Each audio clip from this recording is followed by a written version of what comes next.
Yeah, back to Silent Hill 2 Remake. We left off one of my favorite locations. Remake Heaven's Night. Some really good music here. Really good scene. One of the new scenes added for the remake. Let me know when you want to move on.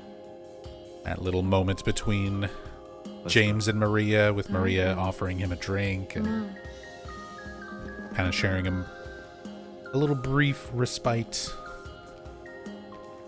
But it's got some good lines, some good performances from both Salome and Luke. Some really good facial acting. I'm not sure if that's a good idea. Whatever you say. I mean, any port in the storm, right? I guess so. I guess.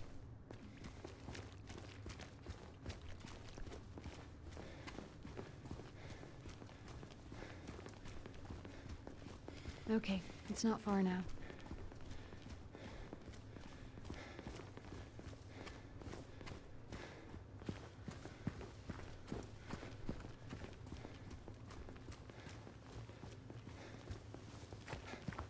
Look, we're on the other side of that chasm. Some detour. But hey, at least we're here. Here meaning where exactly? Come on, you'll find out. I'm checking out the chasm. You think it'll stare back? There we go. I was trying to get her to do she has that little optional voice line reference to staring into the void.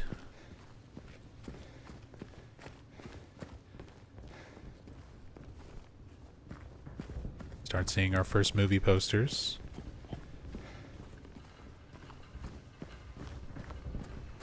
Little signs of the theater. More of those things. Kill it, Maria. Kill it. Squish it.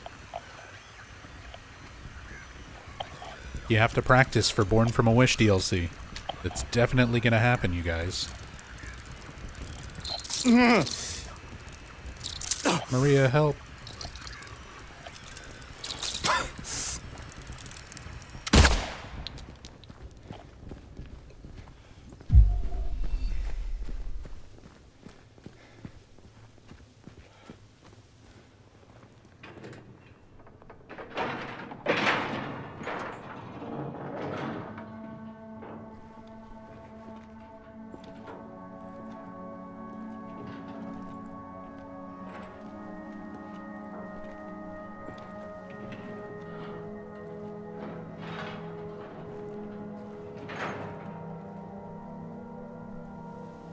Hey, what's up here, Amy? That's it?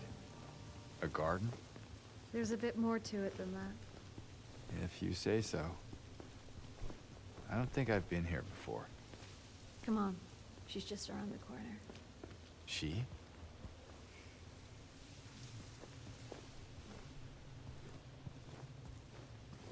Yeah, that little mention from James. I don't think I've been here before. Because if you are treating the remake as like a loop that has occurred in the timeline or in the story sometime after the events of the original, it's like, well, this area was not in the original game. So James just doesn't remember it. But it could also just be taken literally, like him and Mary might not have come here while they were here on their vacation, so he just isn't familiar with this place. Who is she? There's a story told around these parts. Kind of a local legend. Tells of a woman who was cast out. Sentenced to die on an island out on the lake. There was a man in town who fell madly in love with her. And every night, he would sneak out, row across the lake, bringing her food and company. And every night, she would stand there, on the shore, holding a lit candle to help him find his way. But this one night, a terrible storm broke out, caught him out in the open, and it blew out the candle. Even in darkness, the man would not give up. He would not turn back. So he fought against the raging waters until finally the lake took him.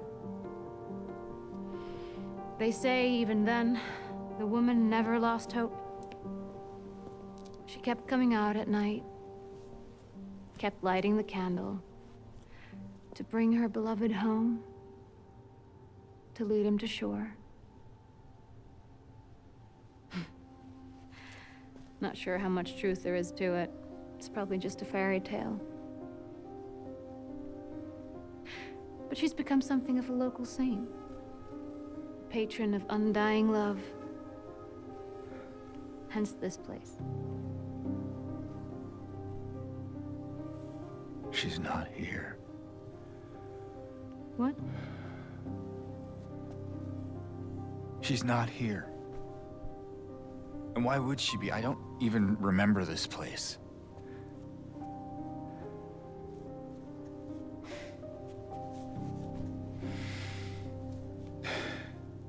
This was a mistake. I shouldn't have come here.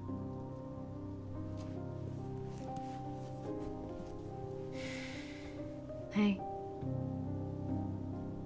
It's okay. There's plenty of other places to look. We can still...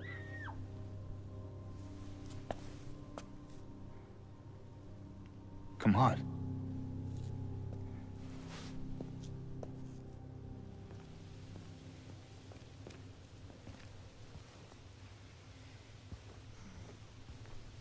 Yeah, that's we get Maria's version of the Lady of the Lake story. Don't know what the significance of the historical society having a different interpretation of the story is supposed to mean. Yeah, Legate, it's one of those things that is sort of strange. And I mean, obviously there's significance to both versions of the story.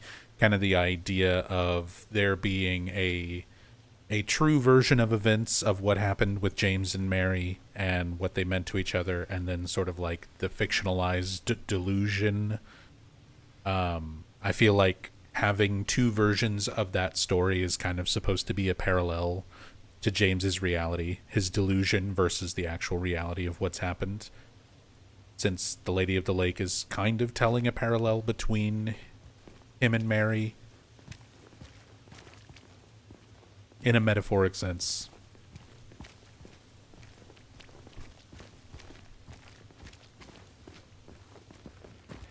But it's interesting getting Maria's version of it that seems more sort of hopeful. I think it came from inside the theater.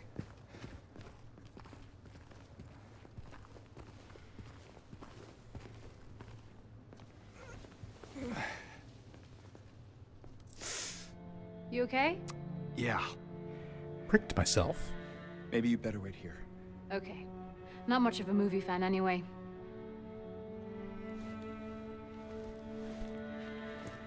And James? Yeah. Be careful in there. Yeah.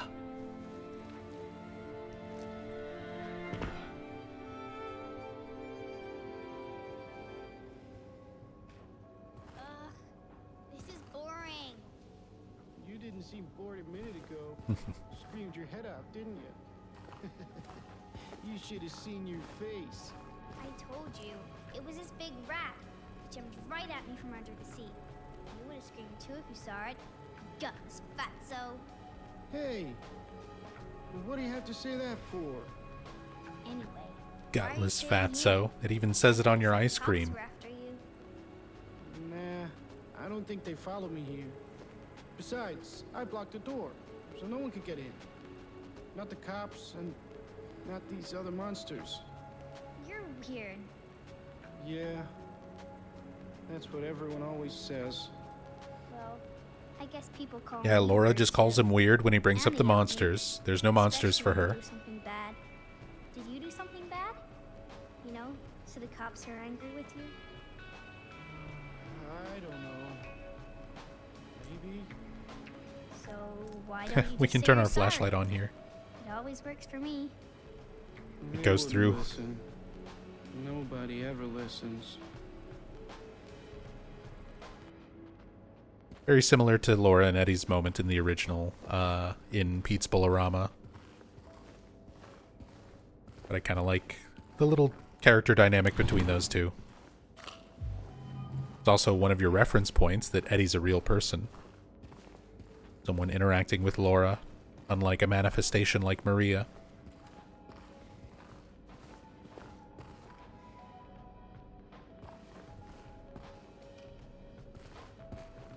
We've got more little parallels to James and to the original Silent Hill 2 in the movie posters.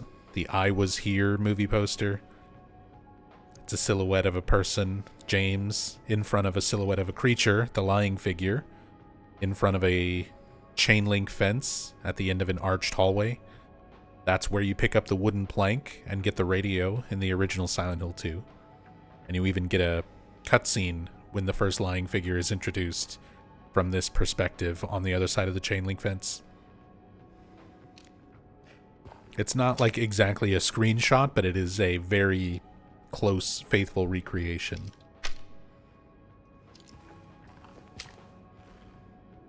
Remember her.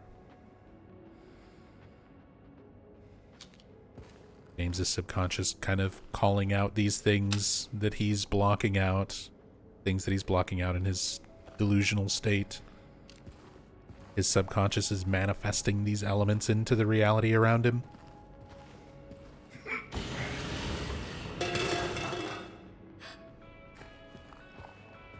Did you hear that too? Laura's gone. We use the cam hack to try to see if she gets up and runs off there, but she just kind of disappears, I think. I don't actually remember. Maybe she did run off. I know at one point she disappears.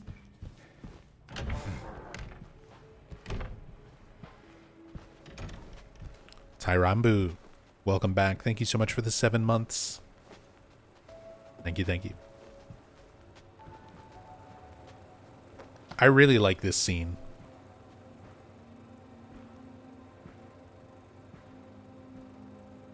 We have a little bit more of a menacing introduction, a little build up towards Eddie's hostility. Eddie? Oh. You're, James. We met back at the apartment building. Every time we see Yeah. Eddie, he's got the cold breath, remember. even though nobody else does. Hinting at his other world always being cold, which is emphasized by his boss See fight that you being didn't in a make meat it out locker. yet? yeah. I just didn't get around to it yet. So we always see these little elements of cold around Eddie. At least you got your appetite back. James makes the appetite comment, and Eddie takes it as James making fun of him, which is like the trigger that sets him off. That's you what alone he here, Eddie? hates. He hates being bullied. He hates being teased and made fun of. No. So that little seed is planted, that hostility towards That's James. Probably just Laura messing around. Like, now he sees James The as a little bully. girl? Laura, is that her name? That's what she said. I'm gonna go look for her. And he starts getting real creepy and You coming? that tense music. Now you want me to come with you? Yeah, and then Never mind. that little angry snapback. I like that they build this up a little bit better.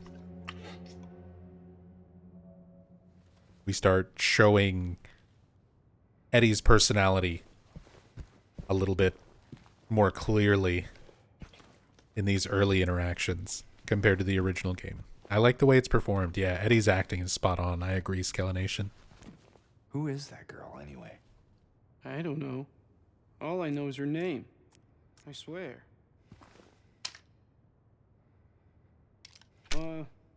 Didn't you want to go after her? Better hurry. Laura can be pretty quick when she wants to. Suit yourself. That's it for his dialogue. You can see he's eating Toluca Taste strawberry ice cream made from Silent Hill Farms, locally made strawberry ice cream. And when we did the cam hack for this playthrough, you can see there's like nutrition facts on the back of the bucket. We zoomed the camera all the way in to read those nutrition facts, and it says like daily nutritional value for a gutless fatso and stuff like that on it. Really, really crazy little details, hidden little Easter eggs referencing Eddie.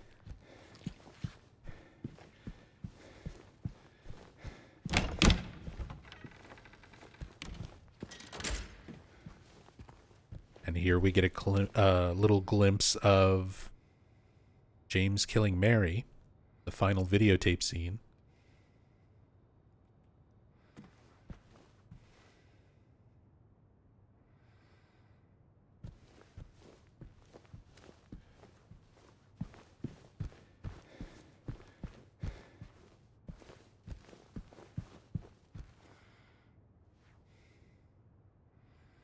Although it doesn't seem like it's showing up super clearly. That may be a graphics setting thing.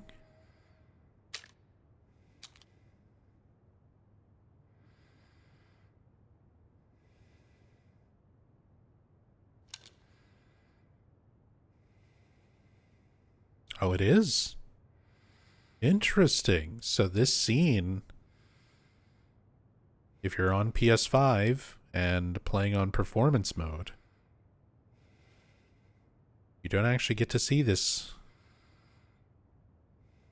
little tiny clip of the VHS tape from the end.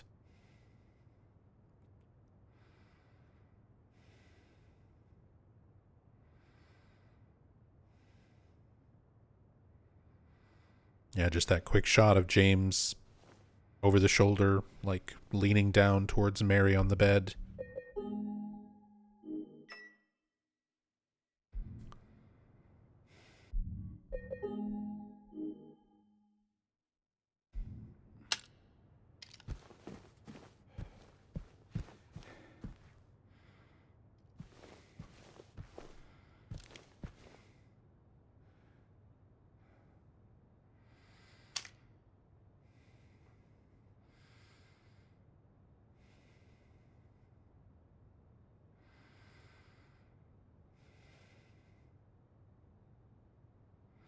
Waiting for it to do it again.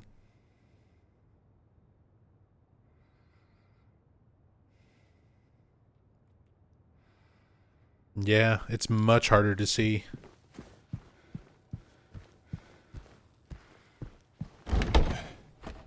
Not enough to where you can really even tell what you're looking at.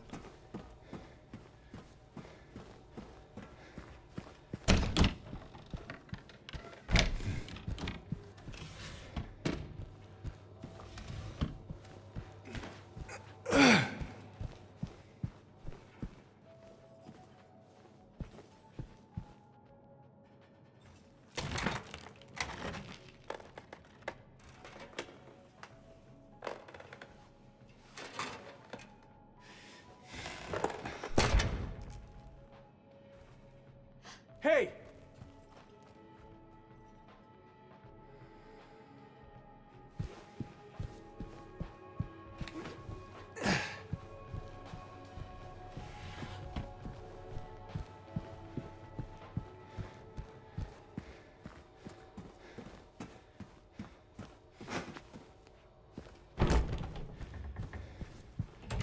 Laura, stop! It's dangerous!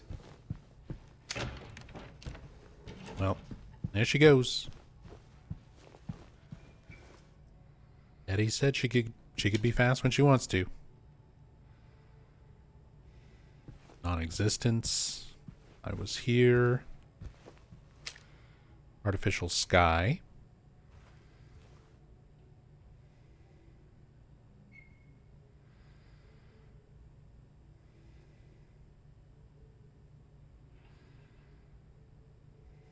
Which if you look at like the dress pattern and stuff for the woman in the film here and the jacket style, very reminiscent of James and Mary.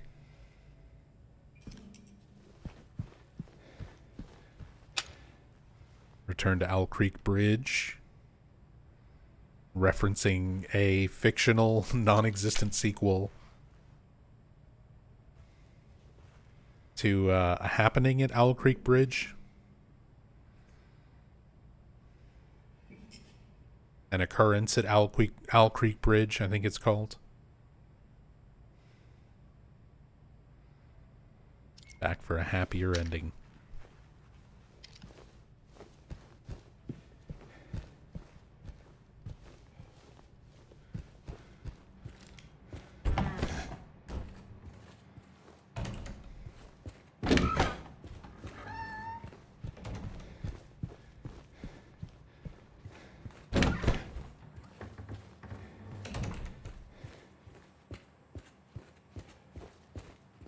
Remember if there's anything you can actually collect in here or not. Maria? Did you see a little girl? Yeah, I tried to stop her, but she went that way. We can still catch her.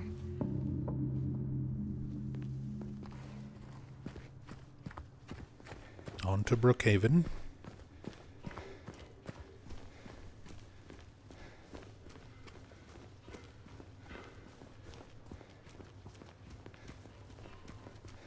James, look.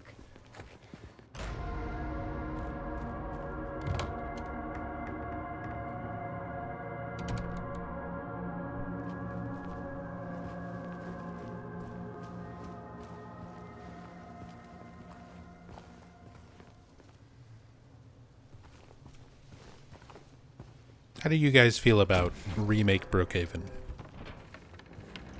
There's a lot of stuff in it that I like, but I also feel like it's a little bit too big, a little too long.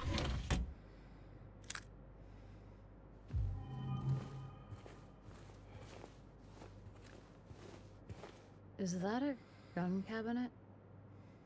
In a hospital? Yeah, but it's empty. Somehow that seems worse. Our first little hint at the shotgun. We don't get it right away.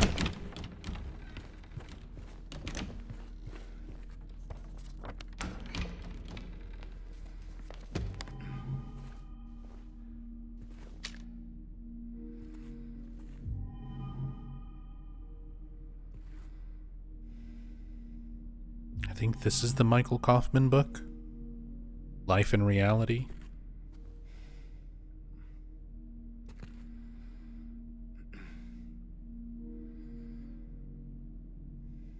You use a cam hack to go in and look at some of these textures.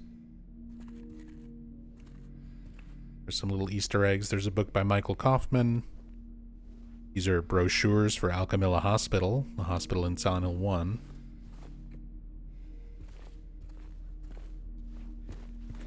Where did she go? I don't know. Let's look around.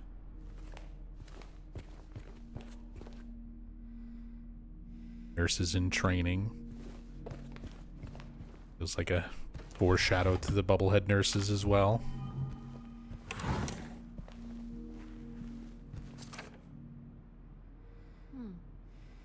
Due to repeated instances of keys getting misplaced, from this point forward, they are to be returned to the locker at the end of every shift.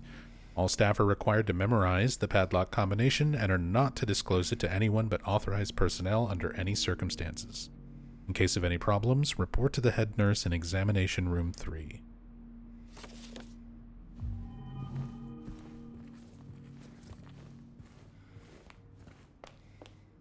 Yeah, Maria says, and sort of gets focused in on this particular picture, which is a psychological diagram from Carl Jung, who was a lot of his concepts and ideas are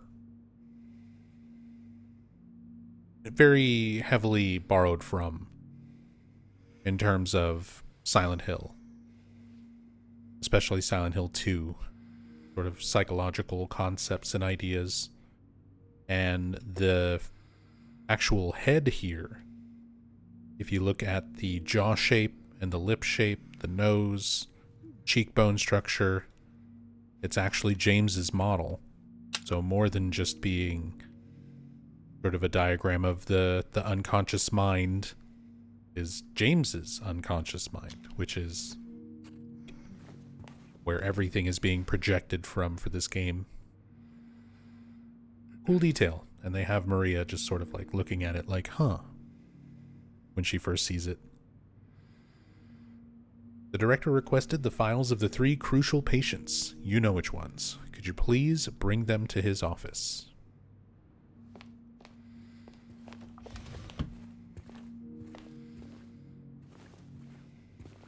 The 3 patients who are actually named in the original Silent Hill 2.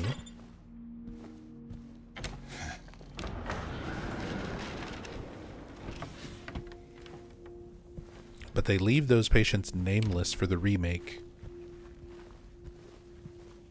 which inadvertently caused a lot of fan speculation, people who hadn't played the original but played the remake, and kind of came to the incorrect conclusion that James, Eddie, and Angela were literally patients here at Brookhaven.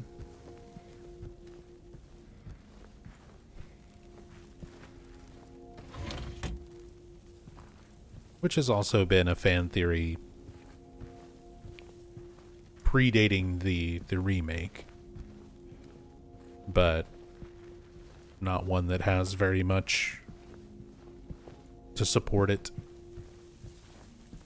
and a lot of evidence against it.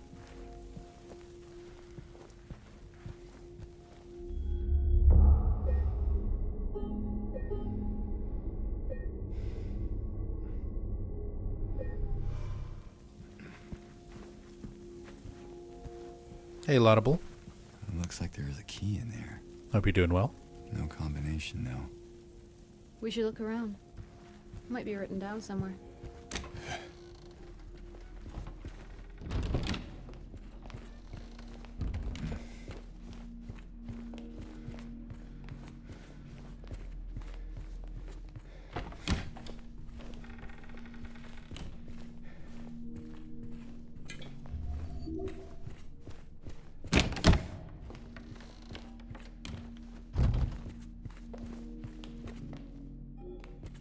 Doing well, hope the same to you. I'm recovering from a little bit of like seasonal illness, but I'm doing alright today.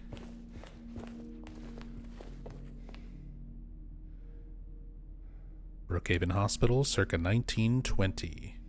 Building looks a little bit closer to the Silent Hill 2 OG game.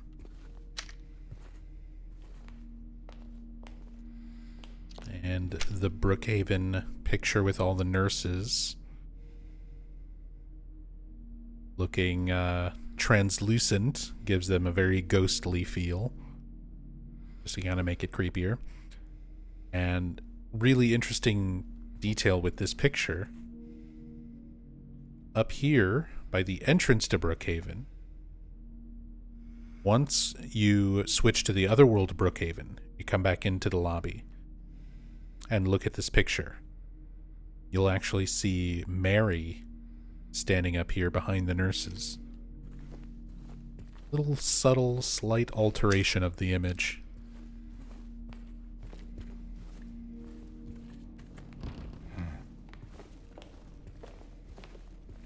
This is a cool detail. I like this one. So we have this poster here. Remember, if you experience poor appetite or significant weight loss, insomnia or hypersomnia, loss of interest or pleasure in usual activities, feelings of worthlessness or guilt, specifically feelings of worthlessness or guilt, diminished abilities to think or concentrate, contact your healthcare provider immediately. When James examines this and brings the text up like this for the player to read it, feelings of worthlessness, comma, blank. it omits the word guilt. It omits or guilt. As if even the word guilt, James will not acknowledge it. That's how delusional and separated from being open to the guilt of what he's done he is.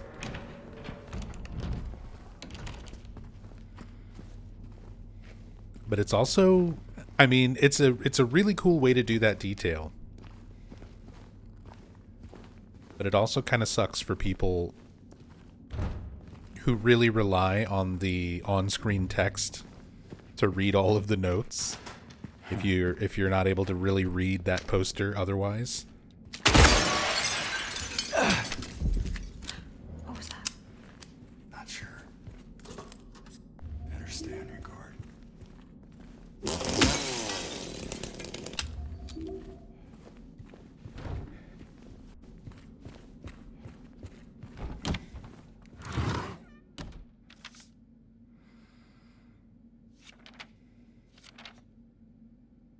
I wrote it down for you in a way you should finally be able to remember.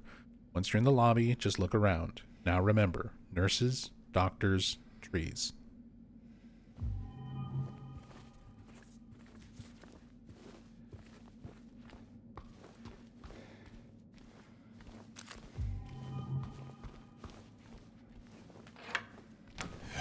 Hey, Warren.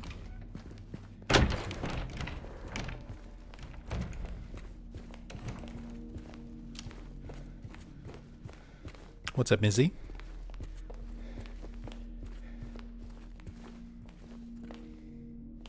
So, 4 trees.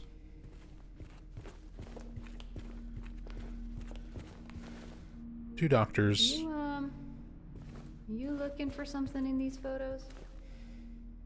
7 nurses. So, 7, 2, 4.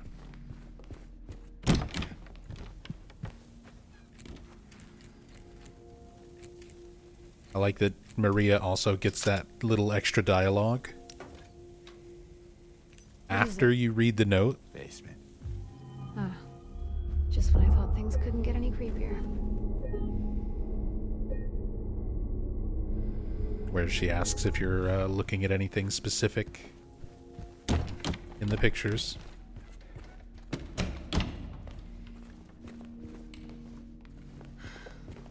This place feels so empty. More than the other places we've been. How you doing, Mizzy? There. Laura! Wait! It's okay. We don't want to hurt you. God damn it.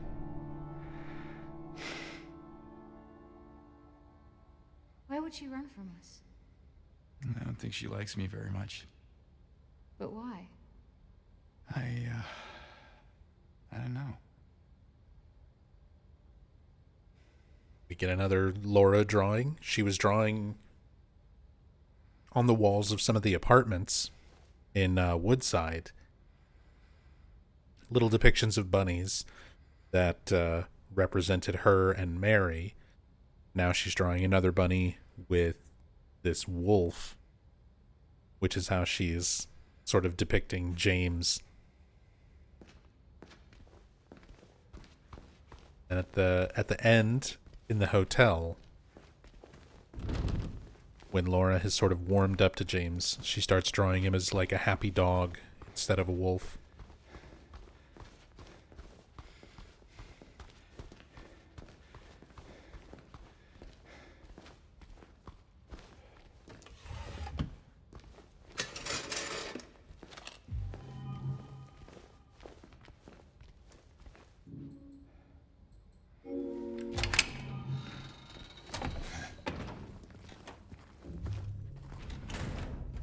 Doing great. How are you? How's the house and wife? The house is a mess and the wife is sick. Things have fallen behind a lot. It's been a rough year. I've had some major health issues. Rachel's been dealing with some health issues. Hey, This one's open.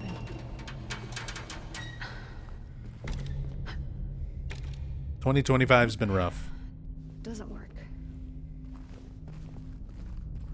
But we're hanging in there. A little bit of foreshadowing there with Maria in the elevator. Running up to it, trying to force the doors open. Same way that she's going to get stuck at the end of Brookhaven with Pyramid Head right behind her.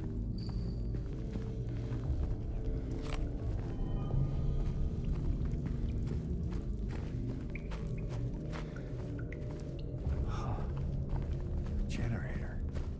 You think you could get it working? Might get the elevator running again. They're coming.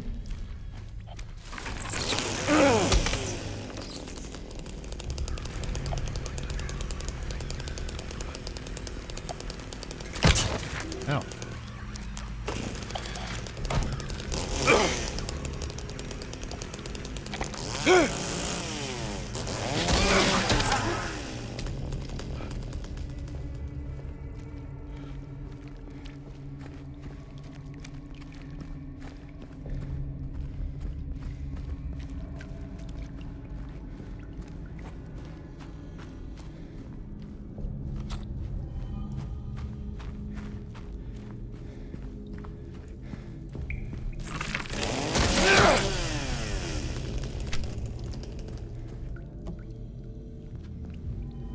Empty fuel can. Also, one of the more interesting Easter eggs that we found with the cam hack playthrough, there's like all this industrial equipment here. And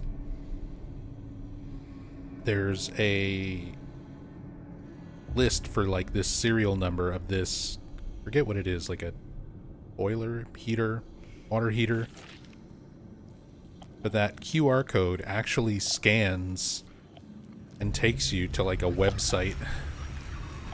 There's more of them.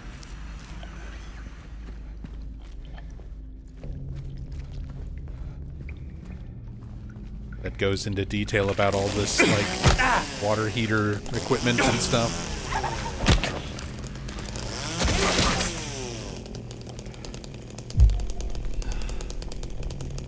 One of the weirdest things in terms of Easter eggs in this game. Running low. Bleach, white laundry detergent, starch, white sheets. The amount of bleach you use is getting ridiculous, and the sheets are not getting any whiter. I won't ask questions. Just end it. Just end it.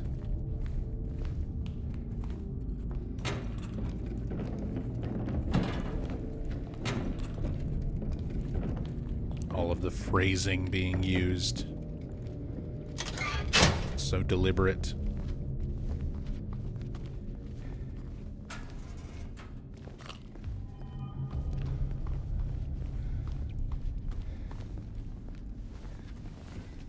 Hey, where are you going? Don't worry. I'll be right back.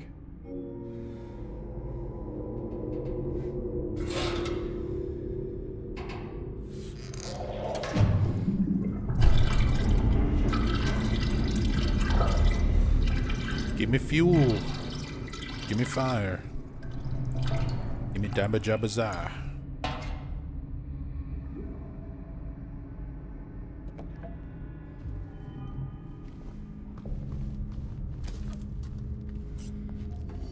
Give me syringe.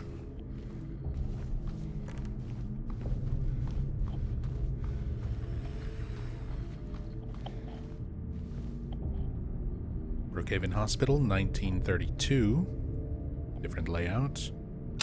Also another Easter egg here. The hammer has the words "old boy" carved into it. Do a cam hack and like zoom way in on it. Reference to the movie Old Boy. The hammer is very significant for that movie if you've ever seen it. Or even seen just the cover of it.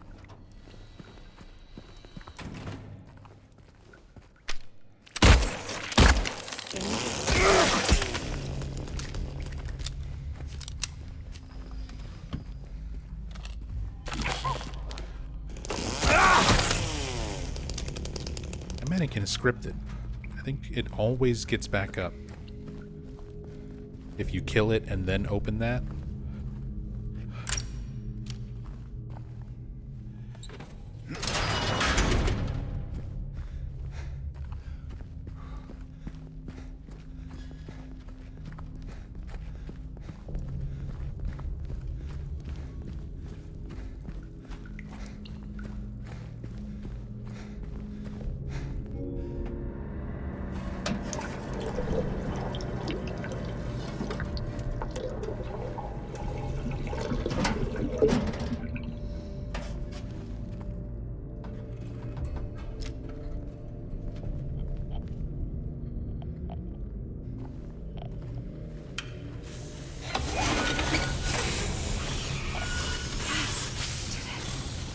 Let's check out that elevator.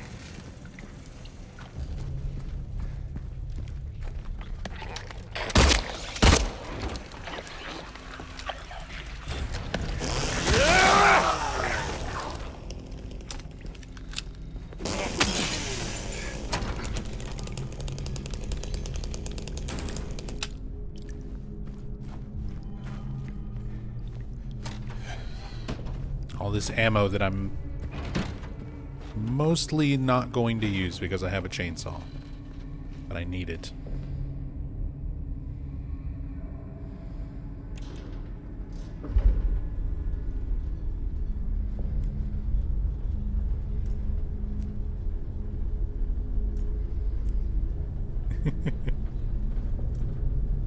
You trying to blind me, James? Maybe. Maybe it's fun.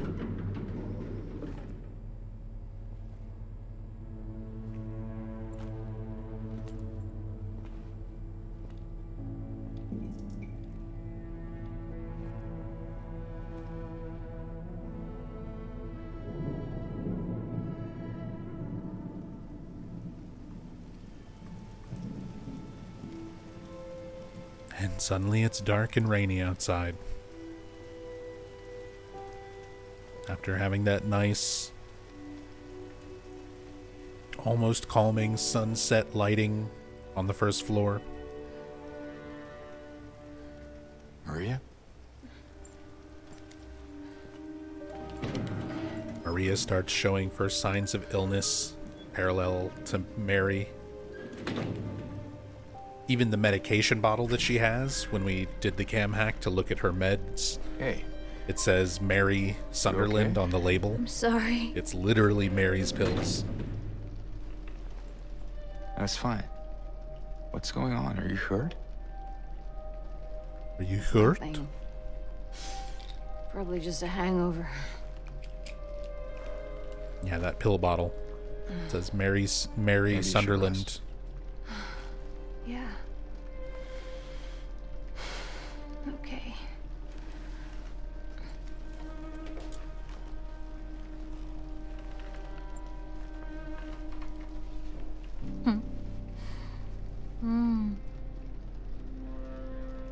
So comfy. I'm gonna go look for Laura. I'll be back as soon as I can. James?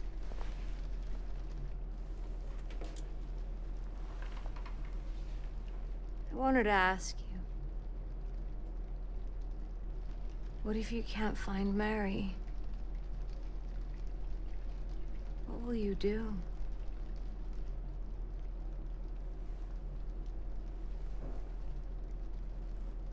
I haven't really thought about that.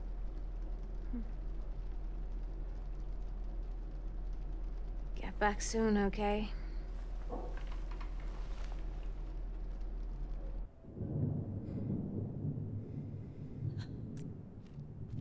And there's Mary's breathy gasp as soon as you leave the room.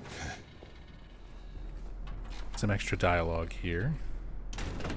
Sorry, I just need a moment. I'm alright. I'm just tired.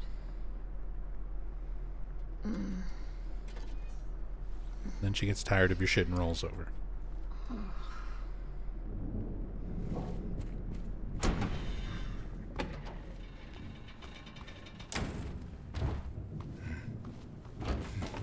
Do I think any of the characters were done better in the remake? I mean, that's a good question, Cypher.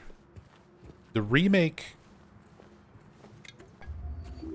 I mean, clearly it had a lot of things going for it in terms of getting more professional actors and budget and like the amount of time that they're given to record everything.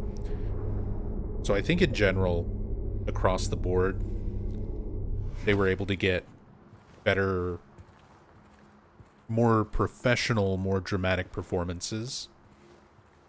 The original, though, like, it's so ingrained in my head after the past 24 years, almost 25 years. And there's elements of those characters that just felt a lot more real because of how awkward and stilted and less professional, less polished they were. Whether that was intentional or not is another story, but it was something that helped. It was something that helped a lot with the performances in those games.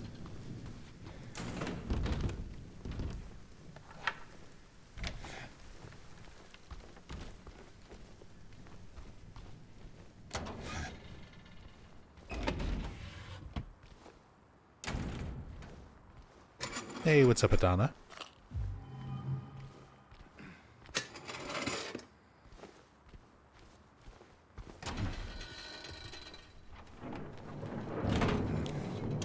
Need to open. Let's open the lead back up here from the stairs.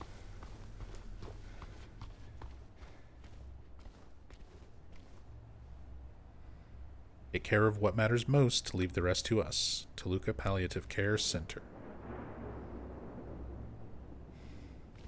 More references to Mary. Where is that girl? All these things that would remind James of Mary.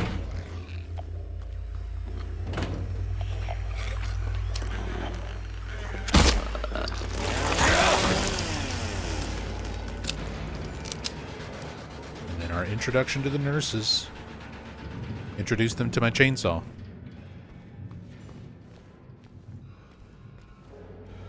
Nurses are no joke in this game.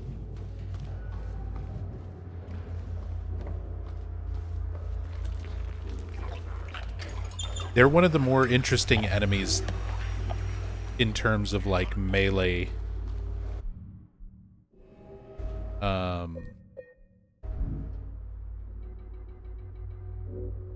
If we switch over to the pipe, the way they can like catch your attacks and push you back off balance.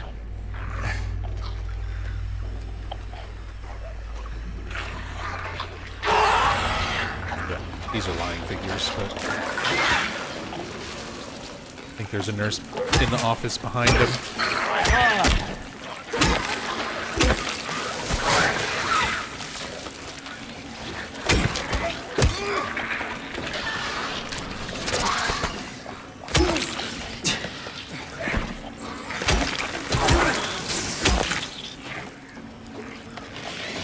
God, I love how the dodge is in this game, especially after playing so much Silent Hill F. The iframes on the dodge in this game feel so good. The combat in general in this game, I think, feels a lot better personally. Being able to, like, cancel a swing and having a little bit more reliability of invincibility on the dodge.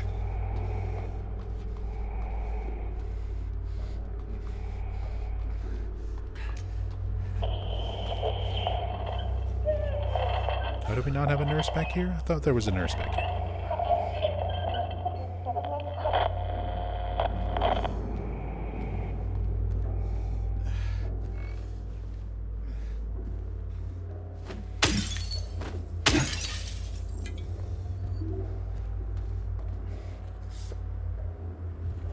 I gotta remember not to heal James up too excessively. We actually do want to wander around with him hurt.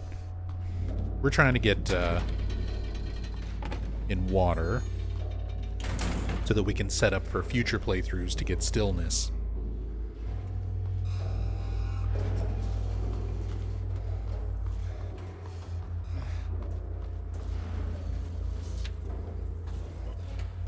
The code has been reset to what we agreed on during yesterday's meeting in the doctor's lounge. Like I said, I don't want anyone writing it down on little pieces of paper for me to find. Be responsible, people. I love Silent Hill games when there's acknowledging the very blatant codes and things written down, puzzles written down. I always find that stuff kind of interesting.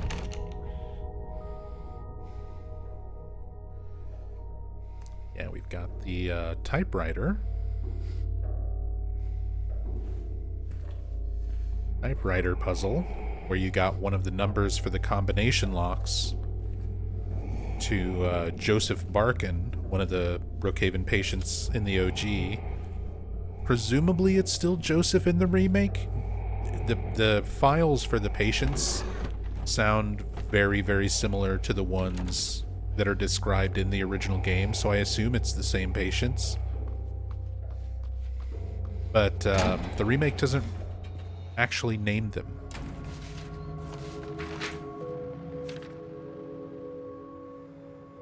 Patient interview transcript.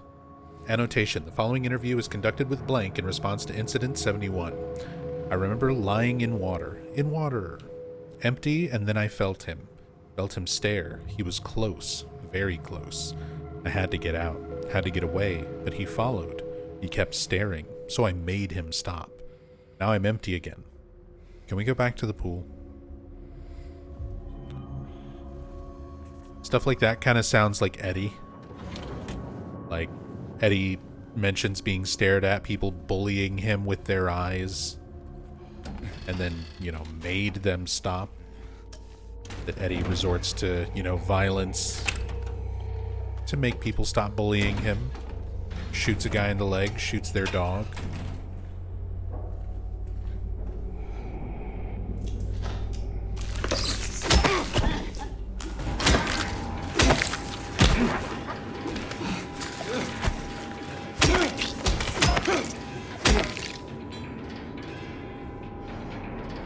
Hard to imagine Eddie would want to go to a pool, though. I feel like the water stuff seems more in line with James. Kind of a foreshadowing to the in-water ending.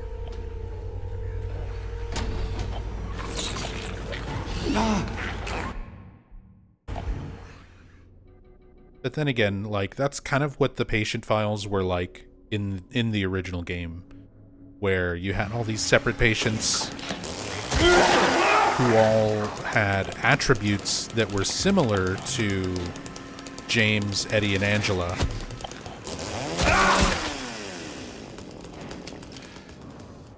The remake, I think, just kind of blends them a little bit more.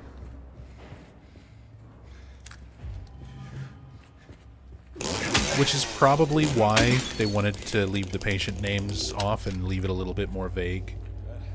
So that you can just kind of get the impressions, the general impressions based on all the notes describing them. And realize that it sounds kind of like James, kind of like Eddie, kind of like Angela.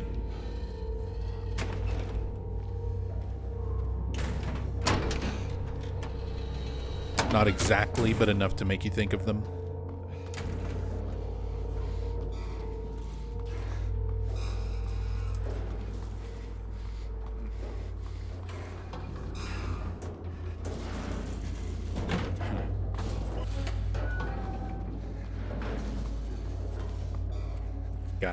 Got my ass handed to me plenty of times by nurses in the other world. Seriously.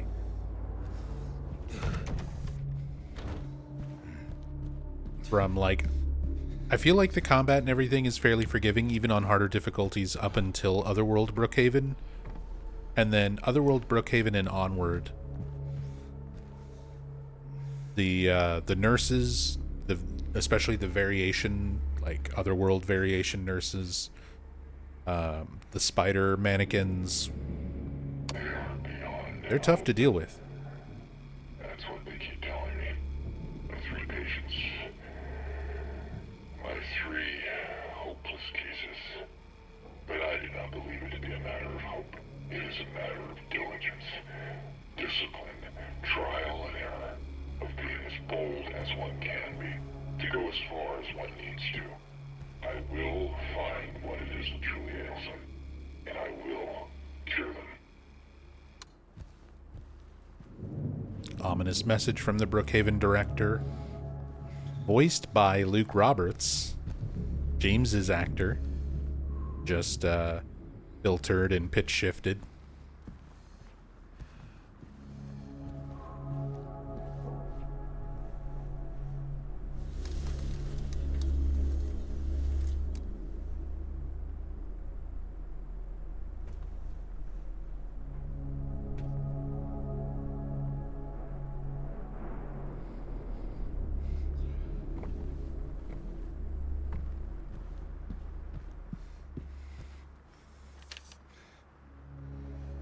Evaluation card, patient 0130.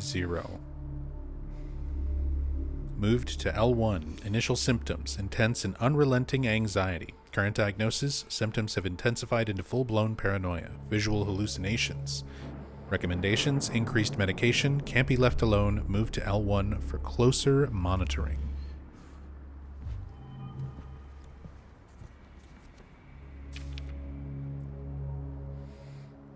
Patient 90, room D1. Initial symptoms, sensory delusions. Current diagnosis, insomnia, refuses food and water. Delusions persist. Recommendations, forced feeding and hydration. Bathing required, to be carried out in the treatment room. Sleep medication, constant surveillance.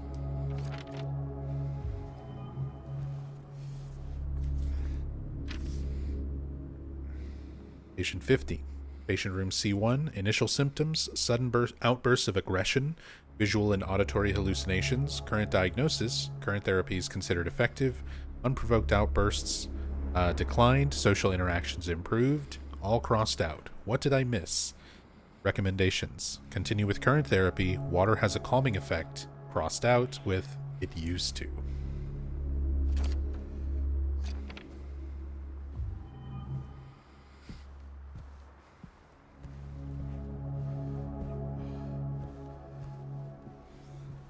Hey, Zachary.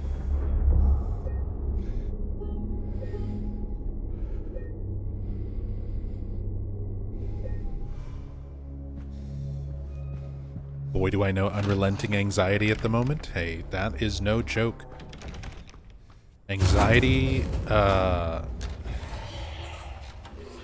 can be a real serious thing. I've been dealing with it this year. I've been dealing with it for many years, but this year, like, I actually got to a point where I had a panic attack so bad, I literally thought I was having a heart attack or a stroke. Had my wife take me to the ER.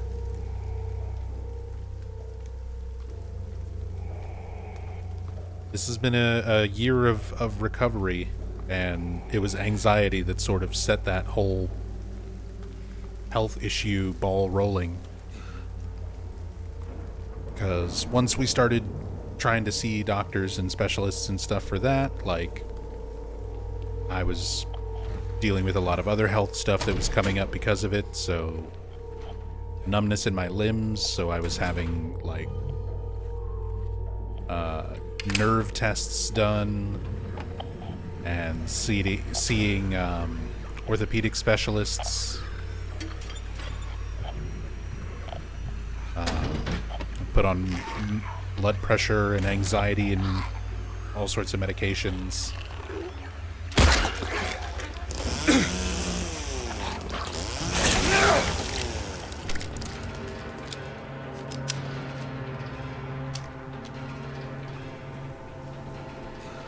But yeah, I feel you on the anxiety thing. I said anxiety's no joke. I've always dealt with it, but it got really bad earlier this year. I said. This has been a year of recovering. Doing much better now. Doing a lot better now. Just in terms of health overall. But this was definitely a wake-up call year. To start taking better care of myself.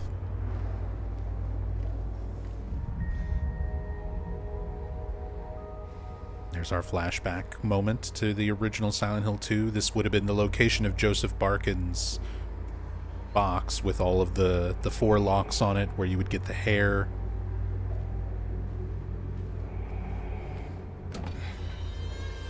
But since all of that has been changed around significantly for the remake, we just get our little flashback to it. Did they find out what was wrong, or are you still waiting to hear back? I mean, a lot of the stuff that I had wrong was like nothing that was coming up. Like, from my blood work, we found out, like, my vitamin D levels were really, really low. So I had to start taking vitamin D supplements and kind of adjust some of my dietary habits and stuff to account for that. And then as those levels started increasing, it started helping a lot of stuff. But then, like, my blood pressure was really high, so I was on medication and things to try to help bring that back into normal levels, which after a while started to level out again. But it took a lot of adjusting medications before we found stuff that worked and didn't just completely tank my blood pressure levels one way or the other. It's been a journey. Going through all these different things, but nothing serious. I, like, from my MRI and my nerve tests, like, nothing really serious going on, thankfully.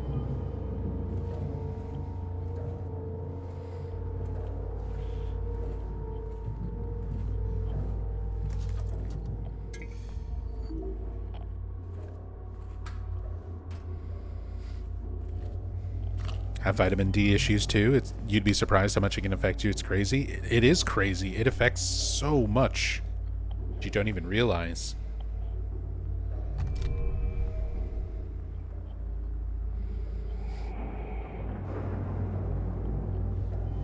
Shotgun. So Silent Hill helps with anxiety or increasing it? Silent Hill for me helps. I realize that's very ass backwards for most people, but I've been a fan of this game for the series for the last 26 years. Silent Hill games are like some of my favorite games. So there's a relaxing quality, the same way that a lot of people feel relaxed when they watch, you know, their favorite movies or listen to their favorite music. It just so happens that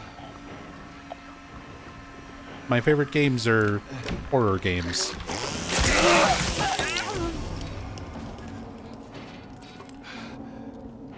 But having been a horror fan for so long, for most of my life, and I'm almost 40, I'm pretty desensitized to, like, fictional horror in movies and games and stuff, so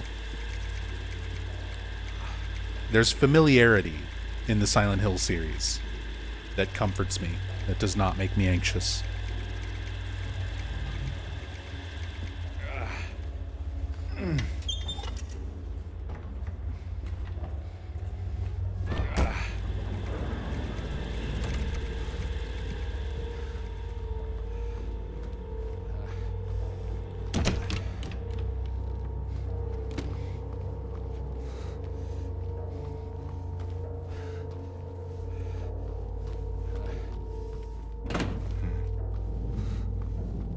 Hell, I was more anxious earlier today going through the grocery store and, like, having to move past a bunch of people in, like, a little crowded space.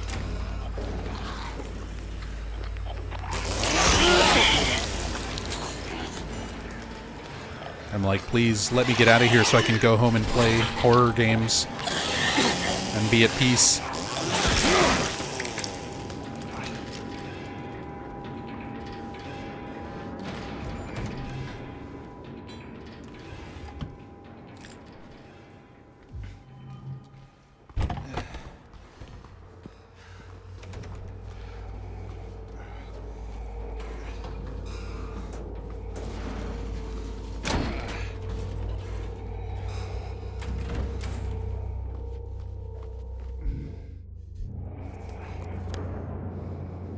Okay, so we got all this.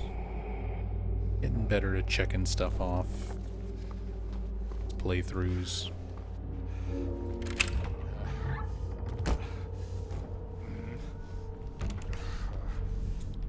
Where's the mannequin? We get a spider mannequin over here.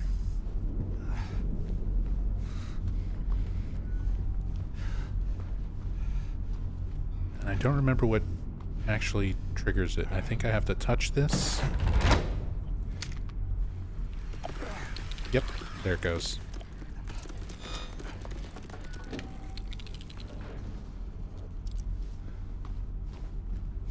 Goes skittering by so fast, it's so easy to miss.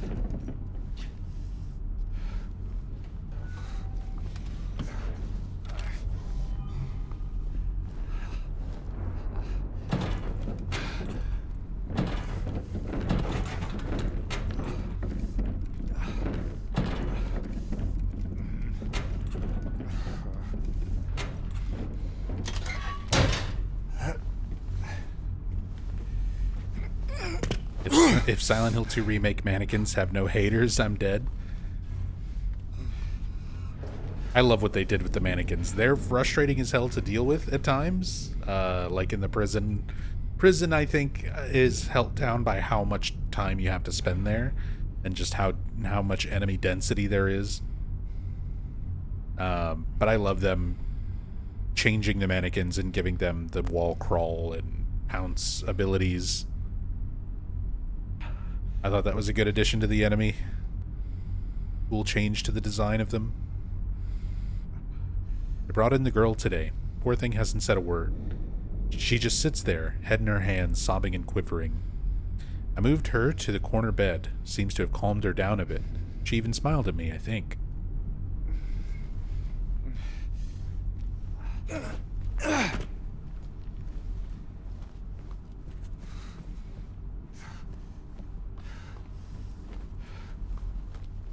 Do you think we'll get a Silent Hill 1 remake teaser at TGA this Thursday, or is it too early to be making speculation like that? I mean, we're going to watch the Game Awards on Thursday, just in case they do show something. I kind of doubt we'll really see anything. I feel like it's probably too early before we would see, like, a proper trailer. So even if there is a teaser, I don't think it would be like a proper trailer. We might get a little more information or something. Maybe a date and for like a Konami transmission. But I feel like it's still a little too early to really see a trailer. Maybe not. Maybe not.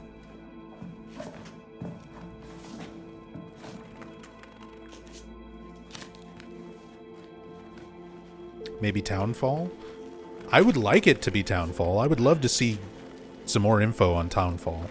Because, like, Townfall is still happening and not much has been said about it.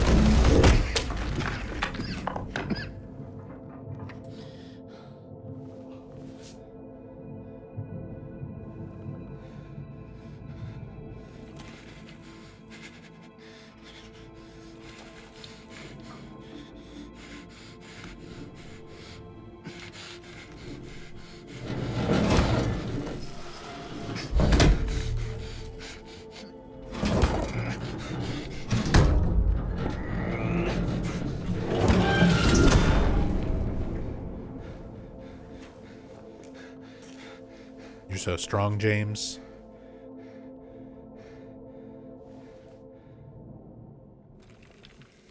Pushed over those lockers like nothing.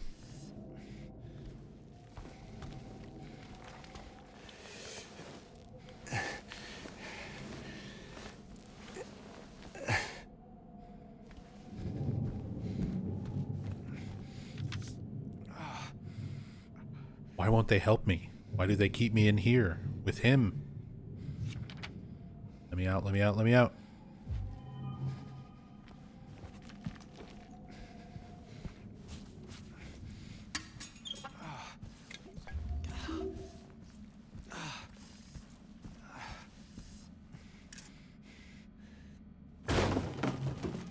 Get our patient's bracelets.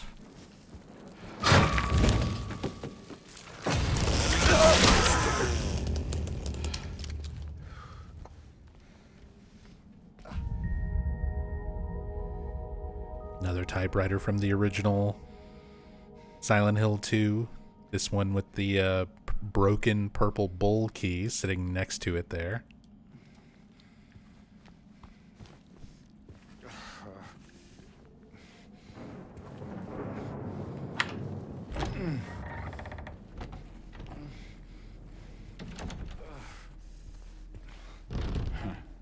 Yesterday was the 45th anniversary of John Lennon's murder.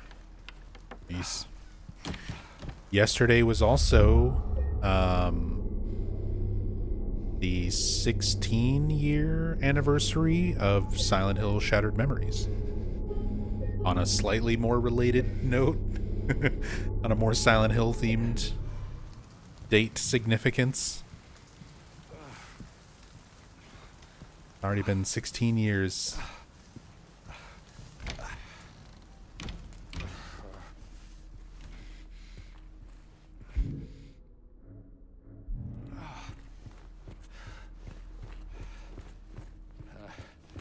'45th anniversary of John Lennon's murder, though.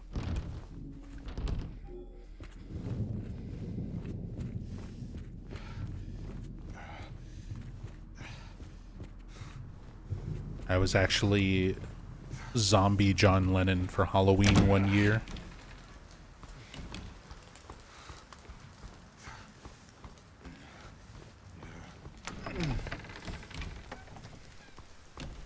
I thought it was a good costume. It was a work Halloween party, so a lot of people didn't find it as amusing as I did.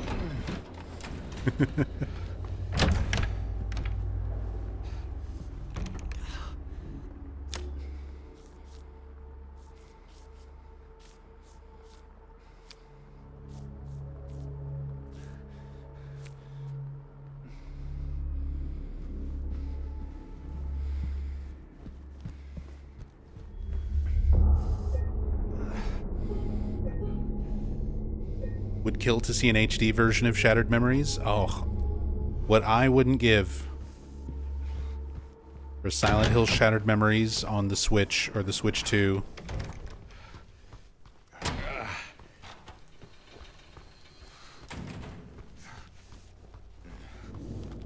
With some slight, not like, it's not one of those ones that I think needs a full-on remake or anything, but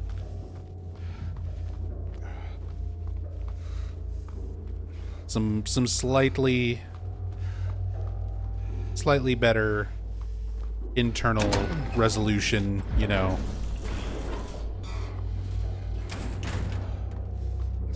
I mean, technically we can already do that with emulators. I was actually messing around with Shattered Memories emulation a few days ago,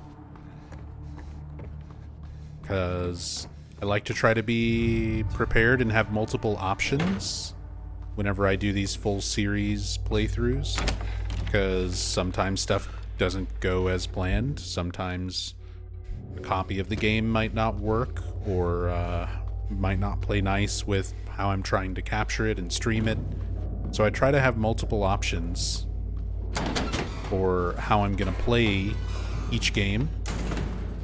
And just in case, like, typically I play Shattered Memories on the Wii U and just hook it up through my capture card, and it's perfectly fine. But just in case, I'm making sure I've got other alternate ways to play.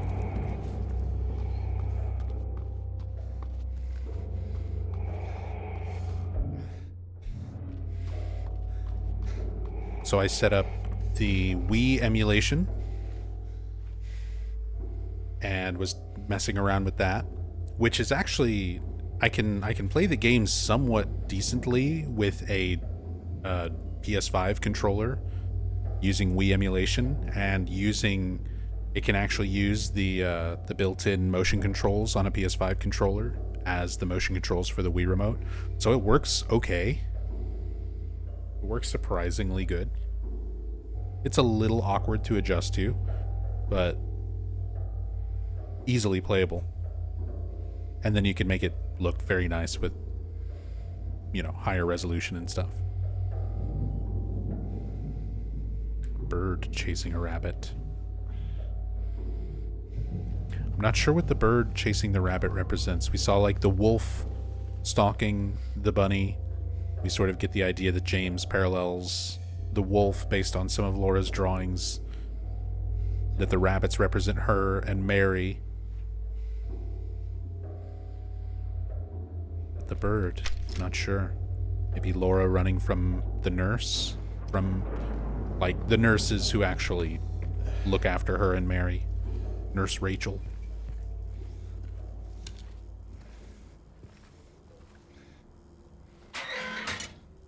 Hey, are you okay? Go away! Don't be afraid. I just want to talk. There she is, making another wolf drawing.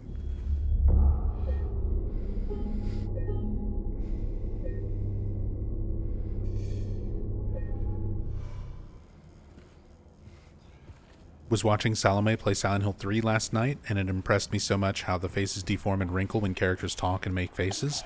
Silent Hill 3 is absolutely one of the best looking games on the hardware, on the PlayStation 2.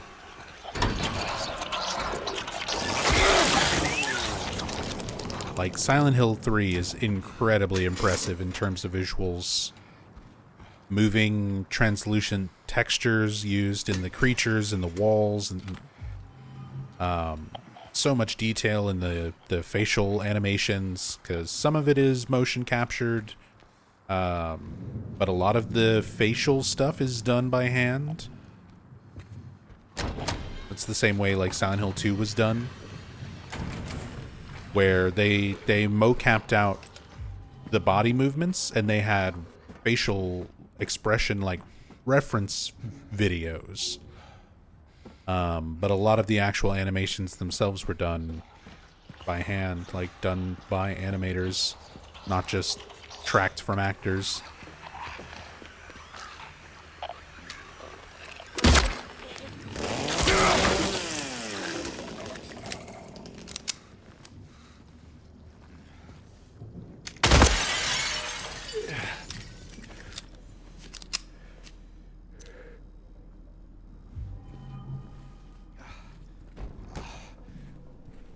Our inner ward key. Dr. Andrews, we delivered the radiographs you requested. However, it looks like the file was incomplete, as one of the pictures was nowhere to be found. We will send somebody as soon as we locate it. Let me know if you need anything else.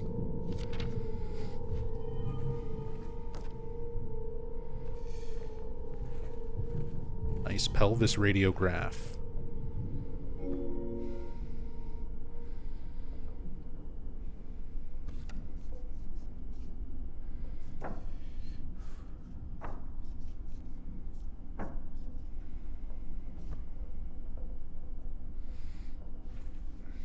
Leave that there for now.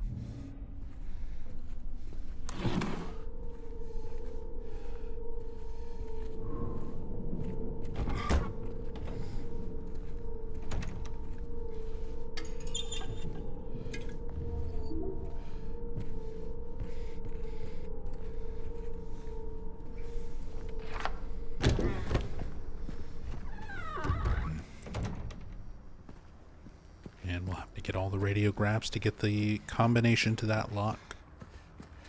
Technically, you can just plug in the combination, it doesn't change. So if you already know it, you can just do it.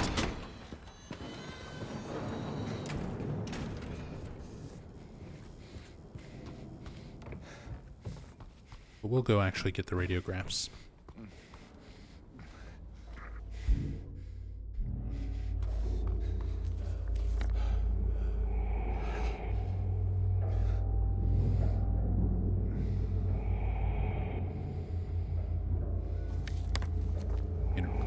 We need to go down to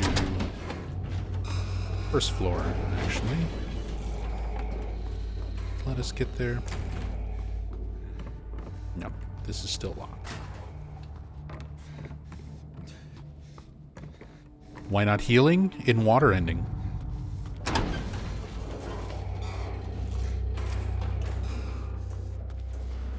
Running around injured counts towards the in water ending. I'm trying to get the in water ending to set up a save file for future playthroughs whenever I need to show the stillness ending.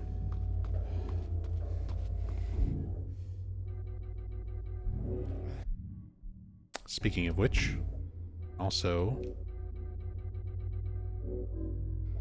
get this. You can also look at this. Just looking at Angela's knife counts towards that as well.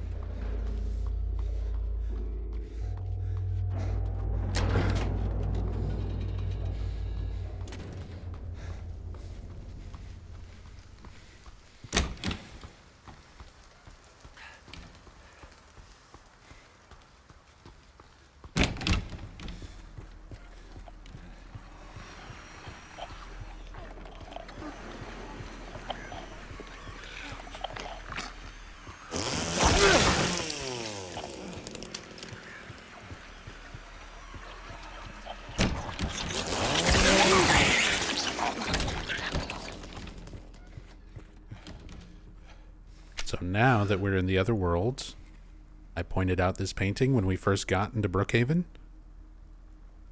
Up here on the left side entrance, Mary is now in the picture, and she wasn't before. Cool little detail.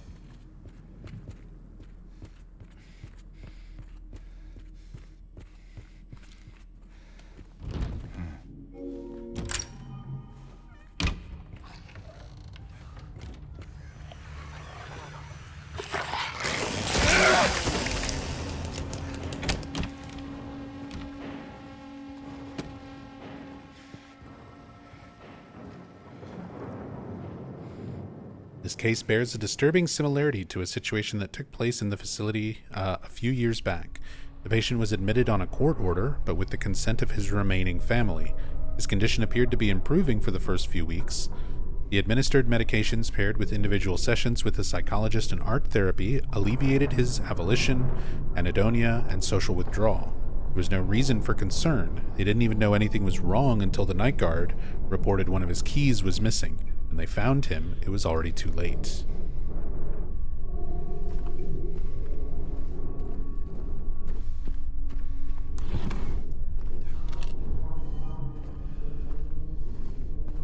Hope they remake the first game someday. Yeah, it's already been announced. The same team that did this remake, Bloober, are making a remake of Silent Hill 1 right now. Been in development for, I think, a little over a year.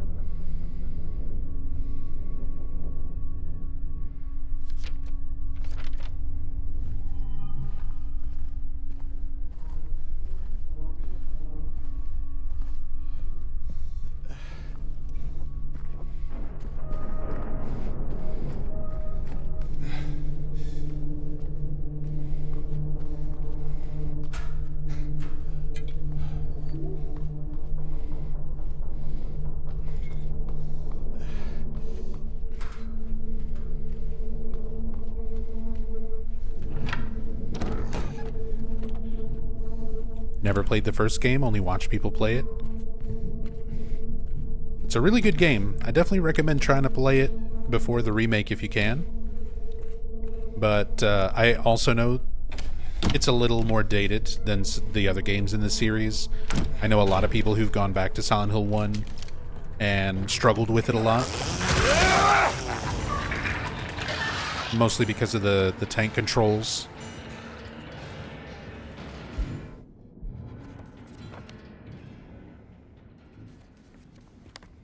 So I definitely think it is worth pushing through that and playing the original.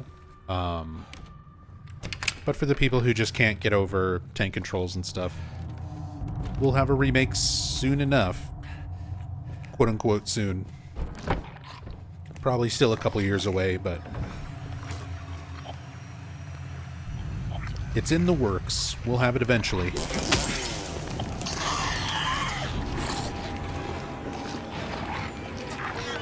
Ow.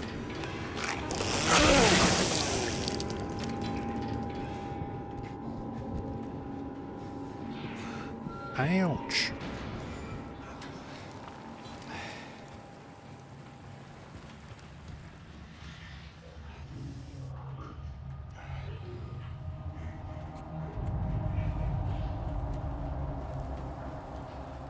Another incident with 50. He got out of the pool and made a break for the garden, cutting himself wide open in the process. Thank God I was here. Thank God I was still here. He was completely manic, screaming, had the orderlies hold him down, barely managed to stitch him up. He's back in his room for now, sedated.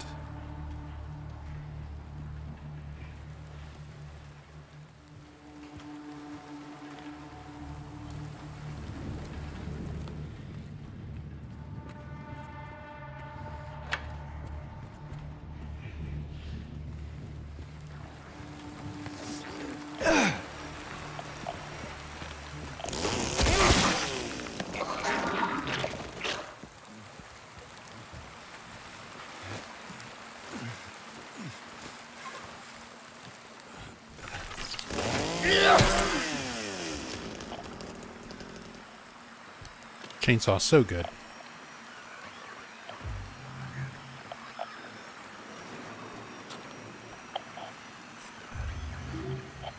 It'll occasionally, like, clip through enemies, but for the most part, it's very good.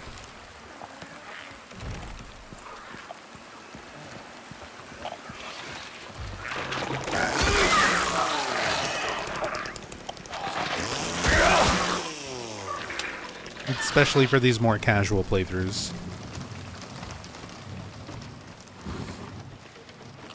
Where we're just kind of going through the game and talking about the story.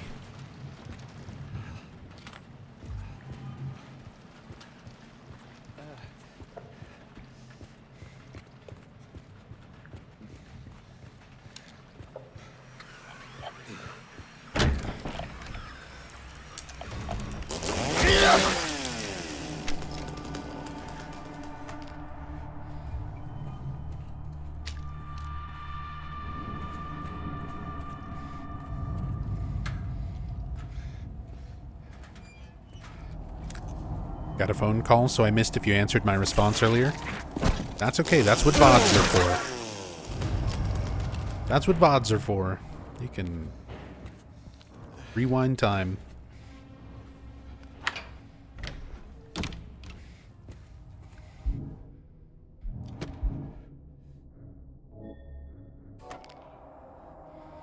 Medical tube with bent needle attach.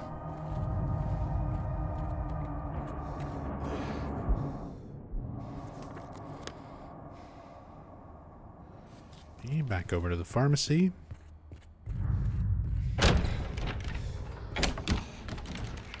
Get this now.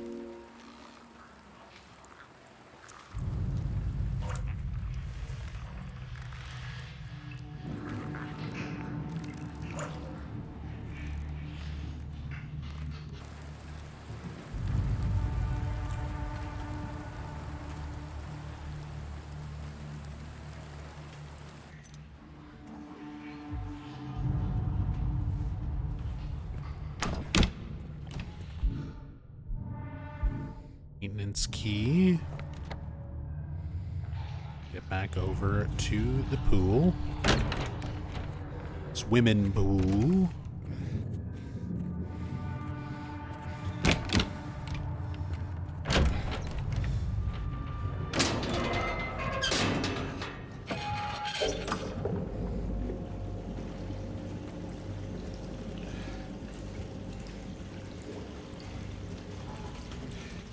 One thing I didn't know about this until I started learning the speedrun for this game. Most of the time when you need to like break open a wall to reveal something, the game pretty much always makes you use melee to do it. This is one of the only spots in the whole game where you can break a wall by shooting it.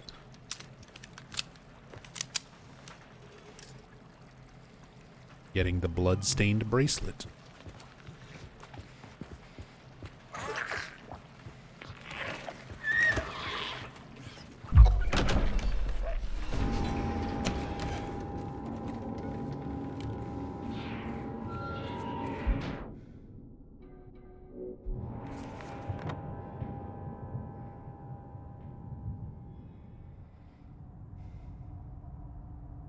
So that gives us everything here, and we've got the combination for the nurse's room upstairs.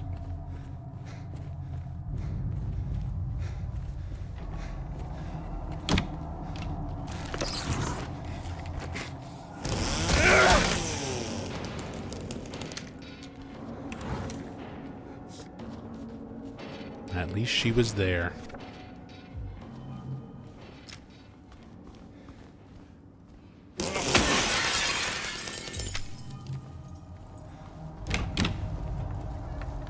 More photos for the loop Easter egg.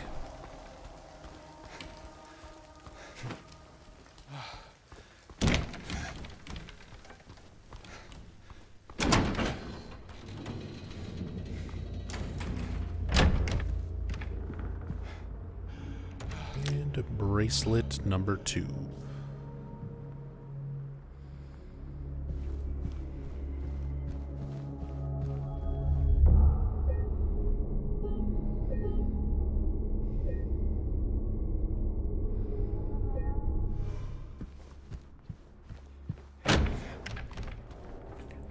You're currently working on a game that uses PS2 graphics, so been studying how a lot of games pulled off tricks. That's awesome, Tassadul.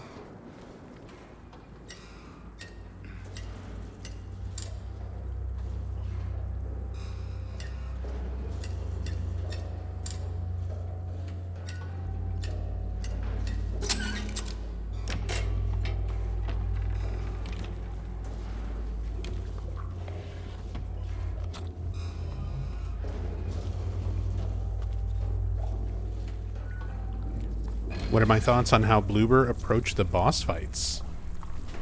I mean, for the most part, I like the bosses. I like the way that they're done in the remake. The new little additions to, like, how they move and fight. Like, obviously, the way the game is designed, it allows for a lot more action, a lot more activity.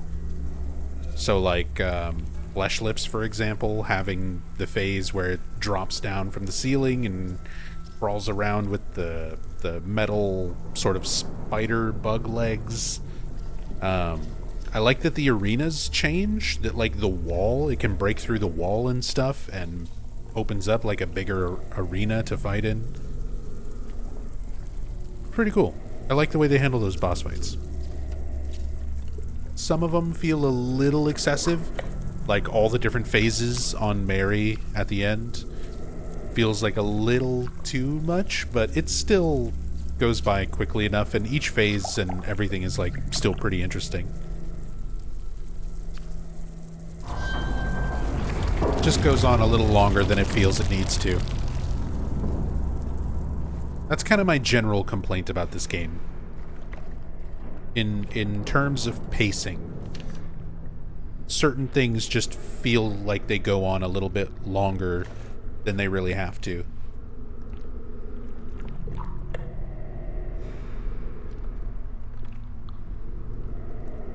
They feed me garbage and rotting meat, crawling with maggots, thick with sinew. They make me bite down. The juice is red and yellow, hit the back of my throat. I choke and I gag and I vomit, till my throat is sore, an aching, throbbing tube of flesh. I push it all out, but I can still taste it. They bathe me in filth and blood and piss and bile. They gently rub human waste all over my body. Skin itches. It peels off like wet paper. I beg them to stop, but they don't listen. And then they lock me up with him. He's always there, closer each time, and the rot, it comes with him. It goes within. It becomes me.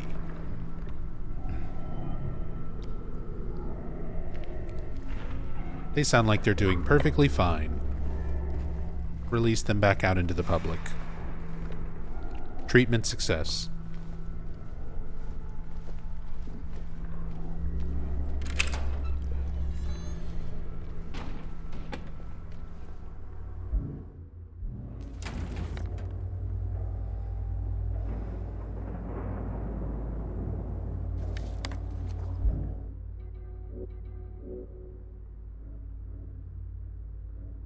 Got that radiograph. Was there another one that I did not pick up?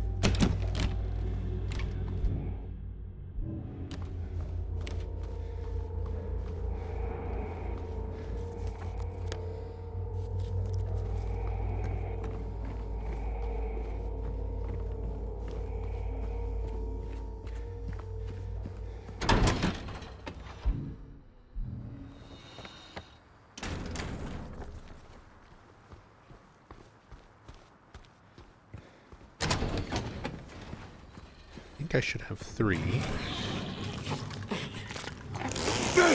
No. Just stay dead. Ah.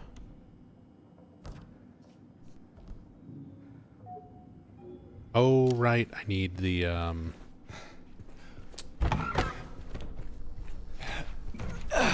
need the spray, the cleaning spray.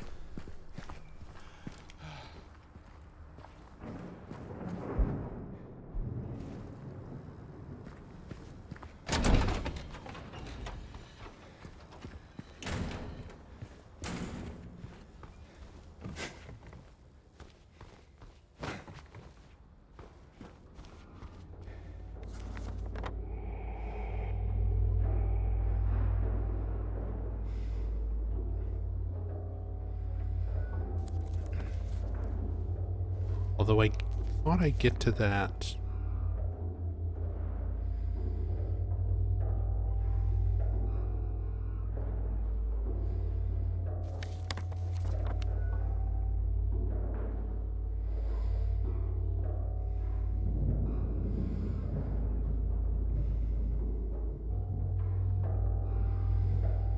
Yeah, over on the first floor.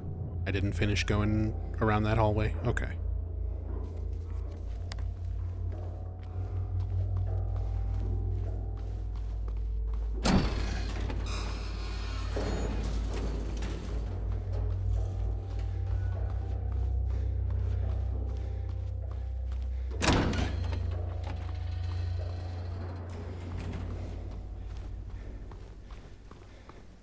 Actually, is there a film grain thing in the graphic settings? There is. So, if you...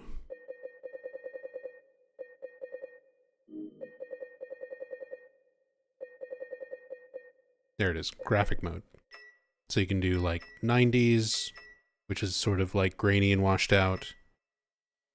Pixelate 256, which is like no... Everything's pixely. Black and white, white, and red. VHS grain and filter. Old CRT. Outline, posterize, green LUT, red dithering. I don't really mess around with too much of the film grain filters and stuff when I stream, because a lot of it kind of makes the bitrate look like shit and kind of kills the stream quality.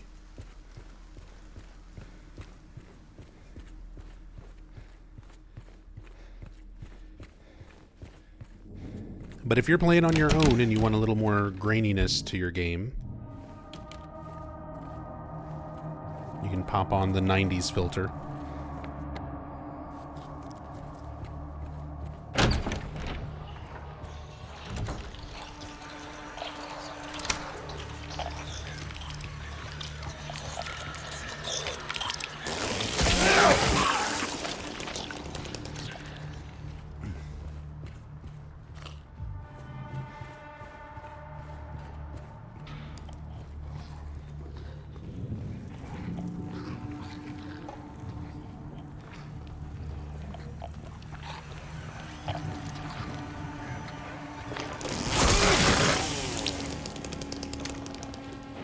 Chainsaw.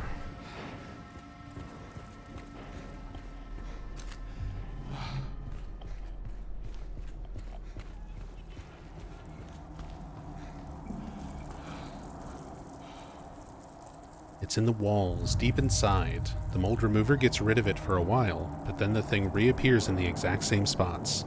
We need to get in there, break it all down if we have to, and root it out. There's our mold remover.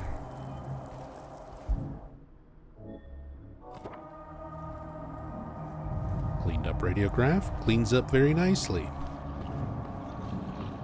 Considering how moldy it was.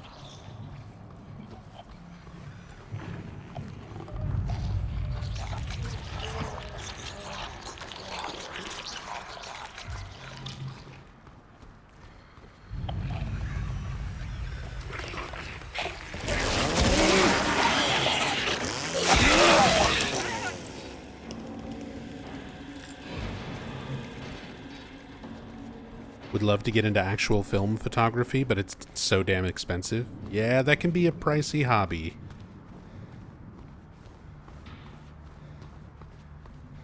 Like, you can get some entry-level stuff, you know? Look up some tutorials on how to construct a cheap darkroom, little miniature darkroom for developing film. Because it's something that I actually used to do in middle school and high school, and it's a lot of fun. I like photography, but it is very expensive if you want to, like, keep going with it. But entry level, like if you're just doing it for fun, and you can still take some really amazing photos with like some relatively cheap entry level cameras and, you know, solution and stuff for developing relatively cheap film.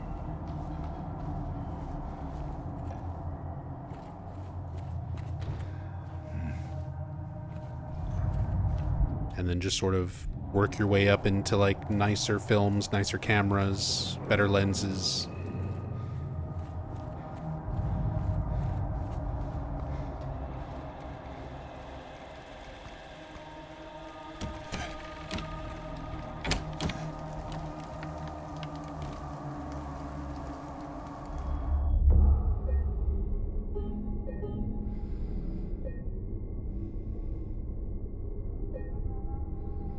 But something worth looking into. You get some older equipment, older used equipment.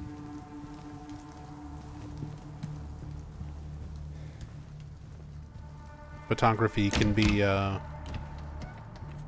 fun hobby.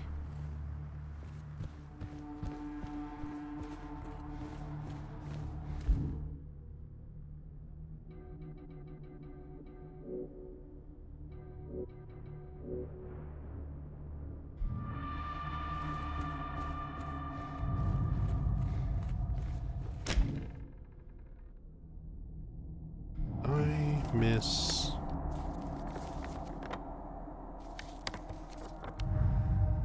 stuff over here.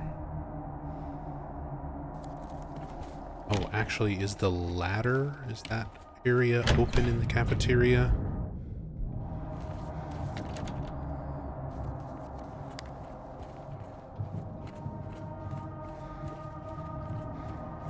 Hey, Melabramo.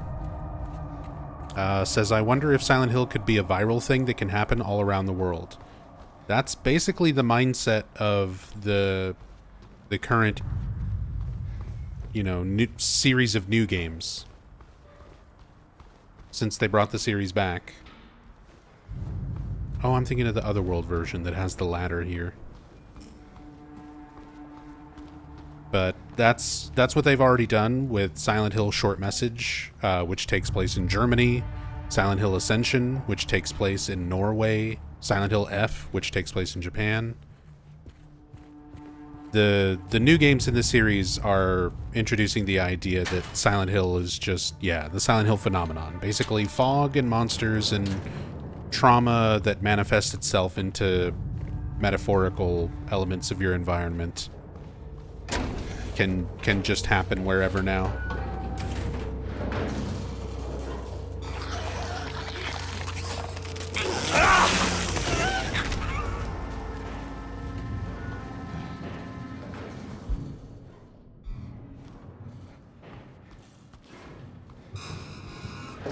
I mean, as a longtime fan of the series, personally, I feel it's kind of lame. On the one hand, I want the series to change and I want it to evolve. And to do that, like, they gotta try new things. And they're trying new things by changing up locations and stuff, but I still think there's a lot of stories that you can tell that are related to the town. Because the town is what makes Silent Hill unique. Like, the town and the power that functions the way that it does, the history of that specific place, the cult that inhabits the area.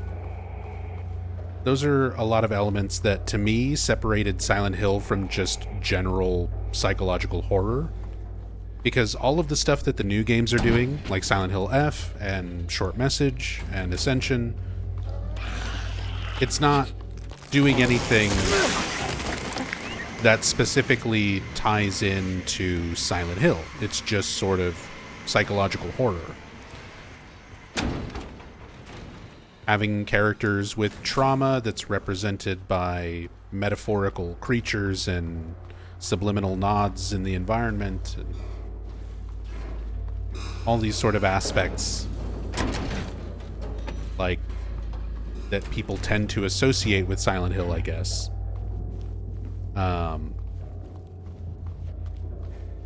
Those are just sort of elements of psychological horror in a more general sense.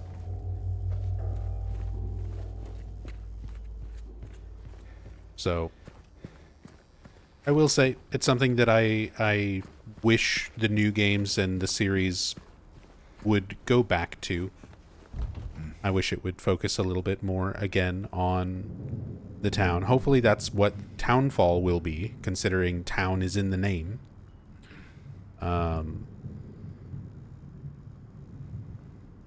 But yeah. Sorry, I'm just gonna grab my notes on this.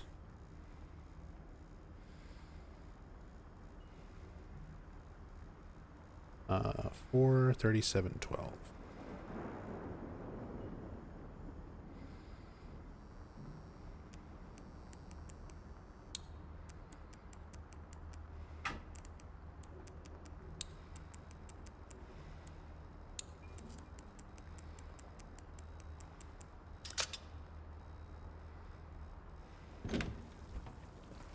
Legit wonder what kind of game Townfall is meant to be. Hope it's not like their other games where it's just on a computer screen.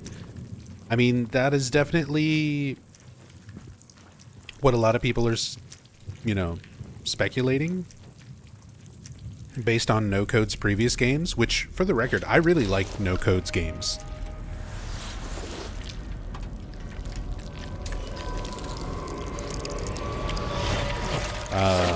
Stories Untold and Observation are both really good.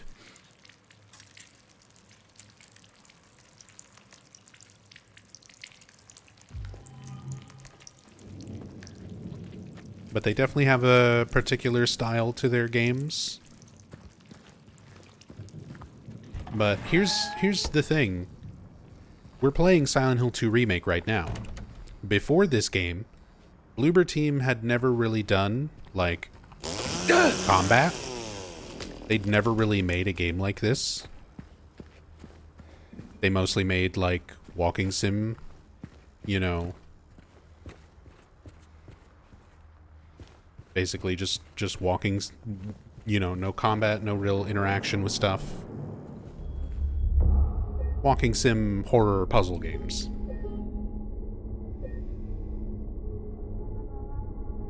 And they learned a lot of new things and made a game using mechanics and stuff they don't normally put in their games for the sake of, you know, Silent Hill 2 Remake.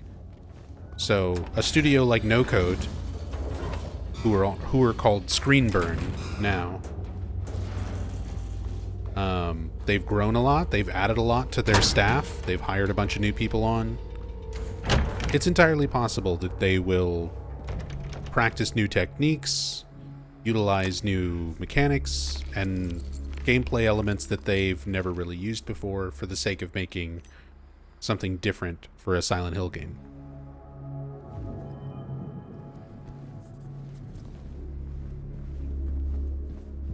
Of course, they're called Screenburn now. I mean, their studio's grown a lot, and they released a statement where they were talking about changing their name because apparently the No Code name came from them literally not having people who knew how to code when they first started the company.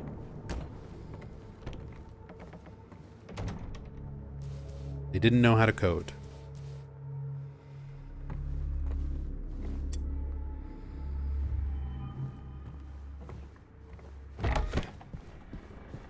And now they've grown a lot, and they have actual coders. So they were like, we're changing the name. Now it's Screenburn.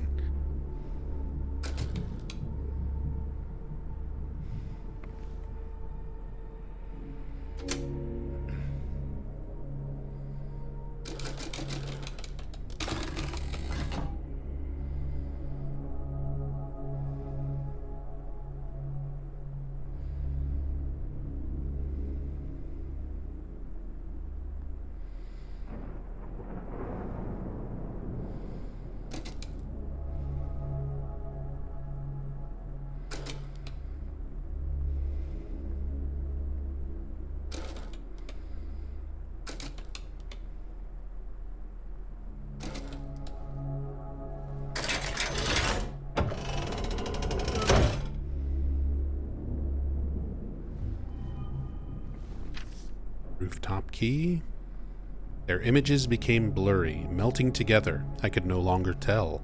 Not sure if I can do it, but maybe you can. This will take you to where you need to be, though probably not the way you want to. And there's bound to be some pain involved. There always is. Although, ironically, there is no pain involved in the remake version of Pyramid Head knocking you off the roof. In the original Silent Hill 2, it actually damages you. It takes you down to like 2 hits away from death.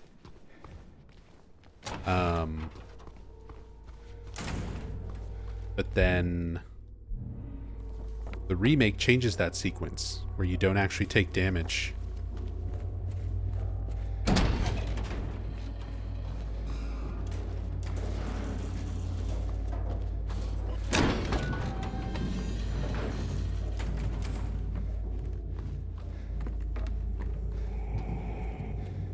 Didn't play Silent Hill F, but will play it soon. It's pretty good.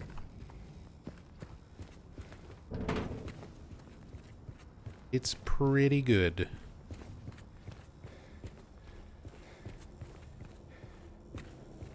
This is not the stairs with the roof access, is it? Or am I just in the wrong spot? No, I'm just in the wrong spot.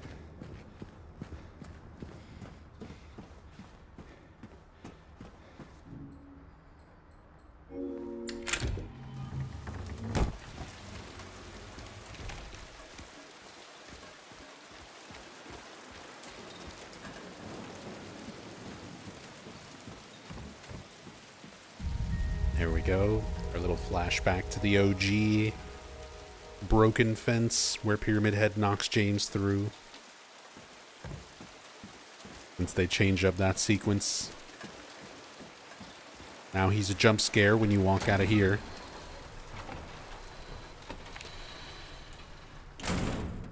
May 9th. Rain. Stared out the window all day.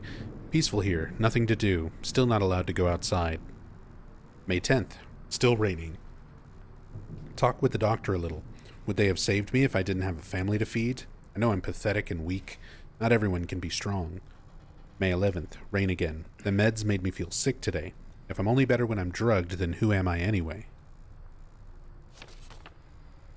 May 12th. Rain as usual. I don't want to cause any more trouble for anyone. But I'm a bother either way. Can it really be such a sin to run instead of fight? Some people may say so, but they don't have to live in my shoes. It may be selfish, but it's what I want. It's too hard like this. It's just too hard. May 13th. The doctor came in today. He said that I'll be released soon, and it's time to go home. I should be happy, but I'm afraid. So afraid. Feels like something's about to happen.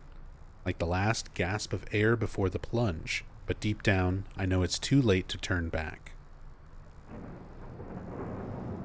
Yeah, this is almost word for word the same as the original up until that last May 13th entry. Everything after, like, I'll be released soon is very different. This whole concept, the whole idea of the writer being, I should be afraid, or I should be happy, but I'm afraid, feel like something's going to happen.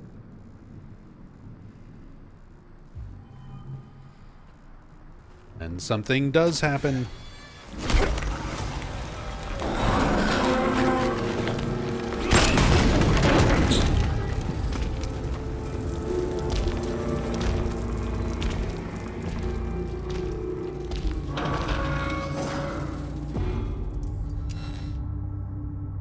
Such a minor criticism, but you hate the little nostalgia chime accompanied with those. You don't like the flashback sound effect? I don't mind it.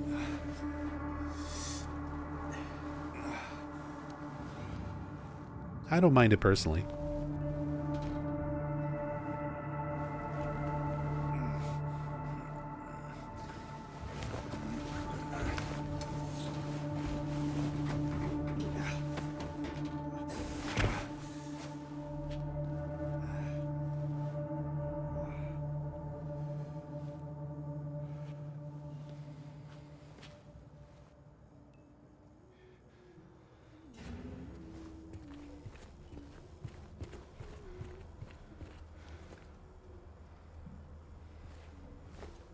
Another one of Laura's wolf drawings. The rabbits representing her and Mary, the wolf representing James, the way she sees James. Being a fart face.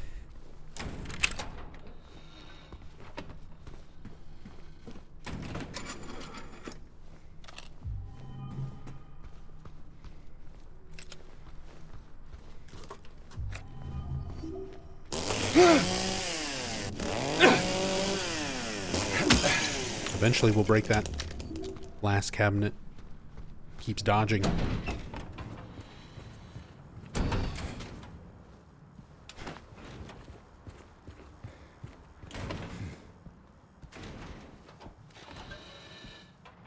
Hate it, honestly. It got old after the second time and I feel like it's so unnecessary. Well, here it comes again.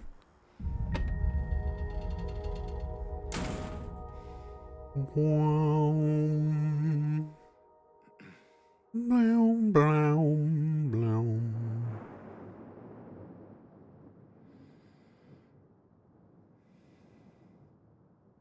The original bloody numbers.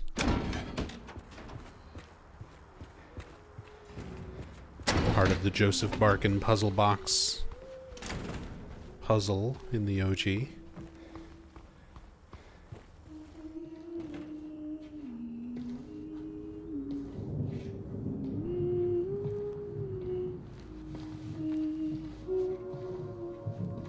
Laura? How do you know my name? Eddie told me. That big, fat blabbermouth. Laura, why do you keep running away from me? And how do you know about Mary? I just do. What's the big deal?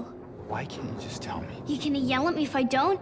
Yeah, No, of course. I won't. Please, just... I need to know. Mary's my friend. We met at the hospital last year. Stop lying. I'm yelling. Laura, I'm sorry. I said I wouldn't, but then I did. Do something about it, child. Let go! Sorry, Laura, but I can't let you just run around this place. You might get hurt. Hurt by what? Look, just stay with me, okay? This is no place for a kid. Fine. But there's something I gotta get. Laura, It's important. what is it? A letter. For Mary. What? I hid it. In there. Even though the girl playing Laura is actually a kid, she sounds older to me for some reason. I mean, she's older than Laura is. Because Laura's supposed to be 8. And the actress, I think she was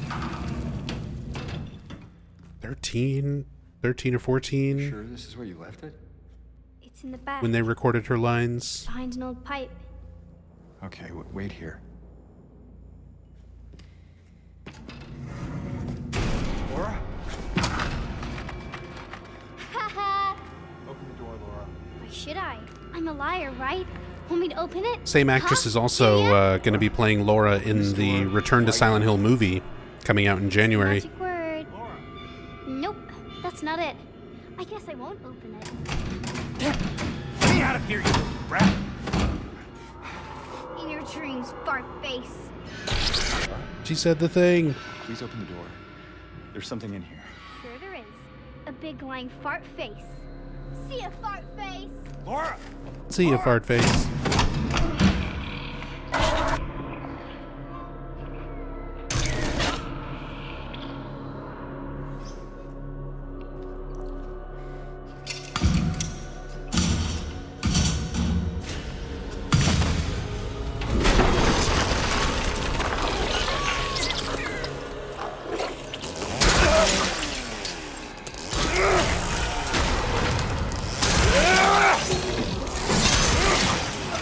Chainsaw go burr.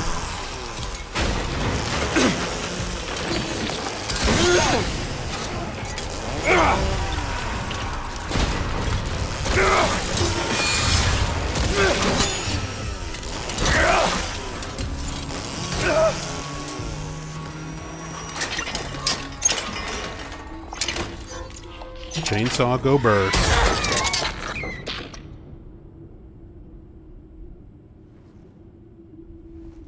How effective is the chainsaw? I think that was a perfect demonstration, Uncle Grumpus. It is very effective.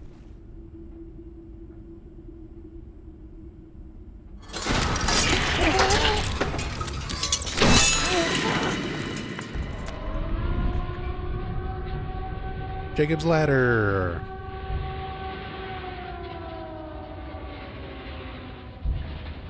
Yeah, Blue Dabadi. I've seen the trailers.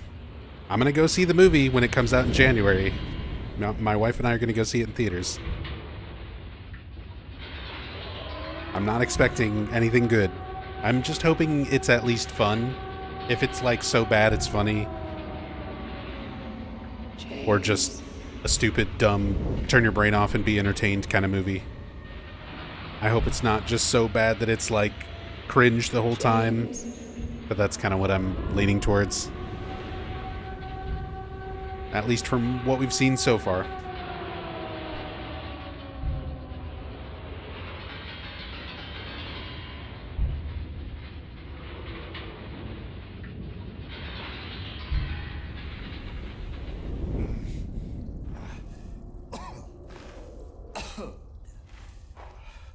Saw people on Twitter complaining about Silent Hill F not taking place in Silent Hill. You know, honestly, valid complaint. Valid complaint. Like, as a fan, I'm a lot more open-minded, and at the end of the day, I just want good psychological horror games. If they're, you know, Silent Hill related or not, I'm a horror fan. I would prefer some good Silent Hill games because I love this series and I would love for more good Silent Hill games that actually have something to do with Silent Hill. So, like, I don't know. I tend to be a little more open-minded. Yeah, and F at least has some references to the town. There are things that tie F into the original stories. It's very loose. It's basically just like two minor items. Not even like characters or story points, but like two objects. A flower and a substance. And those are the only real two things kind of tying Silent Hill F in.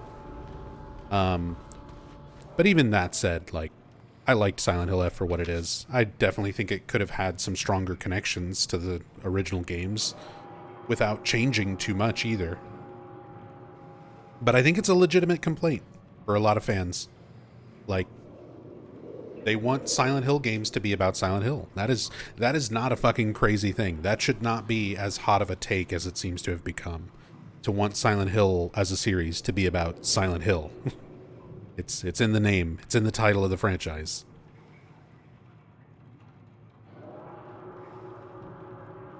As said, I'm willing to give the new games a chance, even if they take place outside of the town. I'm willing to be more open-minded in terms of that. But for a lot of fans, the fact that it's just unrelated to the town anymore, I get it. I definitely get it. It sucks. It's a deal breaker for a lot of fans. Patient 3141, designation 2989, room number blank.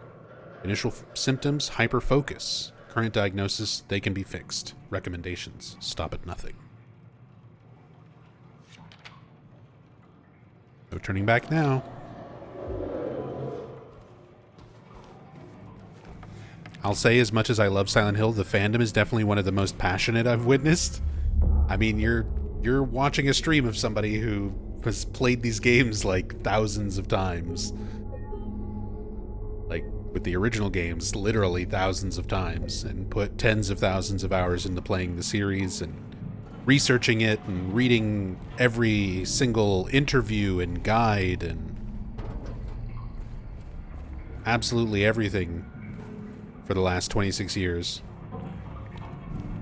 So I mean, I'm definitely passionate about this series.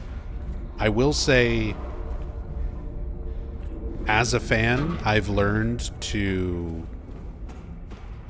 You just learn a lot over the years, especially if you spend as much time researching stuff and kind of getting to know what goes into making games, how difficult it is to make games, and especially for the time period that a lot of these games came out, how limited things were.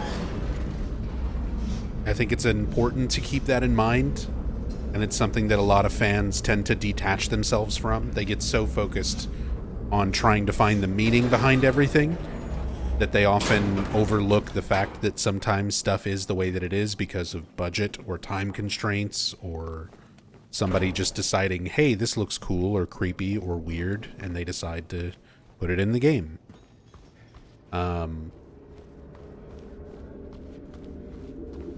I've definitely gone through that sort of roller coaster ride as an obsessive fan. Going from the early years when I was obsessive and thinking absolutely everything was super intentional and had insanely great depth and meaning to it, to the point of, I've read enough interviews with developers and seen enough interviews from Jeremy Blaustein to know, like, sometimes something is just the way that it is because that's what they had to do. Like, they wanted to write out a story a little bit more and they ran out of time, so you get kind of an unsatisfactory explanation for something.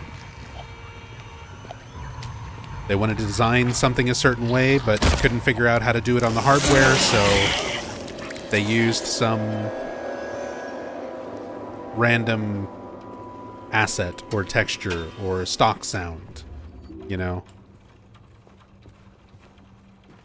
There's a certain level of understanding kind of the reality of, like, these are not perfectly crafted, insane masterpieces where everything is super significant. It's easy to think that way because there are a lot of things that are intentionally very deep and very meaningful and well thought out.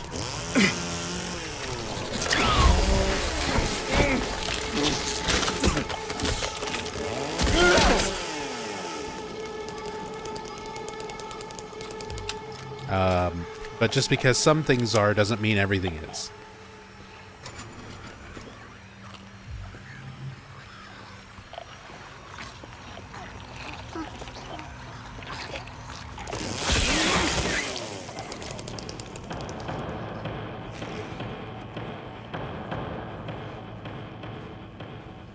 There's a therapist who played this game and used to demonstrate psychology concepts. He turned the music off, though, to not get distracted. And Jesus fucking Christ, the comment sections in his videos, people being upset about the music being turned off. Or something else in the comments.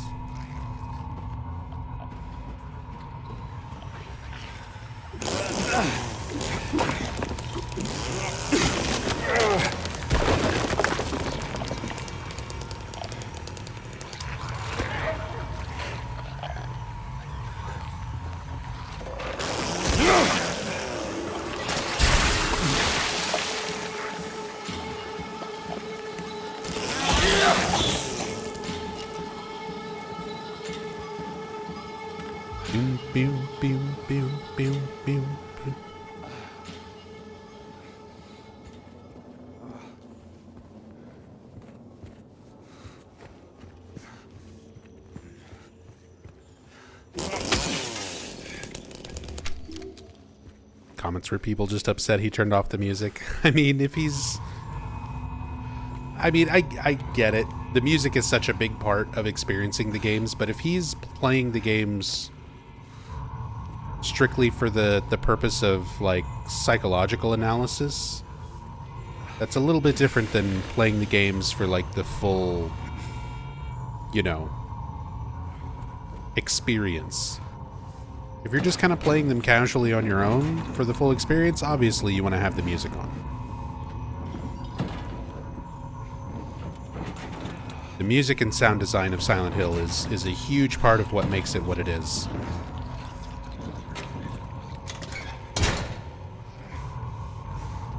But if the guy is, like, trying to do psychological analysis, then that's his own separate thing. But people are... That's also YouTube comments in a nutshell. Like, there's always going to be somebody upset about something. Oops.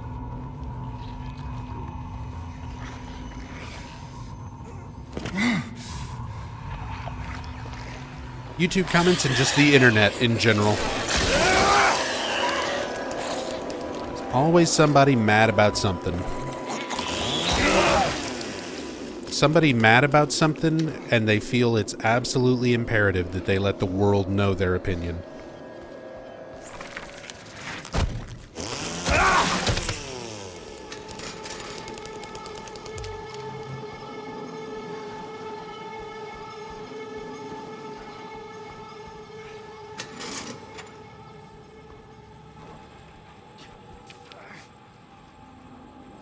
He's there again, looking, staring. He says he'll drag me there. I don't want to. I won't let him take me.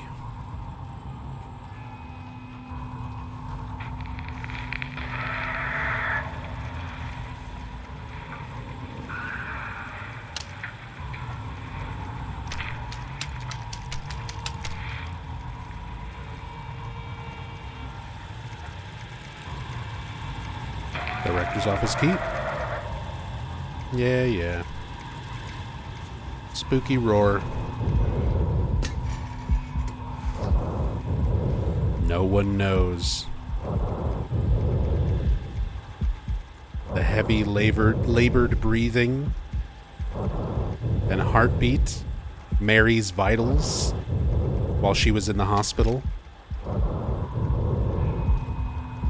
And of course, Mary's medicine bottles. We used the cam hack to zoom in and look at the labels on these bottles. And they're actually Mary Sunderland's medications. Like, they've got her name on it.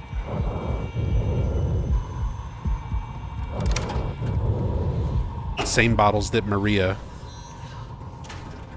had when she laid down in the Fog World version of this room.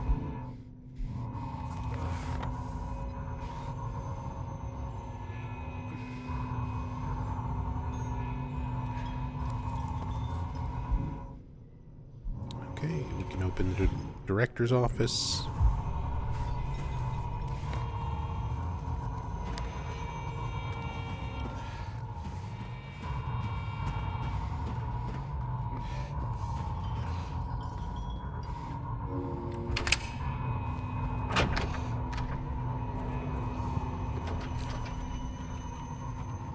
There'll be no pain anymore. No pain, no pain, no pain.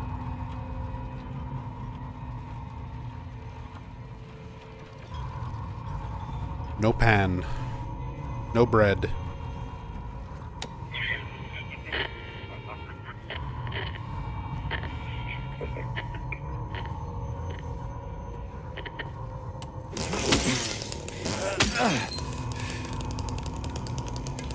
I think I had the vibration disabled last time I played on PS5, but it's on this time, and I realized didn't realize it before, but my controller vibrates along with the static for the broken Brookhaven Director recording. Like, makes the controller vibrate. That's interesting. Is there a whirring sound in the soundtrack, or am I hearing a car alarm outside? I think it's part of the soundtrack. I'm pretty sure you're hearing part of the soundtrack. Yeah, that's PS5 controller. I'm playing on PS5.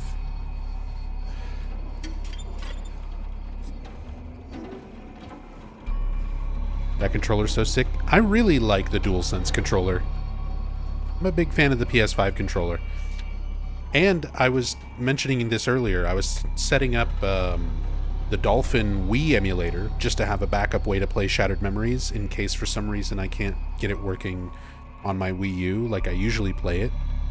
And the DualSense PS5 controller works, like the motion gyroscope and stuff that's built in.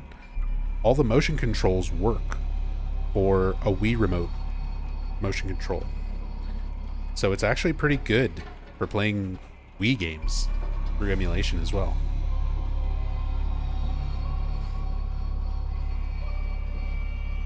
I found 50 in the ECT room again.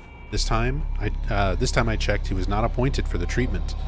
How's it possible he got there all by himself? And how would he know how to turn the thing on? Somebody's going to answer for this. So close. It will happen. Has to.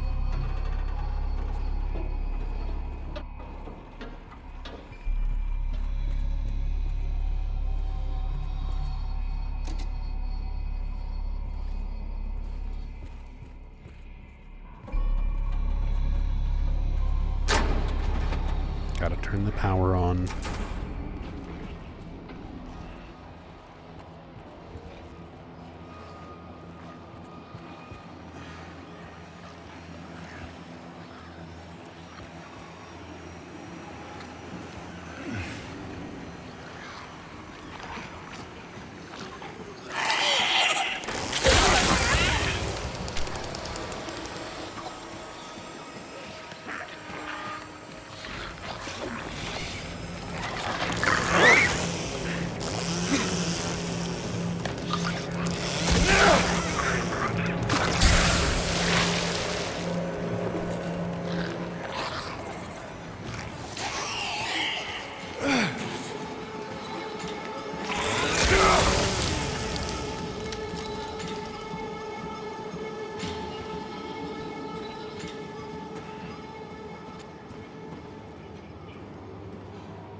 Remember when I saw the 2000 Silent Hill movie? Turned out bad when they decided to make Silent Hill a city contained and controlled by the residents. Well, good news. That same director, Christoph Gans, is making another Silent Hill movie called Return to Silent Hill, based on Silent Hill 2. And it comes out in January. And it looks... based on the trailers so far, it looks worse than the first one. We'll see how it turns out, but I don't have high hopes.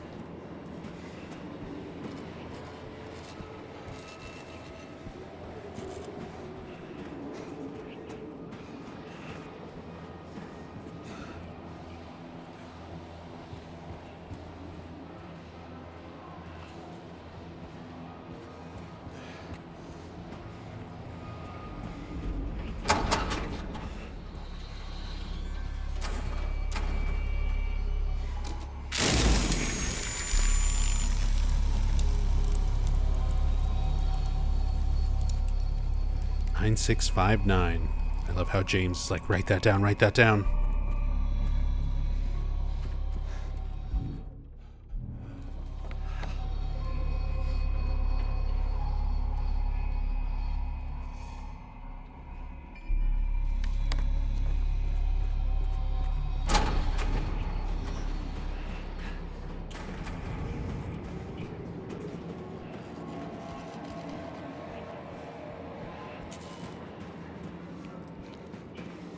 Ugh.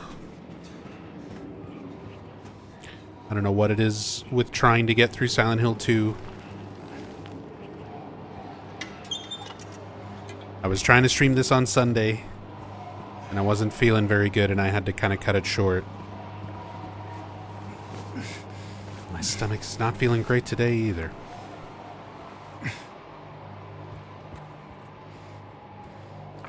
Still try and get through it. I won't rest until they are solved. I won't rest. I can't rest. I don't know how anymore.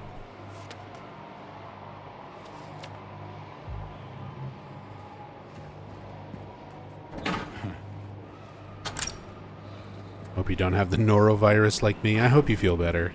No, I don't think I have norovirus, though.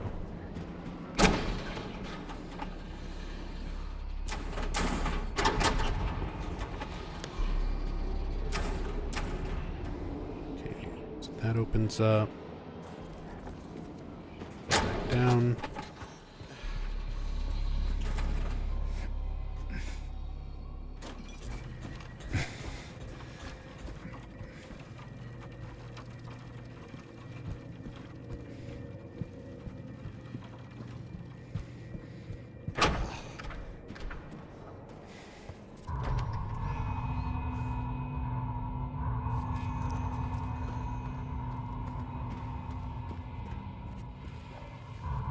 Stuff in C1, nothing in there.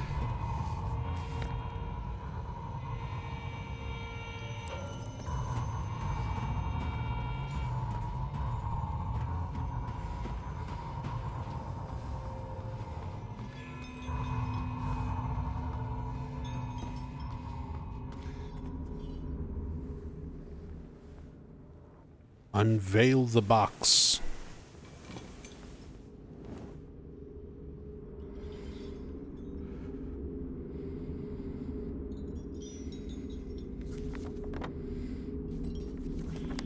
Nine 659.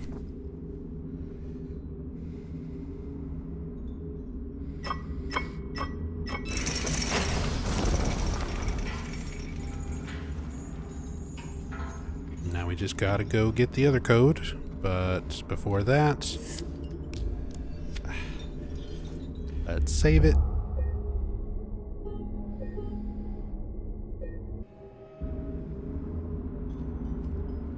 We're back to Brookhaven. And Rory Z. Rory, thank you so much for the raid. Thank you, thank you. Hope you're doing well. Hope your stream went well. What were you up to today? Welcome, raiders. Sorry, y'all caught me right in the midst of a break.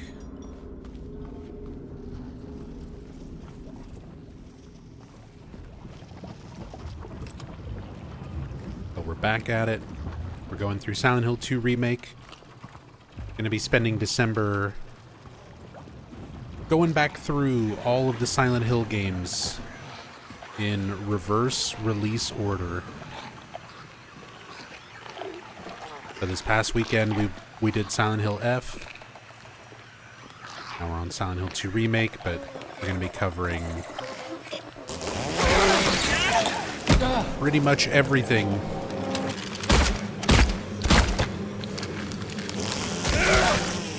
Over the course of this month.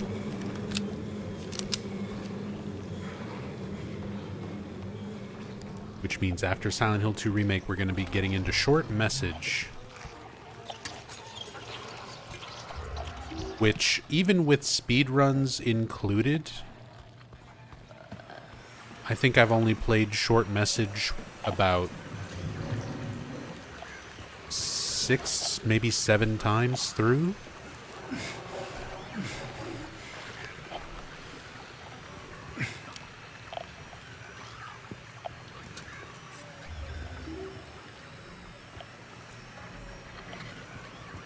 Which, to be fair, that's like what I'm at with Silent Hill F right now, but I'm definitely going to be playing Silent Hill F more.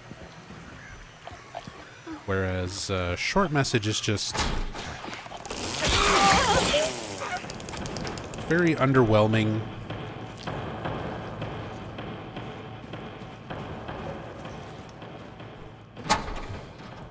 There's not a lot to it. I mean, it's hard to complain about it because it's free.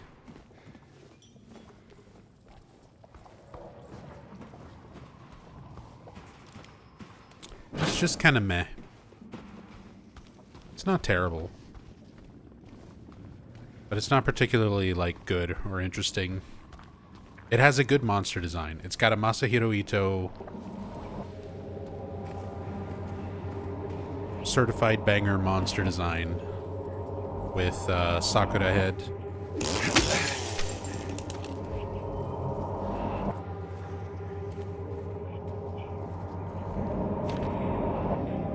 That's about it. Oh, how we danced, arms flailing, our bodies in perfect synchrony, and the music played, but in any dance there comes a time. One must take the lead, and the music got louder and louder, pounding, piercing, and then the silence, and then hill.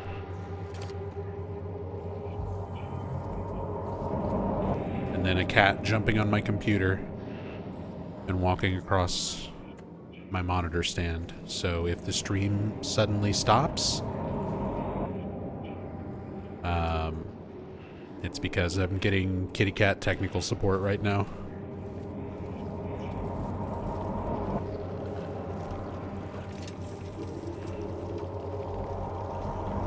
Instrument of Force.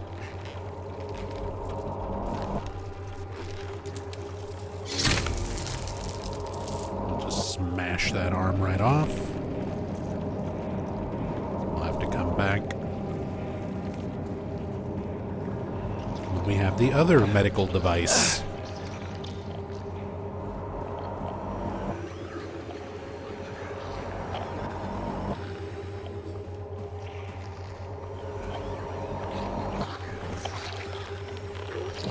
Cat's the most magically enhanced IT reps in the world. I had to learn how to disable the power button on my computer because of my cat. Because he would always manage to perfectly step right onto it.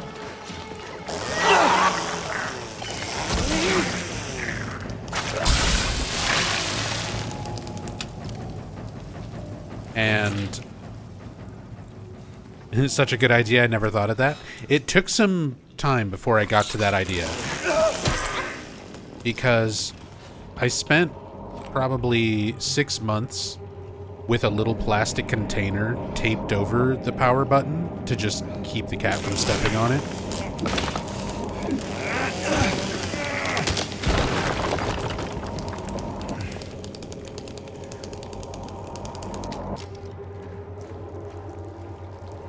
And then,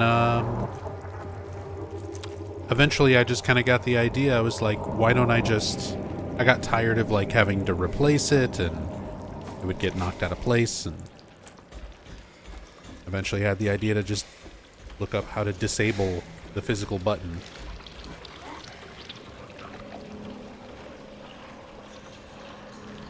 Because it's just a setting that you can change, at least with, like, Windows at the time. I don't know about now.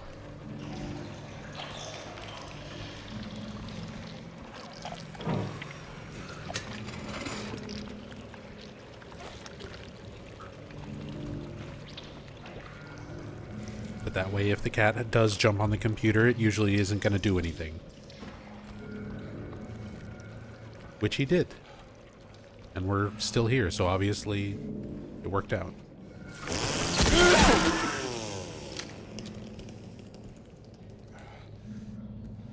Assume you remove the connector from the case to the motherboard? I mean, if you really want to, you could do that too, but no, I didn't even go that far. You can actually just disable it from your Windows system settings.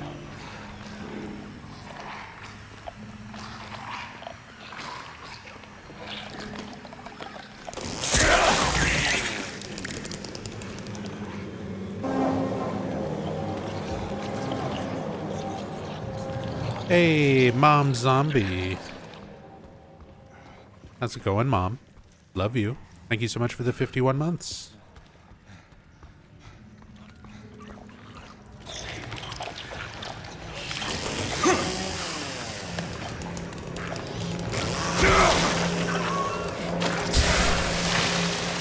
W Mom. Definitely.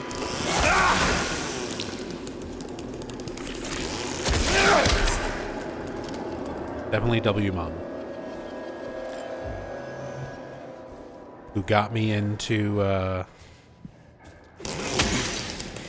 horror and let me watch a bunch of mature movies and play a bunch of mature video games when I really shouldn't have.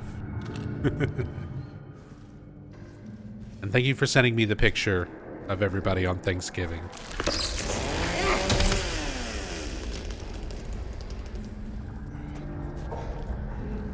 That made me really happy to see everyone together like that.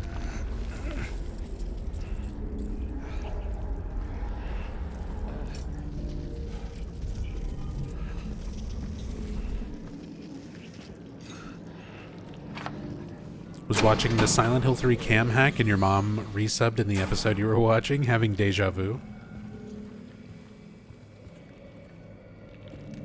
Hey, nobody's been supporting me longer than mom.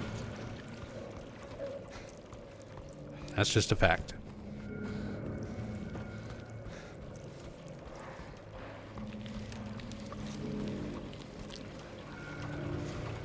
Let's see. We got Kia Bliss.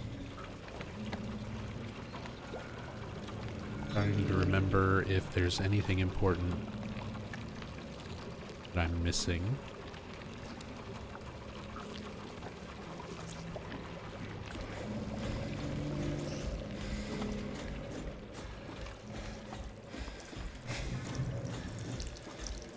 Since I had to stand on tiptoe to play at the arcade, yep. Before I was really even tall enough to reach the buttons on the arcade machine, I've been a gamer. You heard it from Mom Zombie herself.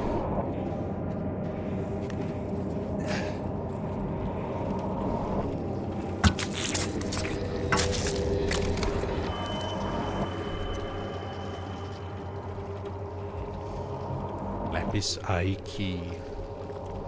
What was my favorite arcade game back in the day? Mortal Kombat. If ever I had a chance to play Mortal Kombat, I played Mortal Kombat. If I had 1 quarter in an arcade full of machines back in the day,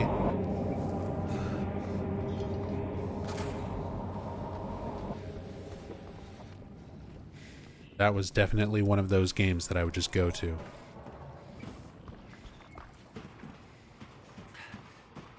But I mean, I kept going to arcades for as long as arcades were around to go to. Yeah, Mortal Kombat and Street Fighter. I was real big into fighting games.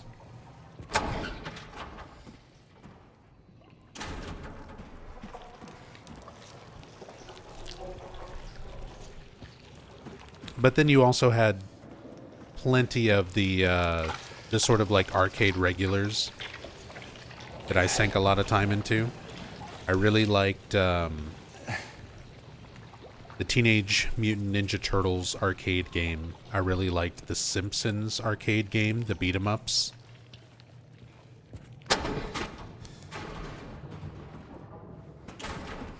Spent a lot of time playing those.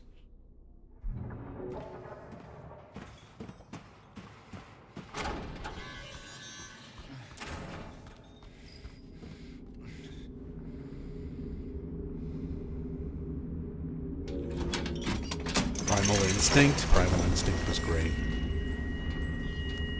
Found this remake to be so iconic. This remake honestly was really, really good.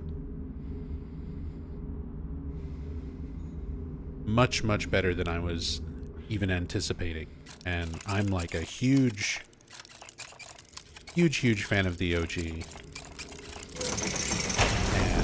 Not a very big fan of Bloober Team, so when this got announced, like, my expectations were pretty low. But I think they did really, really well with it. It makes me that much more excited that they're working on Silent Hill 1 now. And I've got a lot more faith in the project than I did before this released.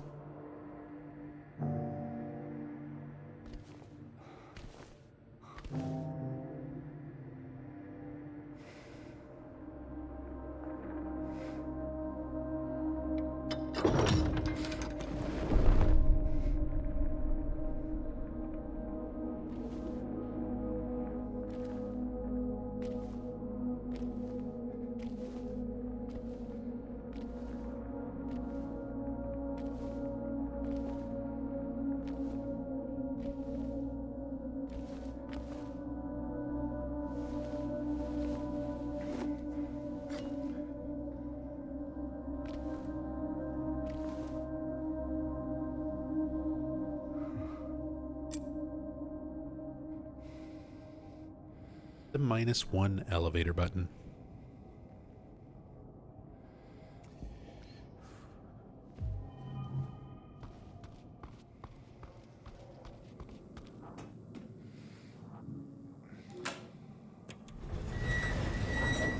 Hey everyone, thanks for tuning in. Welcome to another exciting edition of Trick or Treat, where you answer our questions correctly and win a prize beyond your wildest dreams. Or you fail to answer correctly and receive the punishment. It's all in the hands See, there's a lot of things I feel like the remake did better, or just does really well overall. Are you ready to play Trick or I'm Treat? less impressed with the Here's your first elevator question. game show in the remake. I feel like this is one of those 1800s, things that is a terrible disease spread across Silent Hill, resulting a lot in the better death in the of original. many of its inhabitants. Their bodies thrown into the lake to sleep forever in their watery grave. How many souls were lost during the plague? 1, 42, 2, 67, 3, 85. Know the answer? Well, you better hold on to it. You never know when it might come in handy. Now, on to the second question. I just feel like the tone of the Los voice is Angeles so Street off. heading east and further on to the There's so outskirts much of town. energy One and only one road and will just take you that, to like, both the lumberyard and the craziness cemetery. in What is the name original of that road? elevator 1, host voice, Bachman Road. 2, Munson Street. and like all 3, the Wiltsey Road. the cheesy background Did you get that? music I sure as along hell with the hope crowd so. noises. Like, you've got a little bit of the Third clapping and final cheering and question. stuff back there, but Silent Hill witnessed a gruesome there's not murder like the a few goofy years back. music track, Mother and and there's sister just not enough playing energy. in the Yeah, he road sounds where kind of they were bored. attacked and chopped And into if I remember pieces correctly, with an the axe. voice actor for this Torn is the flesh, mocap actor for smashed Eddie. bones, splattered blood. What a terrible tragedy. What a gruesome end to such innocent lives. One of the victims Because was a Eddie is local done by boy two named different Billy people. Like, Logan. he's portrayed by a mocap actor and a voice What actor. was the name of the other victim? Billy's sister. He's the only one who's like that. Pretty much every other character, like their English actor, Heather. did the 3, mocap and the voice. Julia. Well, So I think Eddie's that's the mocap last of our actor questions. is the You radio got it all game show figured guy. out? If I'm so, remembering correctly, I might be. Let fantastic. me double check. The time will soon come to collect your prizes. But be careful. If you're wrong, well, looks like that's all the time we have for today, folks. Thanks for tuning in. See you somewhere. Yeah, Danny Carrane. Sometime in sickness or in health. Danny Carrane Bye. is the elevator game show host in Remake. So that is Eddie's mocap actor.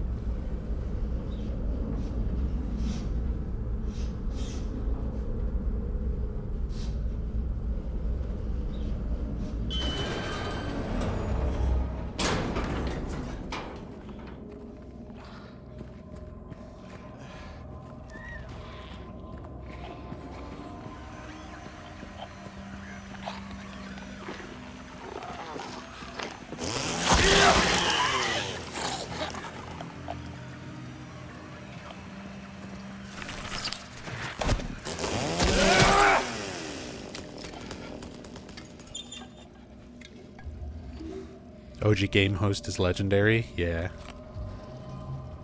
It's hard to live up to that. And I realize that's difficult to do with a remake, where they don't want to do it exactly the same. So it's going to be their kind of different take on it, but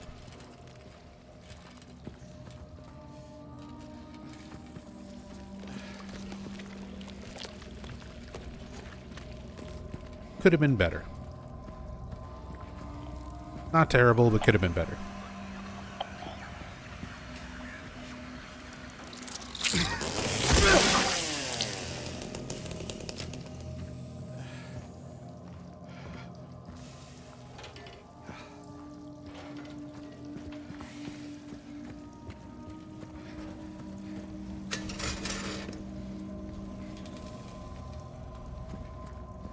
So many empty drawers. One of these days I should do an empty drawer count. Should do a playthrough specifically where we open every single drawer and count how many are empty in this whole game.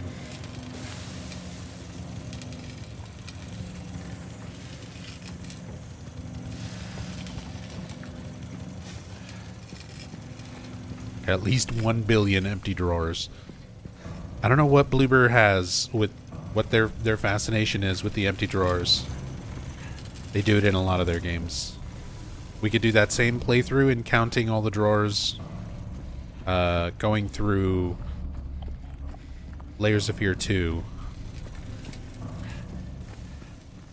Open 100 empty drawers, and then you open one that has a lemon in it, and you're like, what the fuck?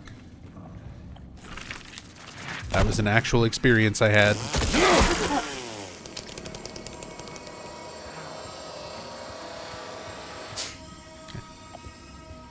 As I said, Bloober's games leave a lot to be desired. Also, bless you. I don't know if the mic picked it up, but yeah, Rachel and I are still kind of recovering from some kind of seasonal yuck sickness.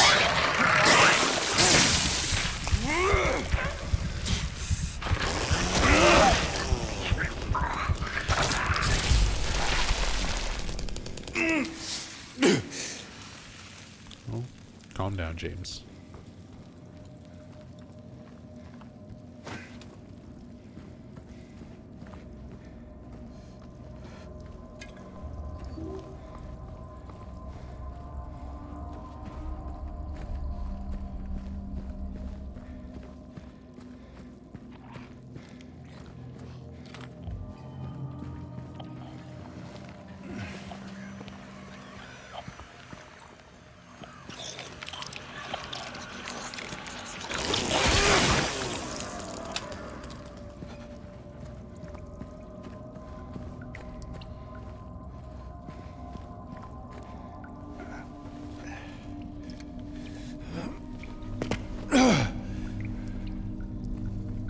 I will say, going through a lot of the areas, the way they've been redesigned, I do like the flow, like, from room to room, kind of from area to area. Just the way things are laid out. A lot of their level design.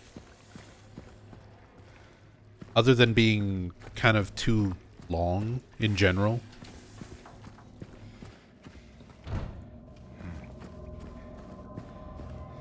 The actual layout of things is really nice.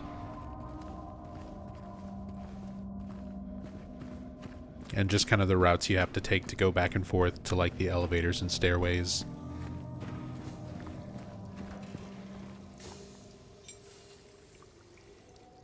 There's our copper ring. And Maria. James. Mary! From the depths. Oh. Maria, I thought... Sorry. Anyway, I'm glad you're alive. Anyway. Anyway? What do you mean, anyway? I was almost killed back there. I have never been so scared in my whole life. All you care about is that dead wife of yours. You couldn't care less about me, could you? No, I just... Then stay with me. Don't leave me alone again. You're supposed to take care of me. I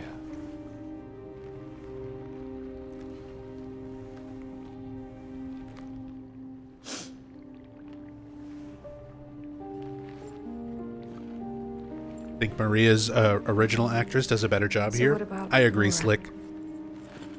You found her? Yeah, but she ran away.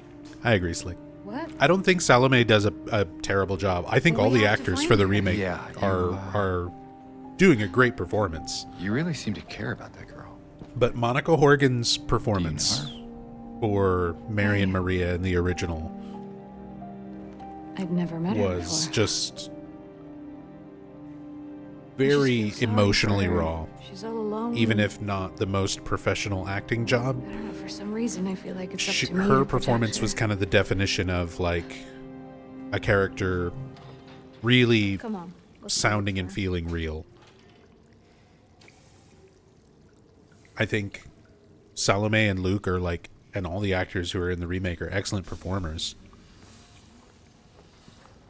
But there's a difference between hearing what sounds like a really good professional acting approach to the character and what sort of sounds like a more raw delivery of a person just being asked to like scream all pissed off, you know, or tearfully read a letter,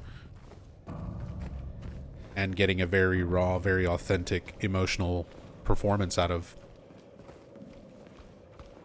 that sort of environment. So it's hard to compare. It's hard to compare the original with the remake, because it is just kind of two very different approaches in general to the actors and even just what the teams had available to them in terms of even being able to hire actors.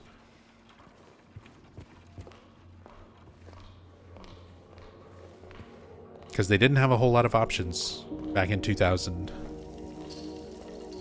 Like 99, 2000 when they started working on Silent Hill 2 OG. A stroll in the rain. How romantic. Maria, what are you talking about? I'm trying to keep things light, James. Just you and me. Yeah. Sorry.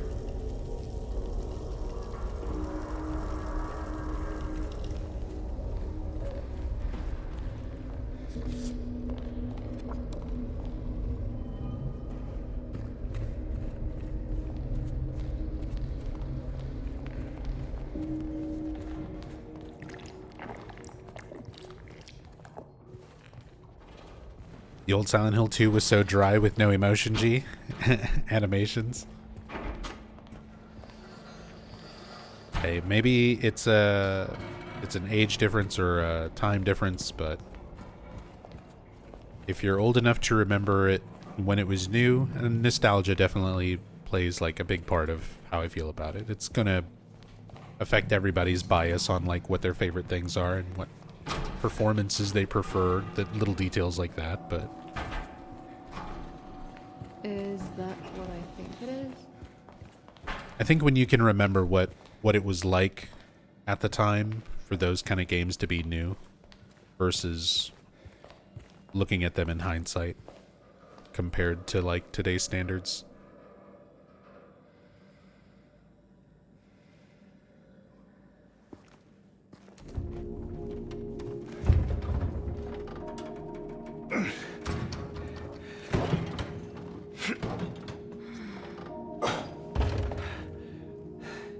Having trouble there?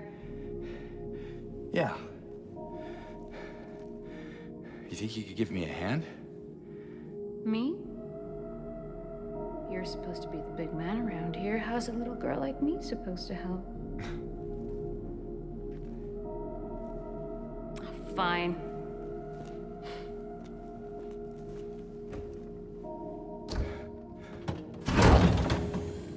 Oh, God.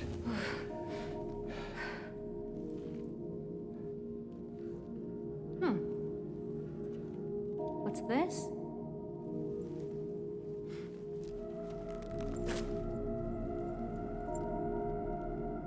Not very cute, is it? Here, why don't you take it? Thanks. See, like, it's supposed to be a little comical moment, and the remake still kind of makes it work, you know, more from the performances than anything. Maria's expressions, and then like wiping her hand and everything like that. That stuff comes across a little bit better visually, but in terms of like the voice performance, Luke sounds very flat there. And even the character model, like, he's just sort of staring blankly off. And I get that they're sticking with where this character is at mentally at this point in the story. Like, he's supposed to be very much out of it So, and not where to now? cracking jokes and Come on. being too weird or silly. And the original delivery is so much sillier. Like, with Guy he's thanks. But the thing is, like,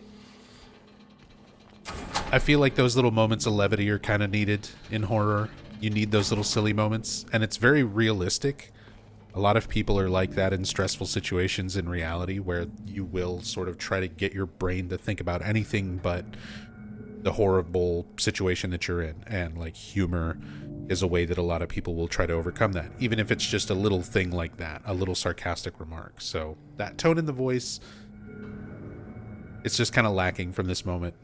You still get the joke across, you still get the little moment of levity, but it doesn't land quite the same way as it does compared to the OG.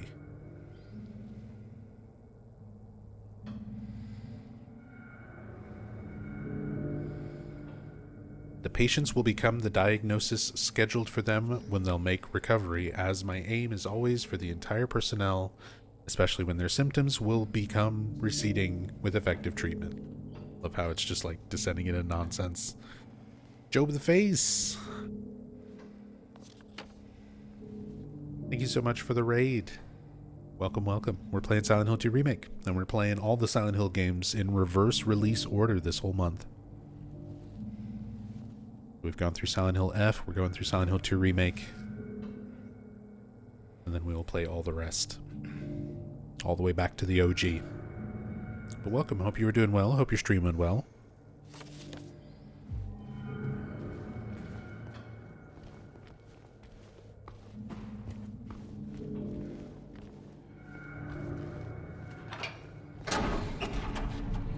Did a reverse playthrough with Kingsfield last year. It was great. Oh, that's awesome.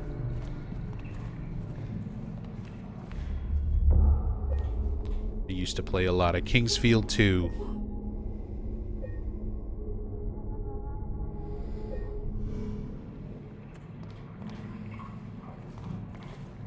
Back in the days where FromSoft made a lot of other stuff.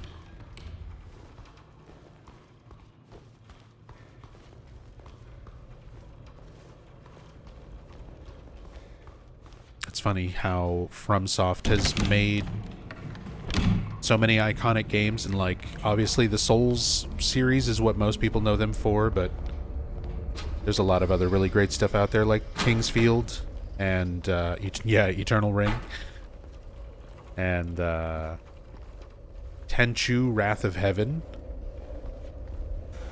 My favorite of the Tenchu series. That was also FromSoft.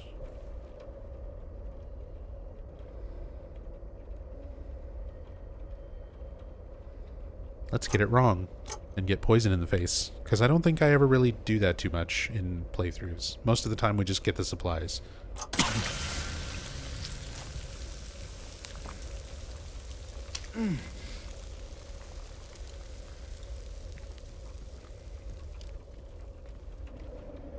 It's more fun watching James get random poison to the face.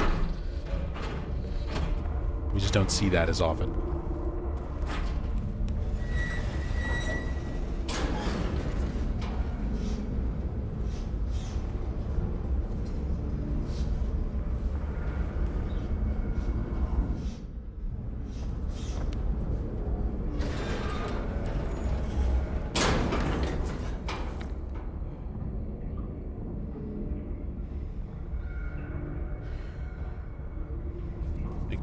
Missed anything on this floor?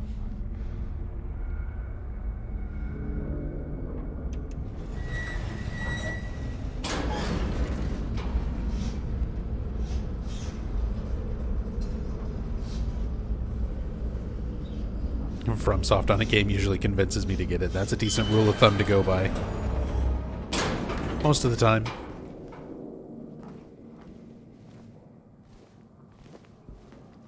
But then again, many years ago I would have said the same thing about Konami. That opinion has definitely changed. Konami used to be really seriously consistently good with a lot of what they put out.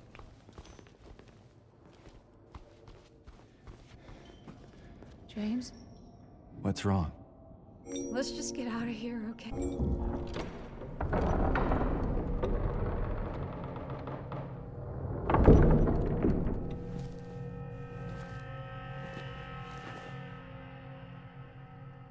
What's wrong? I thought you wanted to get out of here. I know. It's just...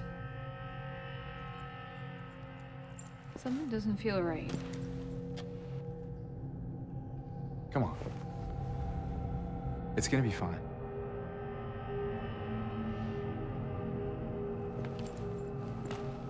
I love the framing here with the picture of the woman on the door behind them.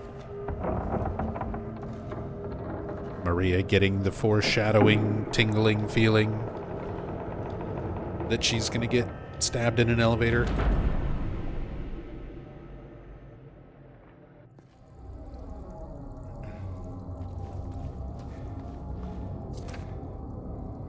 It is done. Sick no more.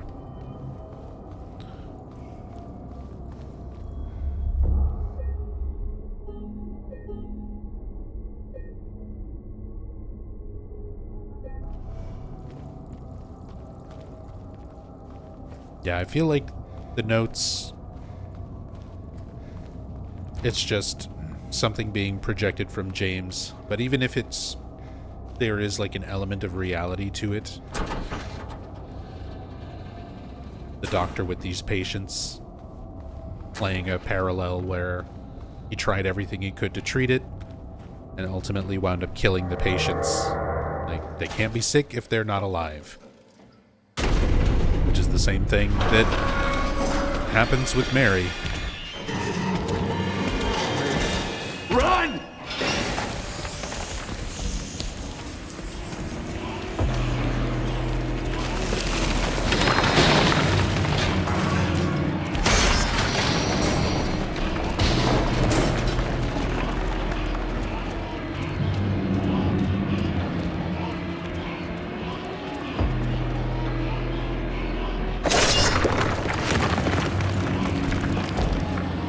Look how fast he is.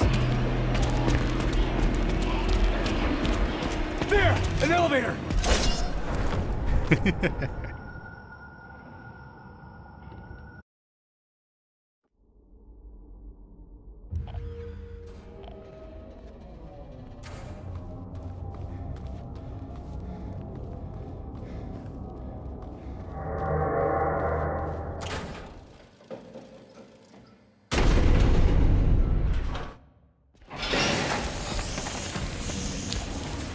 An elevator. I'm sure Maria made it.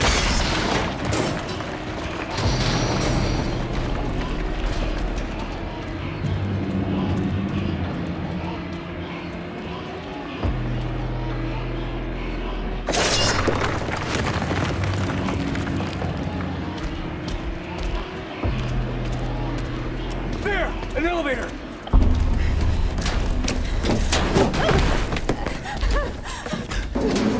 Come on, hurry!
really didn't like the remake's version of this song here. You know, we've brought that up, and people have brought that up in previous playthroughs too. And I think it's just because of the key change.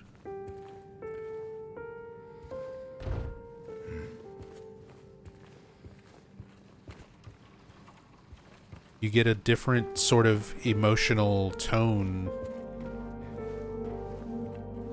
in this slightly higher key.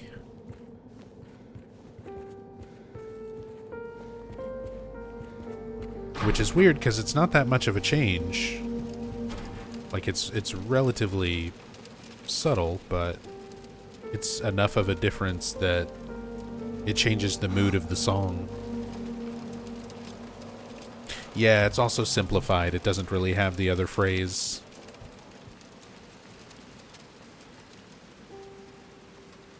The potential for this illness exists in all people, and under the right circumstances, any man or woman would be driven like him to the other side. The other side perhaps may not be the best way to phrase it. After all, there is no wall between here and there. It lies on the borders where reality and unreality intersect. It is a place both close and distant. Some say it isn't even an illness. I cannot agree with them. I'm a doctor, not a philosopher or even a psychiatrist, unlike the director. This is almost word for word the same note as the original, which is one of my favorite notes in the whole series. Except for these little changes to glaze the fucking Brookhaven director out of nowhere. Because they decided to make that more of a character for some reason for the remake. But sometimes I have to ask myself this question. It's true that to us his imaginings are nothing but the inventions of a busy mind, but to him there simply is no other reality. Furthermore, he is happy here, happy there, happy everywhere. So why, I ask myself, why in the name of healing him must we drag him painfully into the world of our own reality?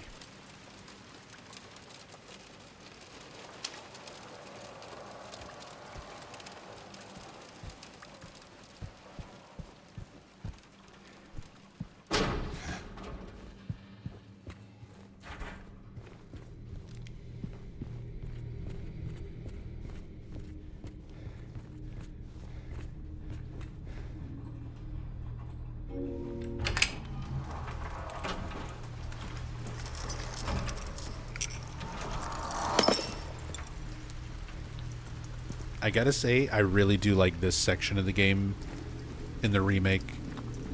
Of, like, there's certain things that are padded out and longer, like Brookhaven and the prison, where it doesn't feel like it needed to be extended at all. Like, it doesn't need to be quite as expansive and quite as long to get through as it is. This area getting expanded, this little, like, run through the streets between Brookhaven and Rosewater and the Historical Society. This is the type of stuff that needed a little bit more to go on. And I think they expanded on it well.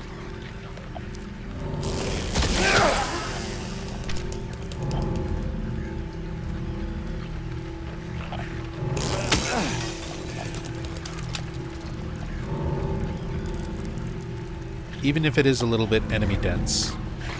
That would be my only complaint.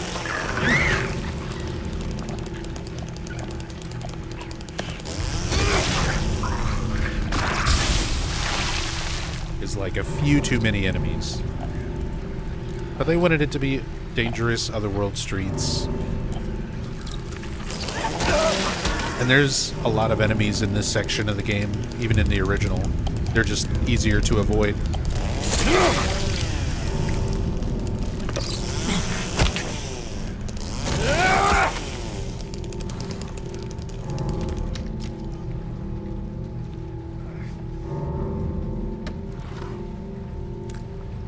Oh, did the shout-out just go through for Joe? Is Twitch lagging behind, or...?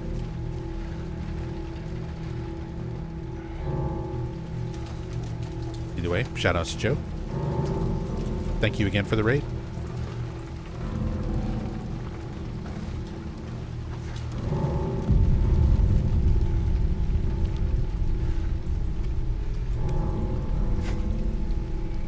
like how the time changes. It's almost breaking dawn when you reach the society building.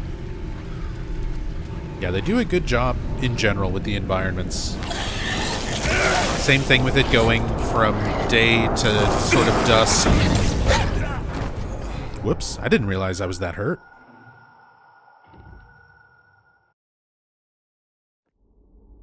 I did not realize I was that hurt. I'm trying to stay somewhat injured for in water. Oh, we get to hear the song again.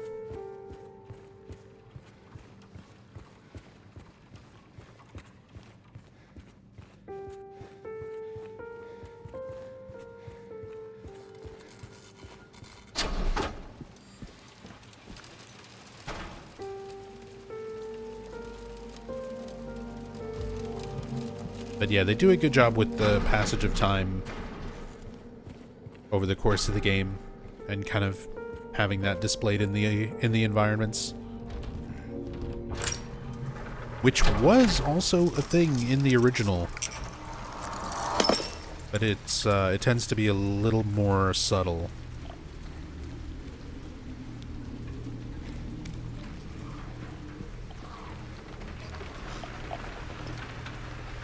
So it's a little bit harder to kind of notice that it happens. But like the lighting and daylight and everything changes after you meet Maria in the OG.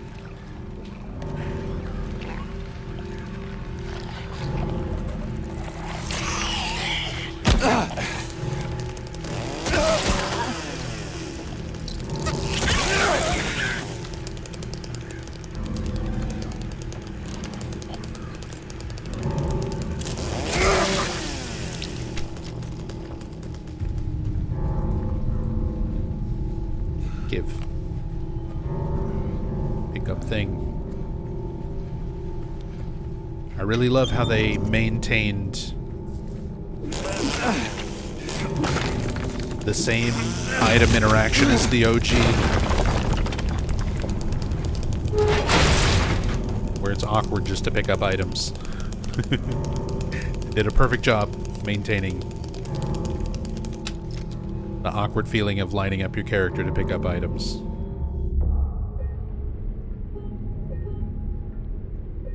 Crucial part of the Silent Hill 2 experience. Laura, stop! It's dangerous!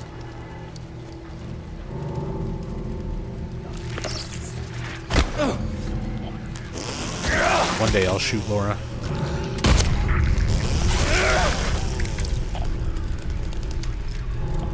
One day we'll get her.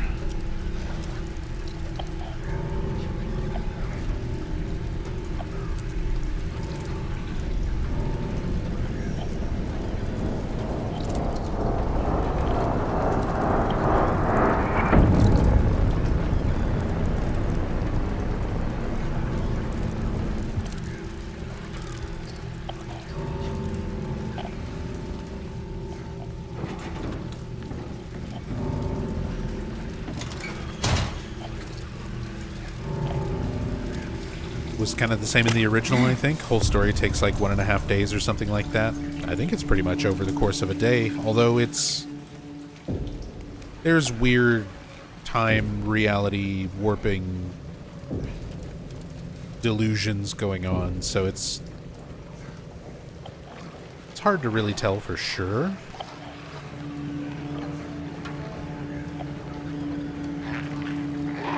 Because we're not necessarily perceiving reality as it actually is. We're kind of seeing it through James's eyes.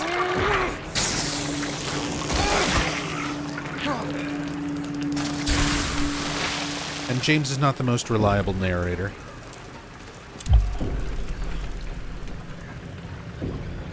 So there's a lot of the details that we're kind of fuzzy on.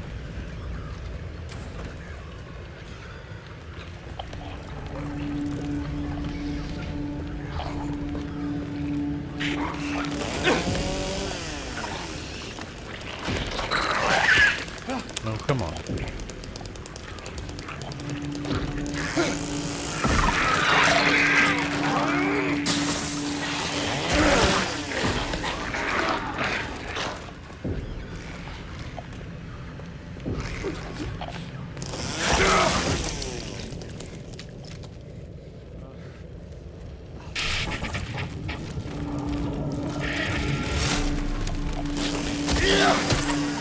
Why did it look like the mannequin came over to kick the jukebox?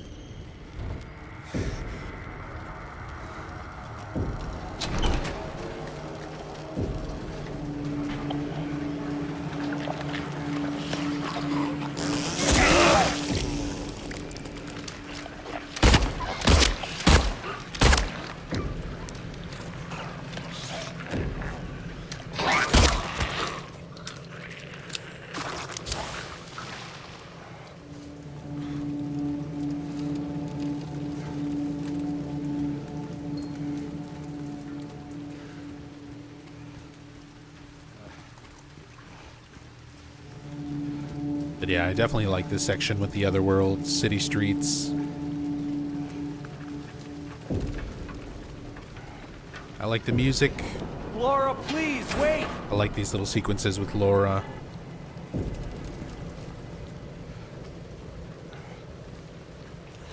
This is basically our little preview of Silent Hill 1 Remake. Gonna be Harry chasing after Cheryl. And then wandering into spooky things. Foreshadowing. The Mandarin. Laura? Which I actually missed on my first playthrough. Where did she go? Because I was too busy looking at other stuff. He who is not bold enough to be stared at from across the abyss is not bold enough to stare into it himself. Truth can only be learned by marching forward. Follow the map, there's a letter and a wrench. Still sort of strange that they moved this note, that this is not when you're exiting Brookhaven anymore.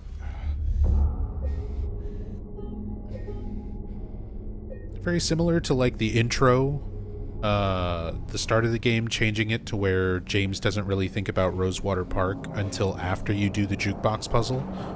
A lot of these things in the original that were motivators for James to go to the next area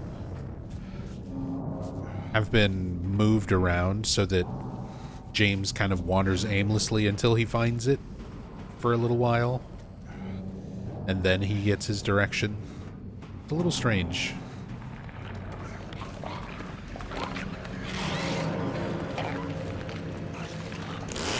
Like, I'm glad the note's still included, same as the original, but why move it there?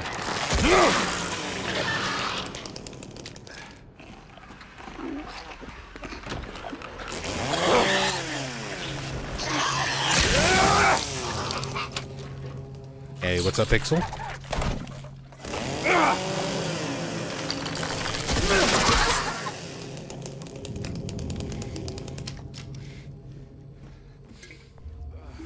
Think I have enough healing items? Think I have enough healing items and ammo?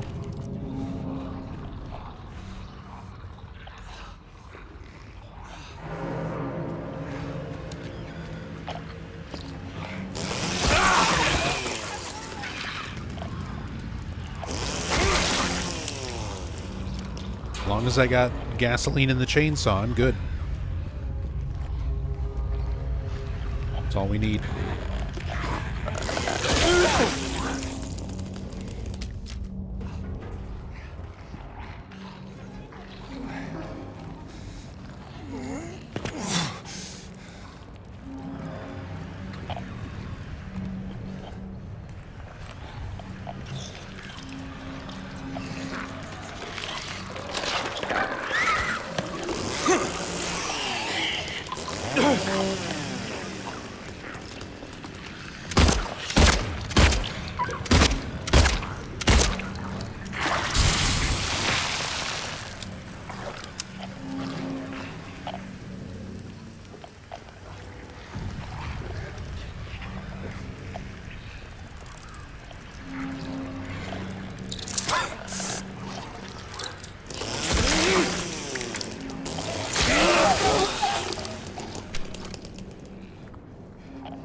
Nub, you seem like a very knowledgeable man about Silent Hill. Is there any canonical meaning for James being you've been here for 2 decades secret?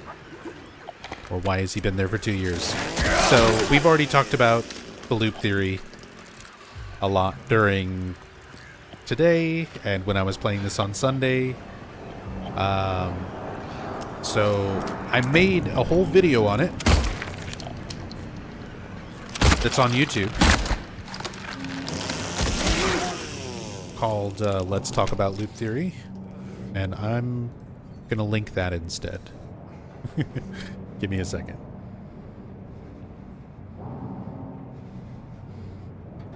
Because that's just easier than kind of going through the discussion all over again. Basically, it's an old fan theory. The developers are clearly big fans of it. And put a lot of emphasis on it in terms of the remake.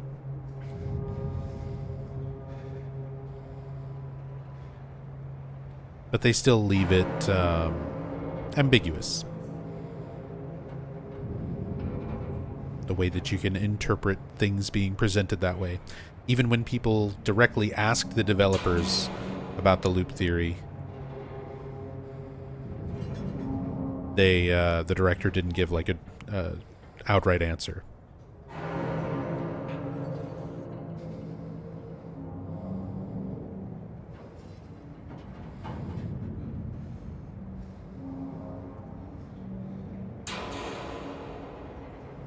Oops.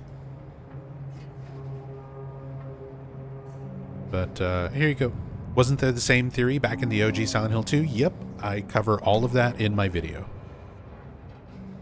So there it is in chat.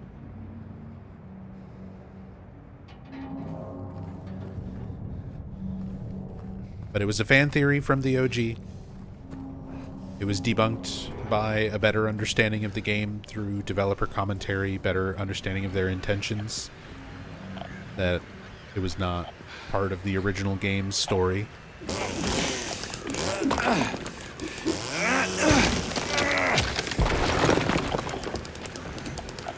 But the developers for Remake said in an interview that they wanted to incorporate a lot of fan theories, even ones they didn't necessarily believe in, because they wanted the game to be something and include a lot of little nods that diehard fans would pick up on. So there's nods to the loop theory, there's nods to dragging the great knife around with your flashlight off, which was an old rumor. There's nods to Maria doing a striptease in Heaven's Night, which was an old rumor. Like, the game is just full of fan service and references to a lot of community rumors that have been around since the original game. And loop theory is one of those. And it was one of the more popular ones, so Bloober included a lot of references to that one. Which especially makes sense for a remake. Like, there's not a whole lot of opportunities with a remake where it's been so long between the original and when the remake came out that you can make something unique by having the remake be this telling of what if the loop theory was real, as a way of being like, well, not only are fans coming back to this game after 20 years, but the remake implies that James has been here for 20 years as well. It's an interesting concept. It's not my favorite thing in the world. I feel like loop theory is a very cliched, tired story, and it cheapens a lot of the character development, especially for the characters outside of James. Like, if it was just James, that would be one thing, but what does that mean for Eddie and Laura and Angela? Like, I feel like it sort of cheapens their ideas and their concepts as characters with things like loop theory. But some people like it, some people think it's a fun, neat idea. And again, the game kind of leaves things open.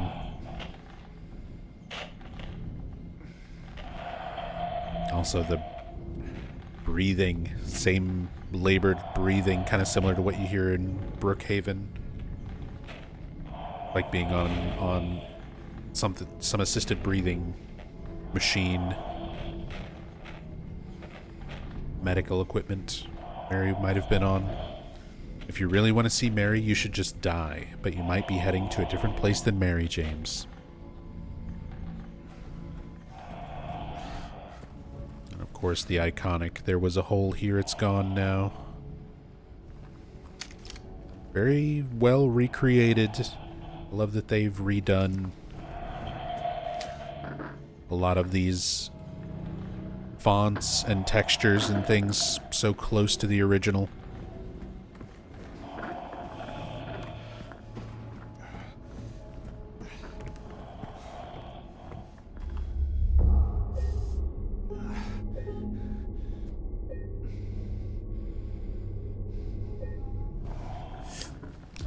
We've done a lot of running around injured.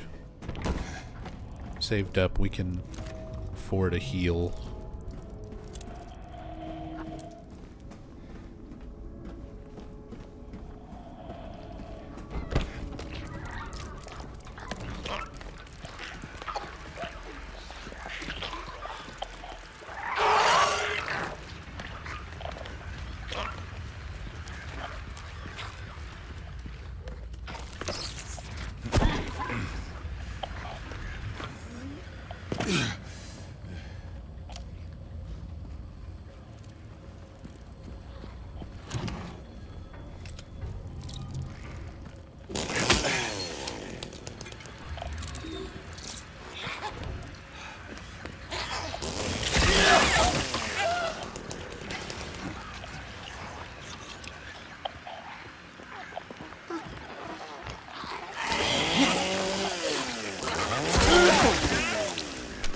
Always thought that James snapped after the thing with his wife and then came to Silent Hill to fulfill his fantasy.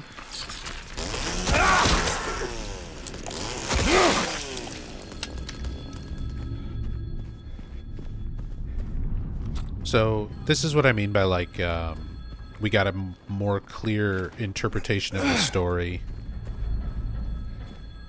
after getting developer and people who worked on the game's commentary. So some important things that we wound up learning after the fact from, like, old developer interviews and stuff is that, like, the in-water ending was the original ending written for the game. It's not what the developers consider the canonical ending, but James killing himself at the end of Silent Hill 2 was the original ending that they wrote for the scenario. And when they were telling the actors about the story, Guy Seehee has talked about the developers explaining the concept of Muri Shinju in Japanese culture. Muri Shinju being a murder-suicide, usually between lovers, where the intent is to die and go to the afterlife together. So with that information in mind, it gives the impression that Silent Hill 2 is a story about James killing Mary and realizing that even putting her out of her misery and her illness, even if he could go on living, he doesn't want to live without her. So he makes the decision to go to Silent Hill, which was the last place that they were happy together before the illness really took hold, and take his own life. Like, his whole point of going to Silent Hill was to kill himself. Now, once he gets to Silent Hill, whether it's his own mind snapping or the town's power or probably a combination of the two, he comes up with this delusion out of self-preservation to keep himself from just immediately ending it all. He comes up with the letter, the idea that he got this letter, and that's the reason he came to the town. But of course, over the course of the game, the letter is revealed to not exist, because it was never real to begin with. There is a real letter, and the town manifests it because Laura brought the real letter with her, and she's real and in the town as well.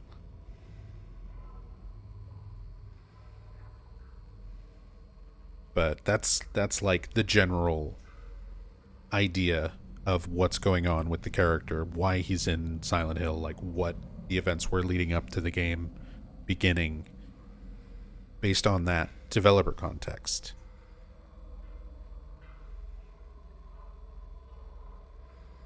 Anyway, we got our letter and our wrench. Or perhaps you are a fool. The truth usually betrays people. You should know. The key is in the park, at the feet of the praying woman. The wrench will open the gate. The key will let loose the abyss. They kept that. Spelling and everything of praying.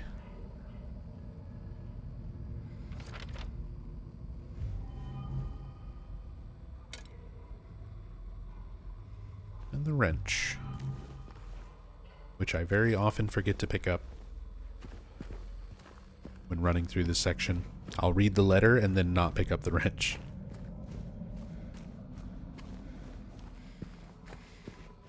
I'll get all the way to the door that Laura runs through and then realize I don't have it and run all the way back.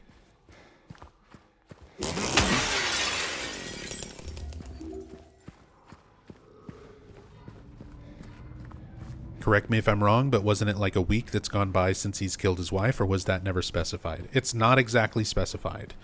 So the dialogue that we do have is Mary's letter to Laura, where she says, happy 8th birthday. She's wishing Laura a happy 8th birthday. James asks Laura, how old are you? She says, I turned 8 last week. So the context being that the letter was written at least a week ago. Roughly.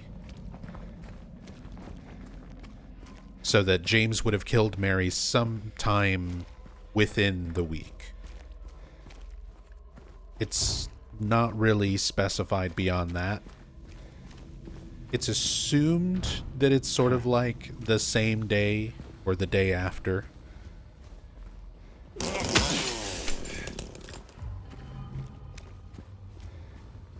But it could have been multiple days. Definitely not more than a week, though.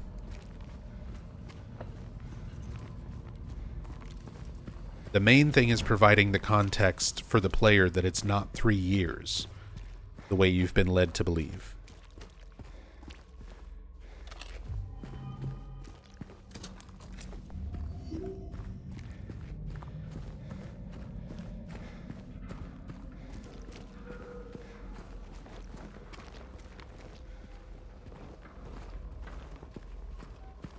Either way, James is going to have a lot of explaining with the leave ending.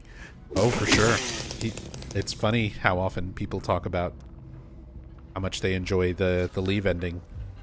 It's like, what do you think Laura's going to feel? What's she going to say? What happens when they get to the car?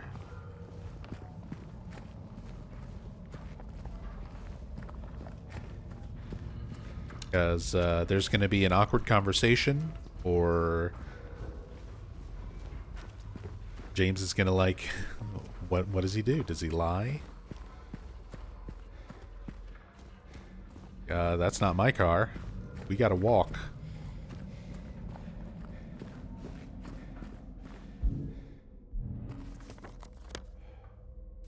You don't happen to have Eddie's keys with you, do you?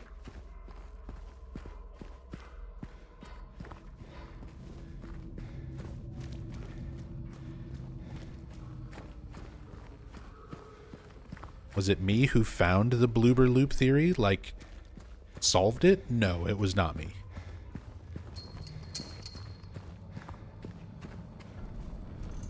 I actually credit the person in the video that I made, and he commented underneath it as well.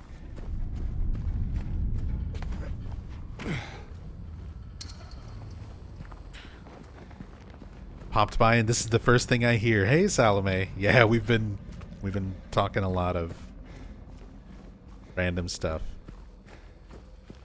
That's not my car. What do you think? What do you think James would say to Laura in the leave ending when they get back to James's car?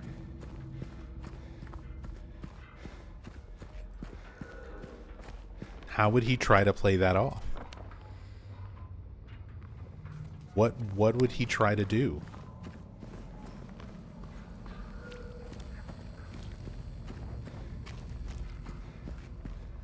Also, shoutouts for Salome. wonderful actress portraying Mary and Maria. And apparently some other mocap. Learned all sorts of interesting trivia from watching your streams. And Salome, of course, has been streaming the Silent Hill series over on her channel. There's the shout out. But definitely go follow Salome. Are you still working through original Silent Hill 2?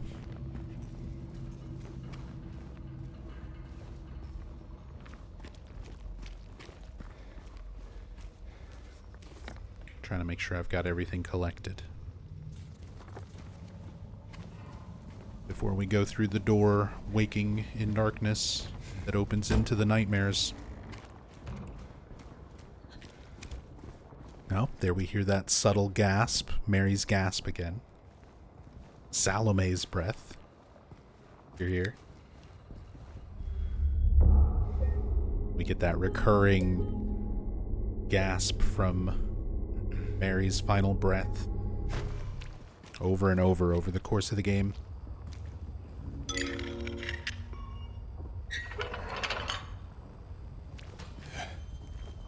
Never thought about it that far. Break down crying, ask her to call a taxi. It just sit in the passenger seat and don't look in the back.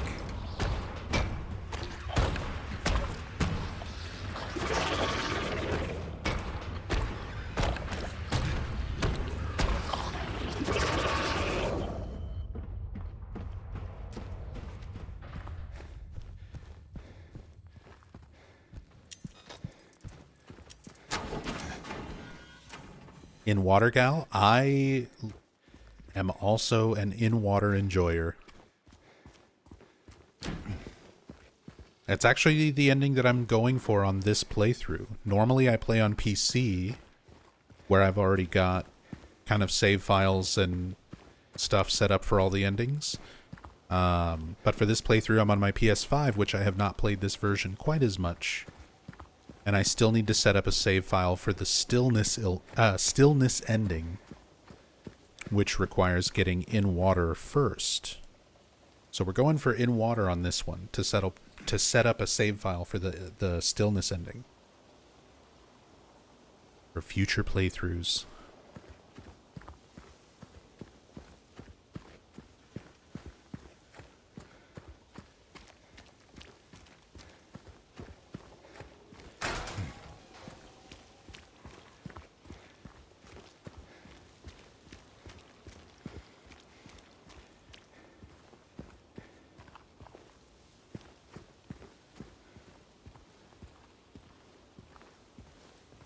Like that ending with Pyramid Head and Leon Kennedy when they had a party, to be honest. Might be something wrong with your copy. Hey. Are you feeling better? Love the extra scene here with Angela. So do I. There's This a place really is great different from what I remember. There's a really great subtle thing going on with this scene. I guess Angela's things never father really stay the same. is in do this they? scene. We don't see him, but Angela sees him and reacts to Guess him, not. and you hear his footsteps. I don't think she's here anymore, James. Who? My mama?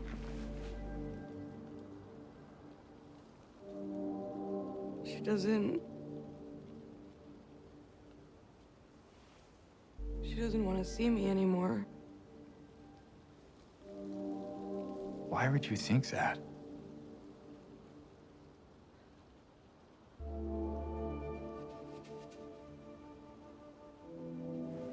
Anyway, I'm happy to see you. Hits her with the anyway. Anyway, Happy to see me? Angela should have just Alive. had the exact same reaction. Oh. Yeah.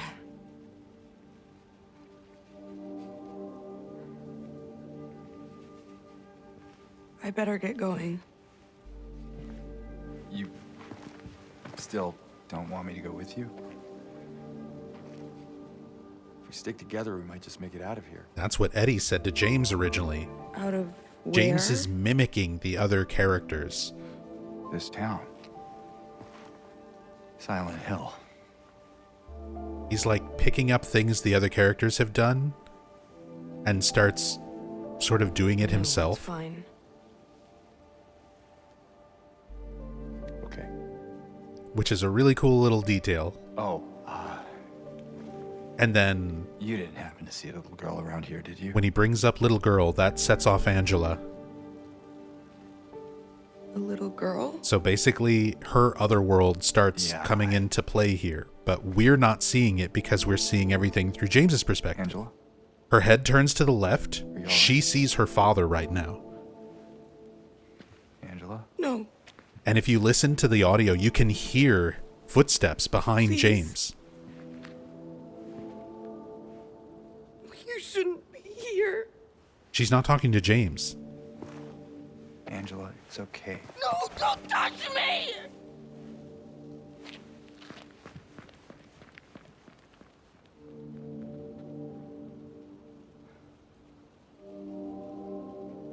James even turns and looks in that direction as if, like, you know, there should be something there.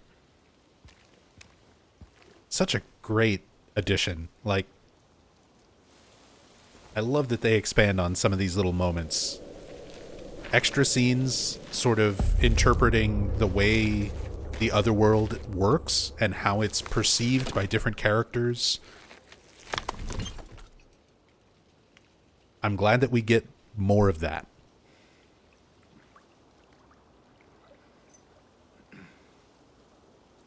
With some really cool little details.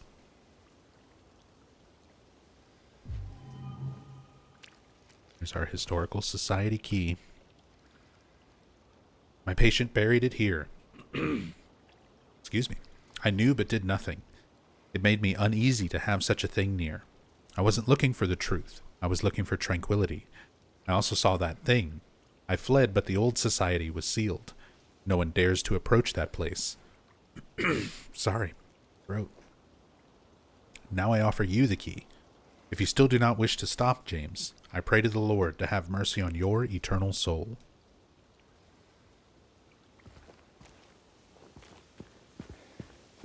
Yeah, sorry, getting over a little seasonal sickness. Throat's still a little rough.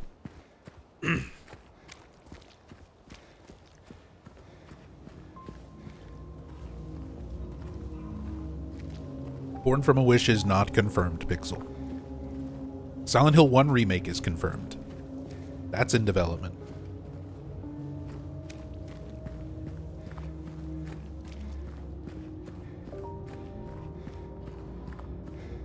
There were rumors and things about Born from a Wish, but nothing confirmed.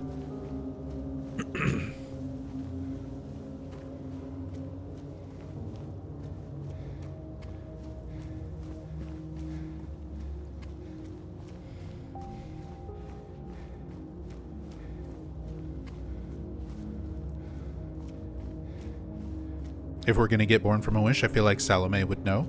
People asked Salome about it during her streams, and Salome said she was never asked to record anything separately for it. Of course, NDAs exist.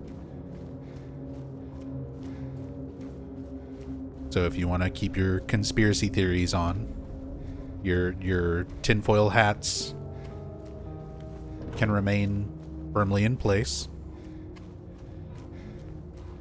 But as of right now, it's not confirmed.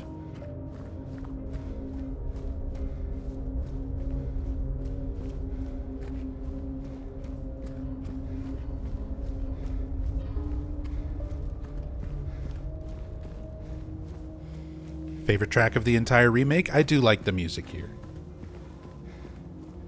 It's this sort of somber, occasional dissonant piano tone.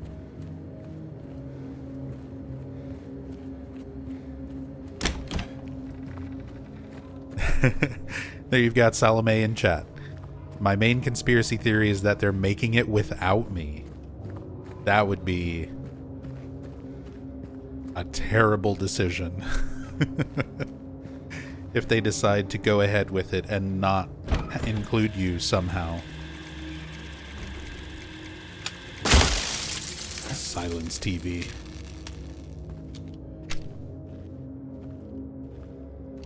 And hey, Salome, now that you've played Silent Hill 3, I'm sure you can appreciate this Easter egg even more.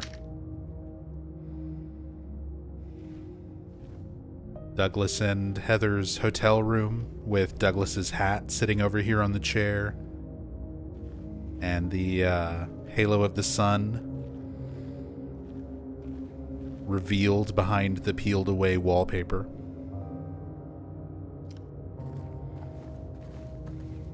Such a great little inclusion. And I imagine Bloober Team's gotta make Silent Hill 3. They gotta do a remake of Silent Hill 3. If they've already done 2, and they're working on 1, like 3's the direct follow-up, that's the direct sequel. Be like, there's a decent chance they'll do 3 after 1.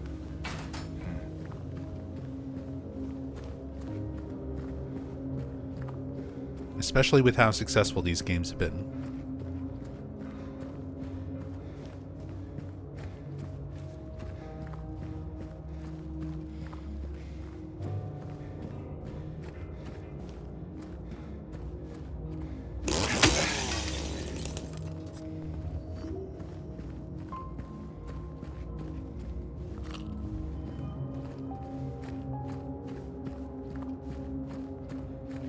But yeah, just this nice ambient background tone music here.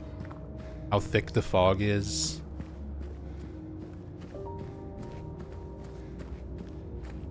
While you make your way to the Historical Society, but yeah, gradually the lighting is changing. As dark as it was after leaving Brookhaven, it's light enough now you're kind of starting to see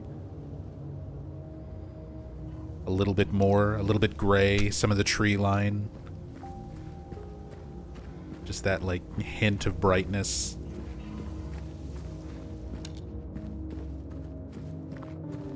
Yeah, Zachary. No wind or anything, just dead soundscape.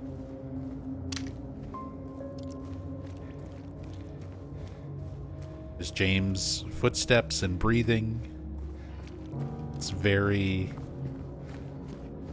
ambient music. But it's still unsettling, it's still creepy, it's still like dissonant, not quite right.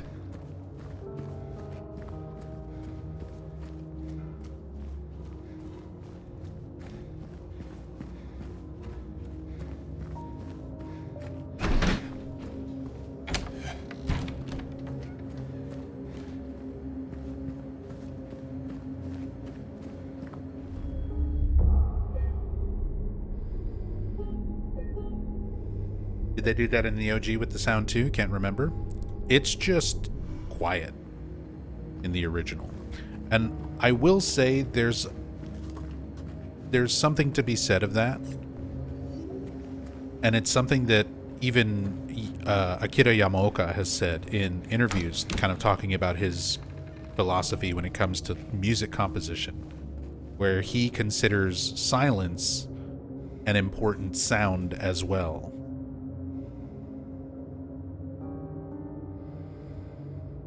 And utilizes a lot of, you know, moments and particular scenes throughout the games where there's just no sound or no music and just bare sound effects. Because that element of actual silence is psychologically impactful. It's an important part of the sound design as well.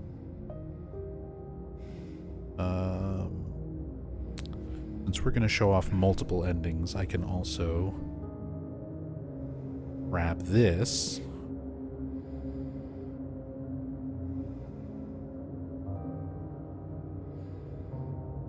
$1887. Pulling up my notes.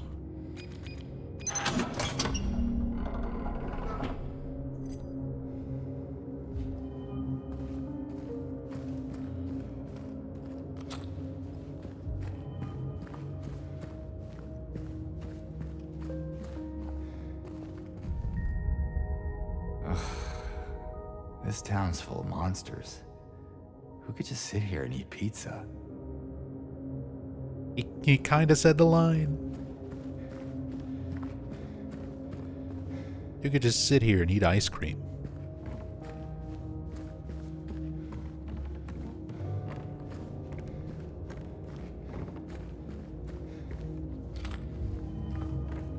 It's funny, when this game was coming out,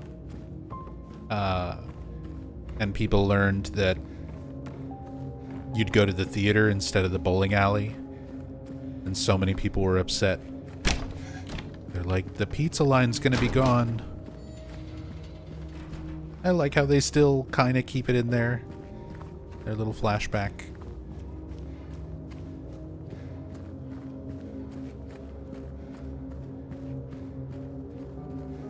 Although I do kind of miss having that element of James and Eddie's first interaction. Of James being a little bit more overtly aggressive towards Eddie. Now it's just kind of the meek little comment about, oh, looks like you got your appetite back. It's like, okay, he makes a little quiet comment about Eddie's appetite, and that's enough to still noticeably set Eddie off.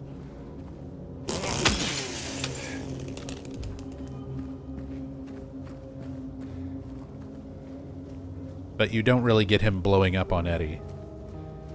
How could you just sit there?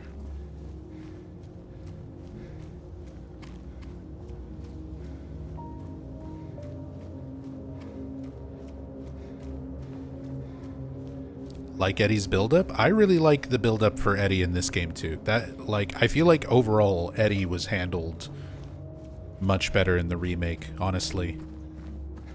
Since people were kind of asking about things I like in the remake versus the original, I really like the way Eddie's handled in remake.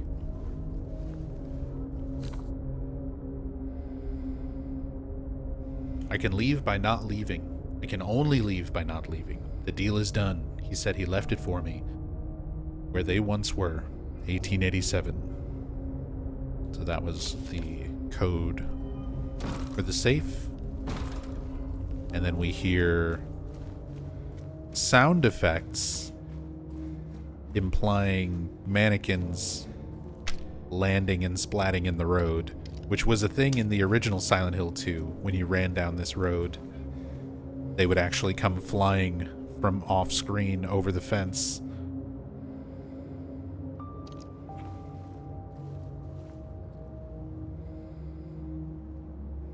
Although we used the cam hack, these don't actually fly, they just sort of spawn in.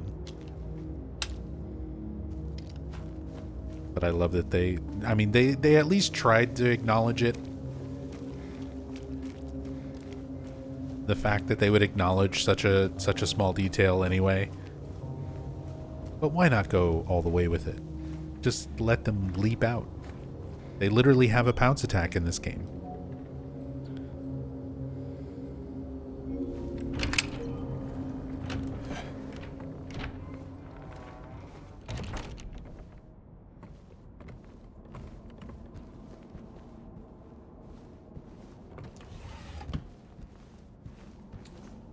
Cat, what are you doing? My cat just barged underneath my feet and got tangled in like 4 wires and was just trying to walk forward as though there was nothing wrapped around him. Nuisance.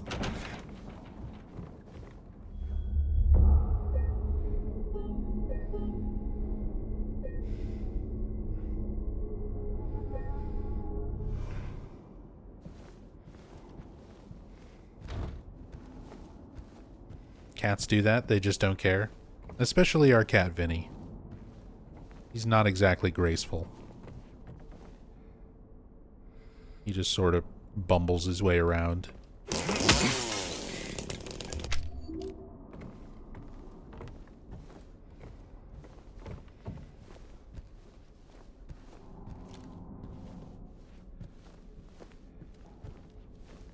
Hey, the little Baroness. This is where we'll find a note on the little Baroness later in the prison as well, but in the original game it's also one of the things mentioned.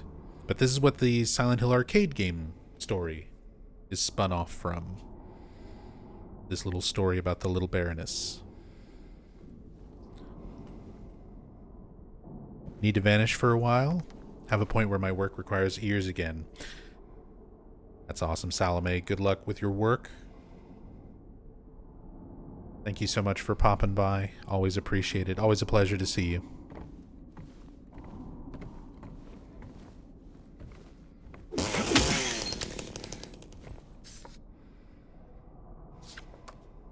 The new clock. And thank you for continuing the gift sub that you originally got from my lovely wife, Rachel. Thank you, Salome.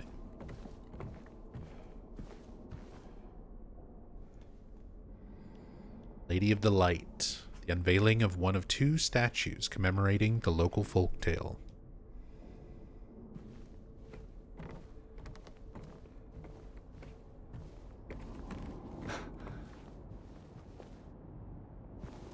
It's him. It's him. Misty Day, Remains of the Judgment.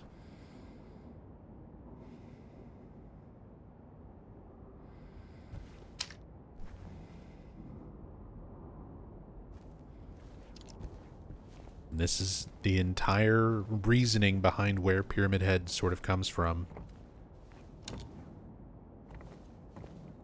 According to Masahiro Ito, this is a painting of one of the town's executioners that is actually hanging in the Historical Society.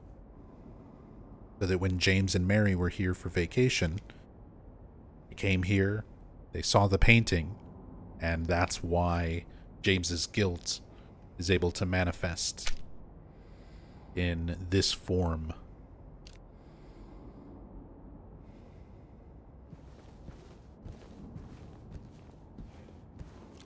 Also, there is Team Silent and Bloober Team sitting over here behind this fence. You can never open this up, but you can, if you use a cam hack mod, to clip back here and look at these up close. The top picture is a picture of Team Silent, and the bottom picture there is a group picture of Bloober Team.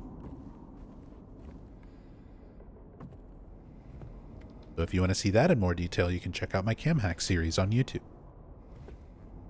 I'll be doing a compilation video for all the best, most interesting finds very soon. So this will be included in that, of course. Is there anything up those stairs? Nope. There's not really a second floor or anything rendered. But I love just the visual of this. The light coming from up there. Curvy staircase as well. And these little developer team portraits. Team Silent and Bloober Team.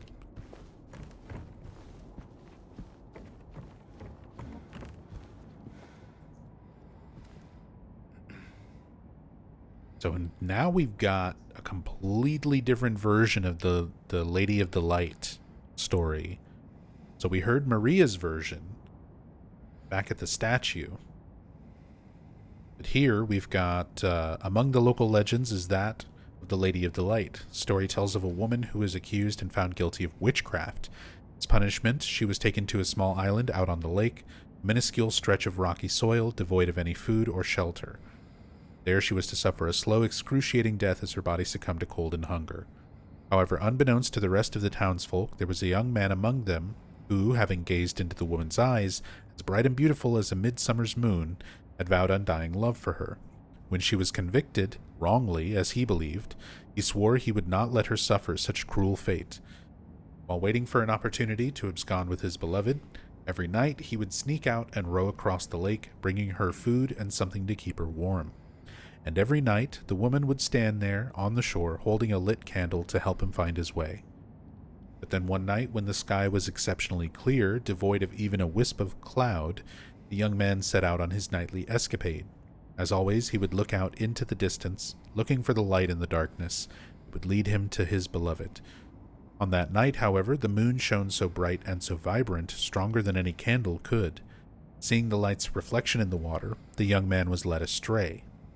He rowed and rowed and rowed, following the reflected light, hoping against hope he could reach it.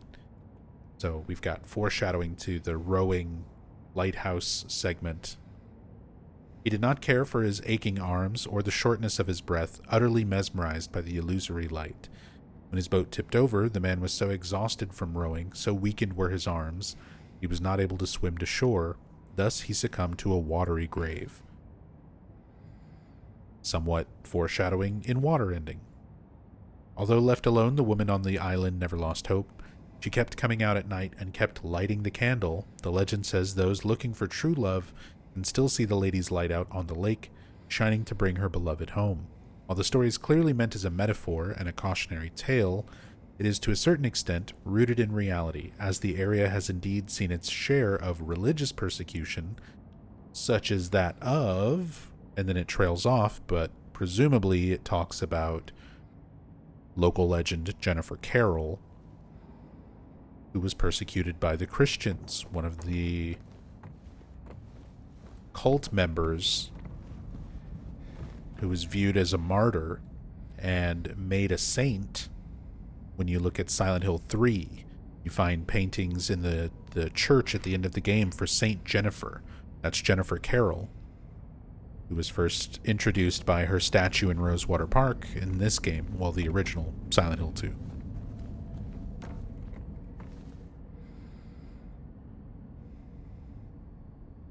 Name scratched over, illegible. Former director of Brookhaven Hospital.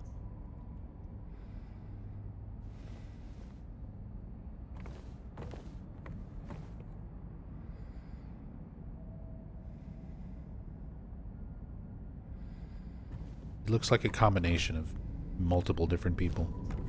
And he looks kind of like Henry, Silent Hill 4.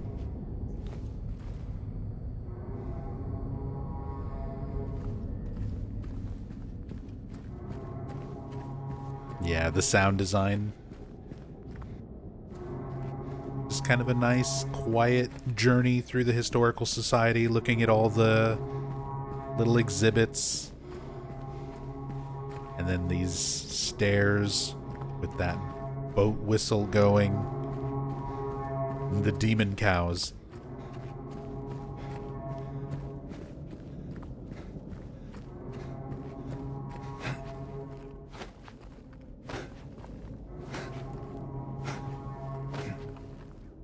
Gotta work on our dashes.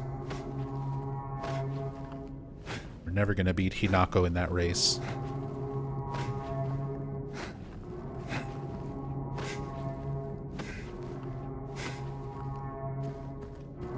Hey, what's up, Olimar? It's been a while. First time seeing me play this? You haven't seen me play Silent Hill 2 Remake?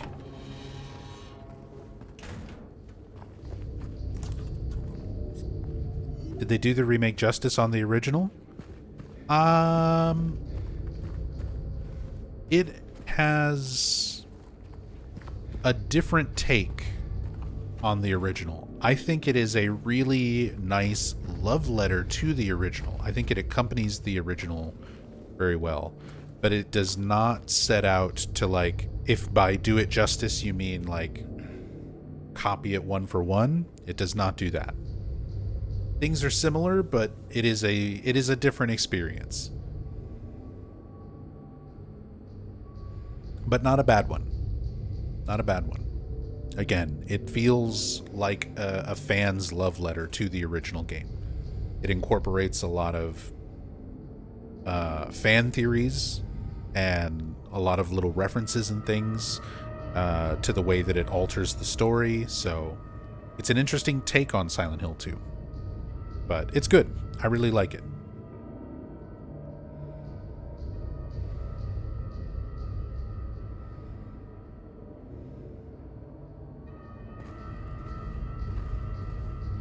Wave dashing isn't his thing. Not with that attitude.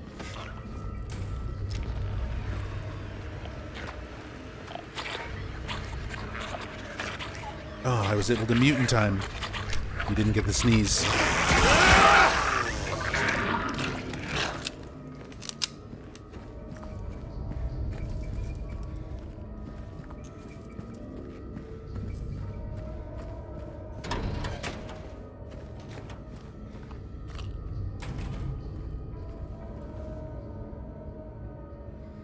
Crimson and White Banquet for the Gods. We see more of the hooded executioners, more references to sort of the cultish history of Silent Hill. Death by skewering, an execution at the prison, death by skewering or strangling. To choose his death is the prisoner's last taste of freedom.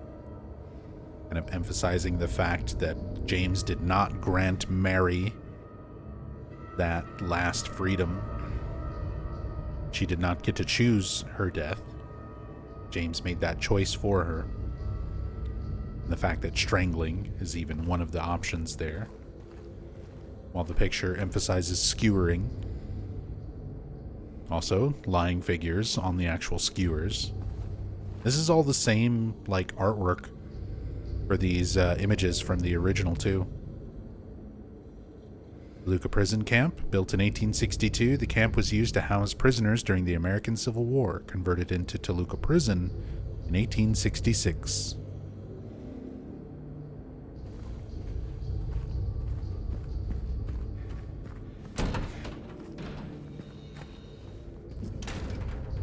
My opinion matters on whether you buy it. Well, I'm honored that my opinion matters that much to you.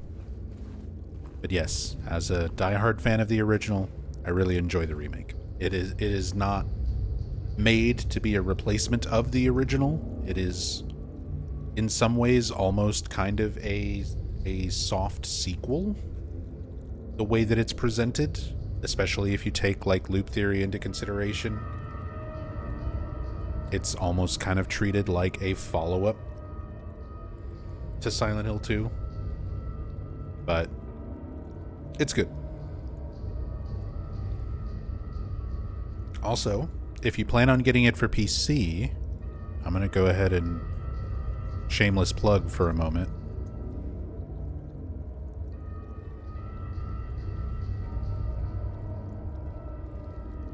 If you plan on getting it for PC, you can get a discount through Fanatical that actually supports me. That's the link for Silent Hill F.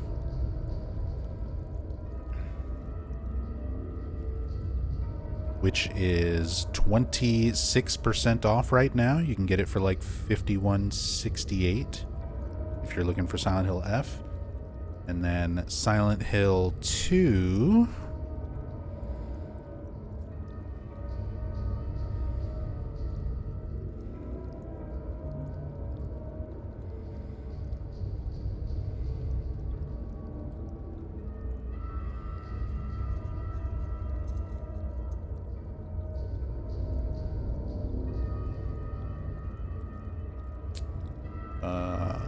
that should be it. Yeah, Silent Hill 2 you can also get discounted right now. $52.49. Oh, sold out. Well, you can still get the digital deluxe version 23% off. Apparently the 25% off standard is sold out. But they tend to restock on keys and stuff pretty often. I don't know how long that'll be. And for those of you watching on YouTube, I'll have a link in the description. You can also get discounts on Steam keys, legit Steam keys, through fanatical.com. And if you use one of my links, you'll also help support me.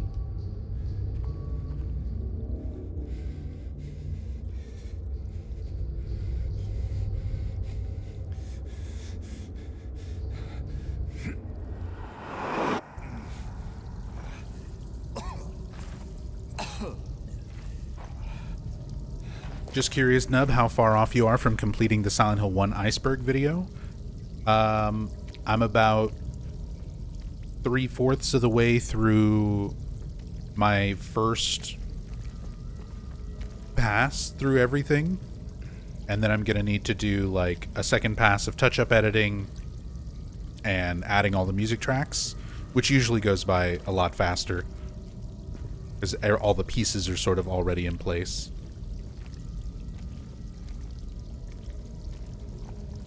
So we're about 3/4 of the way there. It's almost done. Hopefully I'll have it out before the end of the year, but we'll see.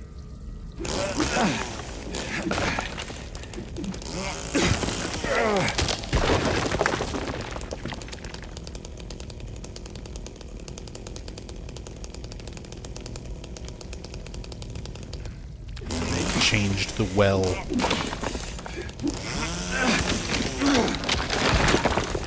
In the original, you have to go around and examine each wall and figure out which one gives a different description, and then break it with your melee weapon. This one, you have the things that you can clearly see chainsaw through, so you just have to, like, find the real one.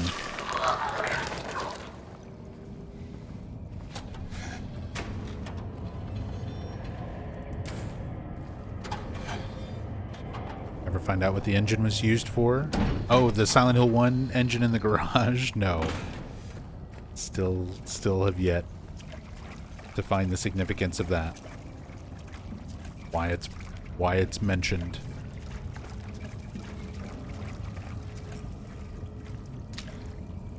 Oh, I shouldn't have actually killed that lying figure. There was something I wanted to test here.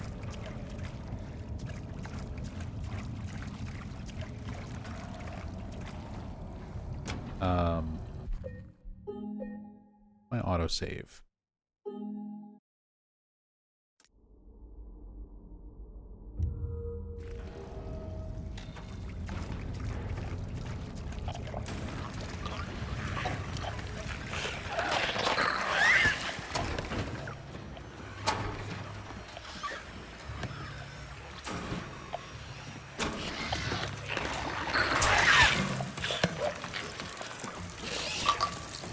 Oh. I don't know how to do that timing. Hold on. I'm gonna try and do something real quick. Something really cool I saw when I was learning the speedrun stuff for this game. You can skip the bug room. You can skip the bug room if you pick up the key.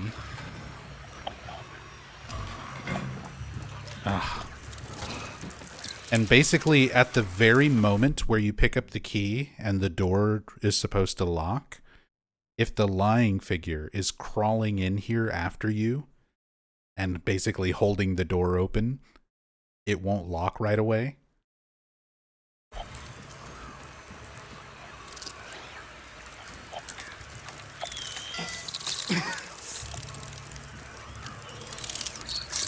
So you can sneak out.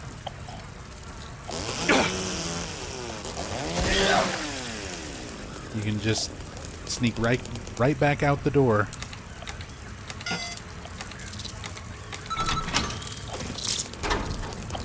If you time it right. I'll have to work on that sometime.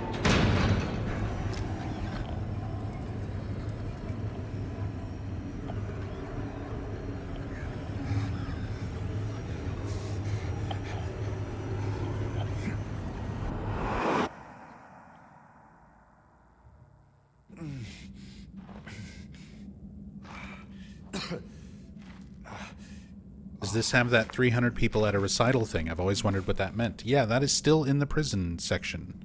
Same as the OG. Yeah, I'm not too sure either. There's lots of ways to kind of speculate on the pictures and if they have any kind of stronger or deeper meaning. Or if it's just like, here's a prisoner painting different things. The main one is like the Burning Man painting, since it's a depiction of the Lakeview Hotel on fire.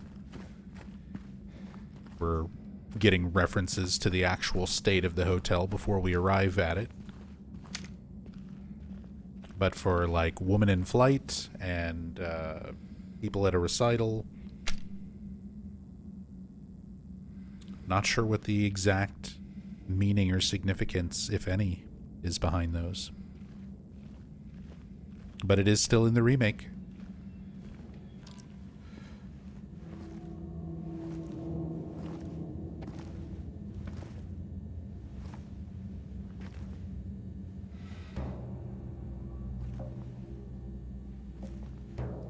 The icicles, No big deal. ice on the table and on the corpse. Just put the Again, gun to all this their cold stuff around Eddie, giving you insight into his other world, Eddie? being cold themed. Hi, James. What happened here? Good performance here Who too. was that? I don't know. He just came at me. Okay. So he attacked you, and you shot him. Yeah. Yeah, that's right. He made me do it. Okay, calm down, Eddie. Any idea why he would do that? I don't know. He came out of nowhere. Tried sneaking up on me in the dark.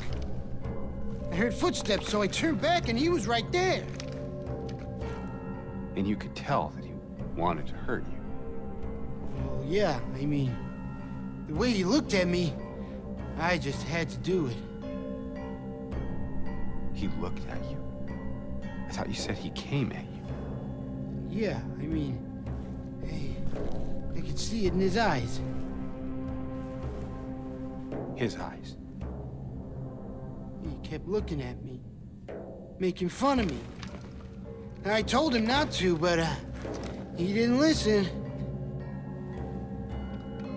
Eddie, you can't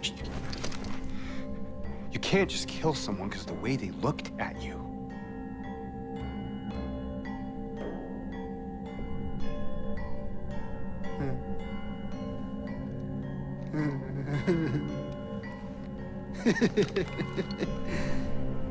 You should see your face, James.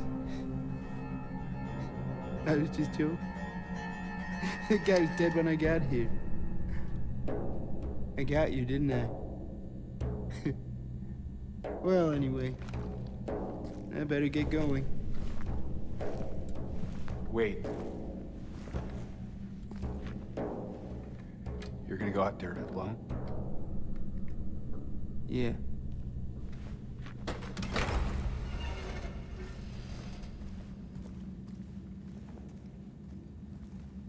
Yeah, good scene.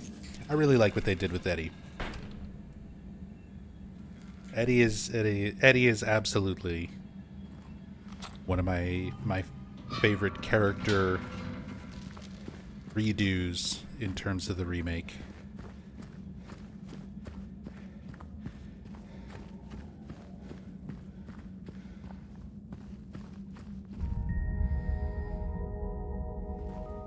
Why was Eddie played by two guys? Maybe they just thought the mocap actor was more appropriate for the physicality of Eddie. I think he is like a heavier set guy, so probably fit the build for the motion and everything to be more realistic, but maybe just didn't quite have the right voice for it. Games do that a lot. Typically, that is more common in games. Most often, they'll have completely different people doing the mocap and then just bring in voice actors to dub everything afterwards. Silent Hill is unique in the fact that the original and the remake went out of their way to have their English-speaking actors performing the motion capture as well. With the exception of Eddie in the remake. Eddie's the only one where it's one person doing the mocap and a different person doing the voice.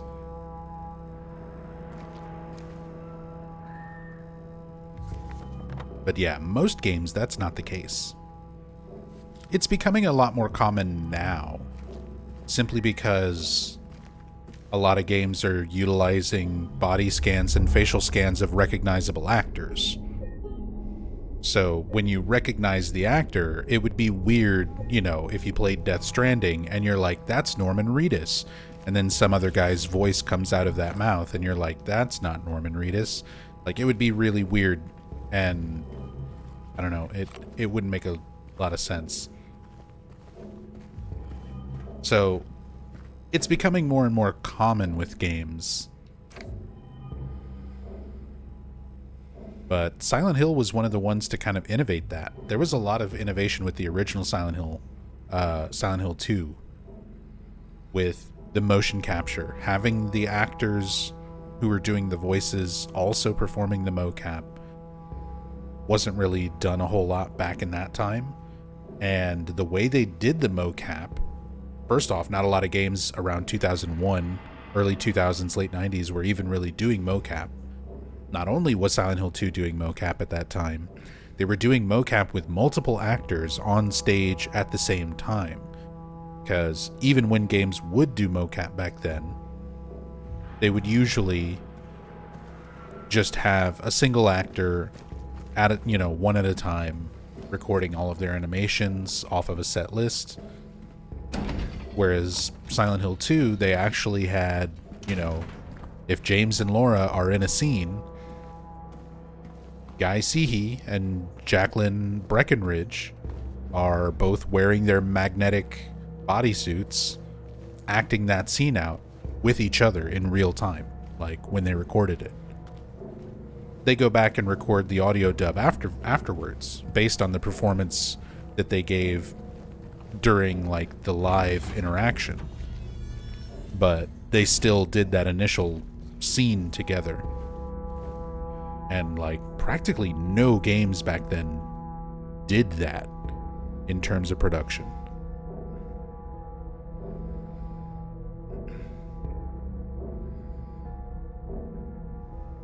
The prisoners do not feel remorse. In fact, they do not feel themselves to be sinful at all. Even the simplest of them will try to shield themselves from the Lord's gaze with what little words they know. And so they dream blissfully, the sinners that they are. For no matter how foul and loathsome one's existence may be, human nature abides. And the fact that this is like a priest writing that, or some religious figure.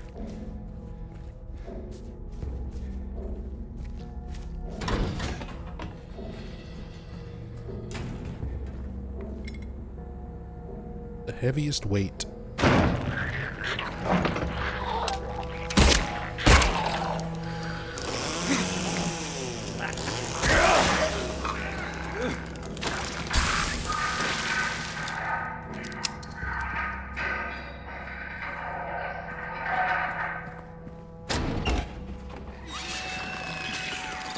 All right. Prison time. I'm just going to run through it. Prison has so many enemies, and it's just so much backtracking to do the weight puzzle. This is one of those ones where I really feel the bad pacing. This is like one of the areas where, like, I like the area aesthetically. They did a really good job capturing the intensity and the creepiness of the original prison. But it sort of wears off by the 50th mannequin to the face.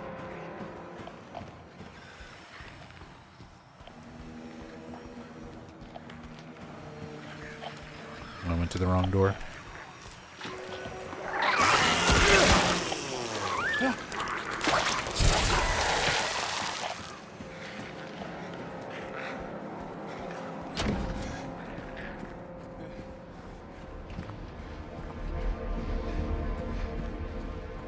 Didn't they not even credit the voice actors for Silent Hill 4? Yeah. People had to go in and find out who they were after the fact.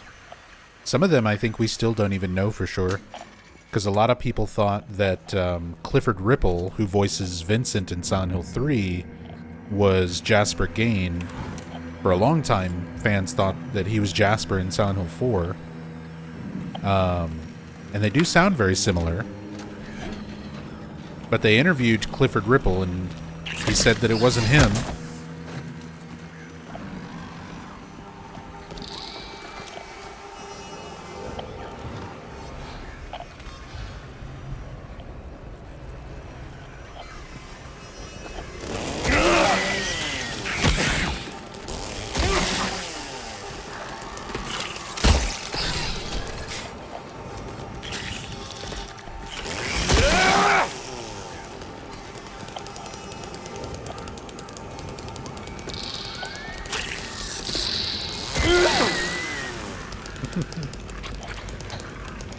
When they rear up on the back.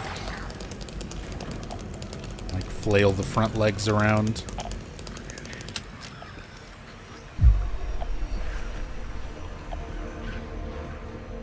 New game rule, mannequins immediately burst into flame on sight. Ooh, Denari, you just reminded me of something cool.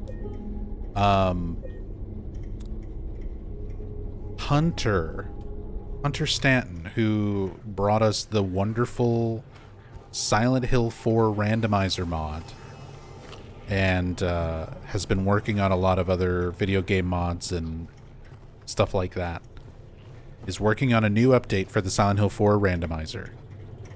And it's going to have a Twitch chat crowd control mode where you guys will be able to modify the game while I'm playing it.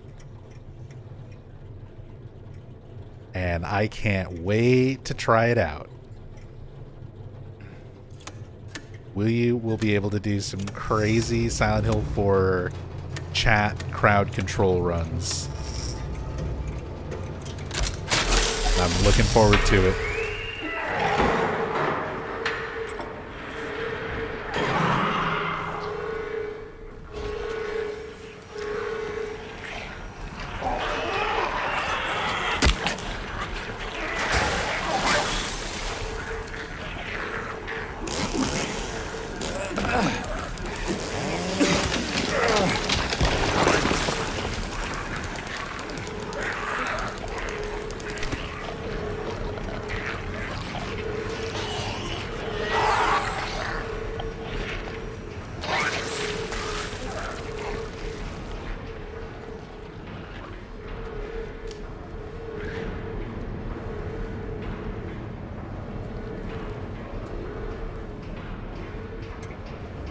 Why were they not credited in Silent Hill 4?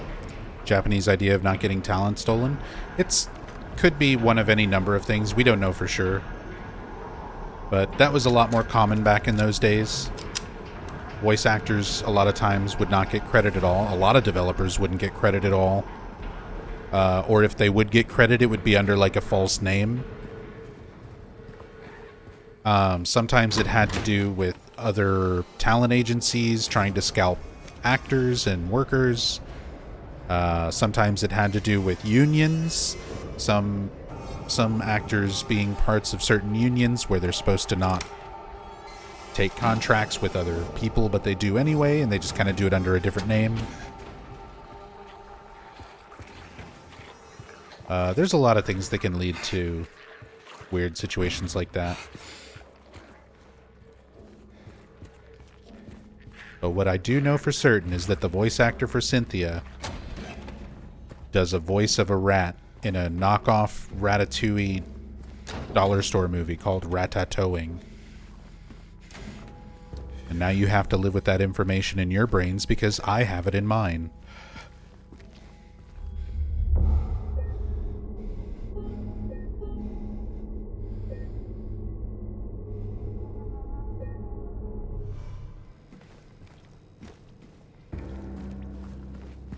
Movie night? We should bring back movie night.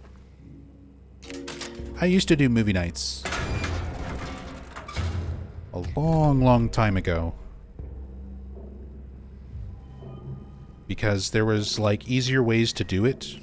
There was like a website where I could stream movies and have chat, and that's less of a thing now, understandably, with like copyright bullshit.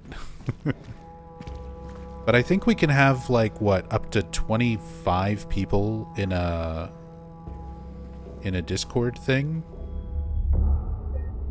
We could probably just do it through the Discord well enough.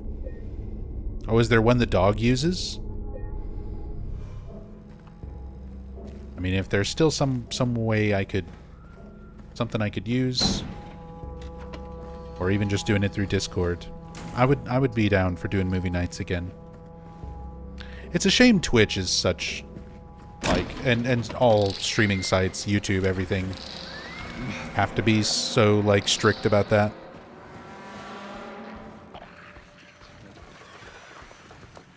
Because I would love to just do it on Twitch. If it's a movie that I own,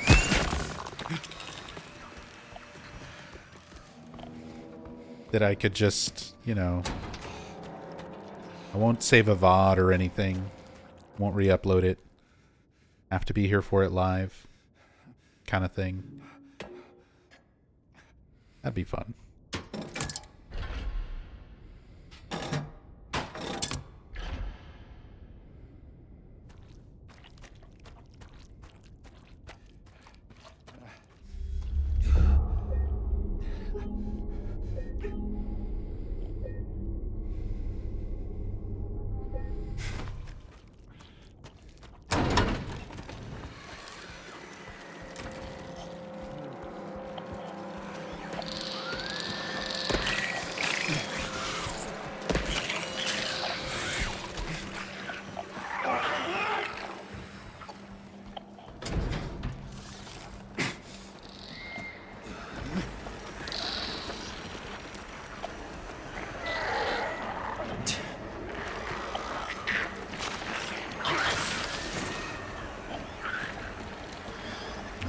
This opens.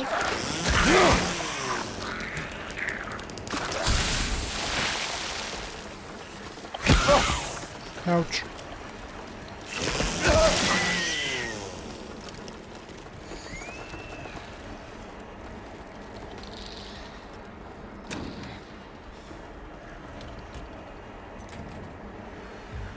Get that block D key.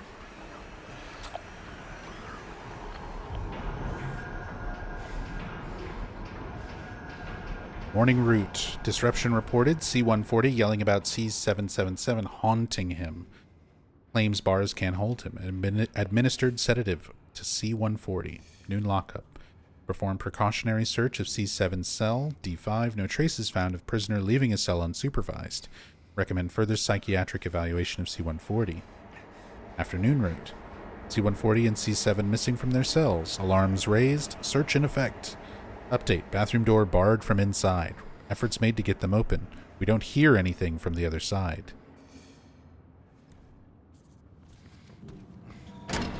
Write that down. Write that down.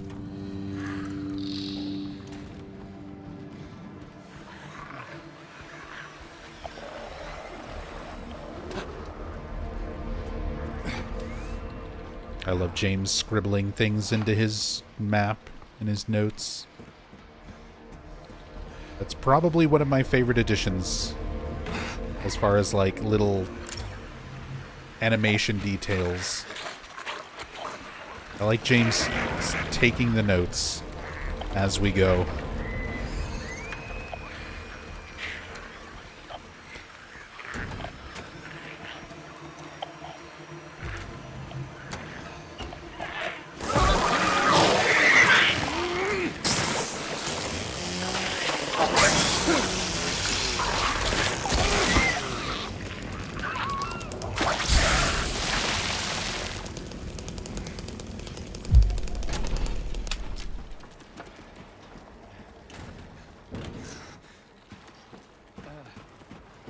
Favorite addition from this game is Nub Fancy. We did get Nub Fancy out of it. Thank goodness for the chem hack playthrough.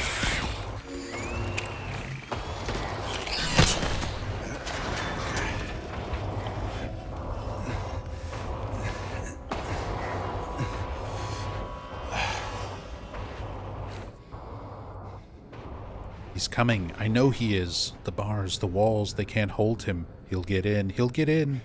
I still have time. I can make it. Almost through. But he's close. I can feel it. He's coming to finish it. Let him come.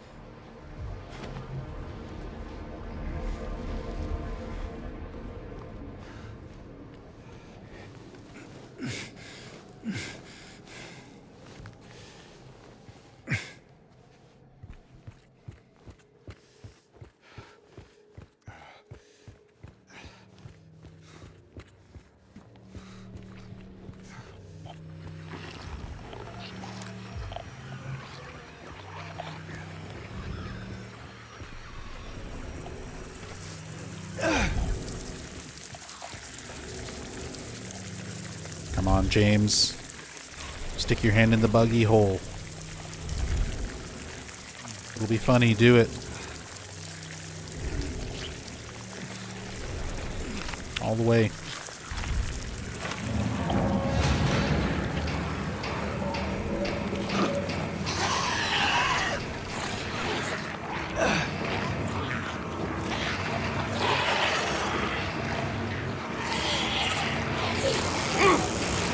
Nice. Perfect. They were threatened by the mere presence of the chainsaw, so they just stayed out of my way.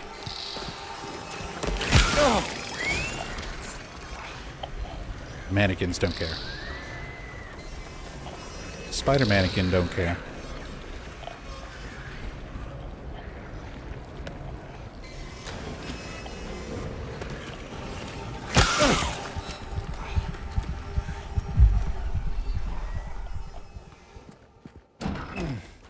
Don't worry, just staying injured for that in water, it's gonna be fine.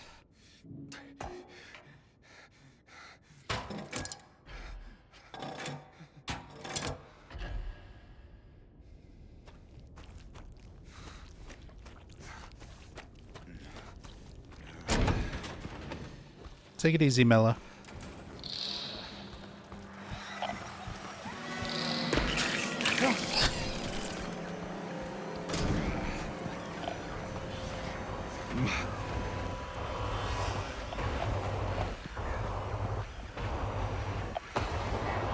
Morning route. Incident at the infirmary. D-183 assaulted medical staff. Attempted to steal medication. Situation under control. Rumors of disease spreading among the prisoners. Reported to administration. E-130 had a coughing fit. Reported to medical staff. We also have this like subplot of sickness spreading through the prison.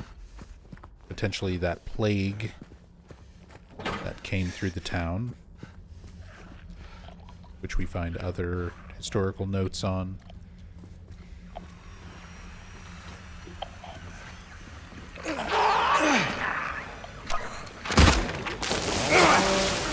Well, we both missed.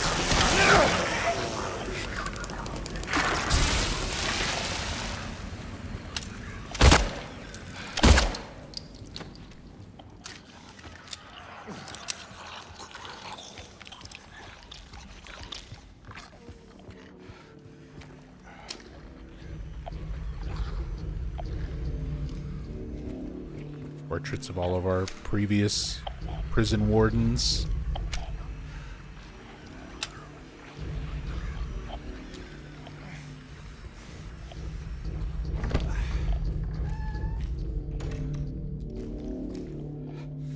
Oh, right, and the bathroom jump scare.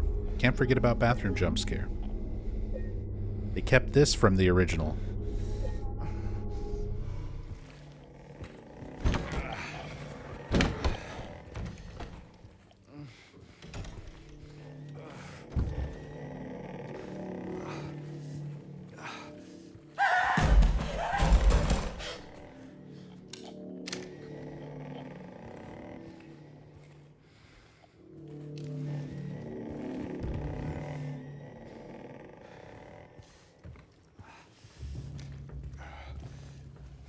Stuff like this, I'm glad they kept. And it's like a new sound effect and everything. It's not just like the... Some of them, they even keep the original sound. But this one, it's like a new sound and everything. But same room, same scare. Set up pretty much exactly the same way. Love that stuff still being included. Reap what you sow. He locked himself in, took the key. None of the COs got a spare, but I know there is one. He was going nuts over the disease. See if the head nurse doesn't have it. Thinks he's safe up there. He'll get what's coming. Write that down, write that down. Here's possibly my favorite of all of the flashback things. I love all of the items laid out for this original puzzle. The wax doll, the horseshoe, and the lighter. And the fact that it's set up in such a way to imply that somebody tried it and it didn't work. Because when you really think about the original, it's like how would this work anyway? And this sort of solidifies that logic from the original puzzle. Like, you just wind up with a waxy mess. That's great. Great little reference.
Gonna grab my key and go.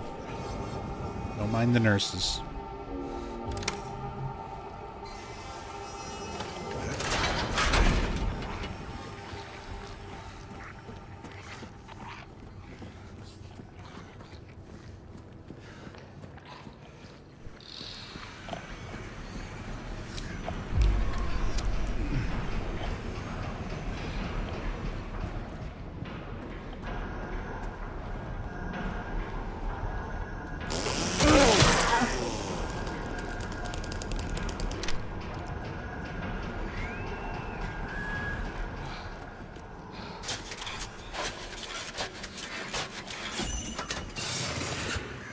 Also, on this, where you have the typewriter that just says sick over and over, I learned from the speedrun, you don't actually have to type in sick. You just need to press a button 4 times.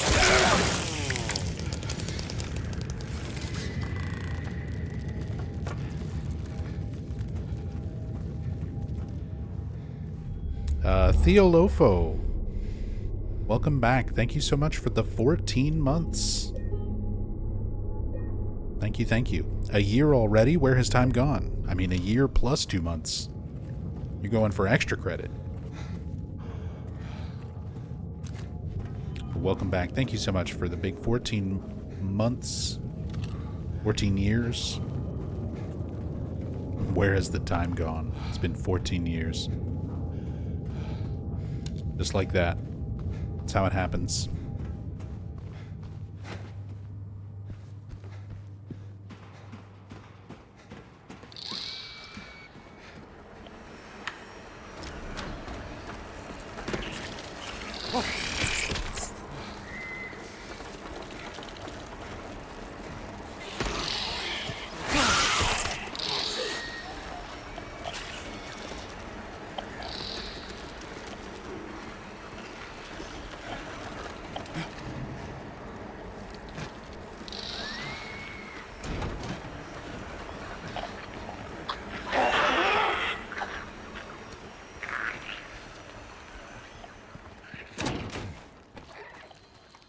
Can't retroactively sub. It's all good. I just appreciate that you're here and that you like what I do. Still supporting me.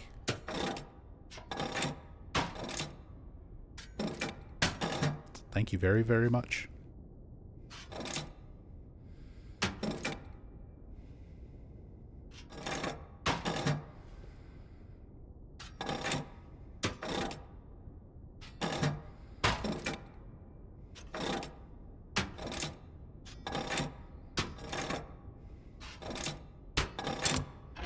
That's it.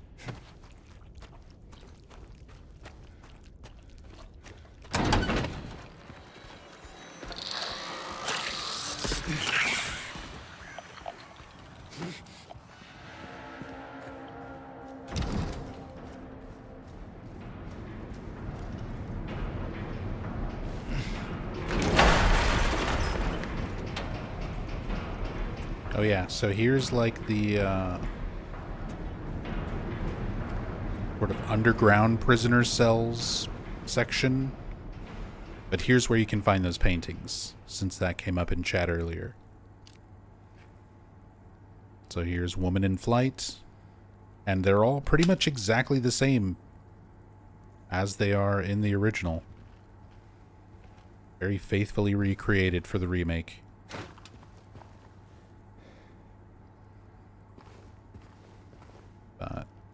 Woman in Flight, 436 people at a recital, which we actually had one of our viewers count all of the individual people in this painting, and there's not actually 456 of them. It was far less.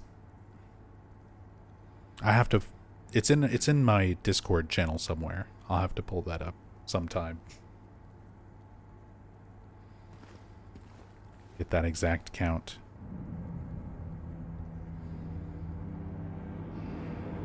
And then Burning Man, which we actually get music and stuff here when we examine this one. Hank, that was you. That was you who did the count. Do you remember how much it was?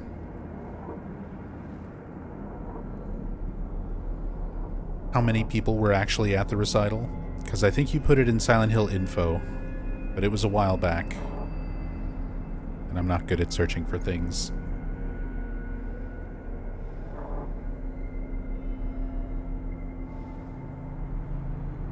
But that was Hank. Hank is the hero. Also, Burning Man, out of all the paintings here, this one's very faithfully recreated. This one's very faithfully recreated, where these look practically identical to the original game. Burning Man had to be completely redesigned because it's using the new model of Lakeview Hotel, since the hotel itself is like very redesigned for the remake compared to the original. So they redid the Burning Man painting to match the design of the hotel in this game.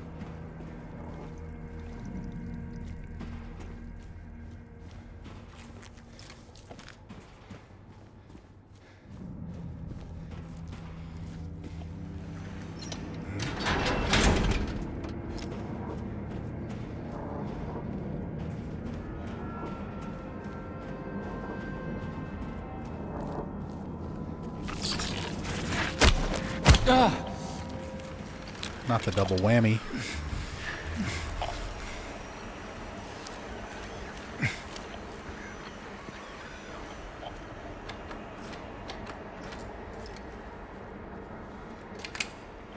$386. Thank you, Hank. There's 386 people at that recital.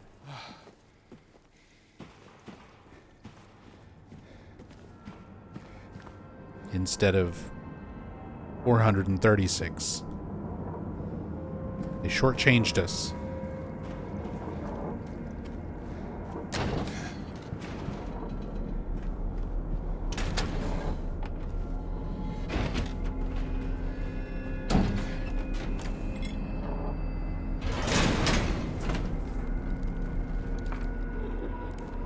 I am sorry. I am so sorry. I couldn't let them take you. And now you're still there, aren't you?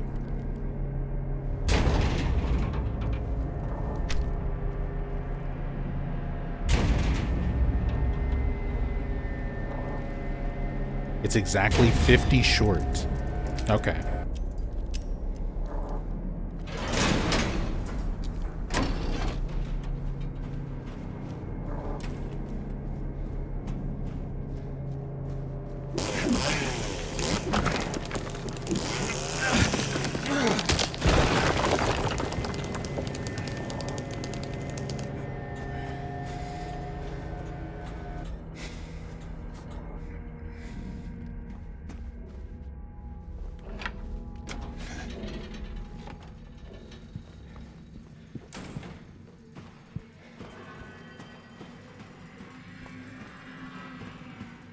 All the creatures out here are dead now. That new weird sound as we go down the hallway. And the roof is gone and it's raining. It's funny, when I was doing the cam hack playthrough and I zoomed out of bounds and there was a cloudy skybox. And I was like, why the hell is there a skybox for the prison when the whole thing is like indoors? Completely forgetting about this section.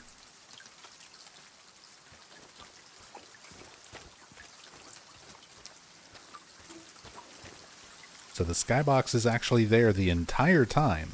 It's just not revealed until this moment.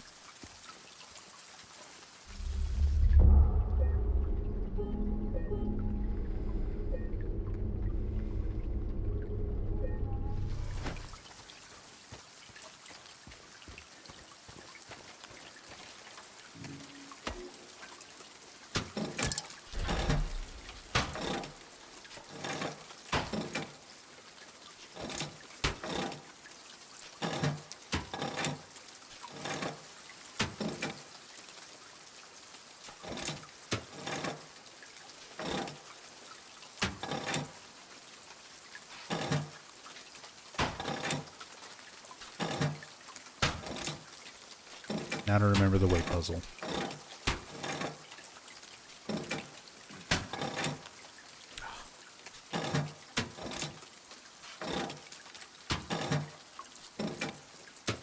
Or I guess I could just check my notes.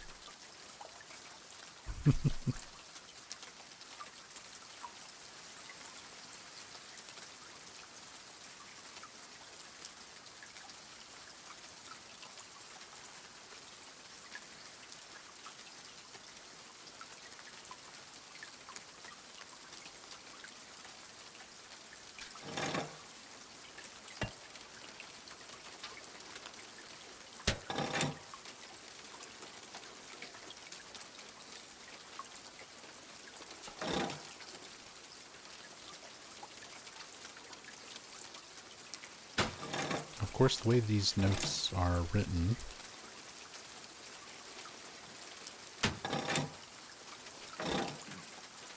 does not actually help that much.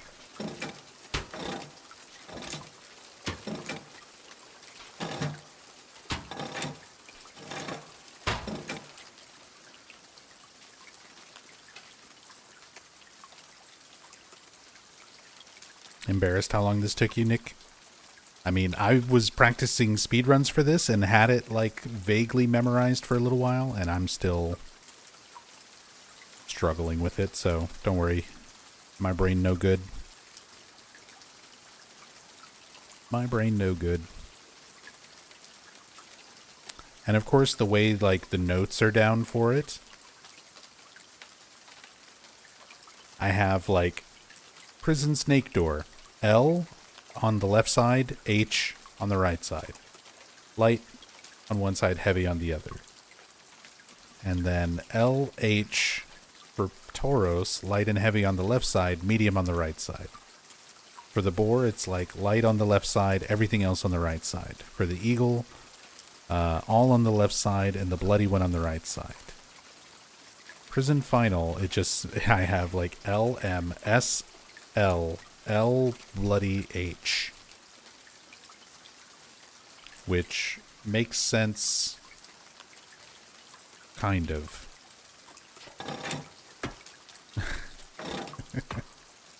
But I still have to sort of like decipher it in my brain.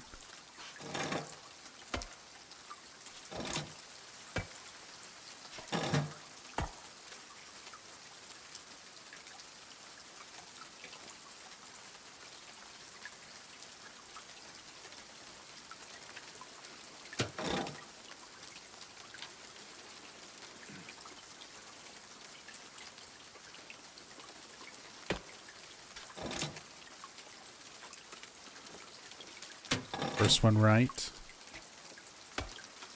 Second one left. Third one left. Fourth one right. Fifth one left. Sixth one right. It is not.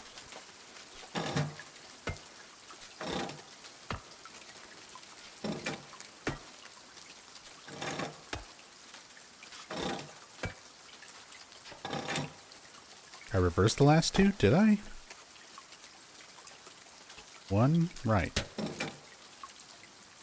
2 left.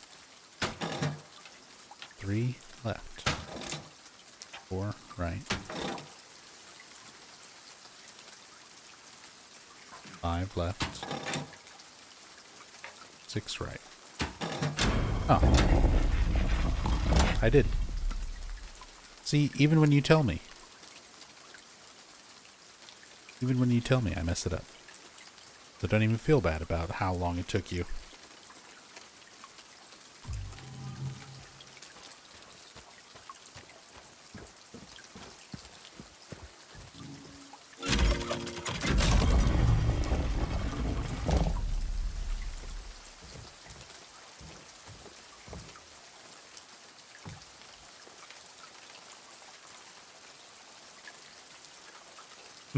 Denari. Yeah, getting through that puzzle's a real weight off my shoulders.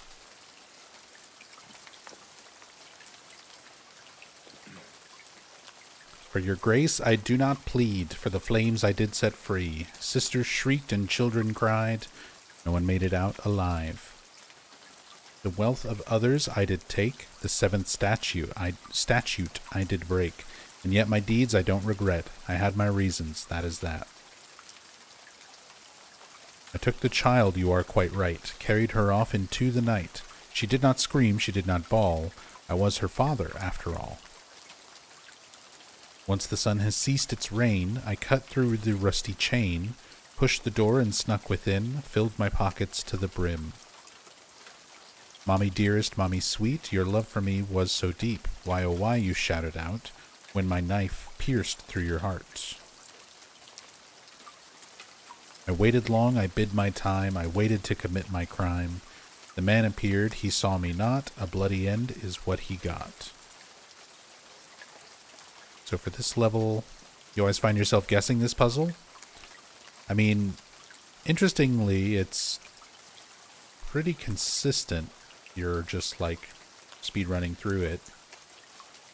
And then in terms of like solving it the correct way, it's a little different from difficulty to difficulty. We're just doing standard action and standard riddle right now.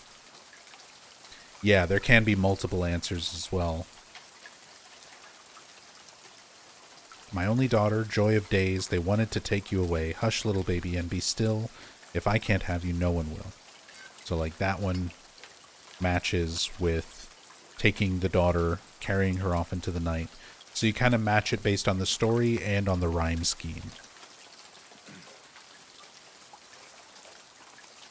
So, what were those reasons? This one ends with I had my reasons. So you can match this one up. The wealth of others. What were those reasons, you might ask? The truth allow me to unmask. I see, I crave, I need, I take. 'Tis all the sense it needs to make. We're just looking for the innocent one. So my guilt is plain to see. I had robbed the pharmacy, yet I did so not for gain, but so I could ease the pain. So robbing the pharmacy.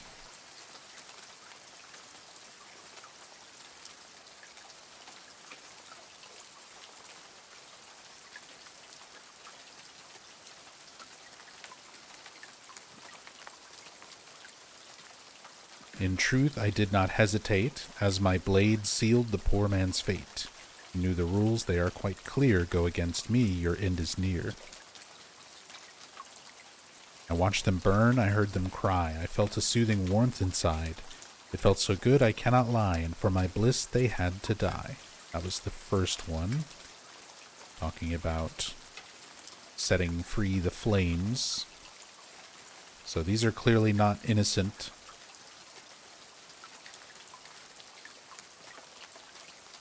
So it narrows it down to these three. You broke my legs, I couldn't walk. You pulled my teeth, I couldn't talk. You fed me pills to slow my mind. I took your life, for you took mine. That one goes through with Mommy Dearest.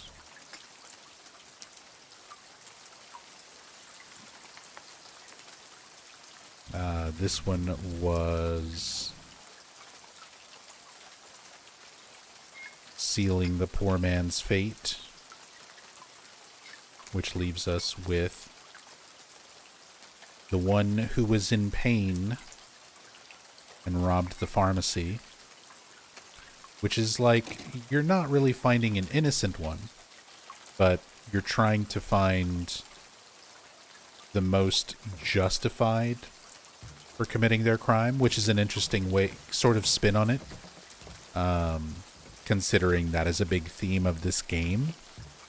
The way that James, Eddie, and Angela have all committed crimes, but you tend to sort of judge them for yourself. Like, is James justified in killing Mary? Was he setting her free from a, horrific disease?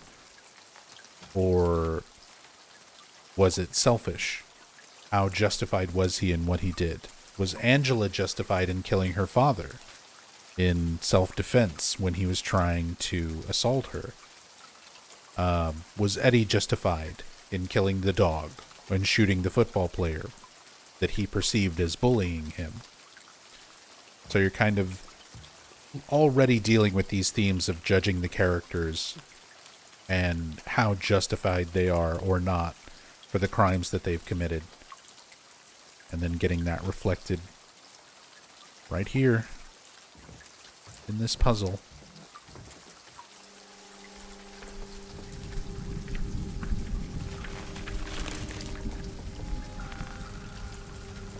Do all ropes give the same result? No. If you pull the wrong rope,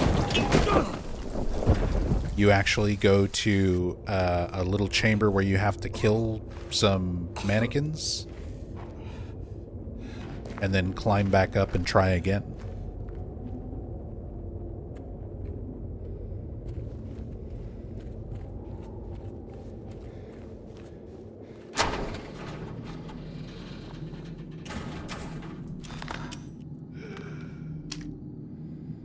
The toe twitch.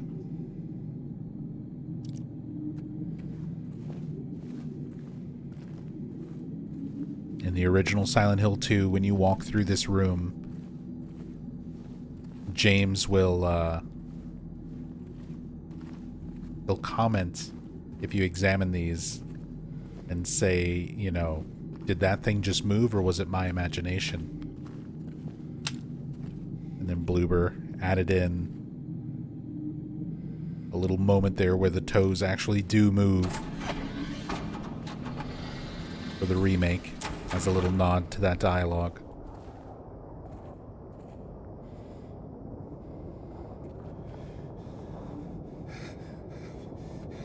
Lucked out on your first playthrough? Hey, sometimes it happens. For a long time, in the original Silent Hill 2, there's a similar noose puzzle. For a long time, that's how the speedruns were. Before we figured out how to manipulate the RNG and know what the answer is ahead of time, you would just pick a rope and go and hope that was it.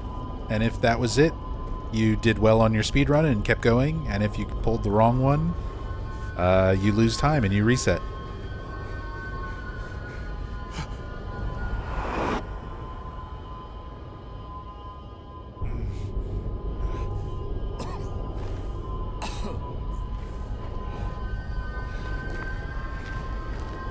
Does it still vary between playthroughs? So for the original game, it was randomized. For Remake, it depends on the difficulty. It's actually pretty consistent on easy and standard. I think hard randomizes somewhat. But it's still easier to, guess. Because it's very consistently, one of two numbers.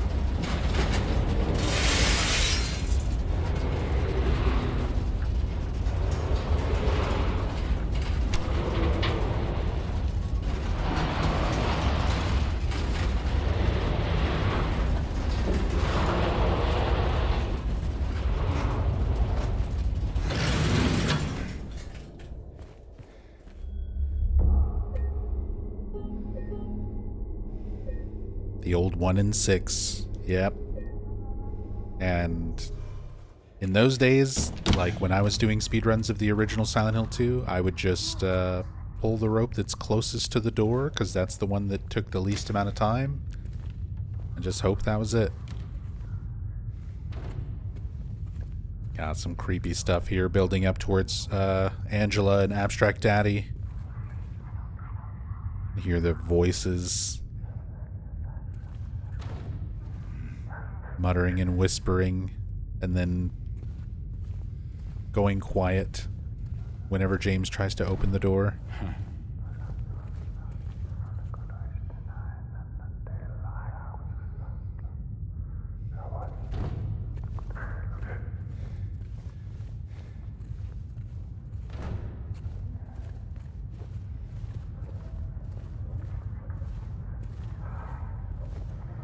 And then much more disturbing sounds accompanying the voices. Creaking. Grunting. All of these implications of the sexual abuse that Angela was enduring from her father. I was worried with like how they were going to handle Angela and her story with Silent Hill 2 Remake. I was like, it's such a sensitive topic, like they might cut it all together or they might really like dance around it.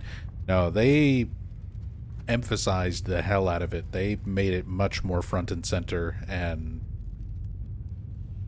gross and disturbing in a way that I did not expect them to handle it.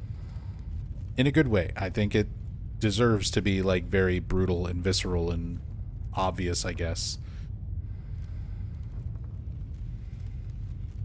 And then we have the same bloody newspaper as the original that's sort of explaining the situation. Angela stabbing her father, Thomas Orozco, to death. The body of a man later identified as Thomas Orozco, lumberjack, age 39, was discovered in the front room lying face up. The probable cause of death was multiple stab wounds to the front of the neck and left side of the torso by a sharp-edged weapon. The estimated time of death was somewhere between 11:30 p.m. and 12:30 midnight. Due to signs of struggle in the room and the lack of a murder weapon, police are considering this a homicide and have opened a murder investigation.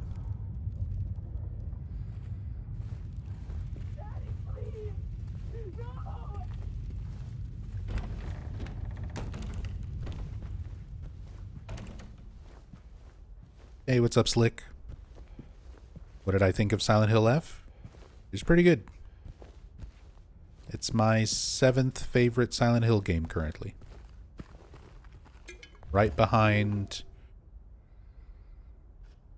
Silent Hill 2, Silent Hill 3, Silent Hill 1, Silent Hill 4, Silent Hill 2 Remake, and Silent Hill Shattered Memories. Right behind all of those. Pretty good.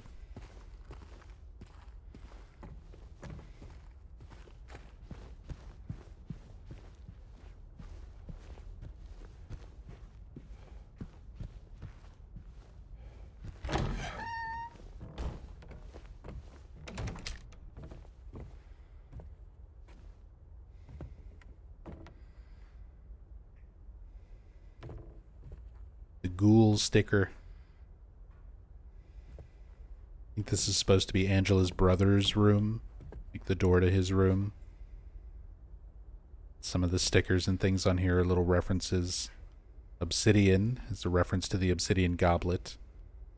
Ghoul is a sign that you can find on a business in Silent Hill 1.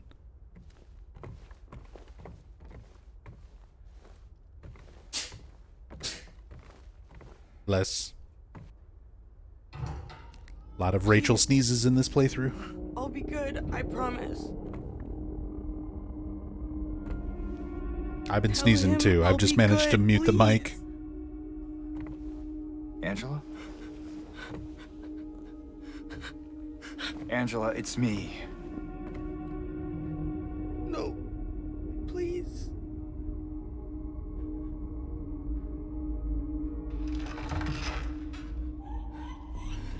Daddy!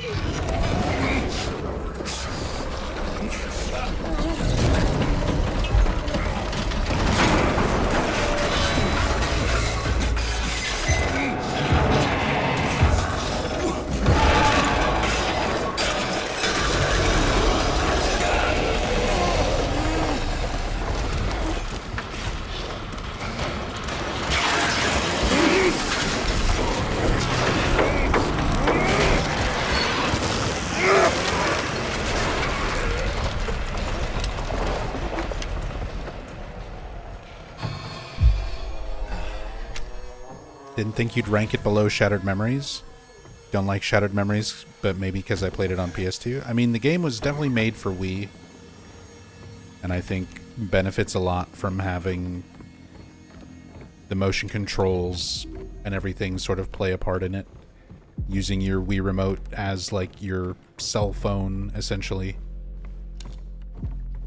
And then all the motion-based little puzzles where you're grabbing and pulling and moving objects in the environment.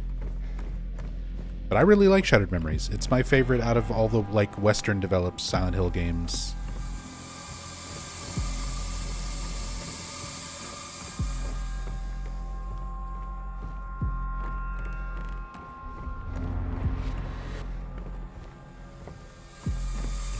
Beyond the guns, board, pipe, and chainsaw, are there any other weapons to discover? In this game? No. This game is very, very light on weaponry. They thinned out a lot of the weapons compared to what we had in the original. You don't get the hyper spray, you don't get the great knife.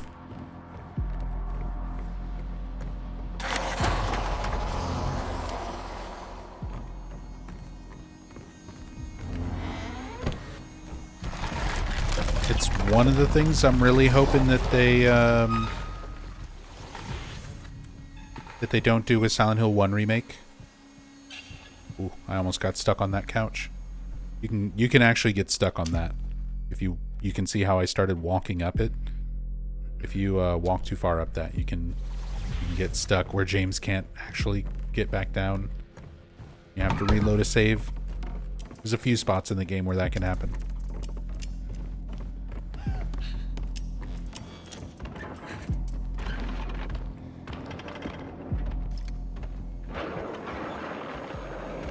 Bloober's first time making combat. I mean, it is. And I can understand why they took out some of the like healing items compared to the original, because it would be awkward to try and figure out an animation for like James using a first aid kit. But I hope they keep all the weapons in Silent Hill 1 Remake. I hope they keep everything. I hope they don't cut anything.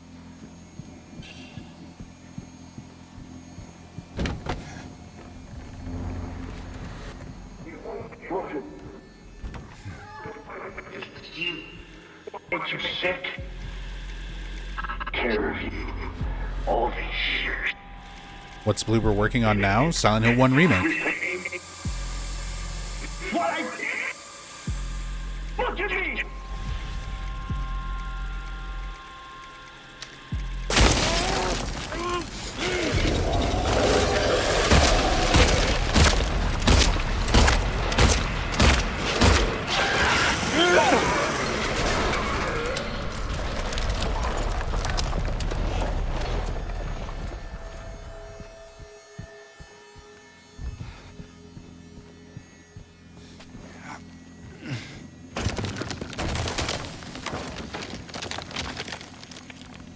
I've seen some Silent Hill 2 Remake games where James has different types of heads. Are those mods or part of this game? No, they're part of the game.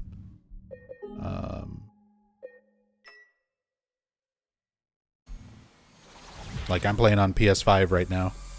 No mods or anything. There's Pizza Box Head. You've also got Robbie the Rabbit and Mira the Dog. Yeah, those are built in. Just some extra things. Some of them were based on what version of the game you got, like if you got deluxe, pre-order, etc.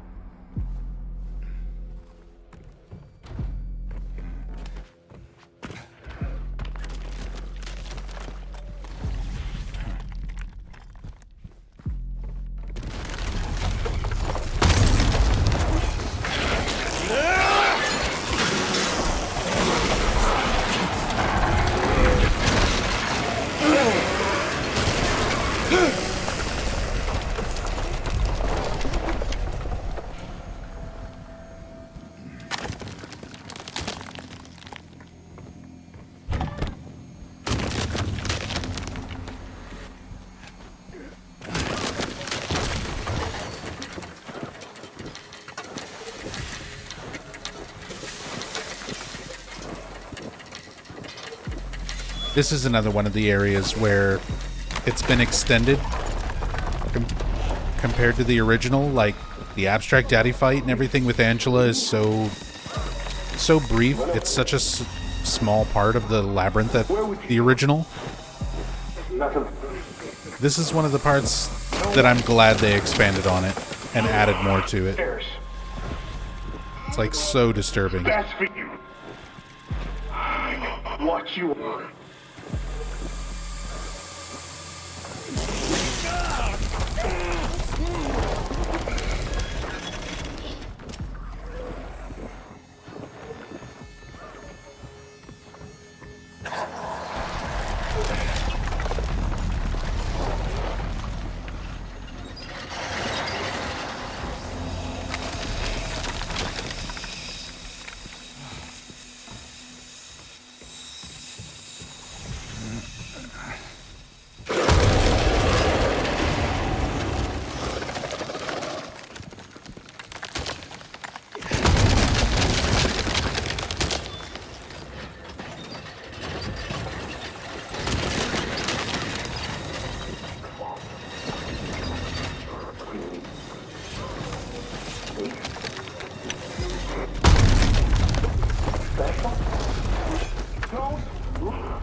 Zoomies.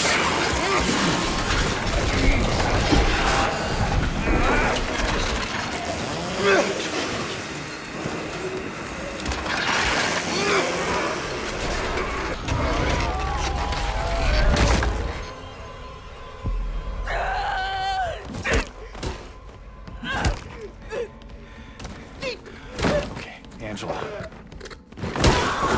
It's okay. Calm down. Don't order me around! I'm not. It's okay. It's over. Don't even try. Don't even joke yourself. Like you don't know.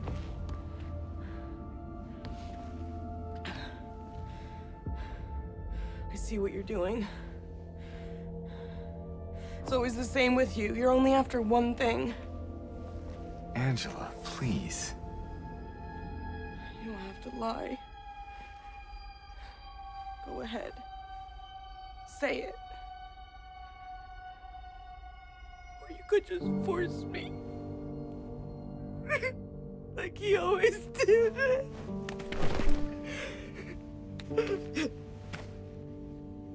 You disgusting pig. I hate you. I hate you.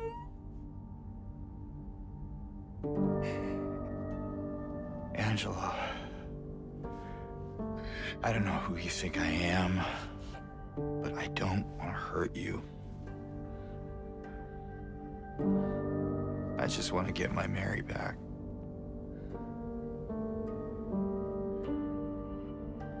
You're Mary. Your own little Mary. At least she was. For a while.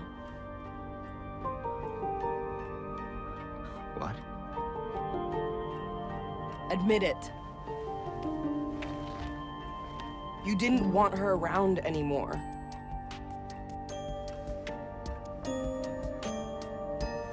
No. probably found someone else. No!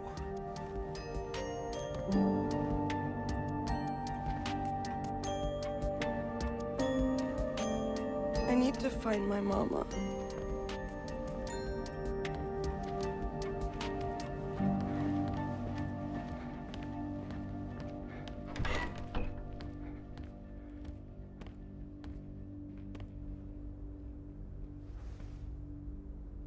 I never.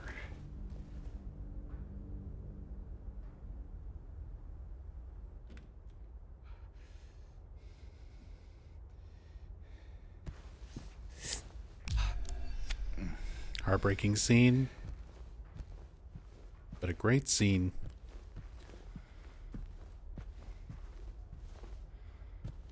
I'd never repress my wife's murder. I will say that's the one part of that line delivery that kind of stands out to me. The way Luke Roberts delivers that last, like, I never. Because in the original, the way Guy Seehee delivers it, it's very much like he's trying to convince himself, but he's just sort of like muttering it. He's just kind of like, that's ridiculous. Never. And you kind of get that quieter tone to his voice. Luke kind of says it out loud as like a statement. I never. It's very subtle. Minor complaint. Not even really a complaint, just difference in line delivery that I prefer over the original tone. Or that I prefer the original tone over the remake, rather.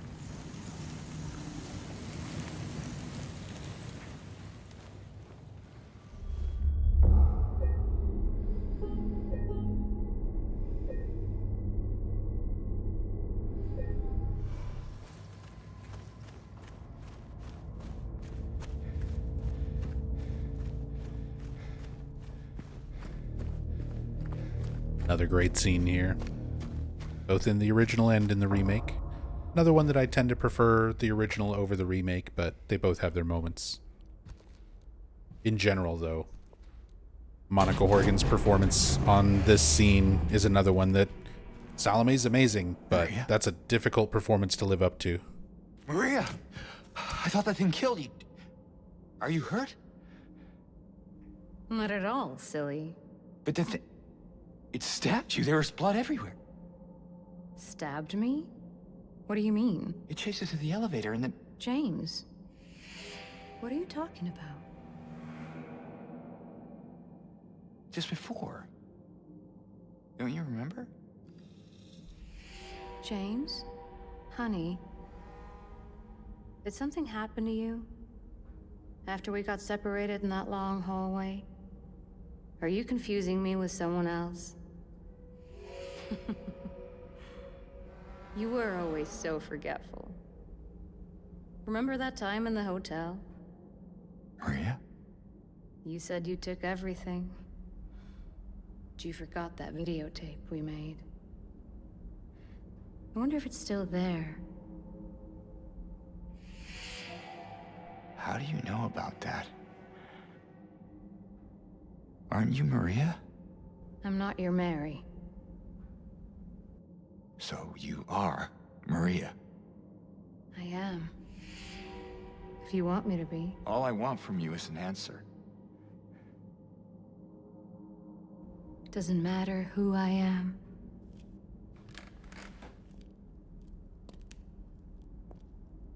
I am here for you, James. See? I'm real. Don't you want to touch me?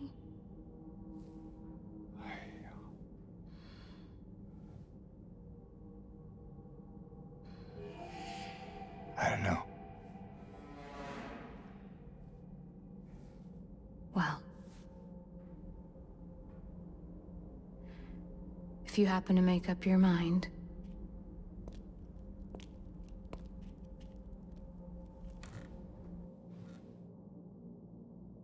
I'll be waiting.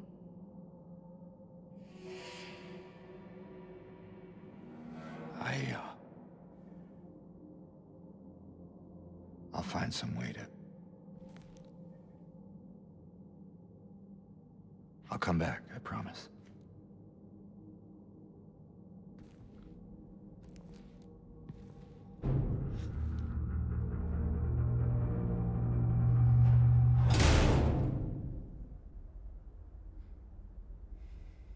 Still a really, really great scene. Legate says, one of the scenes where I do think OG has it over Remake. A lot of it, again, comes down to Monica's performance more than anything. I think I like Luke's performance even over Guy Seehe's of the original. But Monica's performance for that scene, I feel like there's a more distinguished difference in the tone of voice that she uses for Mary and Maria. And you can really get a sense of swapping back and forth quickly between the Mary voice and the Maria voice, and you can kind of pick up on it a little bit more. Salome plays that scene like pretty much just as Maria.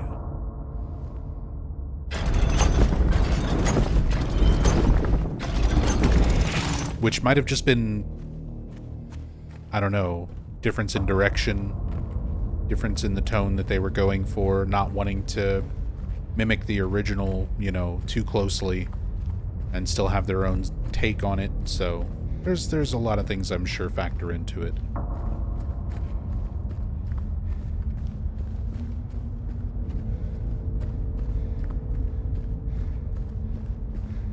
Guys, see, he's just before in the OG is your favorite performed line.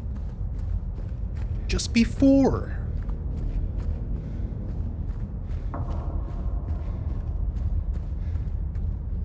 It stabbed you.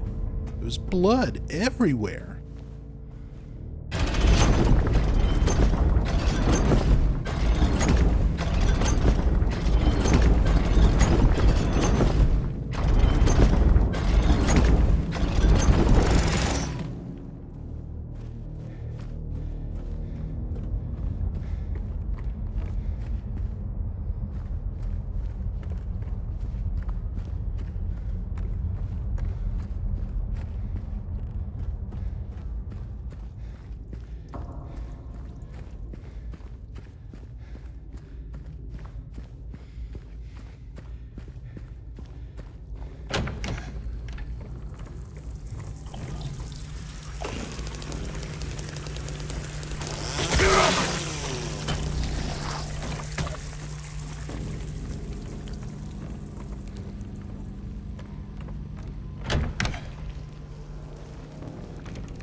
Labyrinth time.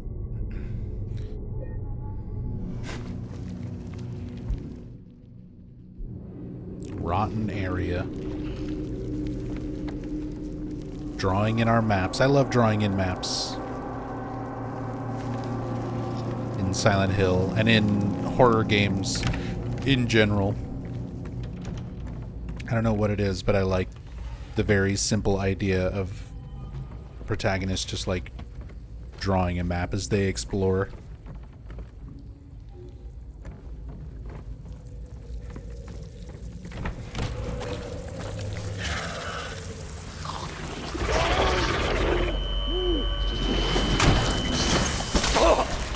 Ooh, missed time my dodge.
Knew the mannequin was there and still whiffed.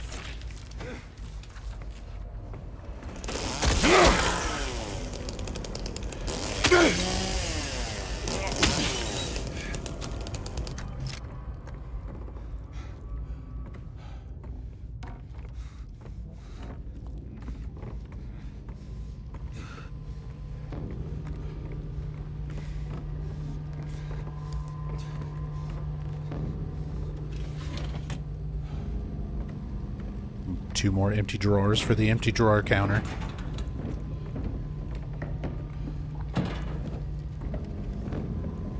Necromancer says, I remember drawing my own maps for video games when I was a kid. Or a protagonist doing it is a bit like, remember that nostalgic thing? It's horrifying now. Enjoy. I mean, maybe. There is a certain nostalgia, reminiscence of thinking back to when I would make my own maps and guides, notes and everything. I mean, in some ways I still do that.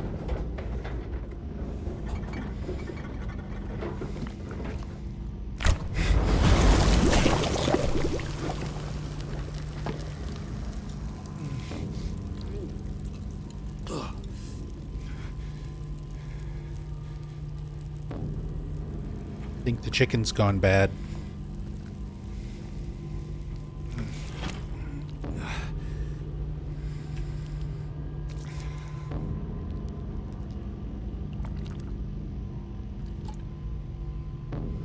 Lighter gas.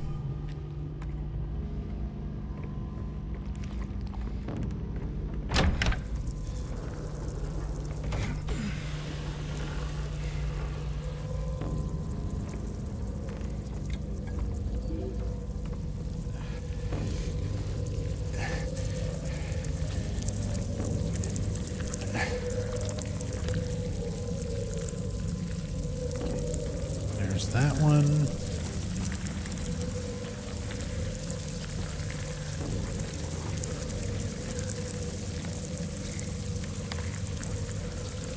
Gotta love the video game logic in these moments.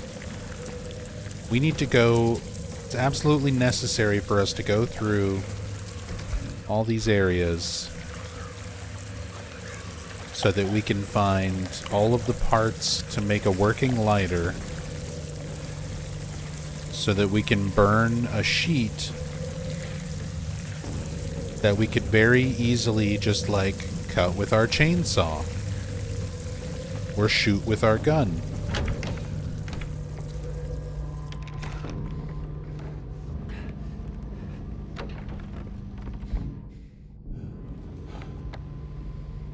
But that's not how these things work. It's Silent Hill. There's rules you gotta follow. That's what DJ Bobby Riggs told me.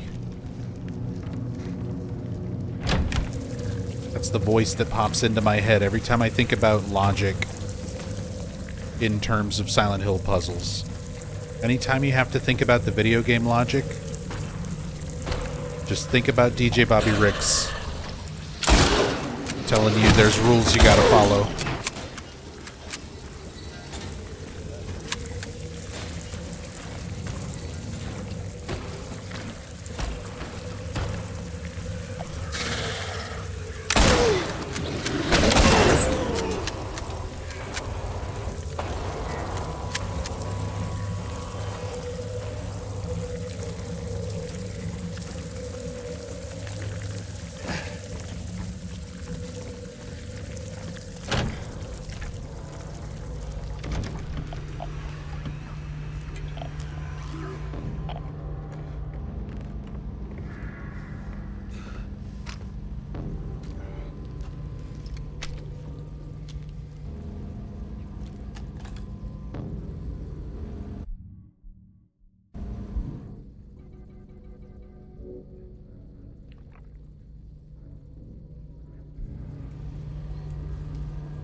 And we both whiffed.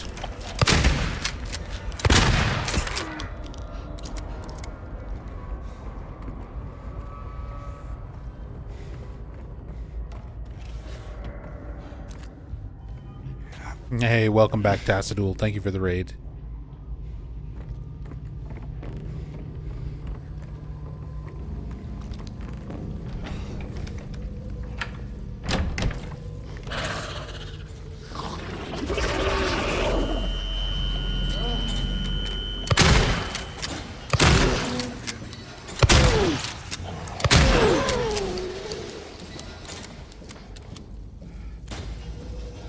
Isn't there another game in development aside from Townfall, by the way?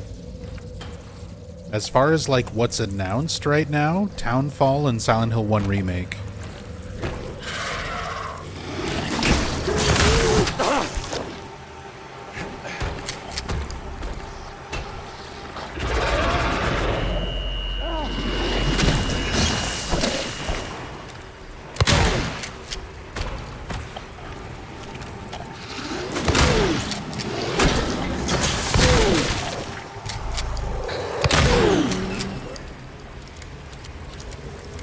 Gonna be wild seeing full HD Harry.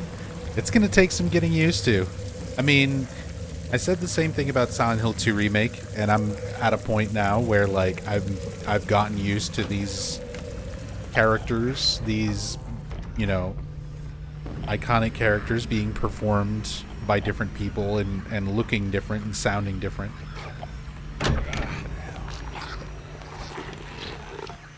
But I feel like Silent Hill 1 will be like an even bigger adjustment.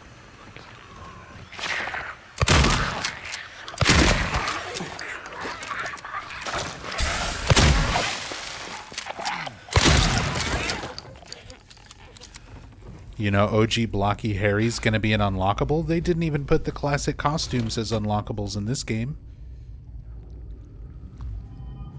And Maria's classic costume is in the game. She literally holds it up for an Easter egg. But you can't unlock it and wear it. So I don't know about that.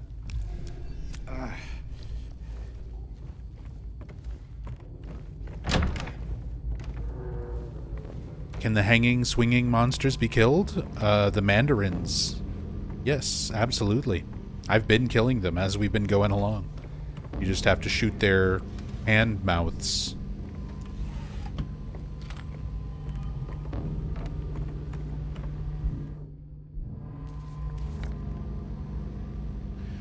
Just gotta shoot them in the old hand mouth.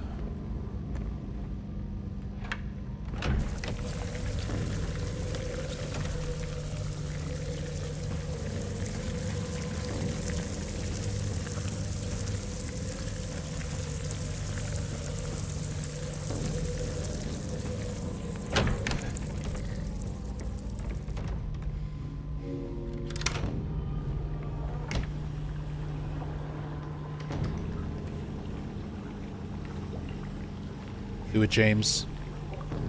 Stick your hand in the boiling water. It's fine. Just do it fast. Just do it really fast. Just reach in and grab it really quick. You got this. It's like when you're doing the dishes and the sink is still full of, like, scalding hot water, but there's a fork at the bottom that you just need to grab real quick so that you can put it in the dishwasher. We've all been there. Channel your training.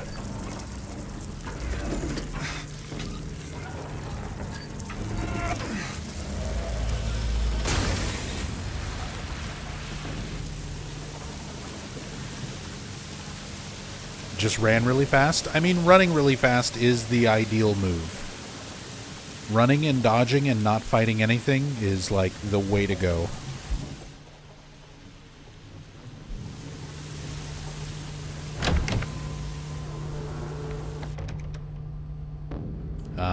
But I'm trying to kill enemies. I'm trying to kill enemies because it should count towards the in water ending. And I'm trying to set up a save file. Ideally set up a save file for Stillness, since I don't have that ready on PS5 yet.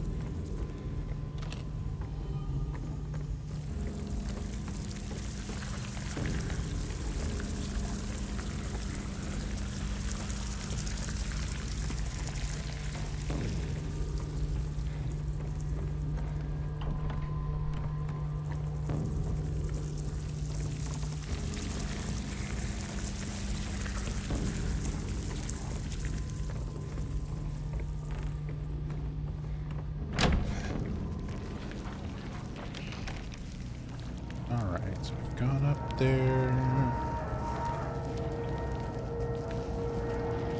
What's the lighter piece that I'm forgetting?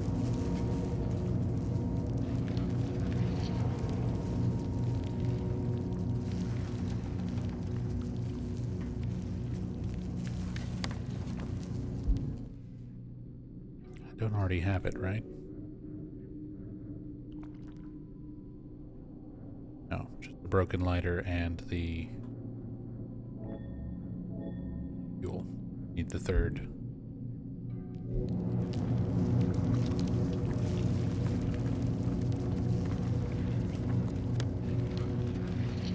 What did I forget? What did I forget to pick up?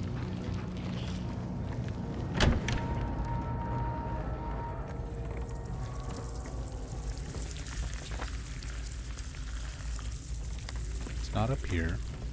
I just checked that.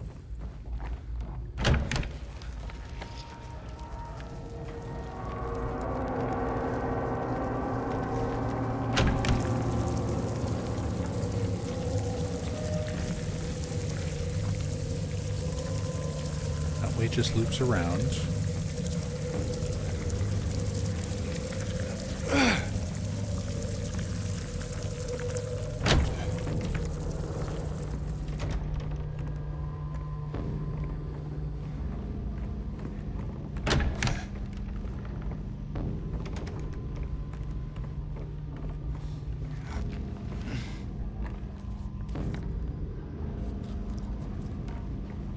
Oh, here it is.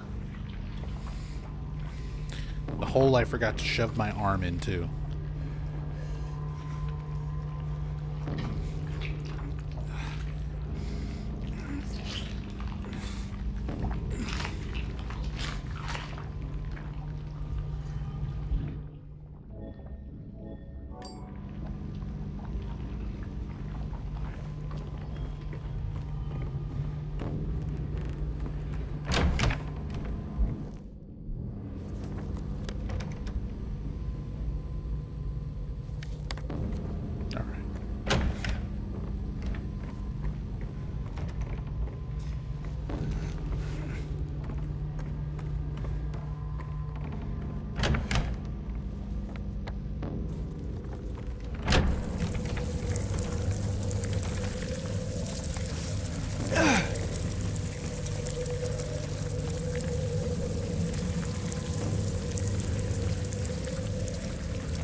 All that work for a lighter. Just to burn this.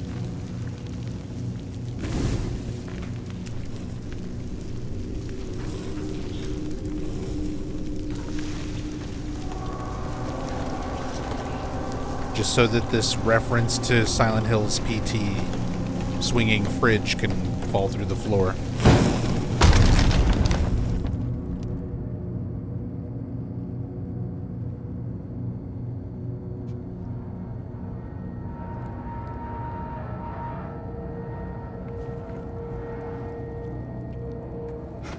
God, don't get stuck.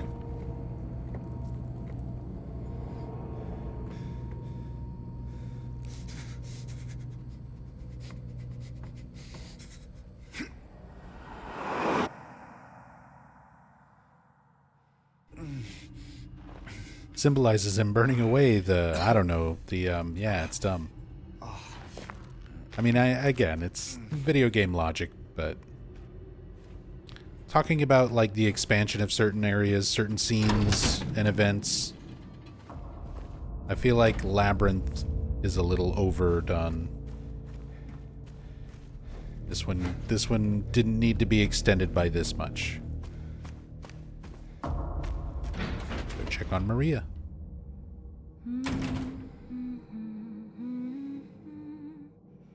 While she hums Akira Yamaoka music. He's a fan of the Silent Hill soundtrack.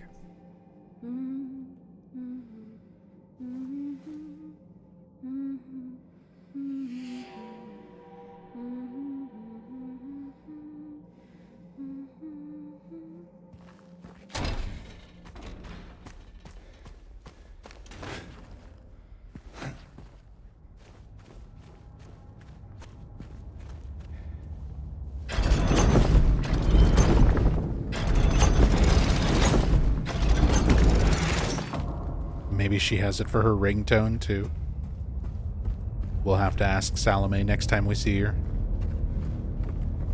I'm sure she would know.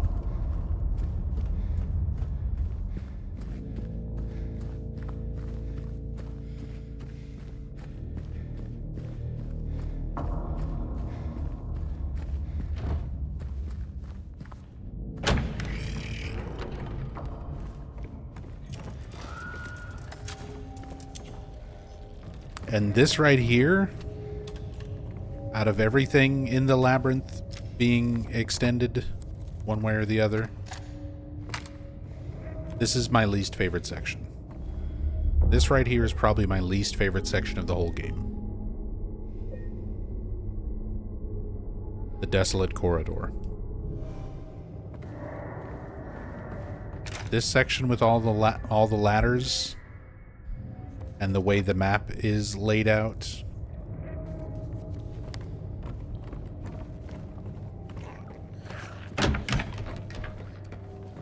I don't know. Not my favorite.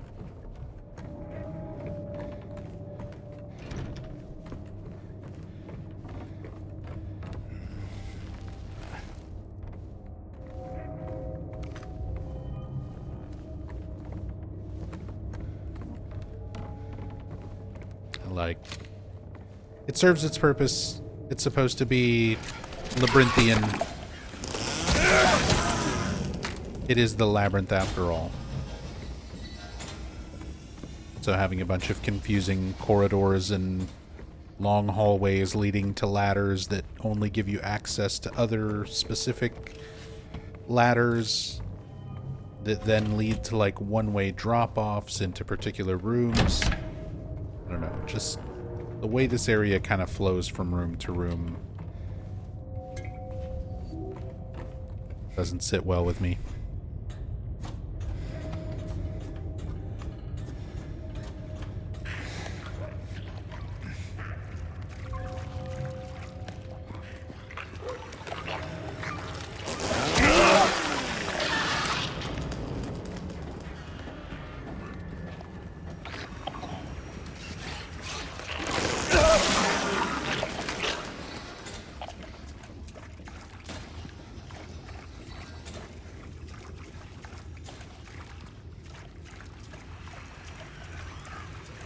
There's a certain point where the character's misery becomes the player's. I mean, I would almost appreciate it if that was the case, where it's like, oh, the character's miserable and so am I. But it's usually just frustration. It's because it's a case of like, I'm looking at the map, I see where I need to go,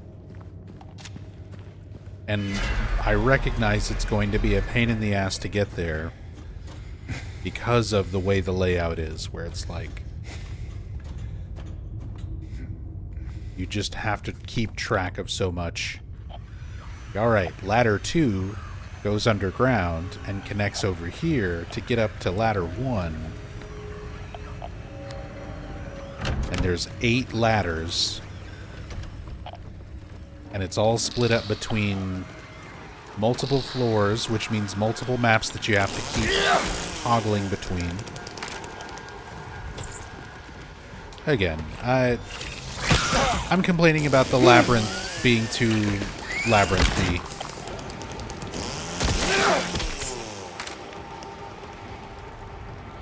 Kind of a dumb complaint to have, but there it is. I just feel like it's a little too drawn out.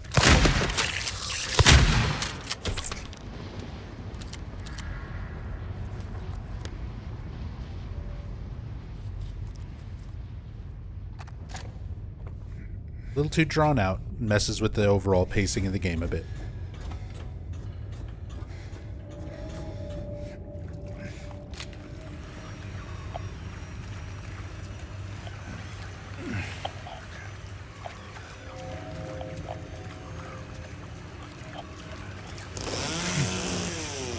Where are you going?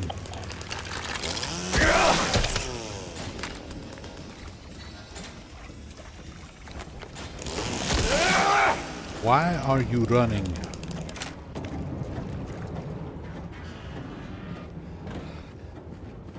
that from the other side. Don't want to forget the small key.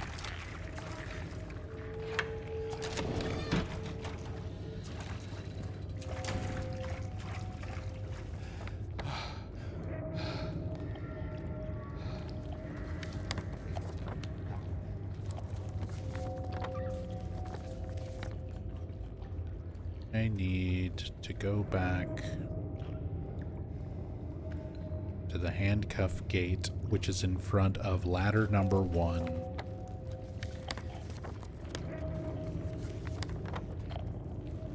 Is this way.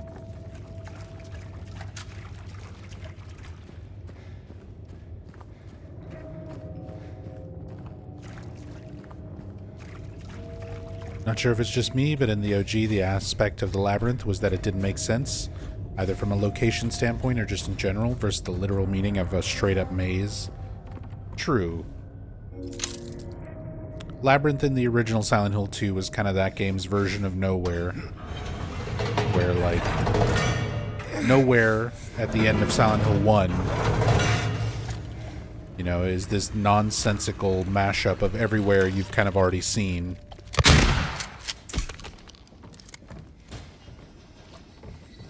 That you don't get a map for, and it doesn't make sense the way things connect.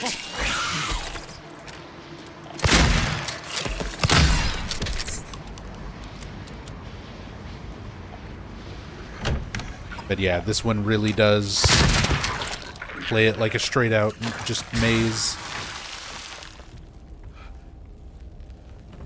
Especially with things like this, the one-way drops that sort of disjoint and disconnect some of your pathways to get from ladder to ladder.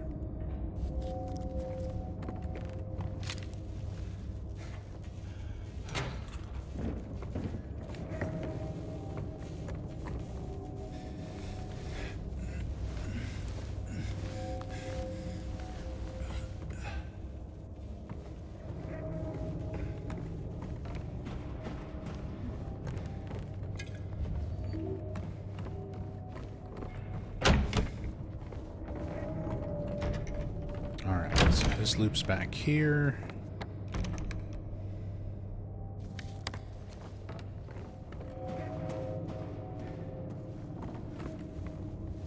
That opened up this.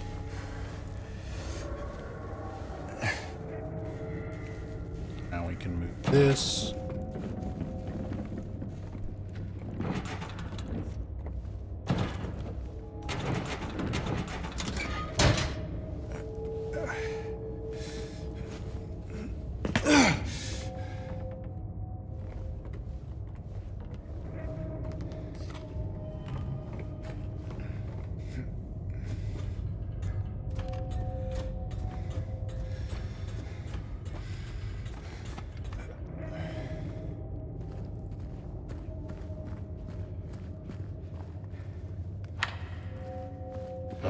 That door.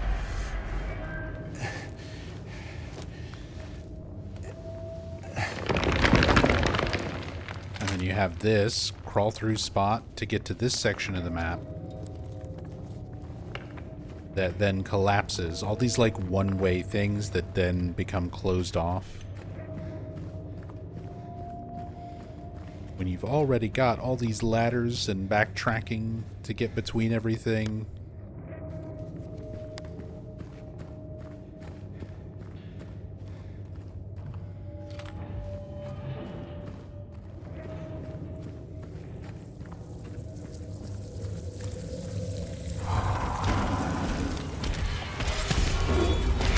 There's our boy.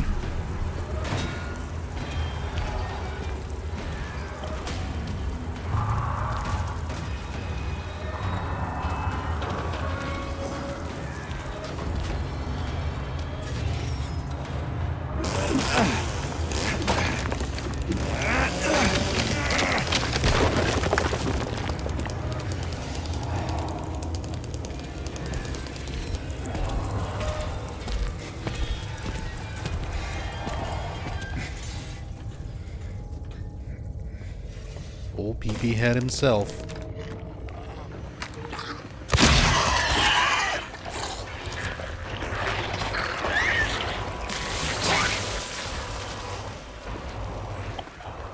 I went the wrong way.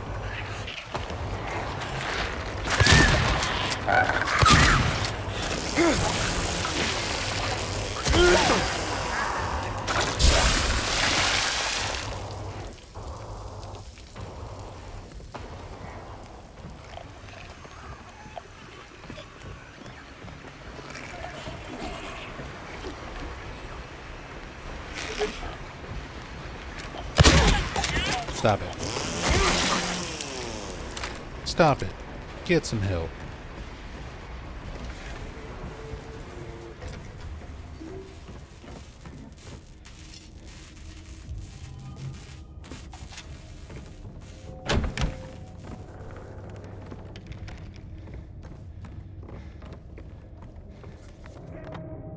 Get our wire cutters, go back down.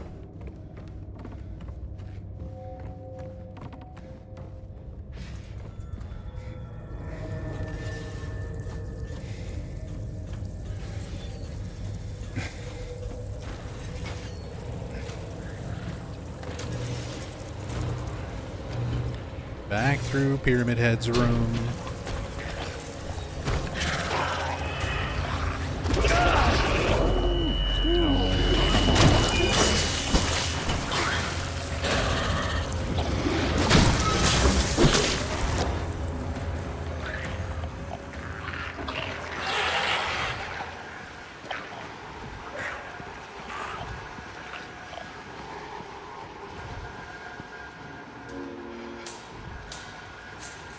I do like this little moment right here. So, no Pyramid Head standing there at the fence. And then when you use the ladder, as the camera pans around, you can see he's standing right there.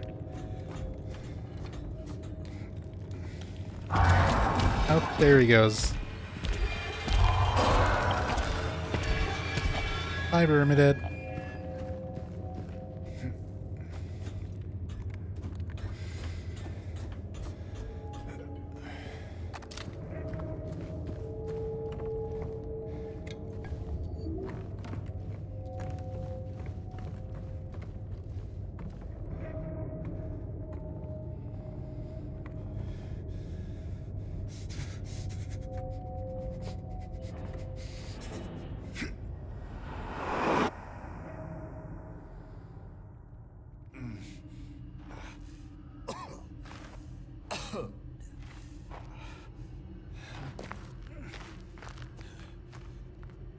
And back here so we can do yet another labyrinth.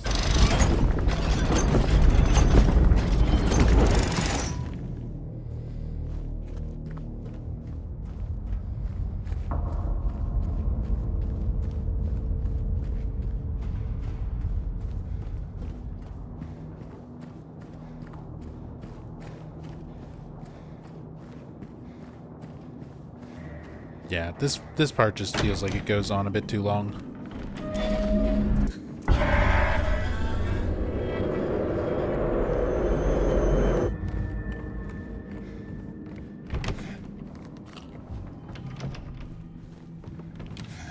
Back into the recreation of James and Mary's home.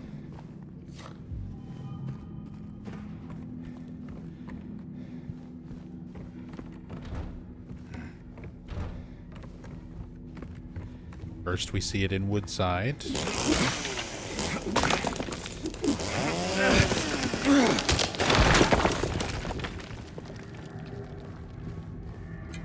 So it was confirmed this is meant to be their home.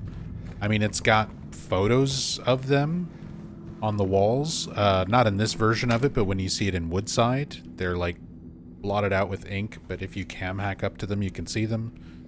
This is literally Mary's deathbed. And the chair that James was sitting in is on here. Like, again, this version of it is much more destroyed than when you see it in Woodside. But, yeah, it is a projection of James and Mary's home. James and Mary's house. The bed that she died in. Or that you see her in, like, some of the endings. Wonder why he never acknowledges it? the same reason he doesn't acknowledge the corpses that look exactly like him, or like the mannequins that look exactly like Mary. He's delusional. He's oblivious to these things. He also might just be perceiving it entirely separately from what we as the player are seeing.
Doing great, James. Getting through it. Staying injured. Gonna get that in water ending.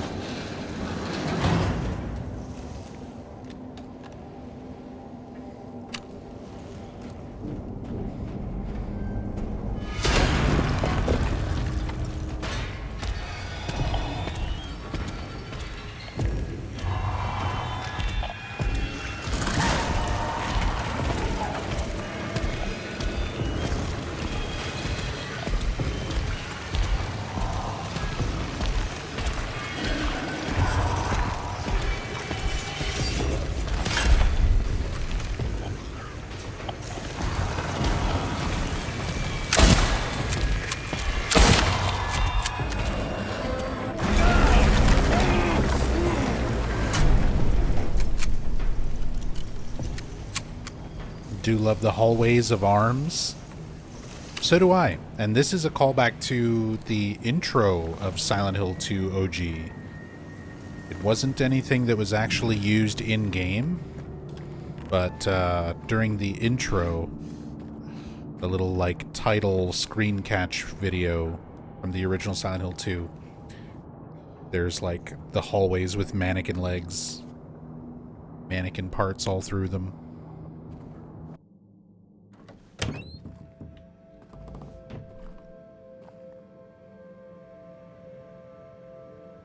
Maria?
like the detail in those versions. How they're always shifting the depth of field off of his face and then back again. Which was a cinematic trick that they started doing in Silent Hill 3. Silent Hill 3 was the first Silent Hill game to utilize that sort of depth of field cinematography. With, when you're in the lakeside amusement park with Douglas, and the focus is shifting back and forth between Heather in the foreground and Douglas sitting on the ground behind her in the back. I specifically remember that depth of field effect because it looks really, really great in Silent Hill 3. And the HD collection absolutely butchered it. Because apparently, I don't know, they had an unfinished version of that cutscene where they had to try to recreate the depth of field effect. And the way they did it was just by applying a weird blurry filter over everything. So you can see the cutscene in HD version just sort of like snap on with this blurry filter very suddenly. And then it snaps to Heather. And then it snaps back to Douglas. It looks so bad.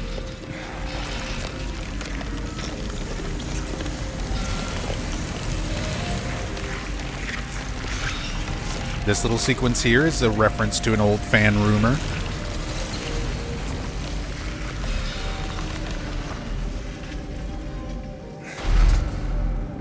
A long time ago with the original Silent Hill 2, there was a rumor that you could drag the great knife weapon with your flashlight turned off and enemies would run from you, thinking that you're Pyramid Head.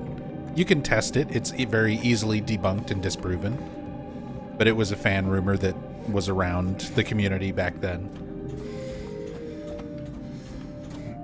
And I feel like Bloober Team is kind of nodding towards that with that little sequence there, dragging the great knife through the mannequins after seeing Pyramid Head do it. Gotta stop off, give our regards to Miriam K, the traitor, who we still don't know who is Miriam K or why she is a traitor. There's Miriam Locane, but she was a child and not a traitor. It's one of those things that's still just like weird, mysterious, no answer, no official answer. A lot of fan speculation on who Miriam K could be, but nothing ever officially answered about her. And of course, Walter Sullivan, our main protagonist, or protagonist, sure, from Silent Hill 4. The main protagonist, Walter Sullivan. I guess it depends on your perspective.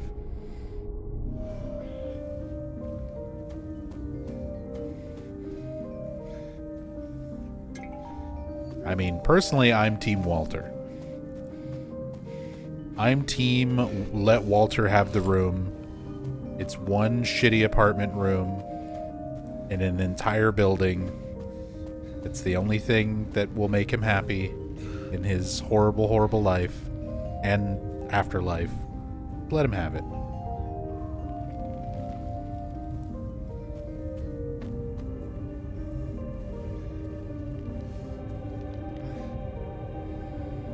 Our graves for each of our characters: James Sunderland, Eddie Dombrowski, and Angela Orozco.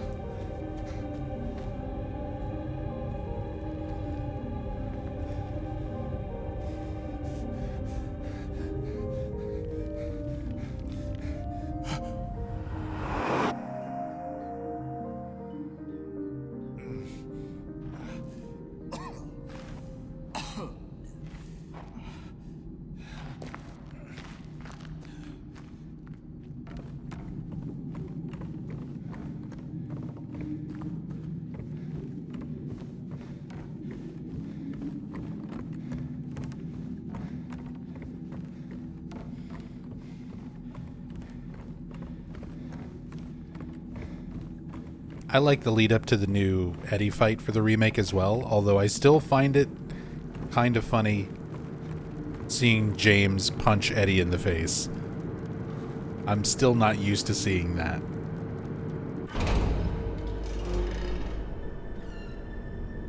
Couldn't leave well enough alone, huh? You just had to follow me all the way out here.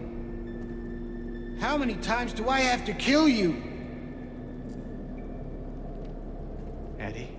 Whoa, Eddie, it's me. Oh. Hi, James. Eddie, what are you doing? What's it look like I'm doing? You fat, disgusting piece of shit, you make me sick. You gonna cry, fat ass? You gonna run to your mama? Waste of skin, why don't you just kill yourself?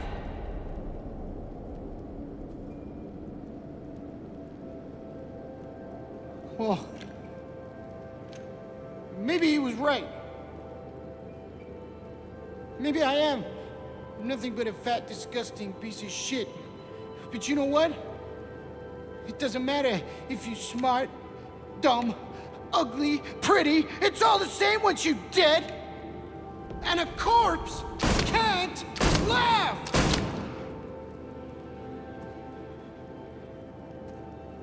Eddie. What's that? You want to talk down to me some more? Tell me to relax? You're just like the rest of them, James. No, I don't want... Shut up! You think I'm stupid. You think I don't see it. But you've been laughing at me all along. Ever since we first met. But you ain't laughing now, are you? You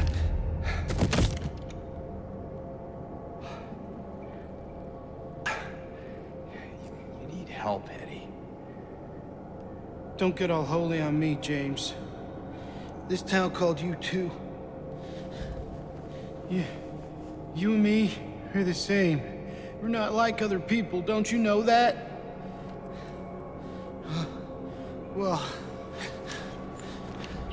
you're about to find out.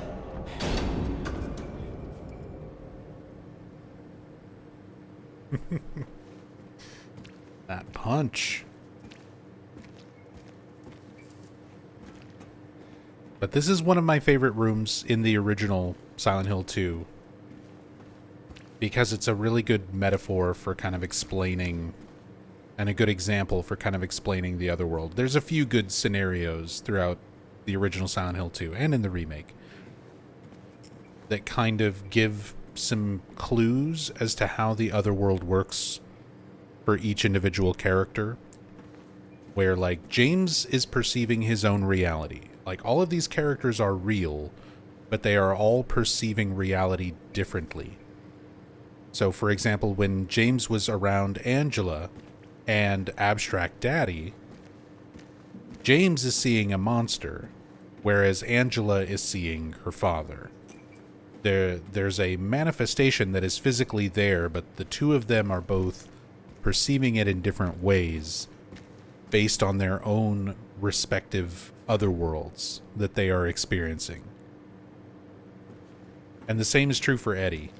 And we're seeing, just like with Angela and James's other worlds overlapping, we're seeing James and Eddie's other worlds overlap here, where these corpses that all resemble James are being projected by James's own thoughts of suicide, which is what brought him to the town in the first place.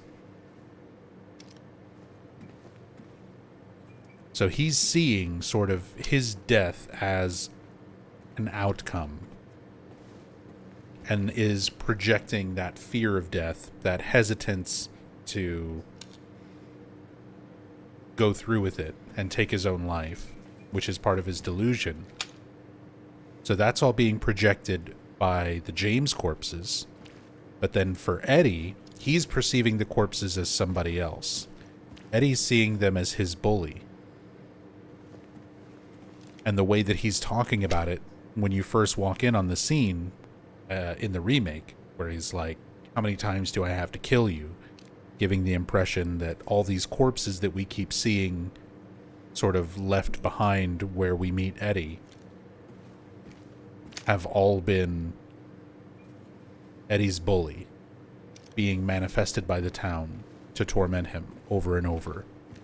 He's not seeing them as James. Eddie is not seeing them as James and like saying, why do I have to kill you, James, over and over?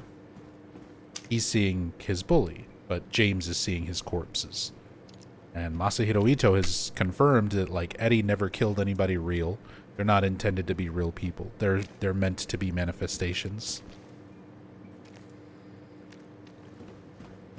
But it's just, again, these little moments that kind of give the players some indication of what's going on, how the other world functions, and how individual character perception matters so much in this game. That none of the characters are really experiencing things the same way. You know what it does to you, James? When you're hated, picked on, spit on, just because of the way you look? Yeah, I ran away after I killed that dog. But you know what? It was fun. It tried to chew its own guts up. Finally died all curled up in a ball. Then he came after me. I shot him too, right in the leg. He cried more than the dog. And now it's your turn, James.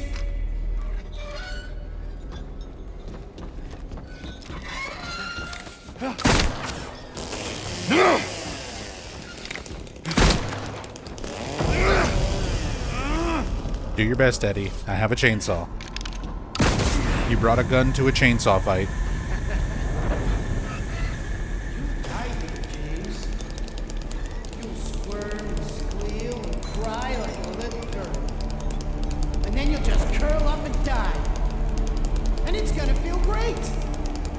Just like before.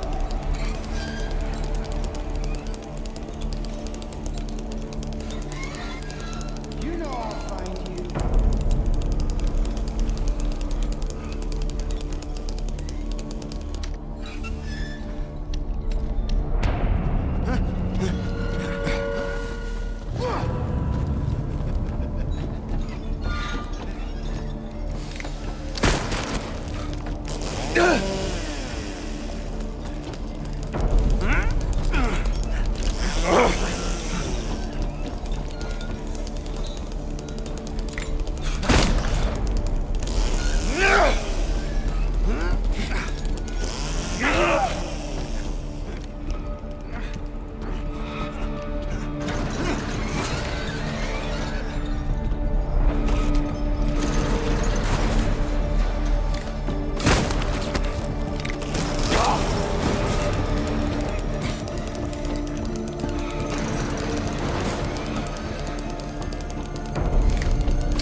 So fast, Eddie.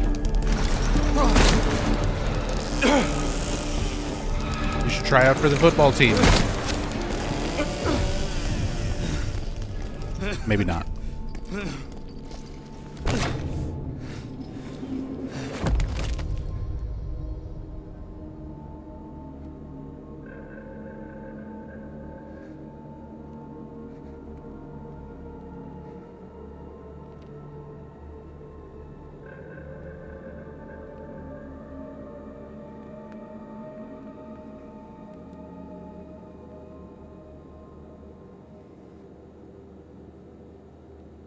And James looking at his hands and starts rubbing them the same way as in the bathroom at the beginning of the game when he's thinking about Mary's death kind of for the last time before the delusion sets in. Seems to be his, like, nervous response, automatic response that he self-soothes. By rubbing his hands like that, trying to deal with these situations where he has taken a life.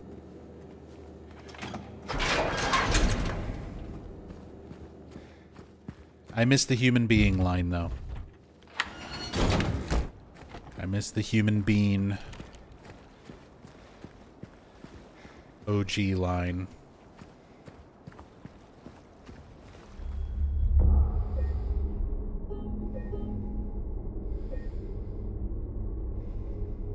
Alright, last stretch of the game. Lakeview Hotel. Before we get into it, I've been going for about 7 hours.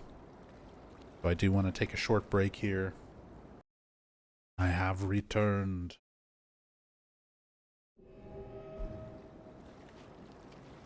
And it's time to make our way to the hotel.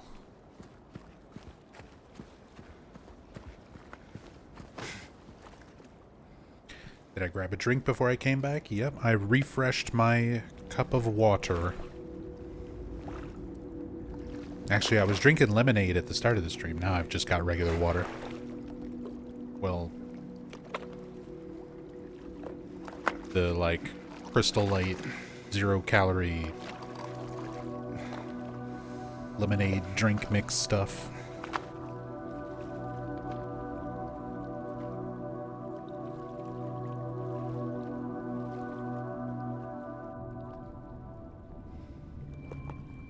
Staying hydrated.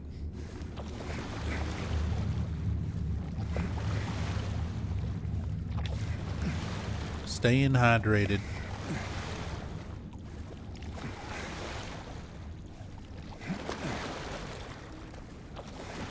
Hope you have a Merry Xmas, by the way. Thank you, Valkos. I'm sure it'll be a good time. We're gonna get together, see some friends, because we usually try and get together and hang out around Christmas. Do like our little gift exchange and maybe play Dungeons and Dragons. Hopefully play Dungeons and Dragons. I've been wanting to play D&D with my wife and friend group for a while now. We've got several campaigns sort of in progress,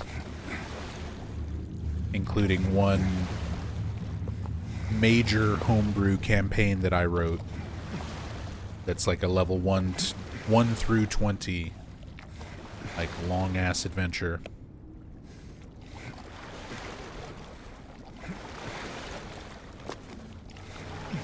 And they just got to, like, a big moment the last time we played. And then the last 2 times that we were supposed to get together and play again, people had to cancel. Because that's how D&D friend groups work when you're an adult. So hopefully we can get together for Christmas.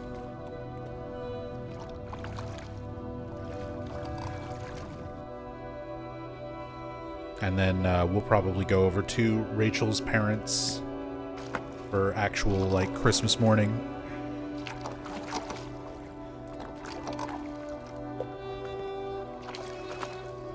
Have some food and a little gift exchange with them.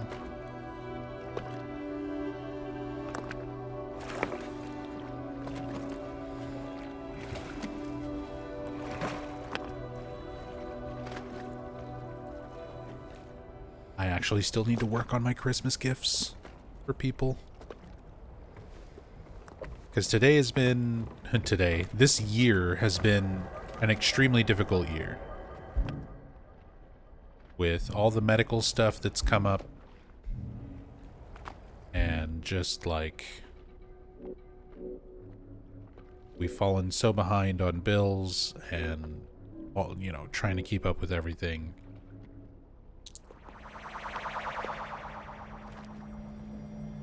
It's been a really, really, really rough year. So we're not expecting a whole lot in terms of gift exchange between family and friends. Because a lot of people have been having a rough year as well.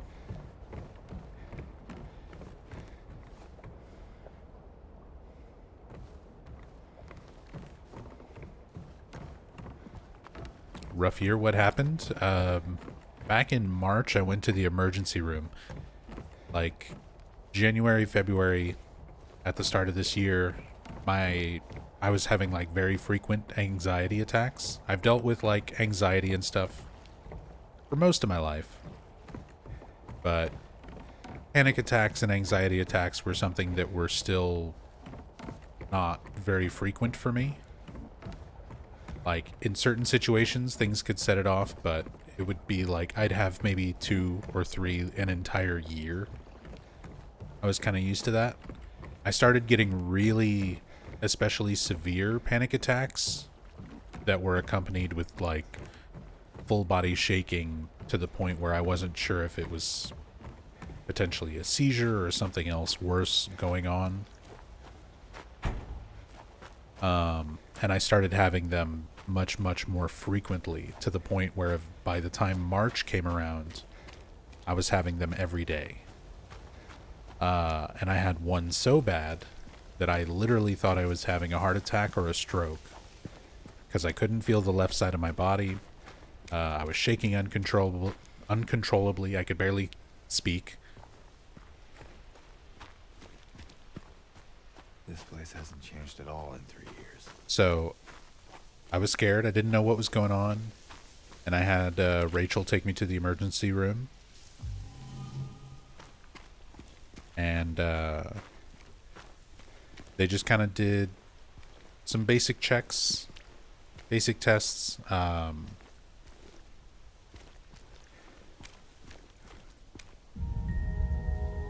flashback to the Little Mermaid box, for the original music box puzzle in the OG there.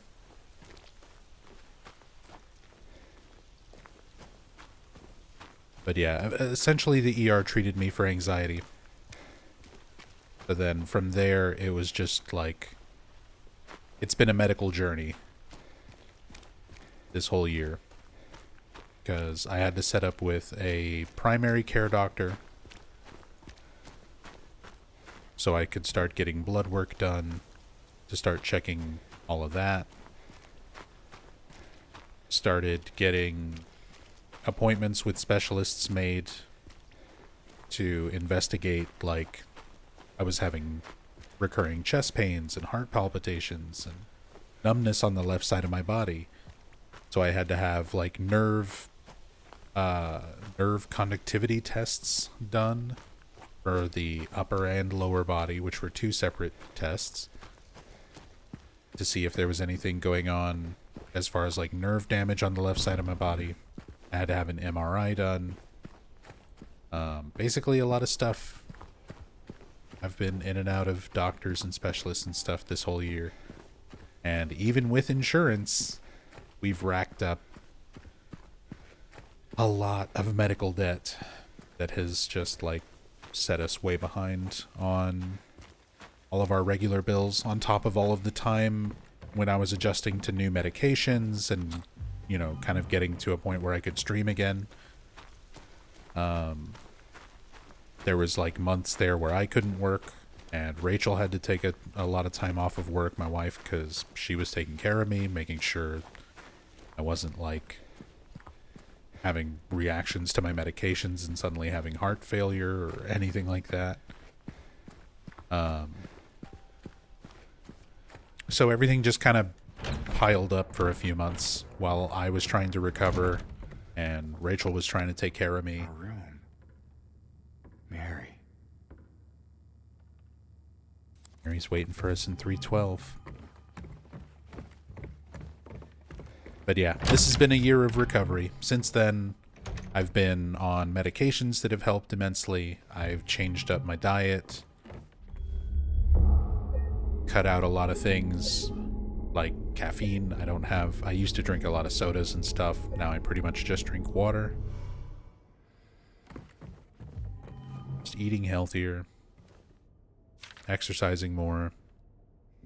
Stuff that I was doing better, and I've fallen already out of habit of being and exercising the way I should be for the last month or so. It's harder around the holidays, I think.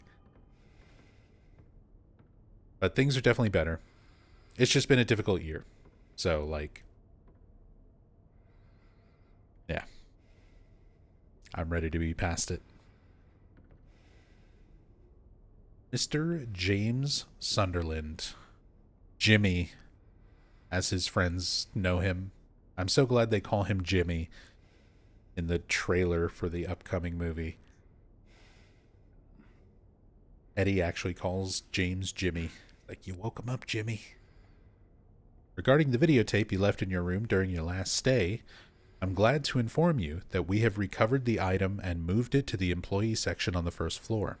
The tape is stored within the hotel safe to be returned to you at your earliest convenience.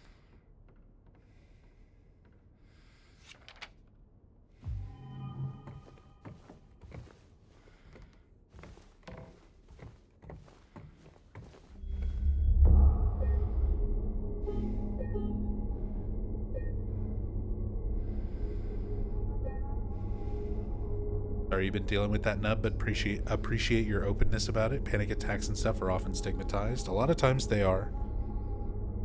But hey, mental health is linked to physical health. I've experienced that very fully this year.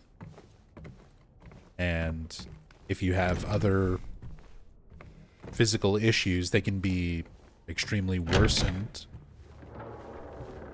by something like anxiety attacks or panic attacks. And the fact that people experience it differently for different reasons.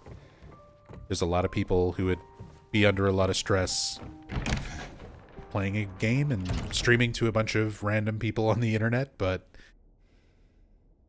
streaming is something I've been doing since 2011, so for me it's more of a comforting thing, having all of you guys here. It's not something that I get anxious about. I used to at the very start, but that's not something I've felt for a very long time. But I get anxious out in public. I get anxious, like, going to the grocery store. I get anxious driving. And it's weird because those are things that I used to really love. And times of my life where that stuff didn't bother me at all. But a lot of what we feel is just like brain chemistry that randomly changes and alters as you get older.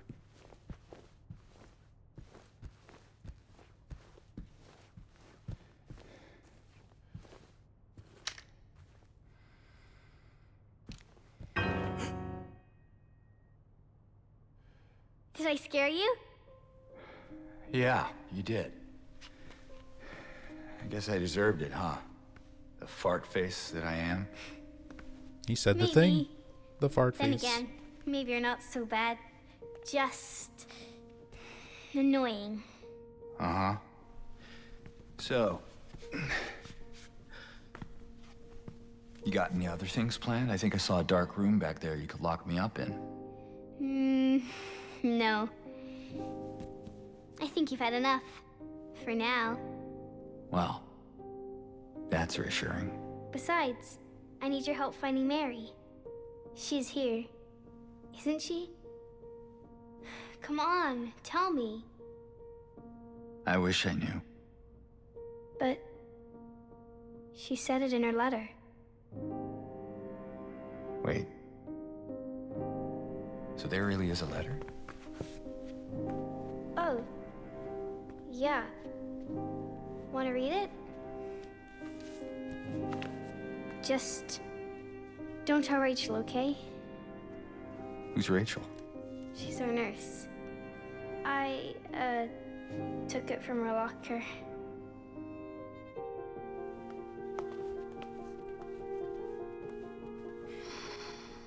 My dearest Laura, I'm leaving this letter with Rachel to give to you after I'm gone. I'm far away now, in a quiet, beautiful place. Please forgive me for not saying goodbye before I left. Be well, Laura. Don't be too hard on the sisters. And Laura, about James. I know you hate him because you think he isn't nice to me, but please, give him a chance.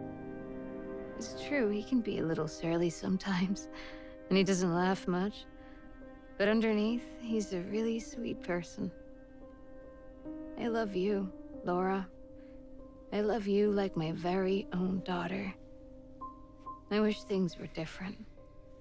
I wish we could be happy together, like we talked about. Even so, I know you will have a good life. You're a strong, smart, beautiful girl. Happy 8th birthday, Laura. Your friend, Mary.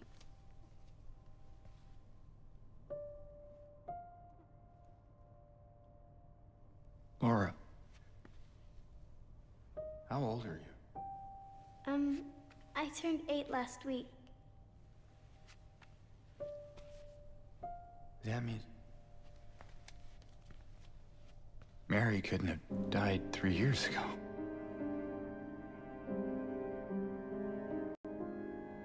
Could she really be here?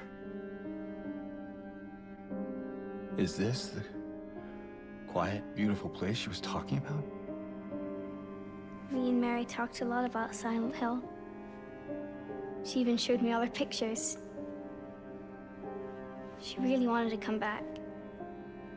She also talked a lot about you, you know? She even... What? What is it? Well, there kind of was this other letter. I think the one was for you. The envelope had your name on it. Did you read it? I wanted to. This one time, I almost did. Figured you didn't deserve to have it. But then I thought, Mary wouldn't want me to keep it from you. So I just sort of kept it for you. Here.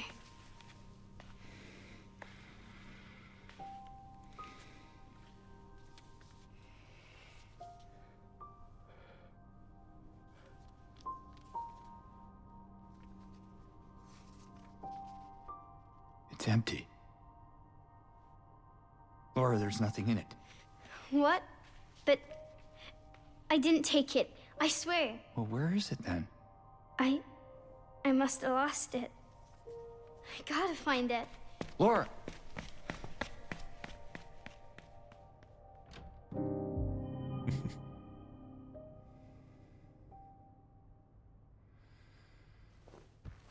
Laura's little run animation. Ever since it got pointed out how long Laura's arms are compared to the proportions on the rest of her character model, I can't help but notice it. In certain cutscenes, like when she's running, it's a lot more noticeable than others.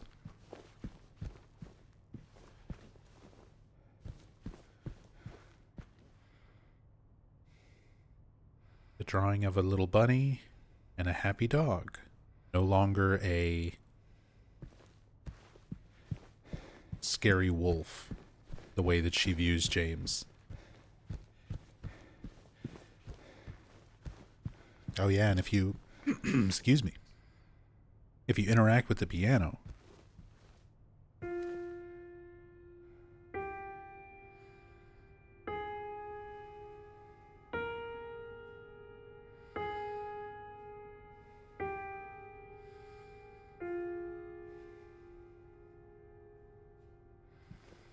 it'll play out the notes for Magdalene.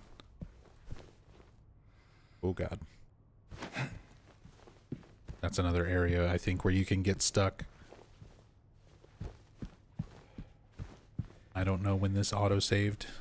I mean, I guess I made a save at the front desk.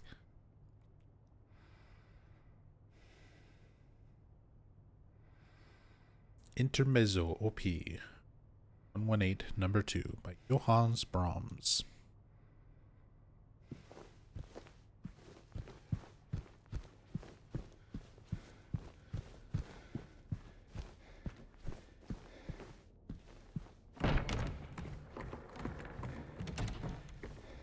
Laura. It's gotta be somewhere.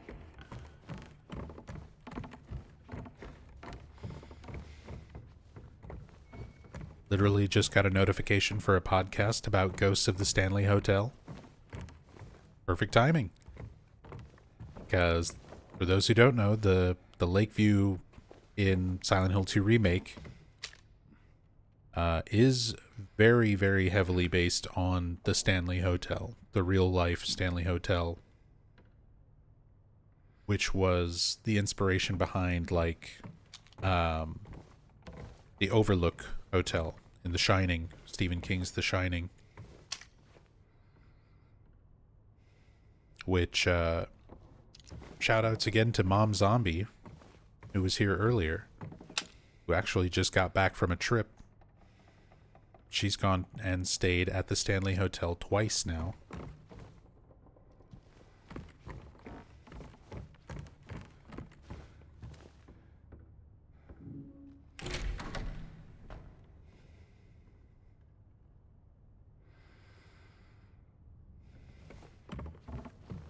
Would love to go there someday. Me too, Zachary. I've still yet to go myself.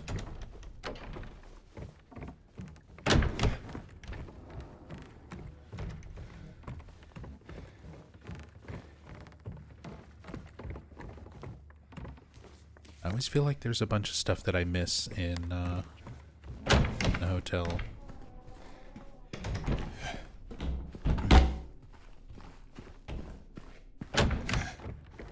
The way things are so spread out.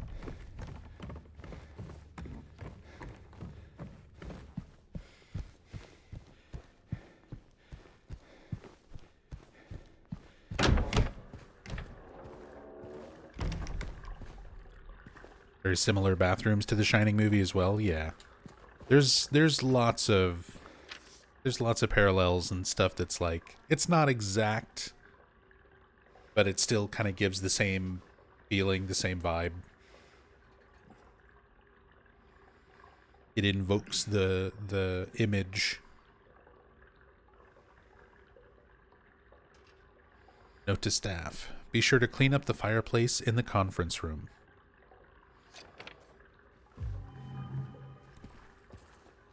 Write that down.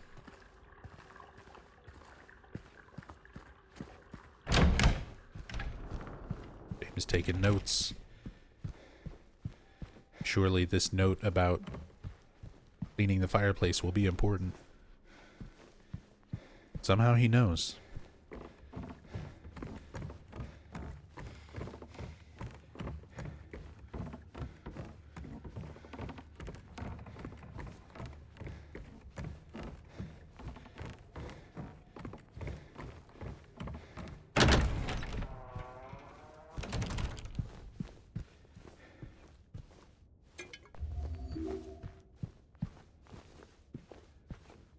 $56 health drinks. 361 handgun bullets.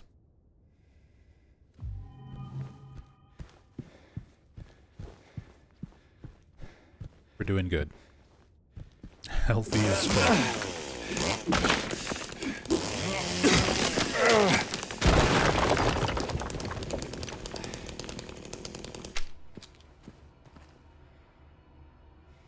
I just realized I forgot.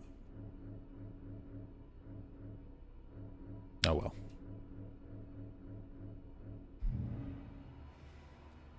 I didn't grab the obsidian goblet while we were in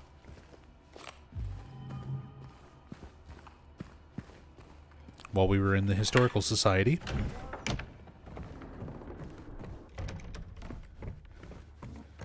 That's fine though.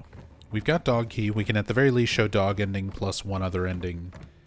And I think we're still on track. Did I forget a UFO? I feel like I forgot a UFO gem usage at some point. But we'll show at least the dog ending and one other ending.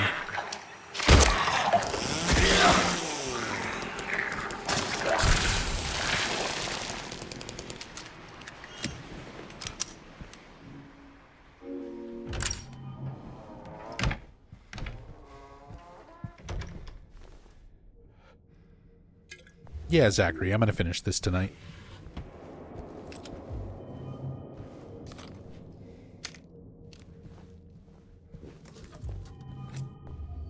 We're pretty much right at the end. Like, the hotel's kind of a long section, but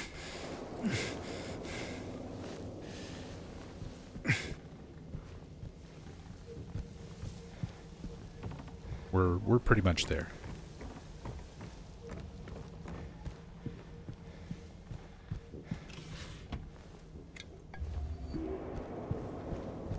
Although this is one of the sections that I don't mind being kind of long in terms of pacing. I feel like as important as the hotel is, it kind of feels more deserving to to be a little more involved.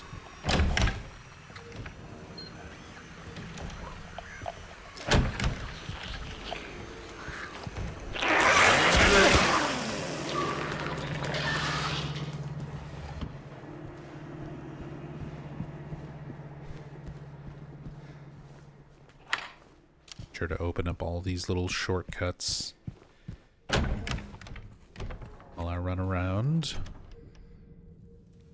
Hedera helix seems to have some kind of pest separate from the rest of the plants, or they'll all die.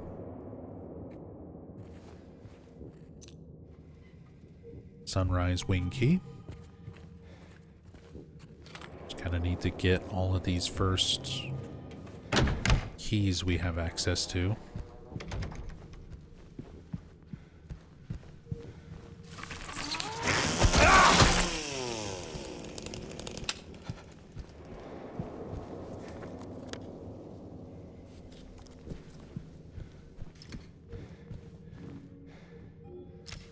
The one we get later. Kind of nervous for tomorrow and Thursday, to be honest. Got a date and then a job interview. Well, good luck. Good luck on both accounts. Hopefully it all goes well for you, dude.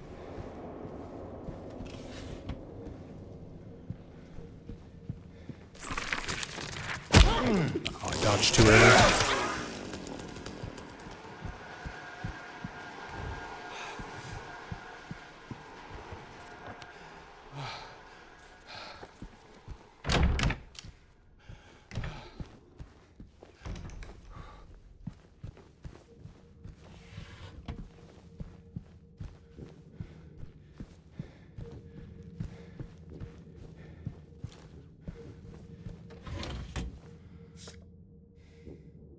Aftermath. Photo 21. Eventually I'll have to do like I said, I'm probably not going to do it as a live stream, but at some point I want to put together some like edited and scripted YouTube videos covering all the games in an in-depth way. Kind of similar to what I've done with my live streams over the years, just a little more condensed, where I can script it out and just record it with a little less distraction. Less wandering around and thinking about my words so much.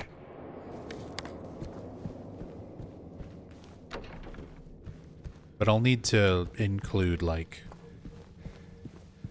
picking up all the photos and solving that whole Easter egg, doing that all together in one long run at some point.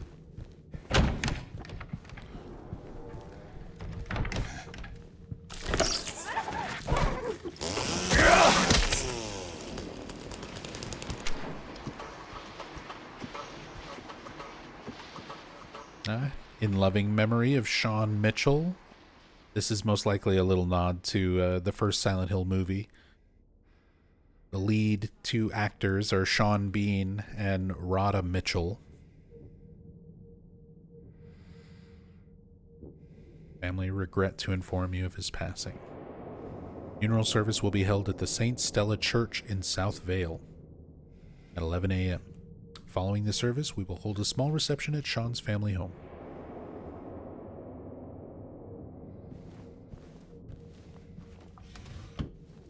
Which I don't think that church is a thing. That church they're describing at, what is it, Neely's? Nathan and Neely Street?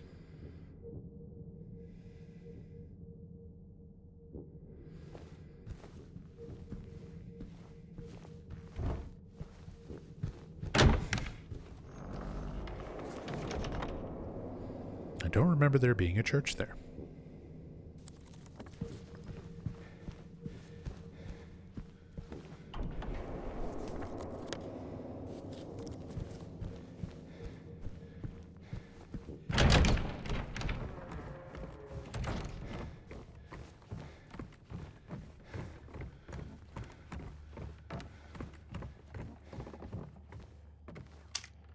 Got some... God, my throat. I got some references to Silent Hill 1 here.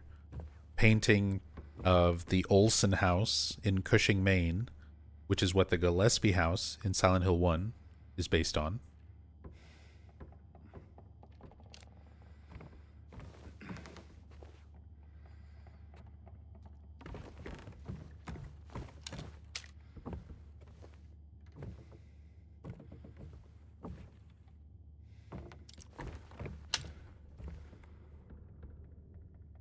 I remember we looked up some of these paintings during the cam hack playthrough.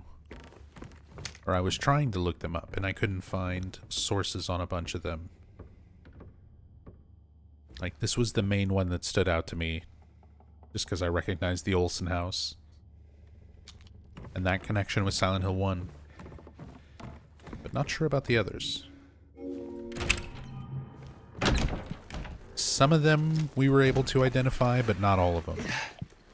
Because Bloober Team does just like to use a lot of actual paintings and artwork.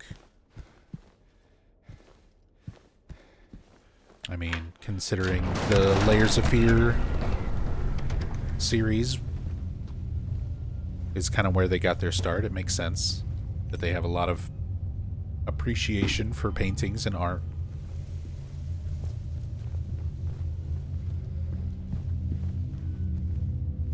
And they try to incorporate that into a lot of their games.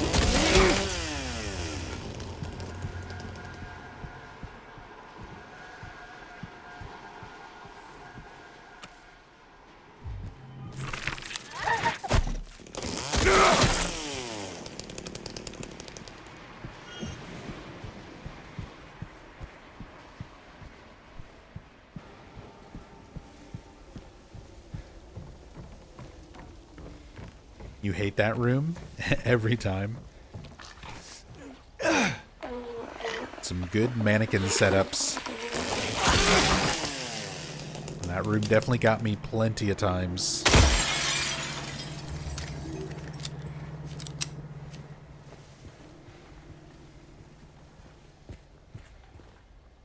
Medical record for patient MSS. That's Mary Shepherd Sunderland. Mary's full name.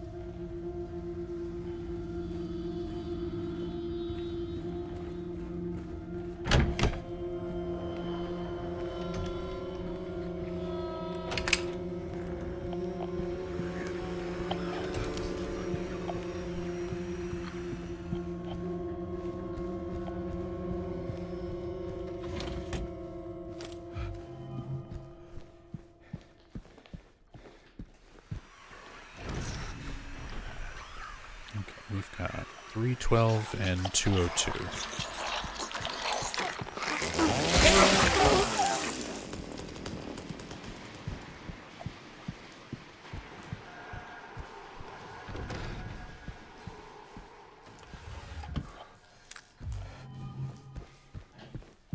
You were barely a teenager when you heard the screaming mannequin head falling in Silent Hill 3 and hated them ever since. That's fair.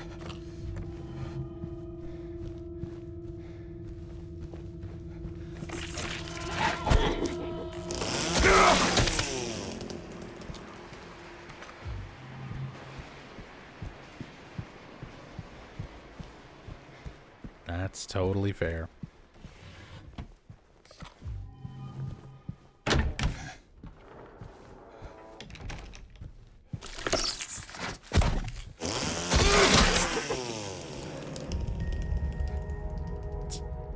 And here we have a flashback to Bloody Mannequin part.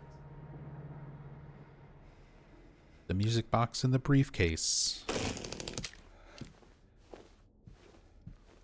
Good old briefcase RNG. The original Silent Hill 2. That was another part of the speed run that before RNG manipulation was really just like, okay, it's one of these 22 four-letter words. Hope you get it. Good luck.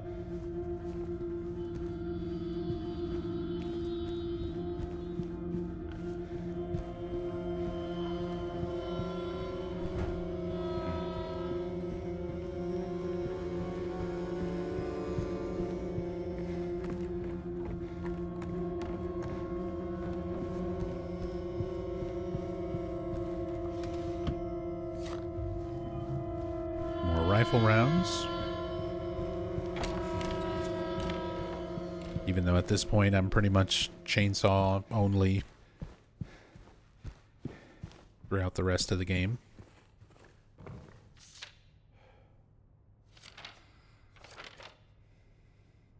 Note to staff, since it's taking you this long to get to the conference room, you might as well drop by room 107. I'm leaving you the key.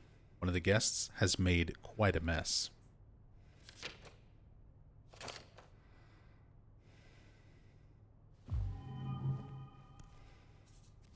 Write that down.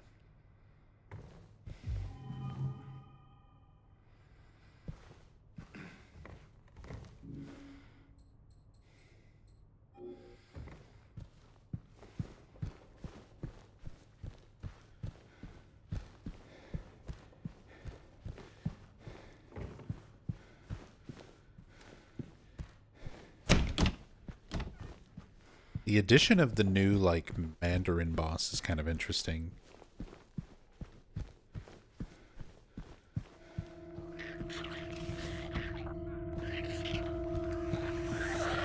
I kind of wish it was a little bit something else, not like just a Mandarin, but like a big special Mandarin, I guess.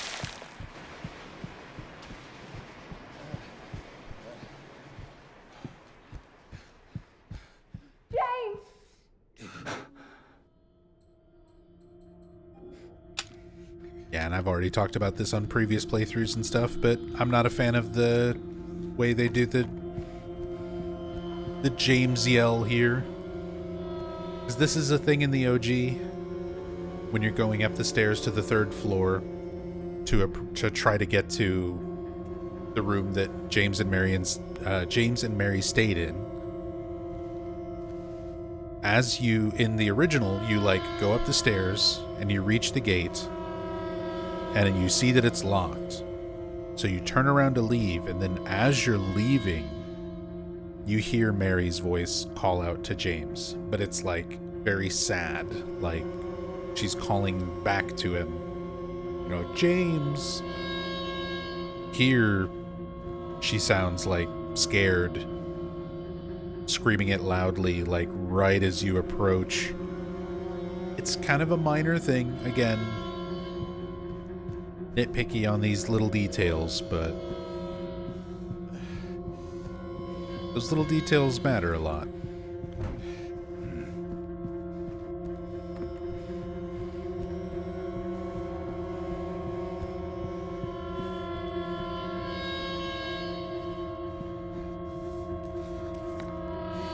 Okay, so 318, 319. Got a lot of keys to open on the bottom doors. Bottom floors, rather.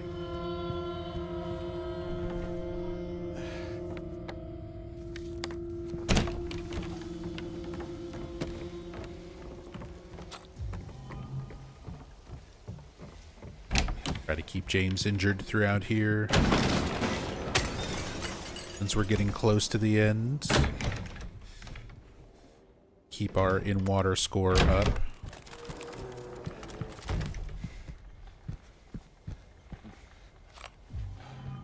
Which also, I think I want to use the rotten apple for in water as well when it comes to the Cinderella choice.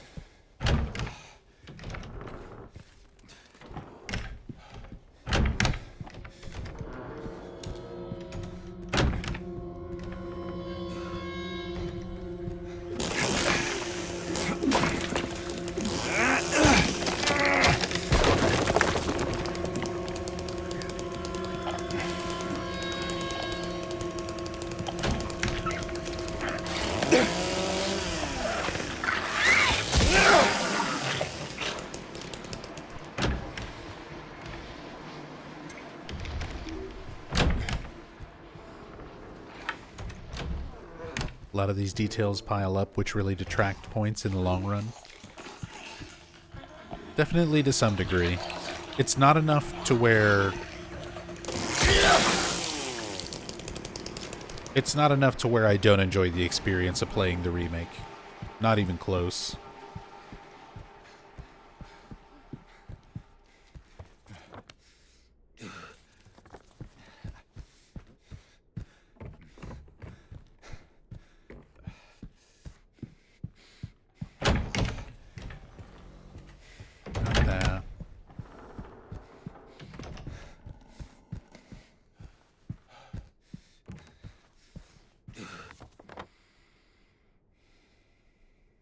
there.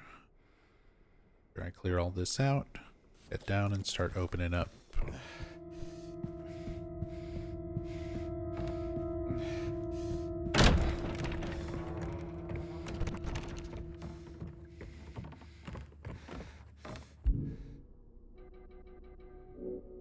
"107, 202. 202 first. Do I not have access to that one yet?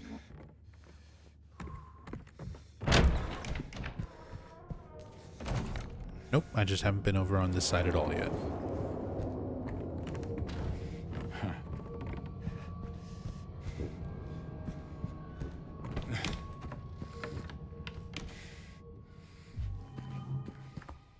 All word to the end. One new sword. Revelations, a new understanding. Right before the fall.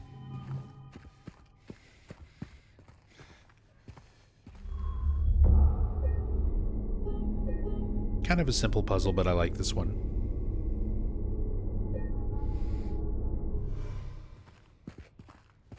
So just a painting with different figures.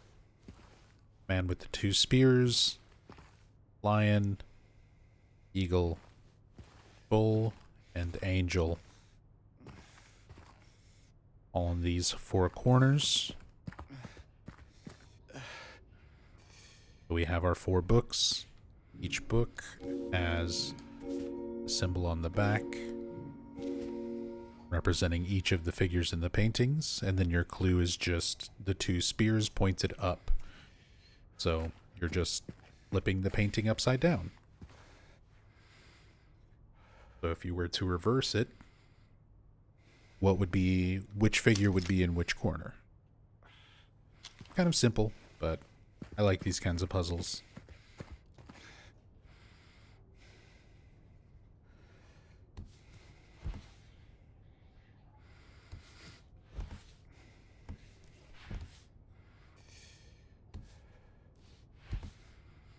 Then I'm gonna immediately not pay attention to it. Angel, lion, bull. Little eagle, bull, lion.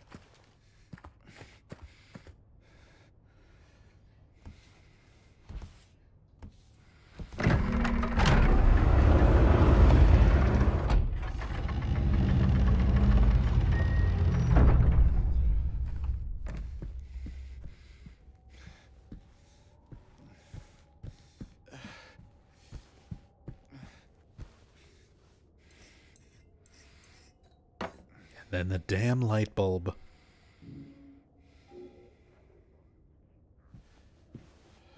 This was probably the most disappointing thing about the cam hack playthrough.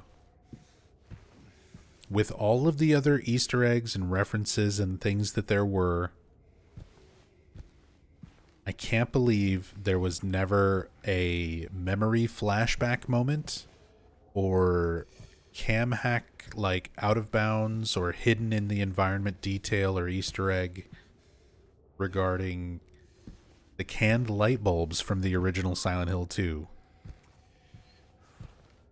And ultimately, I think we just kind of figured this puzzle where you get a light bulb and dip it into a can of red paint is like the reference to canned light bulbs.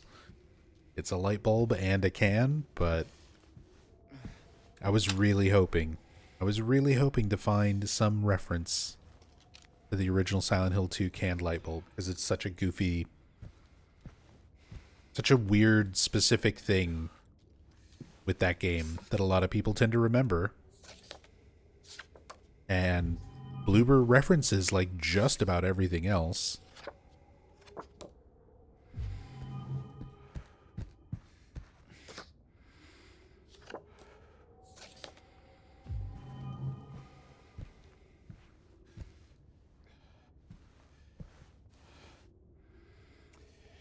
And solution for this actually stays the same.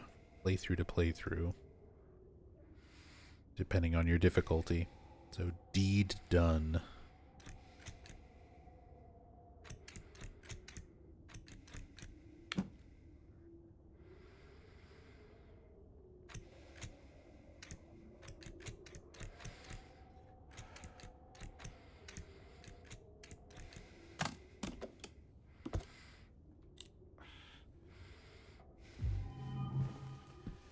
I'll assume canned light bulbs are a Japanese thing, like how bagged milk is a Canadian thing. I mean, I never saw canned light bulbs when I was in Japan. I don't think it is. I think it was just a weird thing. Possibly an obscure reference to something, but... because Team Silent like to use all sorts of weird imagery and movies and various other things to kind of base some of the weird imagery like that. You gotta know where to look. I mean, it's entirely possible I just missed it. That it's very well hidden. But I feel like we looked everywhere. I feel like we looked absolutely everywhere. Oh. The sobbing man sound effect.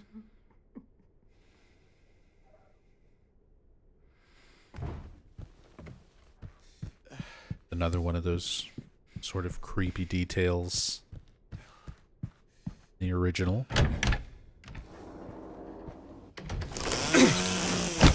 Phased right through it. Thank you.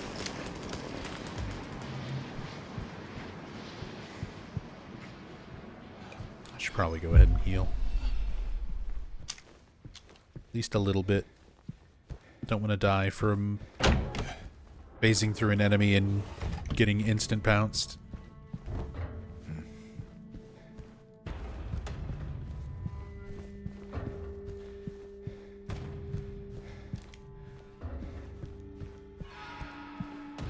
Zachary says, to me, the creepiest thing in this hotel is how empty some of these rooms are. Empty hotels and, like, unfinished hotel floors can legitimately be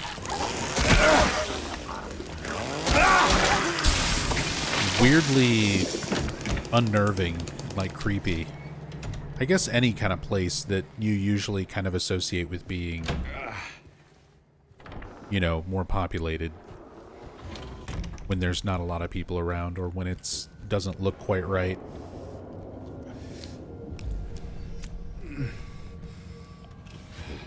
Because for me, like, when I was younger, throughout my, like, teens and 20s, used to go to a lot of anime and video game conventions. And got to a point where eventually I was, like, working as staff at a few conventions. And there were times where the hotels we were working at, sometimes they'd let us have access to, like, some of the back hallways and stairwells and staff ways to get around, which are already sort of just concrete and metal, and, you know, like, the rest of the hotel is usually designed to be very nice and pleasant looking for the people staying, and you kind of go through couple sets of doors and get into staff areas, and everything is just very, yeah, exactly, liminal spaces. There is that. That's why there's so many games and media and stuff that makes use of liminal spaces like that, because they are genuinely creepy and weird and unsettling.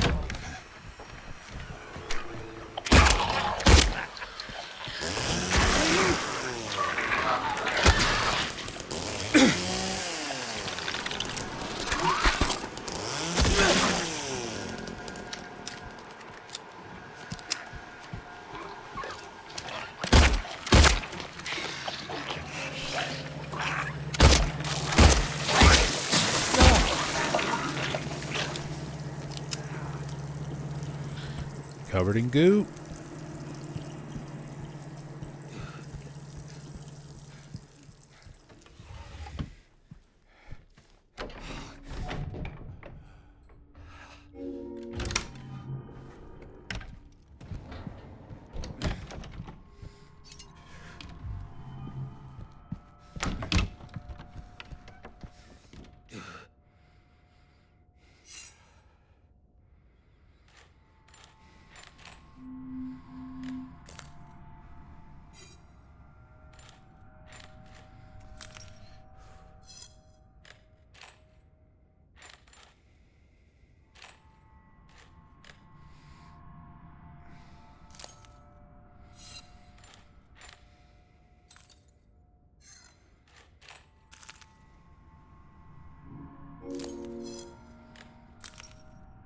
God.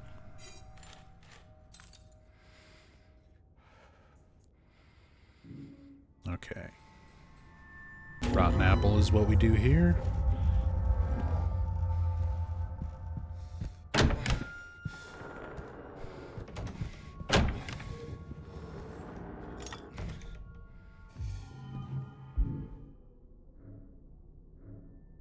Got employee elevator key. 107.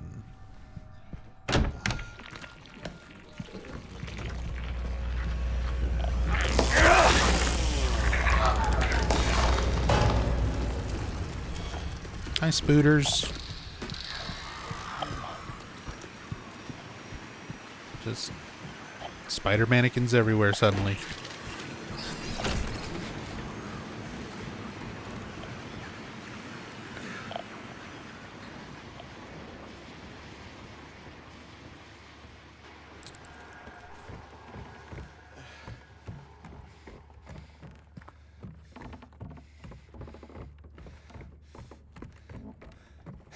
One con you went to, the hotel had a water park nearby, attached with underground corridors. One of them, for a number of years, there was a giant ape-like statue, but the face was missing. Pretty cursed to see at the end of an empty hallway. Jeez. See, that's the kind of stuff. Those are the sort of weird, surreal things that exist in real life that I feel like Silent Hill games are good at recreating stuff that makes you feel like that. Makes you feel like seeing that sort of thing. Where you go from something that's relatively familiar and normal looking, and then suddenly something is just off.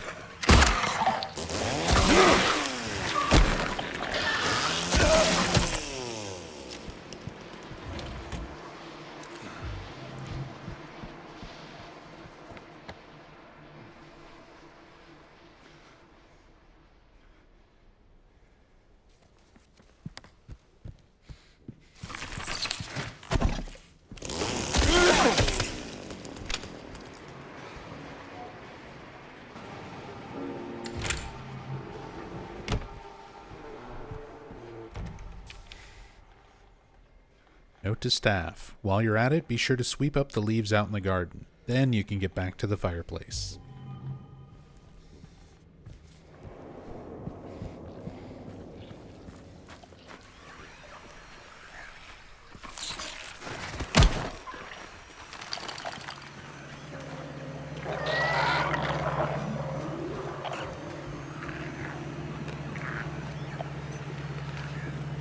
There's the fireplace key.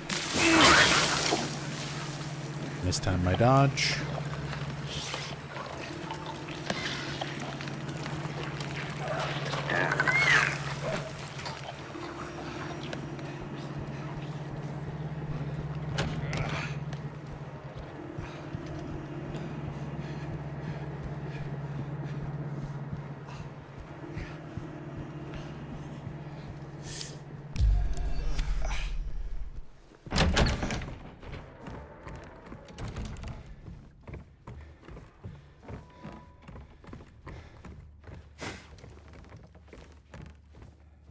I love the way we've got the hotel, like, gradually breaking down. This was a really good, really cool change.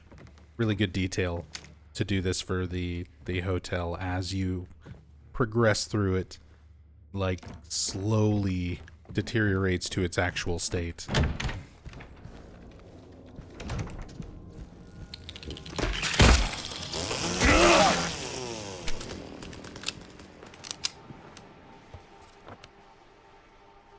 Employee elevator.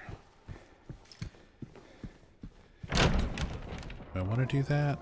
Or do I want to do... Yeah, it's fine. We'll do that.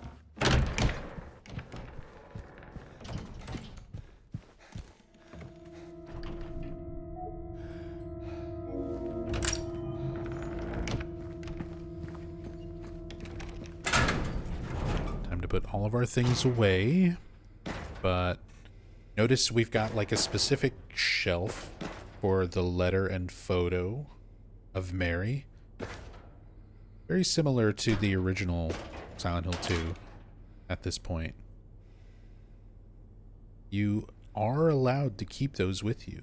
Although, I think that contributes towards an ending that we don't want.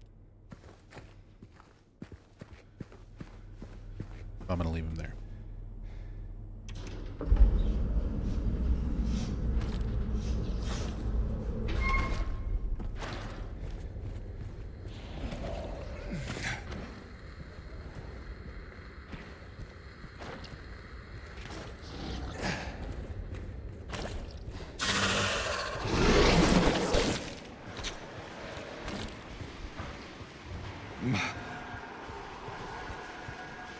What graphics card am I running?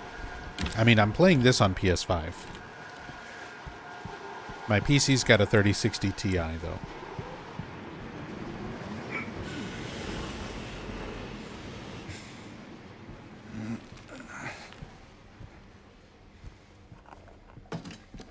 But yeah, I'm playing on a PS5 base model.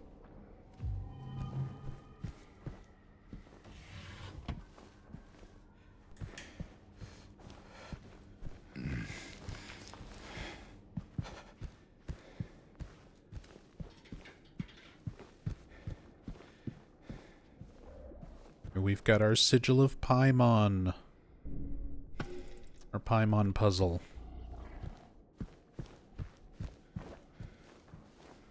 Definitely somebody on Bloober Team is a fan. Probably multiple people are fans of Hereditary for this to be in here. Like, Paimon exists within demonology and the occult stuff, like, well outside of Hereditary, but much more popularized because of Hereditary, and I'm willing to bet that's why that shows up. Somebody on Bloober Team's gotta be a fan of that movie.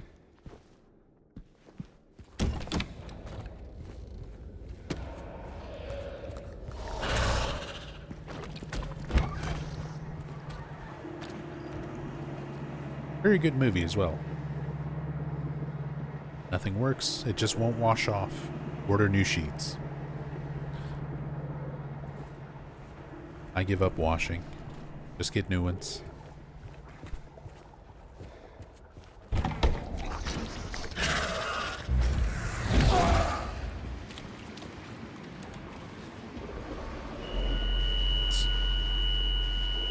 They're just out there screaming, shaking the camera around. There's our other broken music box from the original. Here in the pantry next to the food. Where you found it in the OG.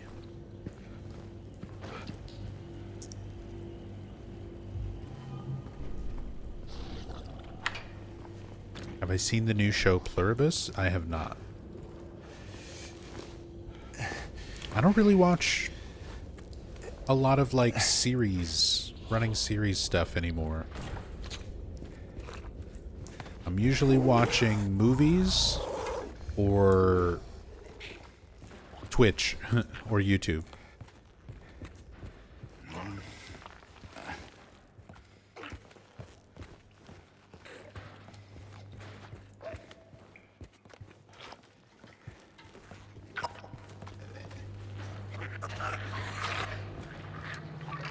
Oh, it's from the Breaking Bad creator. It's bread. More like breaking bread.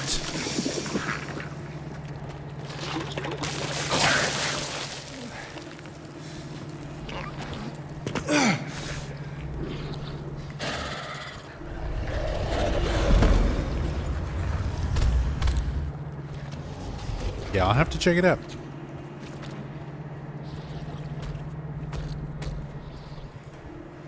Breaking Bad was already very good. I still need to watch all of Better Call Saul. I've still yet to actually watch all of it. Did I grab? Only got the blue.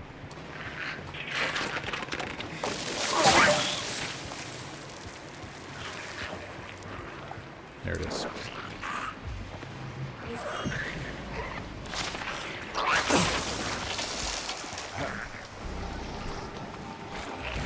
it's on Apple, though. Apple exclusive. Gross.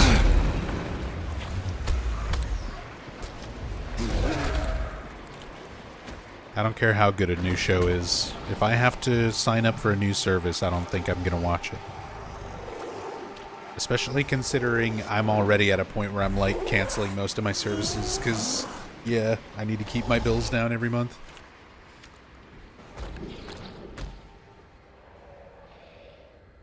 I'm Johnny, one hot guy.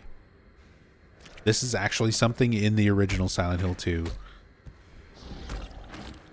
This little space heater with I'm Johnny, one hot guy. It's kind of like loosely implied that supposedly your reason for the Lakeview Hotel burning down is due to that heater.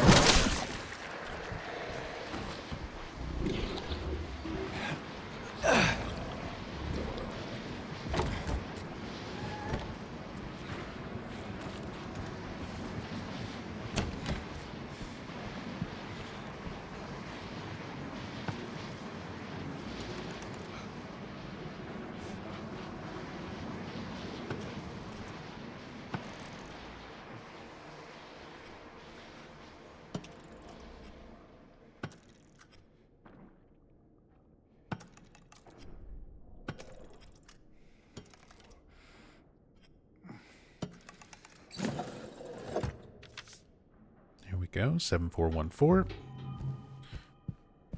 That's our code for the safe in the middle.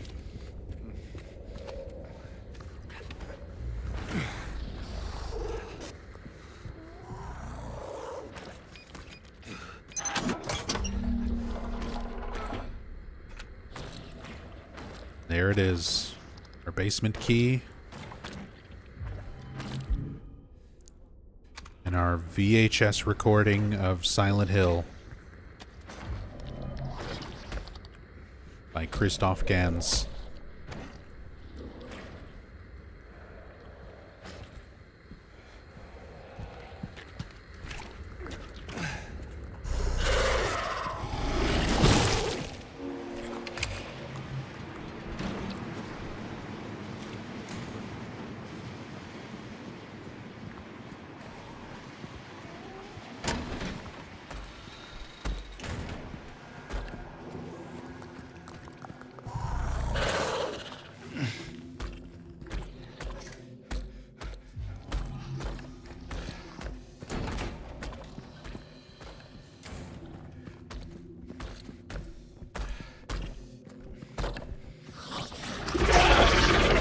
Come on.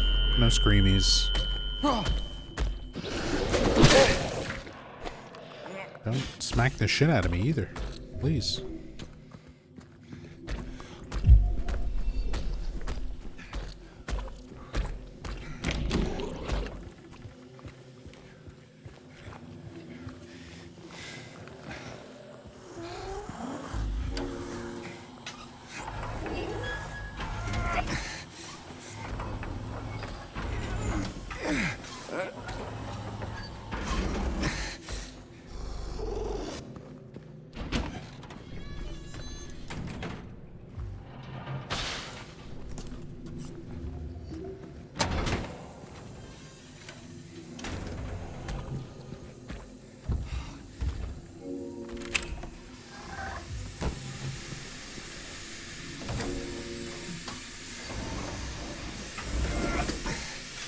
So much valve usage in this section.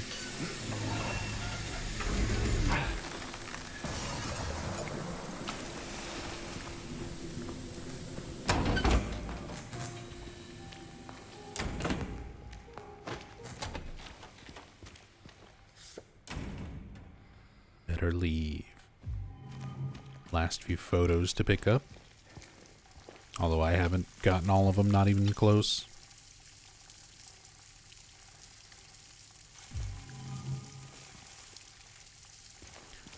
Not on this playthrough.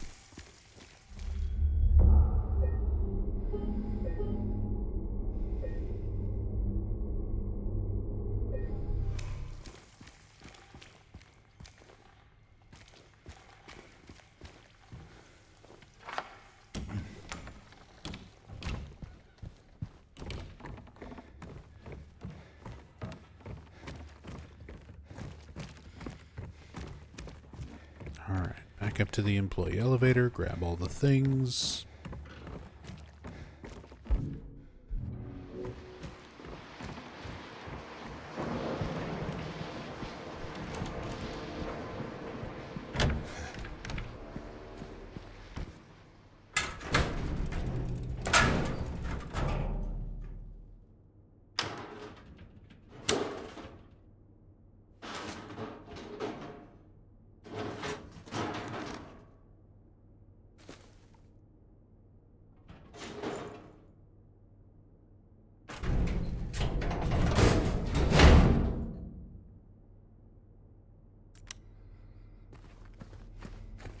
Things acquired. Alright, I need to take another really quick, my last little short break.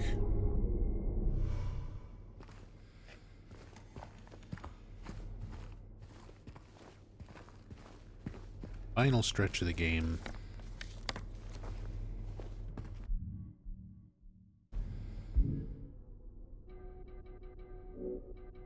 I should have 2 out of my 3 music box figurines, and we've got the fireplace key.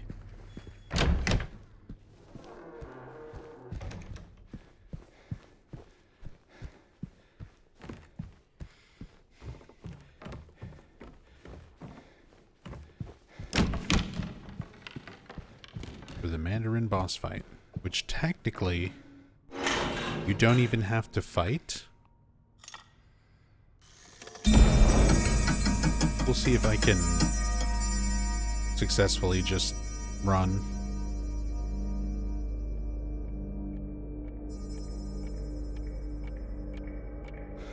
God damn it.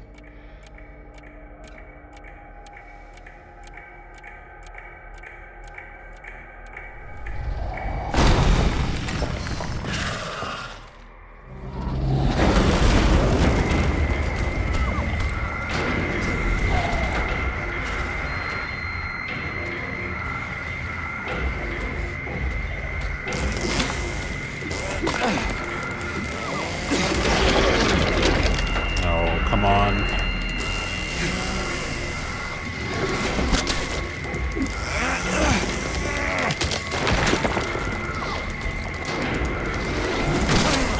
Oh, I had it, but I can't interact with the prompt.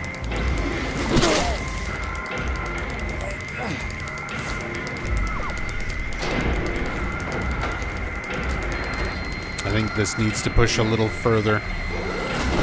Yeah. Here we go. And that's it for the Mandarin boss. The music just stops.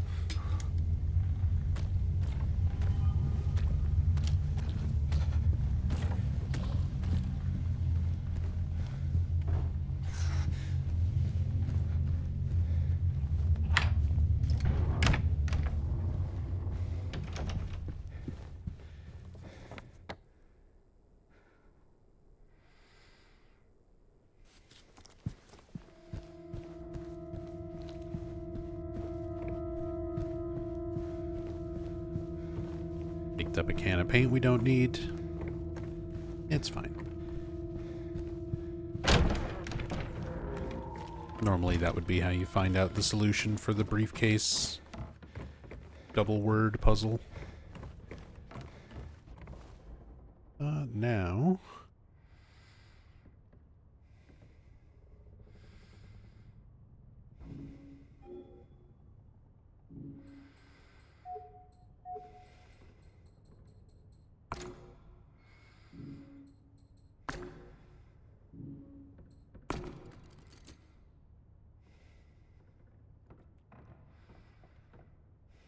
This was an all-new area. Which area is that? Like the boss fight, the Mandarin boss fight, and like the fireplace conference room area? Yeah. That was all added just for the remake. They expanded on the hotel in a lot of ways for the remake.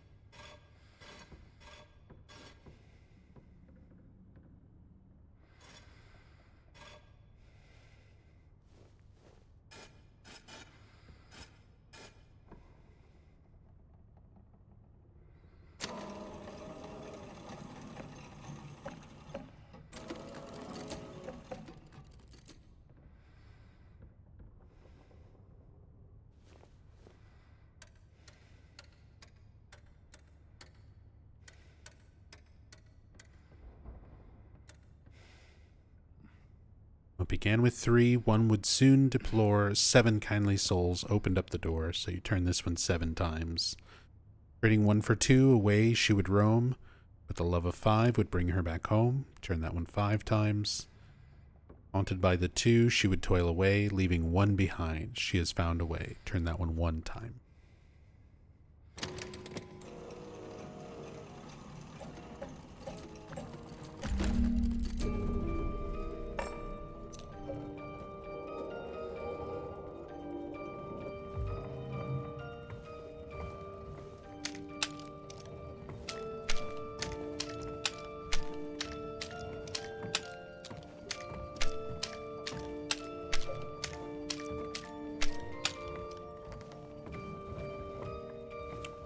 It was usually tradition whenever I would do playthroughs of the original Silent Hill 2 that we make James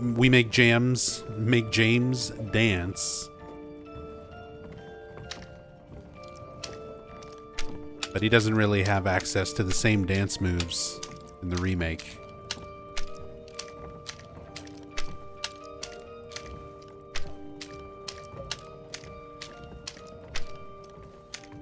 But we do our best.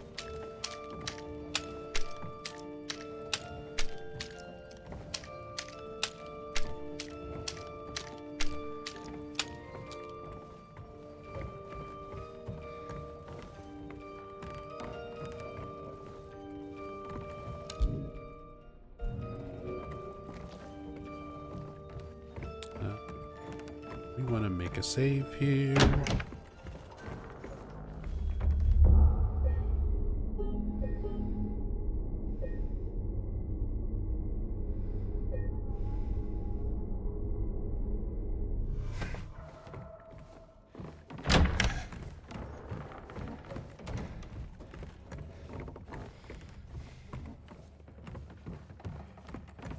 Now, apparently my mom has seen Pluribus. Mom Zombie chiming in, saying, great new take on Invasion of the Body Snatchers.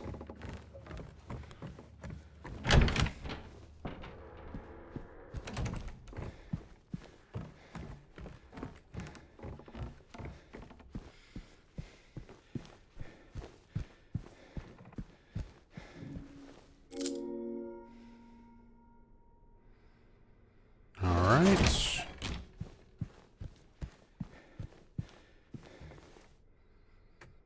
Well, enjoy the first ending of the night. We're not done yet. We are going to reload a save and see another ending. But enjoy the first ending that I'm going to be showing.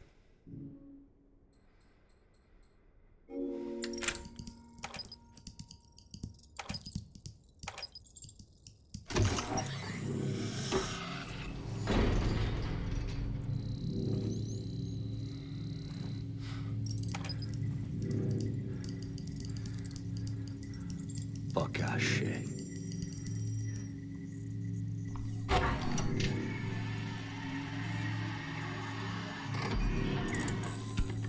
Nie. To nie może być prawda.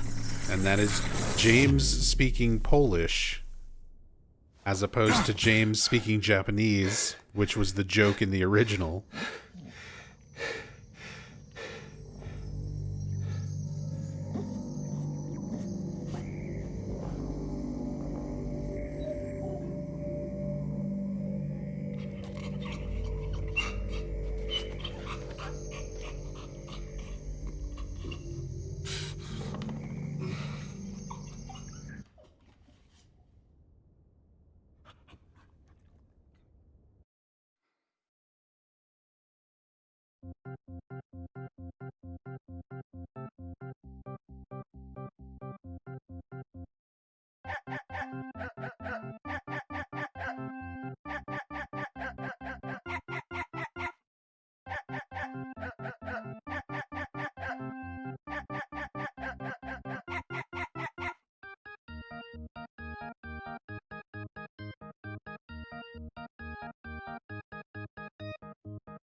All right. And then we switch over to this music after the glorious dog ending music. We just don't get the joke images. Bow, bow, bow, bow, bow. What's the tune switch to? This new version of Theme of Laura.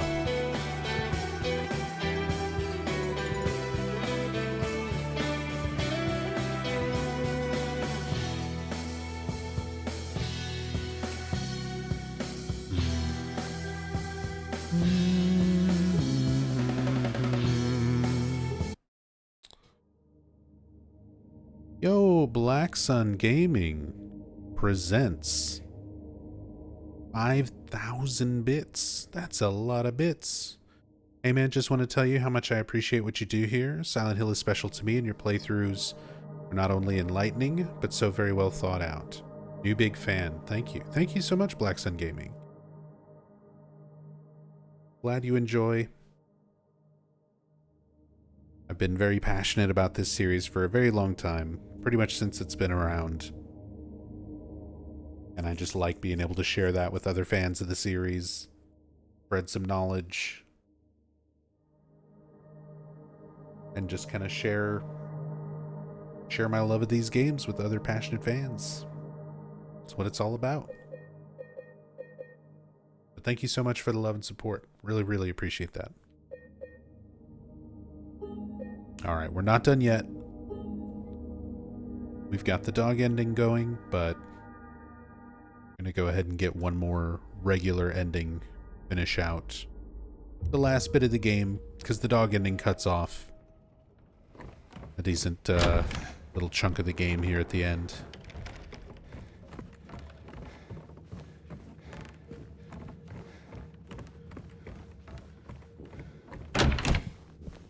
Oops, other side.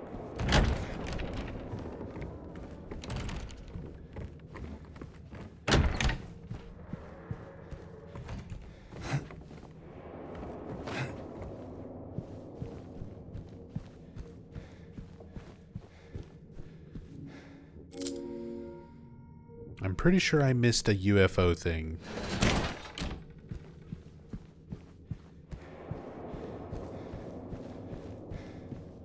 Otherwise, I'd be able to show UFO ending. It's making the sound. Apparently I didn't. Okay, well, enjoy the UFO ending. We'll do a third ending after this.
Cinema. Haven't seen UFO in Remake?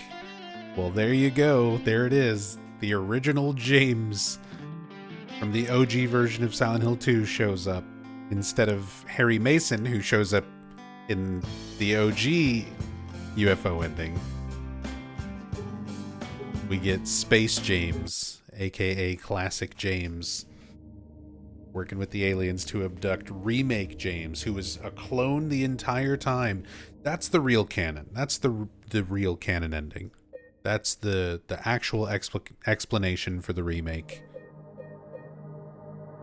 James clone, put here by the original James, who is now Space James, after working with the aliens. Alright. We've seen the dog ending. We've seen the UFO ending. Now we'll finish out the game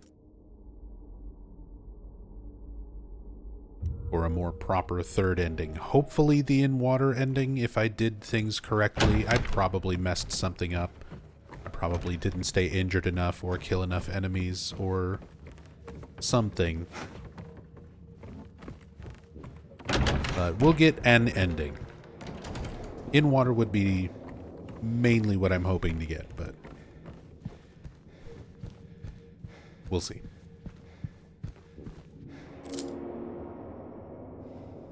I haven't been tracking it that closely.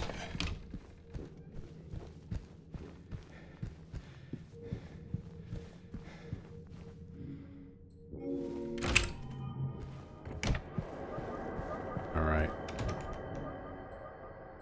Prepare your feelies. It's time for the VHS tape.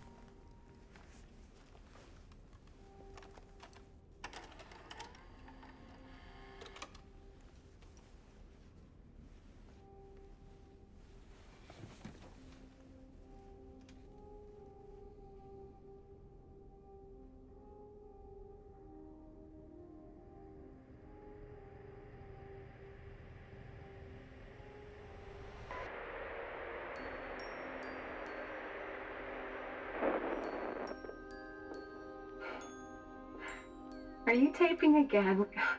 Come on. I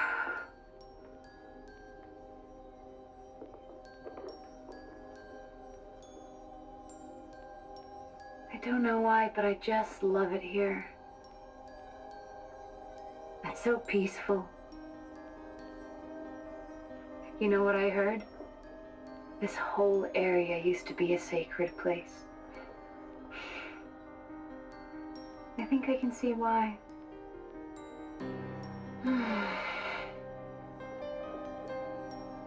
It's too bad we have to leave. Promise you'll take me again, James.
Hey, there you are. Do you know where Mary is?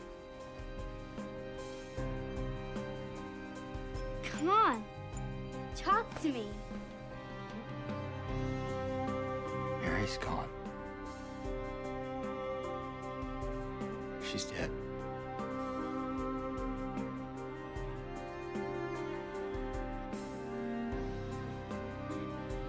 Liar. That's a lie. No. It's the truth.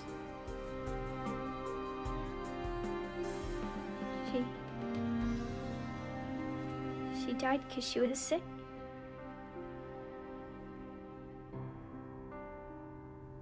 I killed her.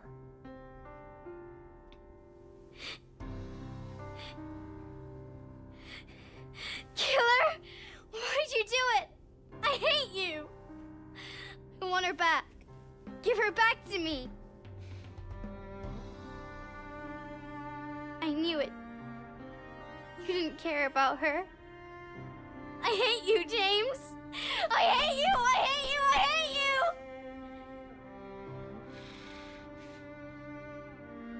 She was always waiting for you. Why? Why? I'm sorry. Mary, you know, isn't here.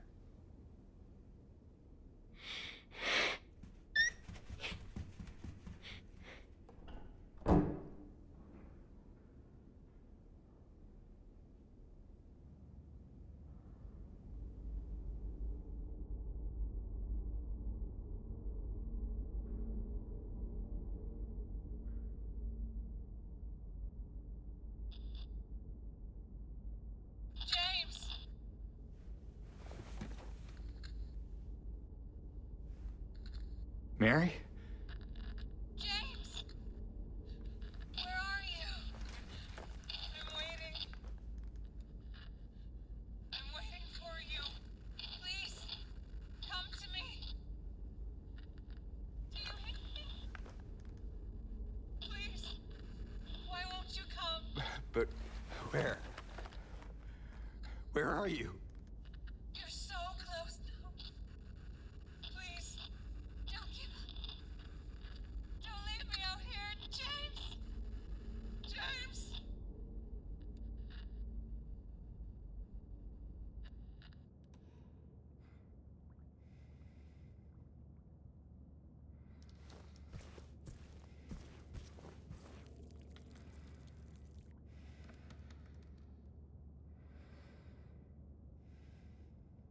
Now we actually see the hotel the way it actually is. The way it is in reality. Or at least closer to reality than when it was all nice and pristine the way James remembered it.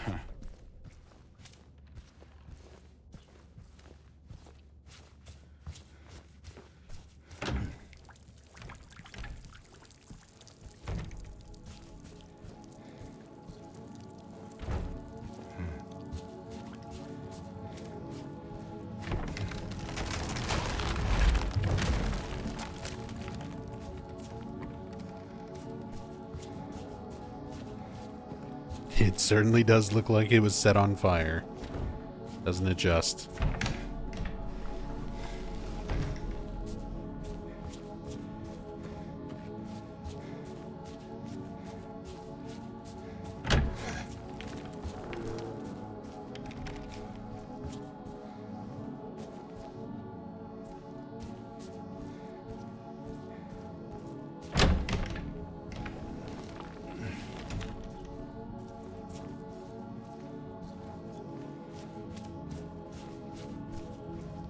Although we've got this great music, one of my favorite music tracks from the original.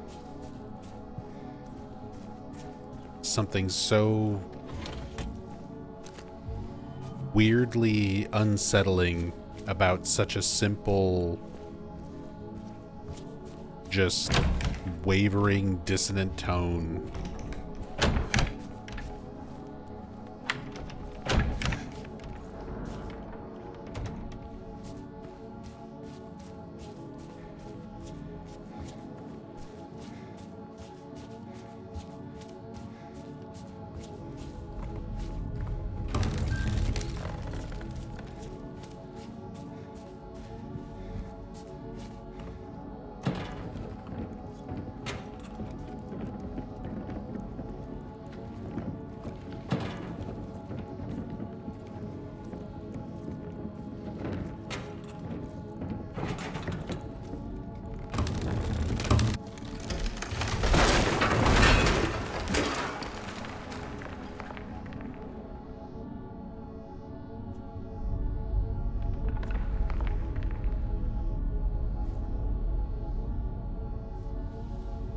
Just do it, James. Just jump. You've jumped down deeper holes than this. You can actually see the bottom.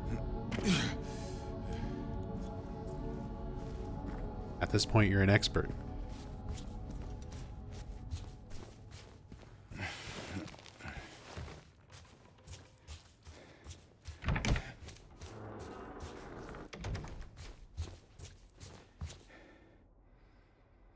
Wash yourselves, make yourselves clean. Remove the evil of your deeds from my sight.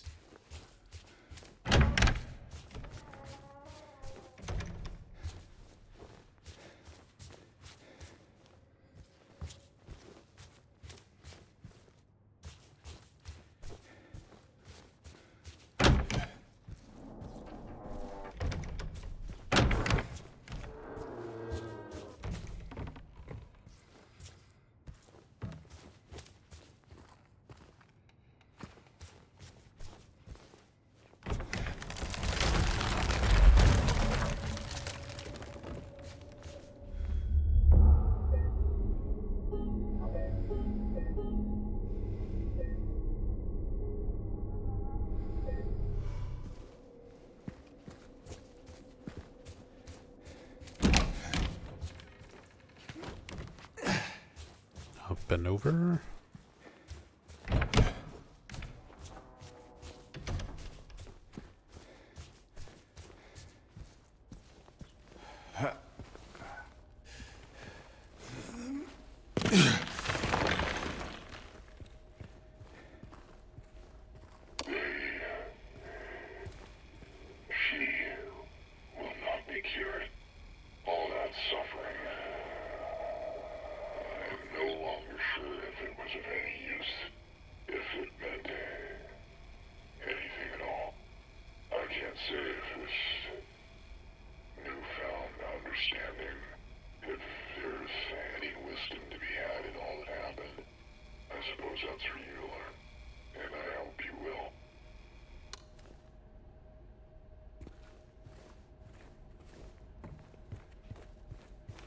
Last little message from the Brookhaven director. A little bit more of maybe the town, some aspect of the town, or James himself, considering that is Luke Roberts doing the voice for the Brookhaven director messages. Sort of talking with himself, coming to terms with it.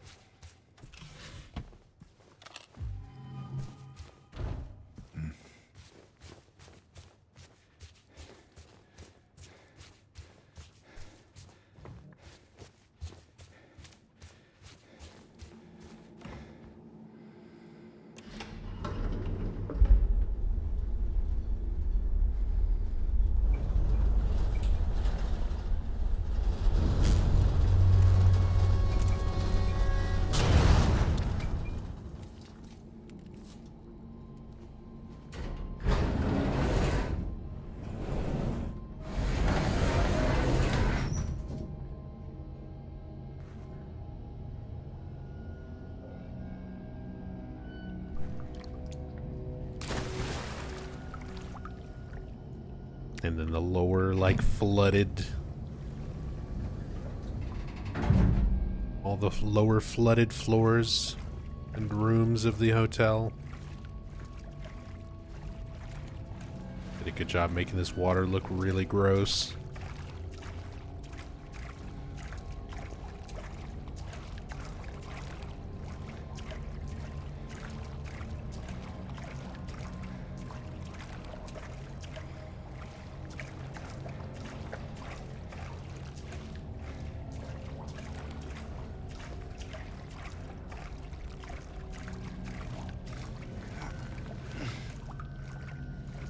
Hey, what's up, chum? Gaming's going good. Been a long stream today, coming up on 9 hours.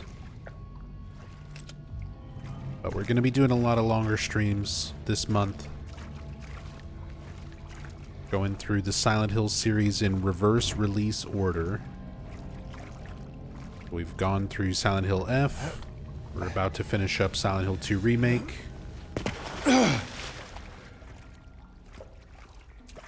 tomorrow will be short message followed by Silent Hill Ascension. We might just do a short message stream by itself, because sitting and watching all of Silent Hill Ascension is going to take all goddamn day. It's going to be like 12 hours.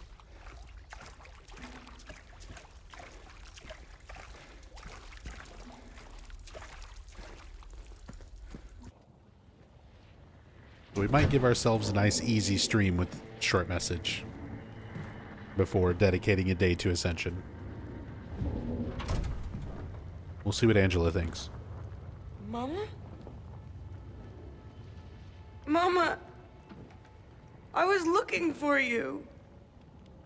You're the only one left. Maybe then I can finally rest. Mama. What's wrong? Wait. You're not my mama. It's you. I'm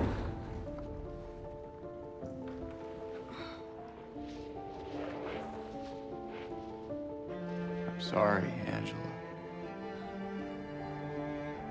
I think you were right. What we're looking for, it's not here.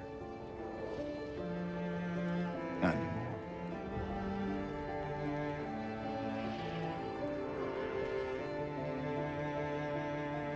Thank you for helping me earlier. But I wish you hadn't.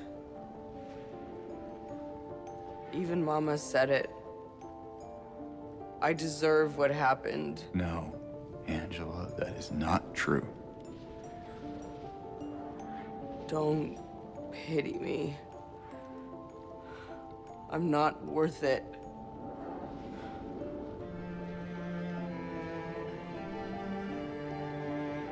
Or maybe you think you can save me?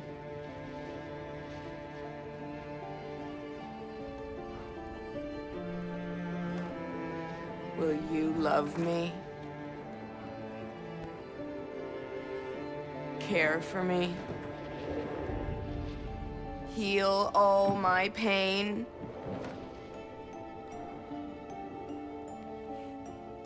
That's what I thought.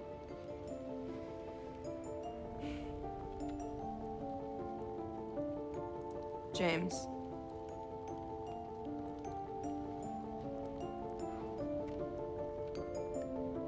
Give me back the knife. No, I won't. Saving it for yourself.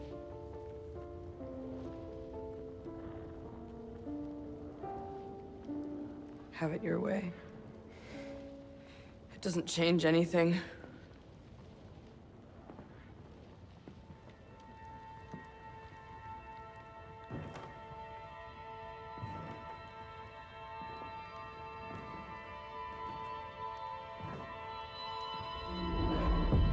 It's hot as hell in here.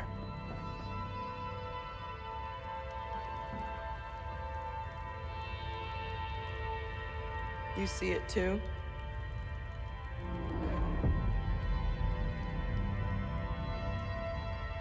For me, it's always like this.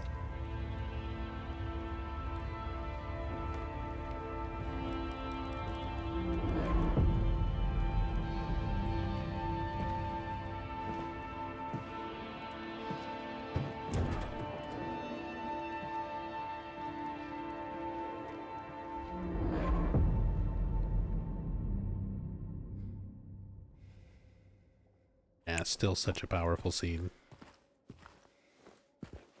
It's another one of those ones where I'm so torn between how much I enjoy the original and how much the remake manages to hit certain notes, but still kind of does some of it a little bit differently. But still a really good, well-performed, sad scene, tragic scene.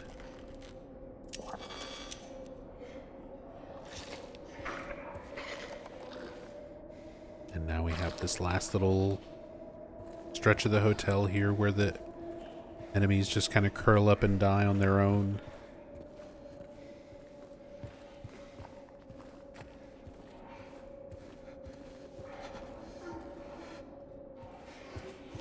It's like the last little bits of the delusion itself are dying.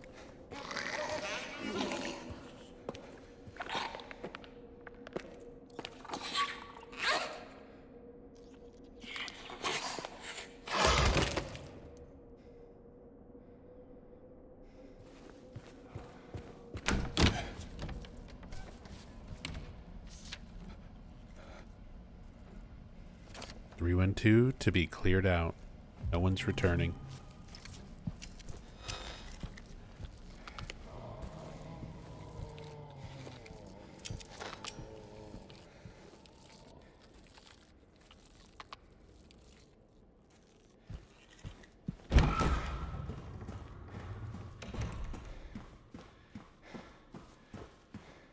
Am I doing remake before OG Silent Hill? Yeah.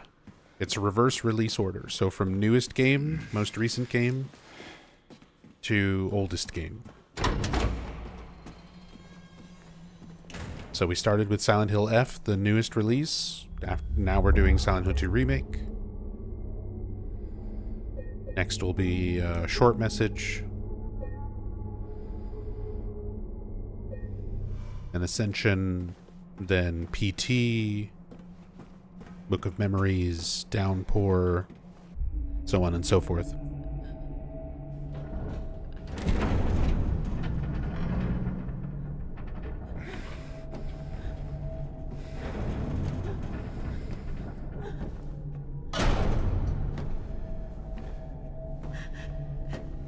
James!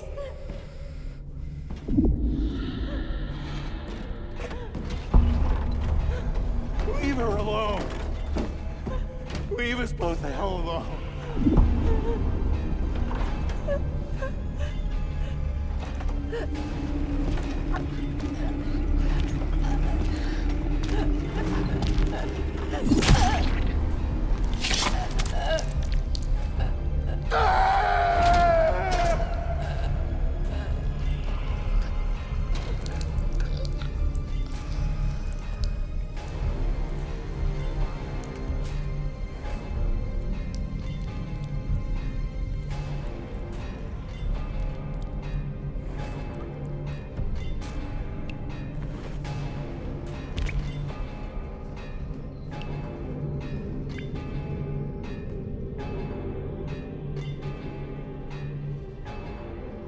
I know what you are.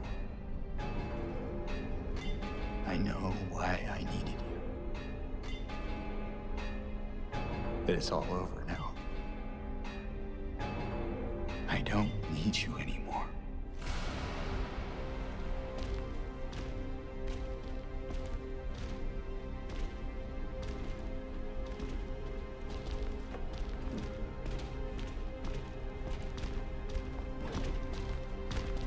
I'm ready. I'm not ready. I wasn't ready.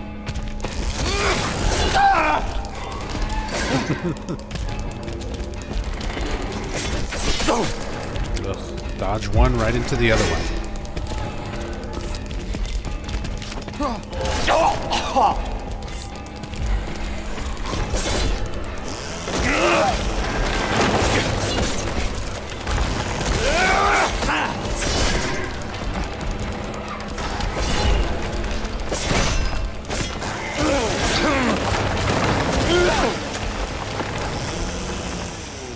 Chainsaw.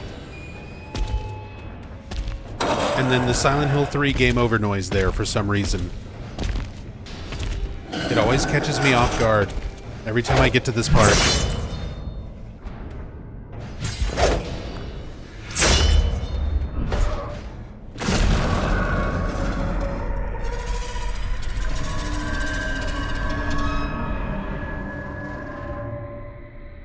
I don't know why they put the Silent Hill 3 game over noise in that cutscene, but I always forget about it until it actually happens, and I'm like, oh, right. Sound.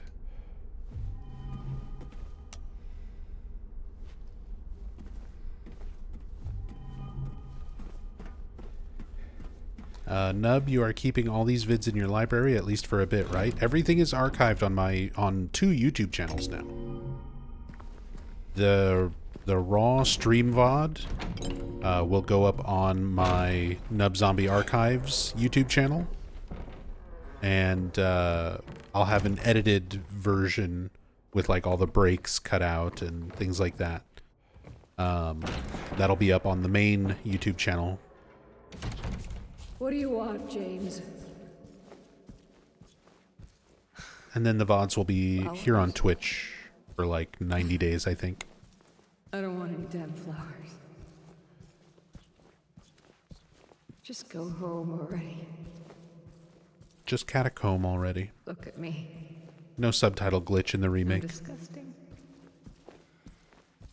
Between the disease and the drugs, I look like a monster. Well, what are you looking at? Get the hell out of here. Leave me alone already. I'm no use to anyone. I'll be dead soon anyway. It'd be easier if they just killed me. But I guess the hospital's making a nice profit off of me. Why are you still here? I told you to go. Are you deaf? Don't come back. James. Wait. Please. Don't go. Don't leave me alone. I didn't mean what I said. Please. Tell me it'll be okay. Tell me I'm not gonna die.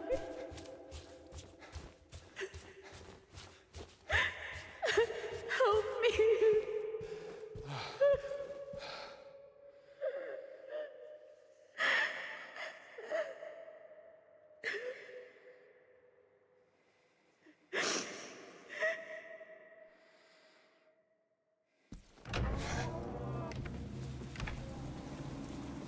Yeah, really good performance by Salome there.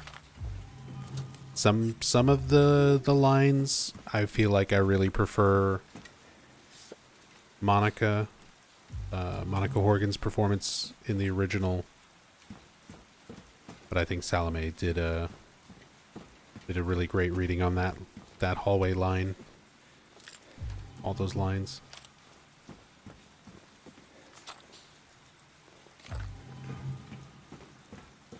Again, I don't think any of Salome's deliveries are bad compared to the original or anything, but just different direction, different tone.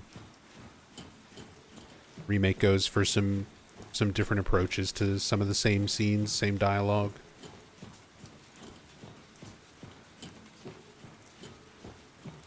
It sometimes just doesn't land quite the same way for me, but that's just kind of personal preference.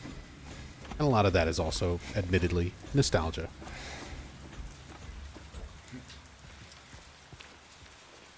Almost 25 years of playing the original.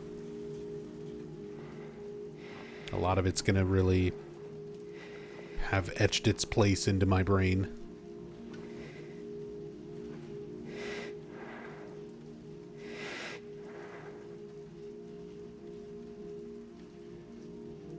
Mary?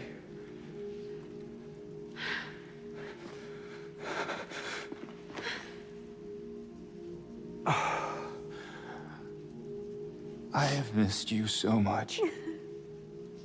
I've missed you too. We can finally be together. Forever.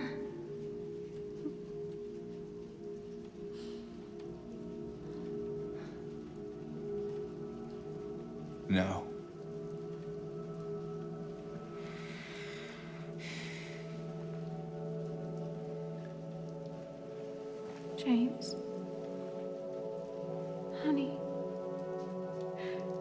What's wrong? I'm sorry.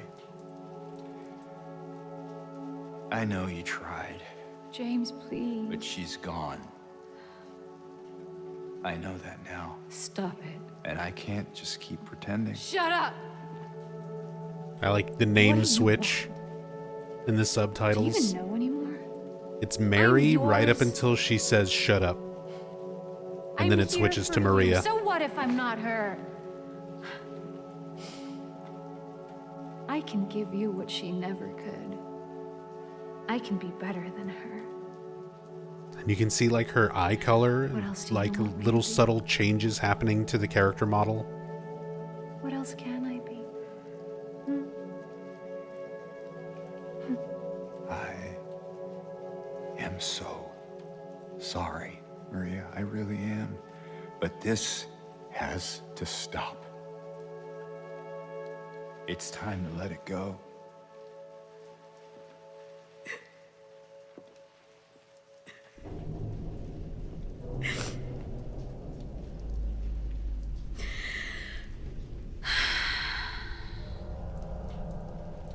No.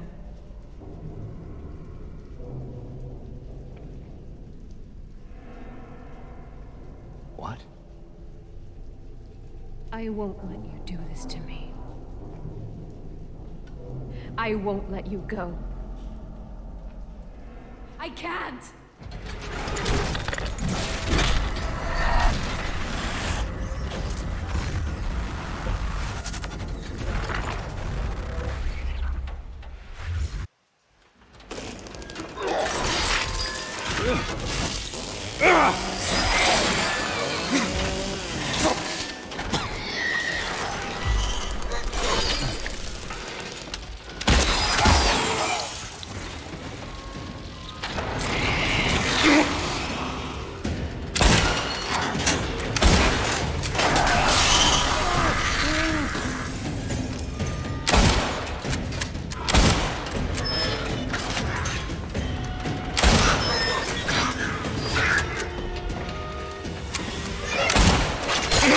Goodbye frame rate. Yeah, the bitrate kind of dies.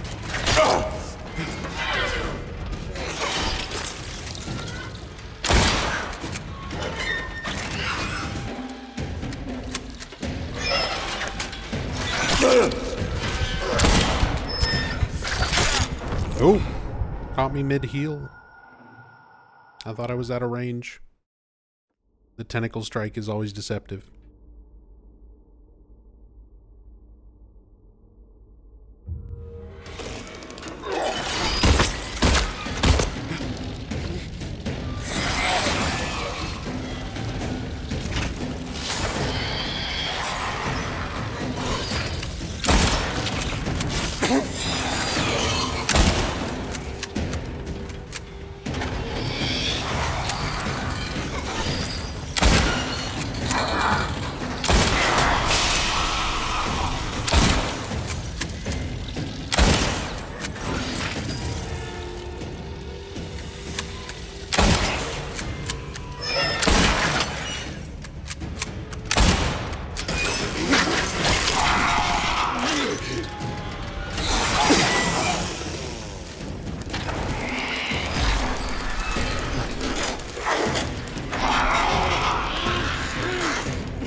Oh, quit doing the grabbies.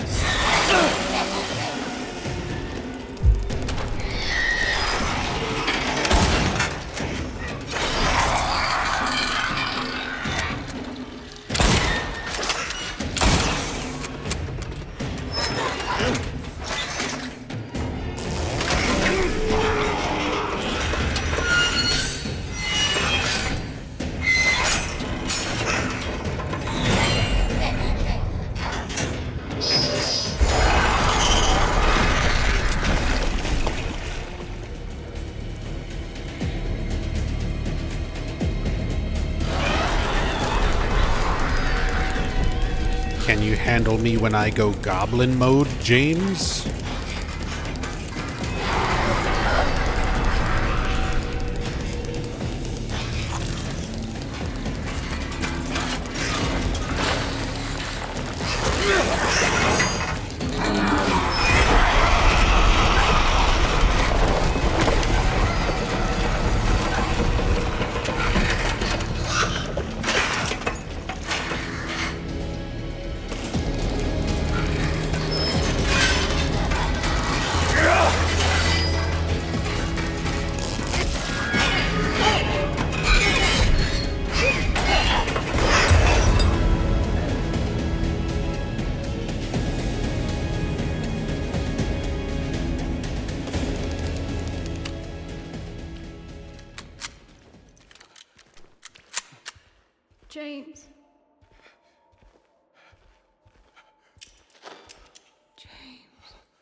of the sad, squashed spider. James. Sorry, Salome.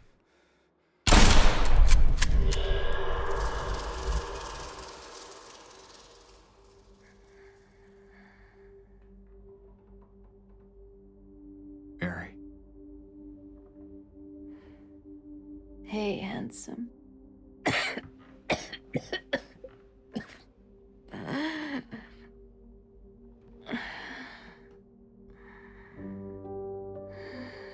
I'm sorry.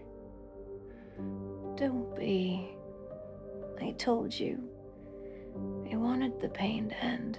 By the way, here is their room, Yeah, which we saw you did. in Woodside.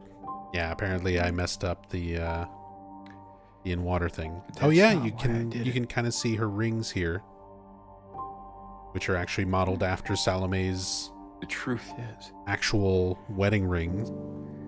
I hated you. I wanted you out of the way. I wanted my life back.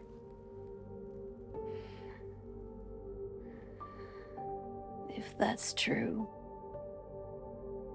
then why do you look so sad?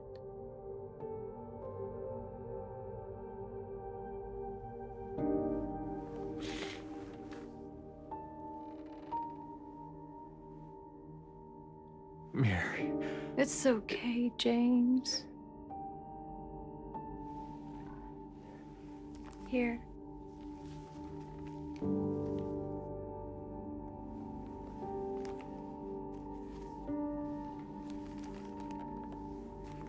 What is this? It's what you've been looking for.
In my restless dreams, I see that town. Silent Hill. You promised you'd take me there again someday. But you never did. Well, I'm alone there now. In our special place. Waiting for you to come and see me. But you never do. So, I wait, wrapped in my cocoon of pain and loneliness. I know, I've done a terrible thing to you. I wish I could change that, but I can't. I feel so pathetic and ugly laying here. Every day I stare up at the cracks in the ceiling, and all I can think about is how unfair it is. The doctor came today. Told me I could go home for a short stay. It's not that I'm getting better. It's just that this could be my last chance. Even so, I'm glad to be coming home. I missed you so much. But I'm afraid, James. I'm afraid you don't really want me to come home. Every time you come to see me, I can tell how hard it is on you. I don't know if you hate me or pity me. Maybe I just disgust you. I'm so sorry. When I first learned I was gonna die, I couldn't accept it. I was so angry. I struck out at everyone I loved. Especially you. And that's why I understand if you hate me. But I want you to know, I will always love you. Even though our life together had to end like this, I still wouldn't trade it for the world.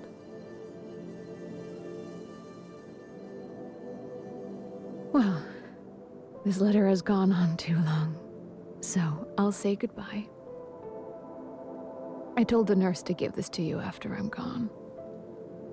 Which means that as you're reading this, I'm already dead. But that's okay. I'm not afraid of it anymore. I just hope the pain will end soon, so that you remember me for who I was, and not what the disease made me. I want you to go on. I want you to live. For yourself, and for others. Like you did for me. James, you made me happy.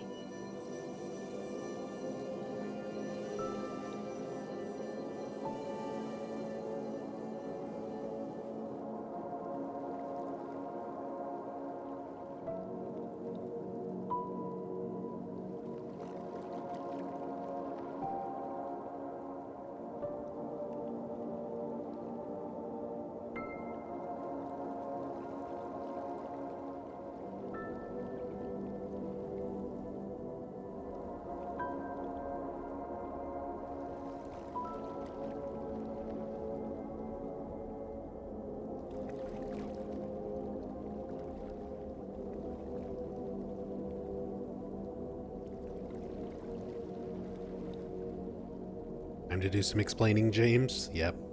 Just don't look in the back seat, Laura. Also, Angela, if you cam hack this, Angela is standing just off frame on the left there.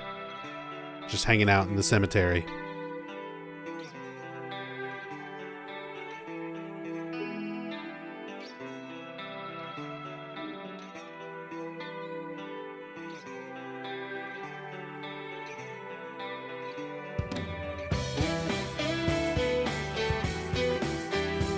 Alright. Well, we didn't get the ending I needed to get, but we'll set up for in water and stillness and stuff another time. But yeah, that's Silent Hill 2 Remake. So that's 2 games down in our full Silent Hill franchise playthrough this month. We're doing a reverse release order playthrough of the entire series. So we're done with Silent Hill F. We're done with Silent Hill 2 Remake. Tomorrow is going to be Silent Hill The Short Message,